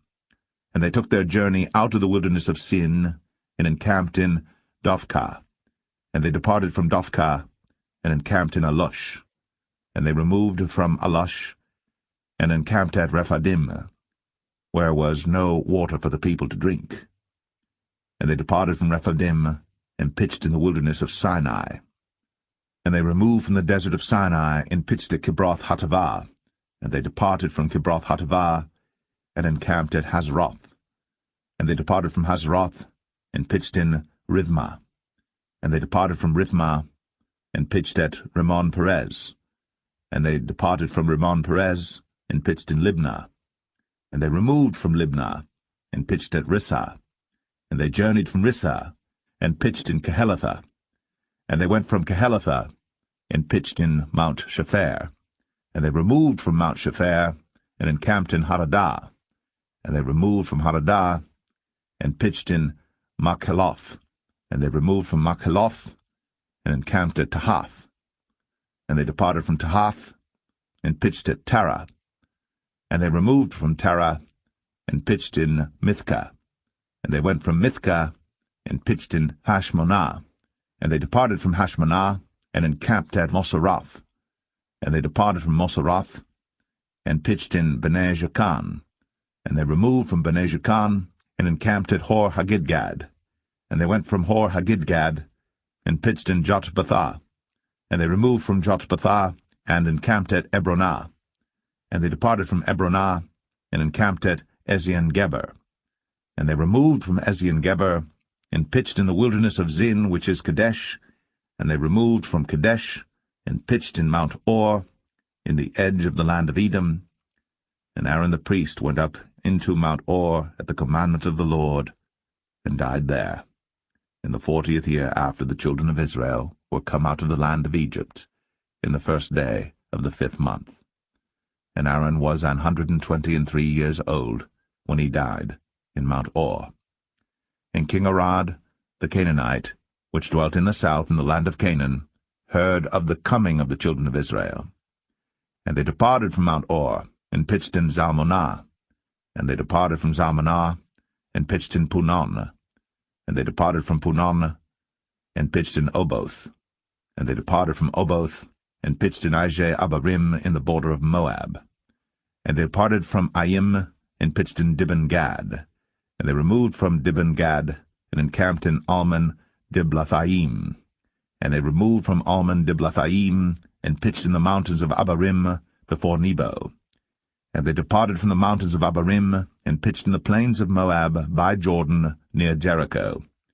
And they pitched by Jordan from Beth-Jeshimoth even unto Abel-Shittim in the plains of Moab. And the Lord spake unto Moses in the plains of Moab by Jordan near Jericho, saying, Speak unto the children of Israel, and say unto them, When you are passed over Jordan into the land of Canaan, then ye shall drive out all the inhabitants of the land from before you, and destroy all their pictures, and destroy all their molten images, and quite pluck down all their high places. And ye shall dispossess the inhabitants of the land, and dwell therein, for I have given you the land to possess it. And ye shall divide the land by lot for an inheritance among your families, and to the more ye shall give the more inheritance, and to the fewer ye shall give the less inheritance. Every man's inheritance shall be in the place where his lot falleth.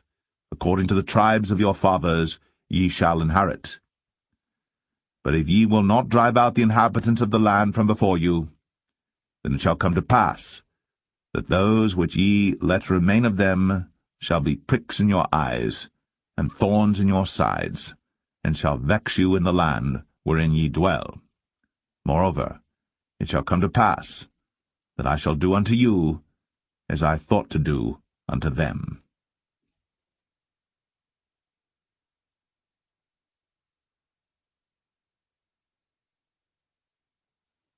Numbers 34. And the Lord spake unto Moses, saying, Command the children of Israel, and say unto them, When ye come into the land of Canaan, this is the land that shall fall unto you for an inheritance, even the land of Canaan, with the coasts thereof. Then your south quarter shall be from the wilderness of Zin, along by the coast of Edom, and your south border shall be the outmost coast of the salt sea eastward. And your border shall turn from the south to the ascent of Akrabim, and pass on to Zin, and the going forth thereof shall be from the south to Kadesh Barnea, and shall go on to Hazar Adar, and pass on to Asmon. And the border shall fetch a compass from Asmon unto the river of Egypt, and the goings out of it shall be at the sea. And as for the western border, ye shall even have the great sea for a border. This shall be your west border, and this shall be your north border. From the great sea ye shall point out for you Mount Or. From Mount Or ye shall point out your border unto the entrance of Hamath, and the goings forth of the border shall be to Zedad, And the border shall go on to Ziphron, and the goings out of it shall be at Hazar-Enan. This shall be your north border. And ye shall point out your east border from Hazar-Enan to Shepham. And the coast shall go down from Shepham to Riblah on the east side of Ain, and the border shall descend, and shall reach unto the side of the sea of Chinnereth eastward. And the border shall go down to Jordan, and the goings out of it shall be at the salt sea. This shall be your land with the coasts thereof round about. And Moses commanded the children of Israel, saying, This is the land which ye shall inherit by lot, which the Lord commanded to give unto the 9 tribes, and to the half-tribe. For the tribe of the children of Reuben according to the house of their fathers, and the tribe of the children of Gad according to the house of their fathers have received their inheritance, and half the tribe of Manasseh have received their inheritance. The 2 tribes and the half-tribe have received their inheritance on this side Jordan near Jericho, eastward toward the sunrising. And the Lord spake unto Moses, saying, These are the names of the men which shall divide the land unto you, Eleazar the priest, and Joshua the son of Nun. And ye shall take 1 prince of every tribe to divide the land by inheritance. And the names of the men are these: of the tribe of Judah, Caleb the son of Jephunneh, and of the tribe of the children of Simeon, Shemuel the son of Ammihud. Of the tribe of Benjamin, Elidad the son of Chislon, and the prince of the tribe of the children of Dan, Bukai the son of Joglai. The prince of the children of Joseph, for the tribe of the children of Manasseh, Haniel the son of Ephod. And the prince of the tribe of the children of Ephraim, Kemuel the son of Shiptan. And the prince of the tribe of the children of Zebulun, Elizaphan the son of Parnach. And the prince of the tribe of the children of Issachar, Paltiel the son of Azan. And the prince of the tribe of the children of Asher, Ahud the son of Shelemai. And the prince of the tribe of the children of Naphtali, Pedahel the son of Ammihud. These are they whom the Lord commanded to divide the inheritance unto the children of Israel in the land of Canaan.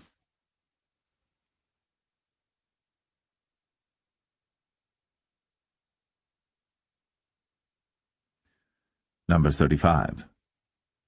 And the Lord spake unto Moses in the plains of Moab by Jordan near Jericho, saying, Command the children of Israel, that they give unto the Levites of the inheritance of their possession cities to dwell in. And ye shall give also unto the Levites suburbs for the cities round about them. And the cities shall they have to dwell in, and the suburbs of them shall be for their cattle, and for their goods, and for all their beasts. And the suburbs of the cities, which ye shall give unto the Levites, shall reach from the wall of the city and outward 1,000 cubits round about. And ye shall measure from without the city on the east side 2,000 cubits, on the south side 2,000 cubits, on the west side 2,000 cubits, and on the north side 2,000 cubits. And the city shall be in the midst. This shall be to them the suburbs of the cities. And among the cities which ye shall give unto the Levites, there shall be 6 cities for refuge, which ye shall appoint for the manslayer, that he may flee thither. And to them ye shall add 42 cities. So all the cities which ye shall give to the Levites shall be 48 cities. Them shall ye give with their suburbs. And the cities which ye shall give shall be of the possession of the children of Israel. From them that have many ye shall give many, but from them that have few ye shall give few. Every one shall give of his cities unto the Levites according to his inheritance, which he inheriteth. And the Lord spake unto Moses, saying, Speak unto the children of Israel, and say unto them, When ye be come over Jordan into the land of Canaan, then ye shall appoint you cities to be cities of refuge for you, that the slayer may flee thither, which killeth any person at unawares. And they shall be unto you cities for refuge from the avenger, that the manslayer die not, until he stand before the congregation in judgment. And of these cities which ye shall give 6 cities shall ye have for refuge. Ye shall give 3 cities on this side Jordan, and 3 cities shall ye give in the land of Canaan, which shall be cities of refuge. These 6 cities shall be a refuge, both for the children of Israel, and for the stranger, and for the sojourner among them, that every one that killeth any person unawares may flee thither. And if he smite him with an instrument of iron, so that he die, he is a murderer. The murderer shall surely be put to death. And if he smite him with throwing a stone, wherewith he may die, and he die, he is a murderer. The murderer shall surely be put to death. Or if he smite him with an hand weapon of wood, wherewith he may die, and he die, he is a murderer. The murderer shall surely be put to death. The revenger of blood himself shall slay the murderer. When he meeteth him, he shall slay him. But if he thrust him of hatred, or hurl at him by laying of weight, that he die, or in enmity smite him with his hand, that he die, he that smote him shall surely be put to death. For he is a murderer. The revenger of blood shall slay the murderer, when he meeteth him. But if he thrust him suddenly without enmity, or have cast upon him anything without laying of weight, or with any stone wherewith a man may die, seeing him not, and cast it upon him that he die, and was not his enemy, neither sought his harm, then the congregation shall judge between the slayer and the revenger of blood according to these judgments. And the congregation shall deliver the slayer out of the hand of the revenger of blood, and the congregation shall restore him to the city of his refuge, whither he was fled, and he shall abide in it unto the death of the high priest, which was anointed with the holy oil. But if the slayer shall at any time come without the border of the city of his refuge, whither he was fled, and the revenger of blood find him without the borders of the city of his refuge, and the revenger of blood kill the slayer, he shall not be guilty of blood, because he should have remained in the city of his refuge until the death of the high priest. But after the death of the high priest, the slayer shall return into the land of his possession. So these things shall be for a statute of judgment unto you throughout your generations in all your dwellings. Whoso killeth any person, the murderer, shall be put to death by the mouth of witnesses. But one witness shall not testify against any person to cause him to die. Moreover, ye shall take no satisfaction for the life of a murderer, which is guilty of death, but he shall be surely put to death.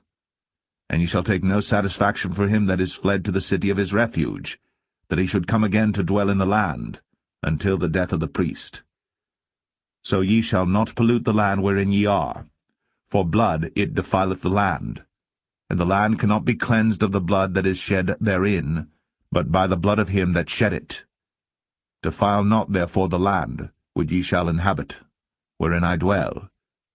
For I the Lord dwell among the children of Israel.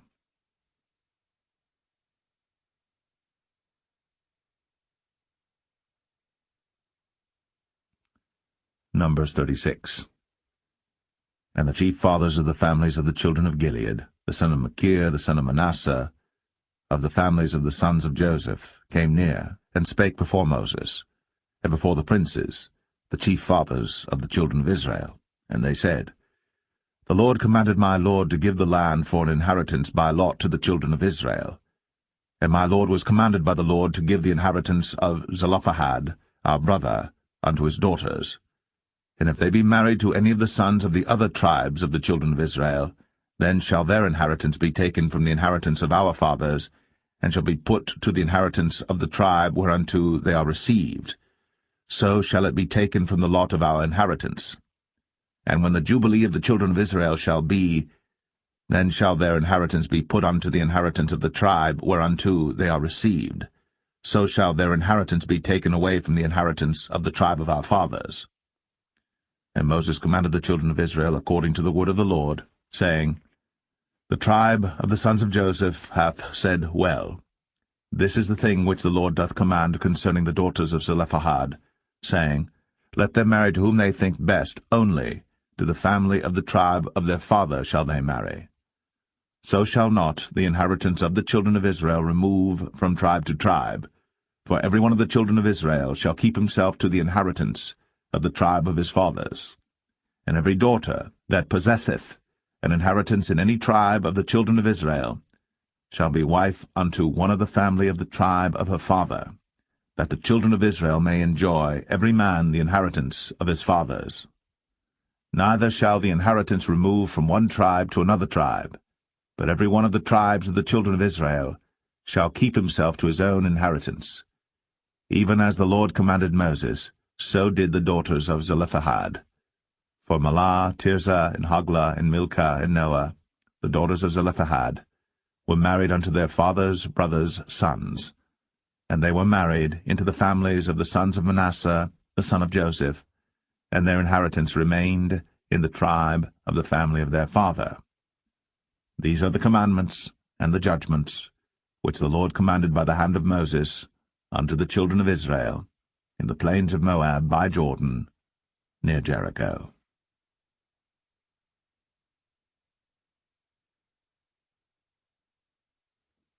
The Book of Deuteronomy, chapter 1.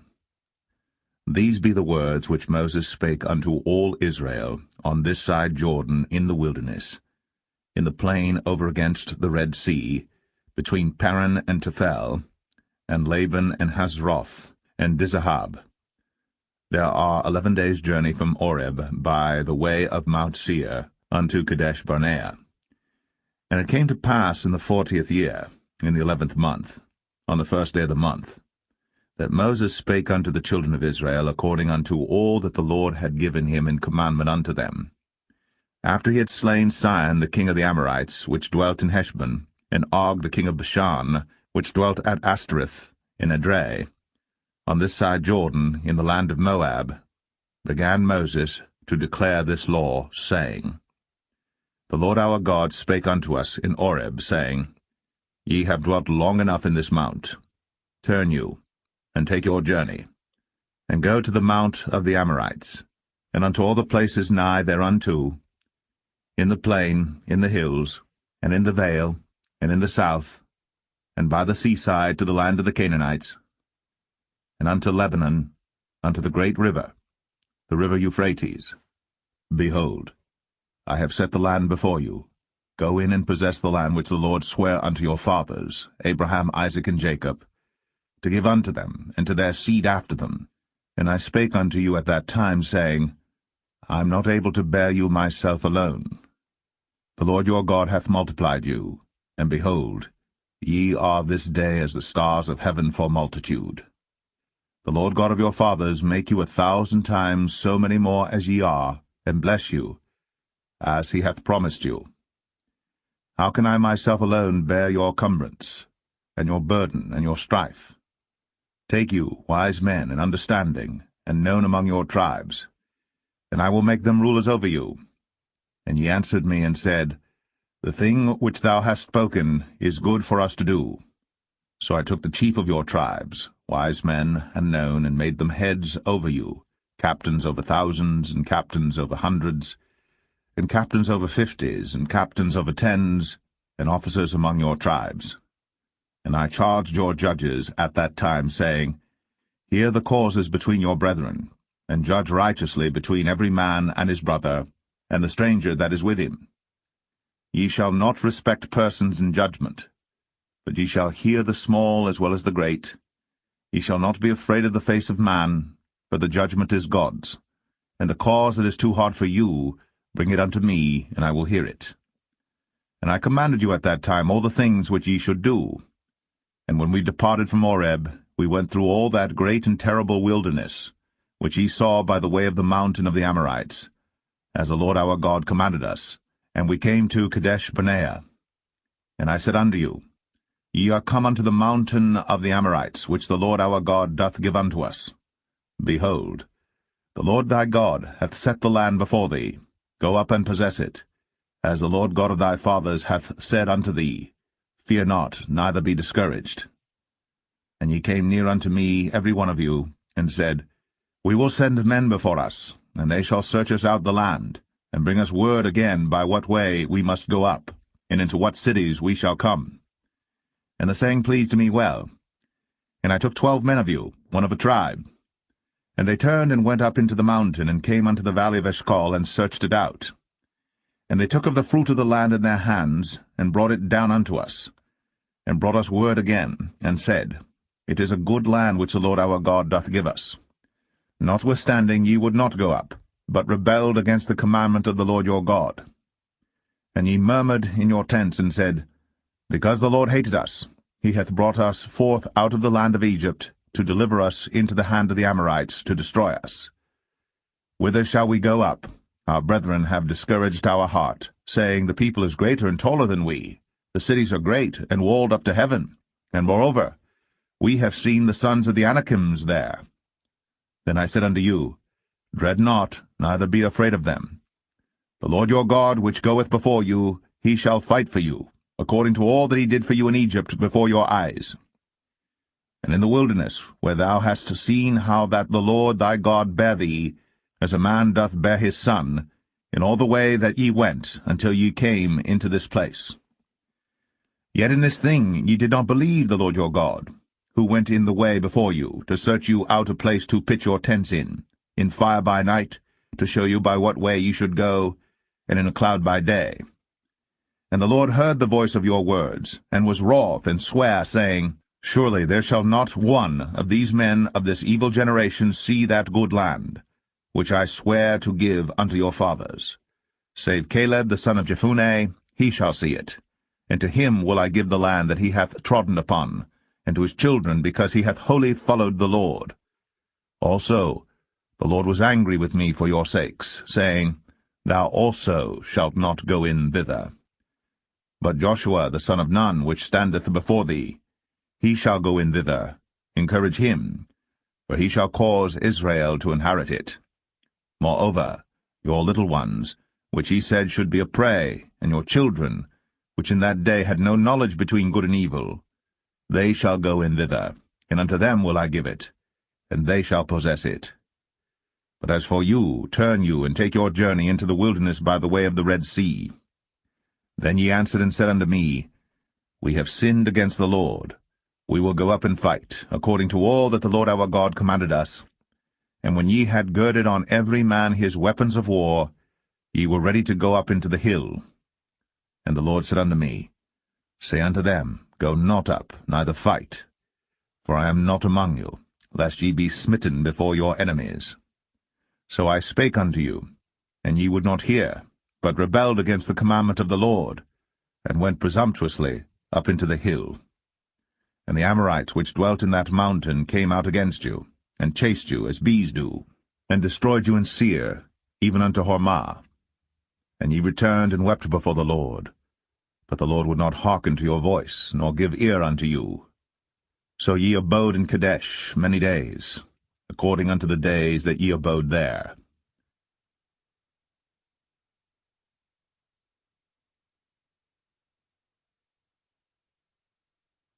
Deuteronomy 2. Then we turned and took our journey into the wilderness by the way of the Red Sea, as the Lord spake unto me, and we compassed Mount Seir many days. And the Lord spake unto me, saying, Ye have compassed this mountain long enough. Turn you northward, and command thou the people, saying, Ye are to pass through the coast of your brethren the children of Esau, which dwell in Seir, and they shall be afraid of you. Take ye good heed unto yourselves therefore. Meddle not with them, for I will not give you of their land, no, not so much as a footbreadth, because I have given Mount Seir unto Esau for a possession. Ye shall buy meat of them for money, that ye may eat, and ye shall also buy water of them for money, that ye may drink. For the Lord thy God hath blessed thee in all the works of thy hand. He knoweth thy walking through this great wilderness. These 40 years the Lord thy God hath been with thee. Thou hast lacked nothing. And when we passed by from our brethren the children of Esau, which dwelt in Seir, through the way of the plain from Elath and from Ezion-Geber, we turned and passed by the way of the wilderness of Moab. And the Lord said unto me, Distress not the Moabites, neither contend with them in battle. For I will not give thee of their land for a possession, because I have given Ar unto the children of Lot for a possession. The Emims dwelt therein in times past, a people great and many and tall, as the Anakims, which also were accounted giants, as the Anakims, but the Moabites called them Emims. The Orims also dwelt in Seir before time, but the children of Esau succeeded them, when they had destroyed them from before them, and dwelt in their stead, as Israel did unto the land of his possession, which the Lord gave unto them. Now rise up, said I, and get you over the brook Zered. And we went over the brook Zered. And the space in which we came from Kadesh-barnea, until we were come over the brook Zered, was 38 years, until all the generation of the men of war were wasted out from among the host, as the Lord sware unto them. For indeed the hand of the Lord was against them, to destroy them from among the host, until they were consumed. So it came to pass, when all the men of war were consumed, and dead from among the people, that the Lord spake unto me, saying, Thou art to pass over through Ar, the coast of Moab, this day. And when thou comest nigh over against the children of Ammon, distress them not, nor meddle with them. For I will not give thee of the land of the children of Ammon any possession, because I have given it unto the children of Lot for a possession. That also was accounted a land of giants. Giants dwelt therein in old time, and the Ammonites call them Zamzummims, a people great and many and tall as the Anakims. But the Lord destroyed them before them, and they succeeded them, and dwelt in their stead, as he did to the children of Esau which dwelt in Seir, when he destroyed the Orims from before them, and they succeeded them, and dwelt in their stead, even unto this day. And the Avims, which dwelt in Hazarim, even unto Azar, the Caphtorims, which came forth out of Caphtor, destroyed them, and dwelt in their stead. Rise ye up, take your journey, and pass over the river Arnon. Behold, I have given into thine hand Sihon the Amorite, king of Heshbon, and his land. Begin to possess it, and contend with him in battle. This day will I begin to put the dread of thee, and the fear of thee, upon the nations that are under the whole heaven, who shall hear report of thee, and shall tremble, and be in anguish because of thee. And I sent messengers out of the wilderness of Kedemoth unto Sihon king of Heshbon with words of peace, saying, Let me pass through thy land. I will go along by the highway. I will neither turn unto the right hand nor to the left. Thou shalt sell me meat for money, that I may eat, and give me water for money, that I may drink. Only I will pass through on my feet. As the children of Esau which dwelt in Seir, and the Moabites which dwell in Ar, did unto me, until I shall pass over Jordan into the land which the Lord our God giveth us. But Sihon king of Heshbon would not let us pass by him, for the Lord thy God hardened his spirit, and made his heart obstinate, that he might deliver him into thy hand, as appeareth this day. And the Lord said unto me, Behold, I have begun to give Sihon and his land before thee. Begin to possess, that thou mayest inherit his land. Then Sihon came out against us, he and all his people, to fight at Jahaz. And the Lord our God delivered him before us, and we smote him, and his sons, and all his people. And we took all his cities at that time, and utterly destroyed the men, and the women, and the little ones of every city. We left none to remain. Only the cattle we took for a prey unto ourselves, and the spoil of the cities which we took, from Aroer, which is by the brink of the river of Arnon, and from the city that is by the river, even unto Gilead. There was not one city too strong for us. The Lord our God delivered all unto us. Only unto the land of the children of Ammon thou camest not, nor unto any place of the river Jabbok, nor unto the cities in the mountains, nor unto whatsoever the Lord our God forbade us.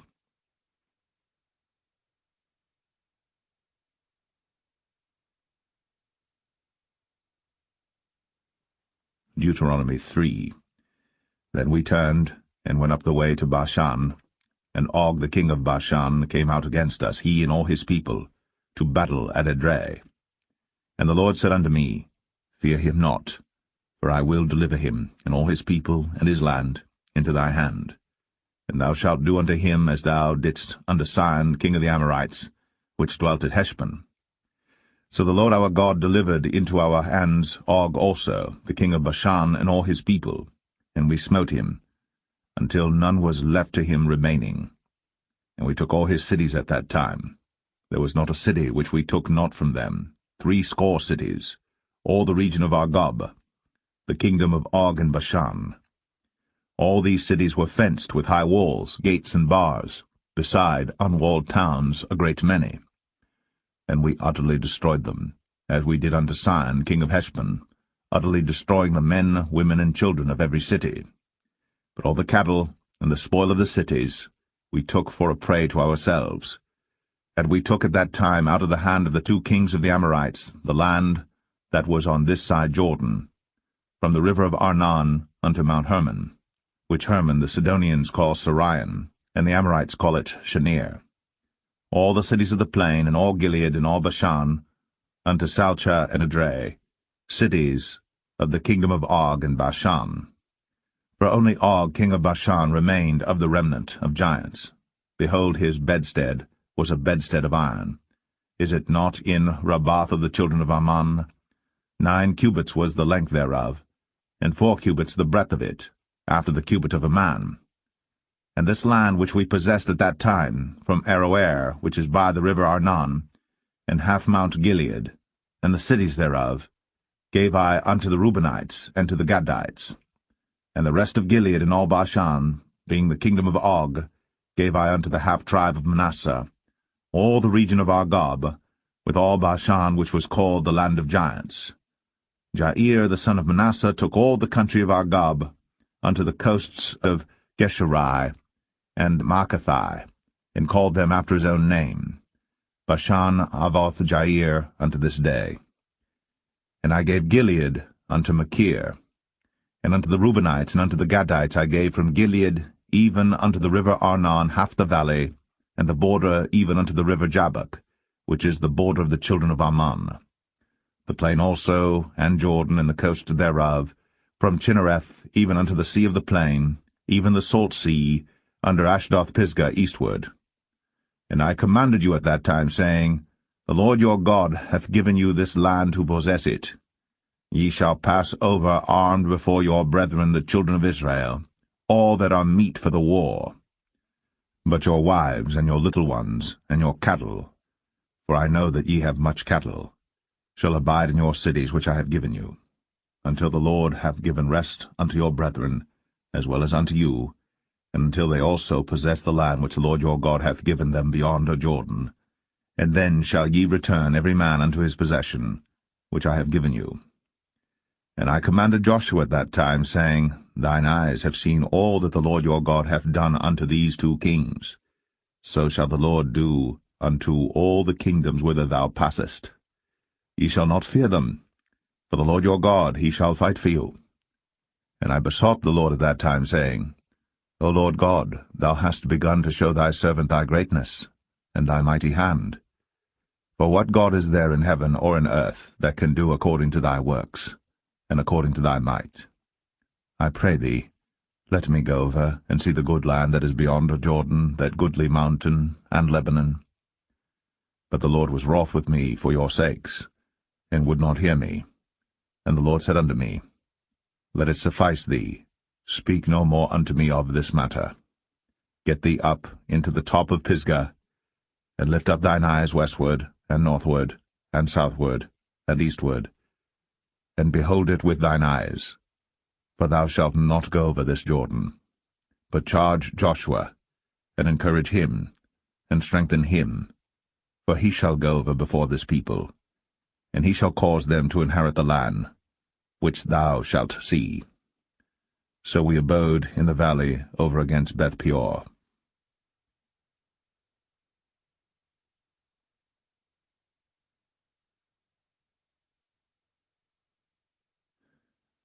Deuteronomy 4. Now therefore hearken, O Israel, unto the statutes, and unto the judgments which I teach you, for to do them, that ye may live, and go in and possess the land which the Lord God of your fathers giveth you. Ye shall not add unto the word which I command you, neither shall ye diminish aught from it, that ye may keep the commandments of the Lord your God which I command you. Your eyes have seen what the Lord did because of Baal-peor. For all the men that followed Baal-peor, the Lord thy God hath destroyed them from among you. But ye that did cleave unto the Lord your God are alive, every one of you this day. Behold, I have taught you statutes and judgments, even as the Lord my God commanded me, that ye should do so in the land whither ye go to possess it. Keep therefore, and do them. For this is your wisdom and your understanding in the sight of the nations, which shall hear all these statutes and say, Surely this great nation is a wise and understanding people. For what nation is there so great, who hath God so nigh unto them, as the Lord our God is in all things that we call upon him for?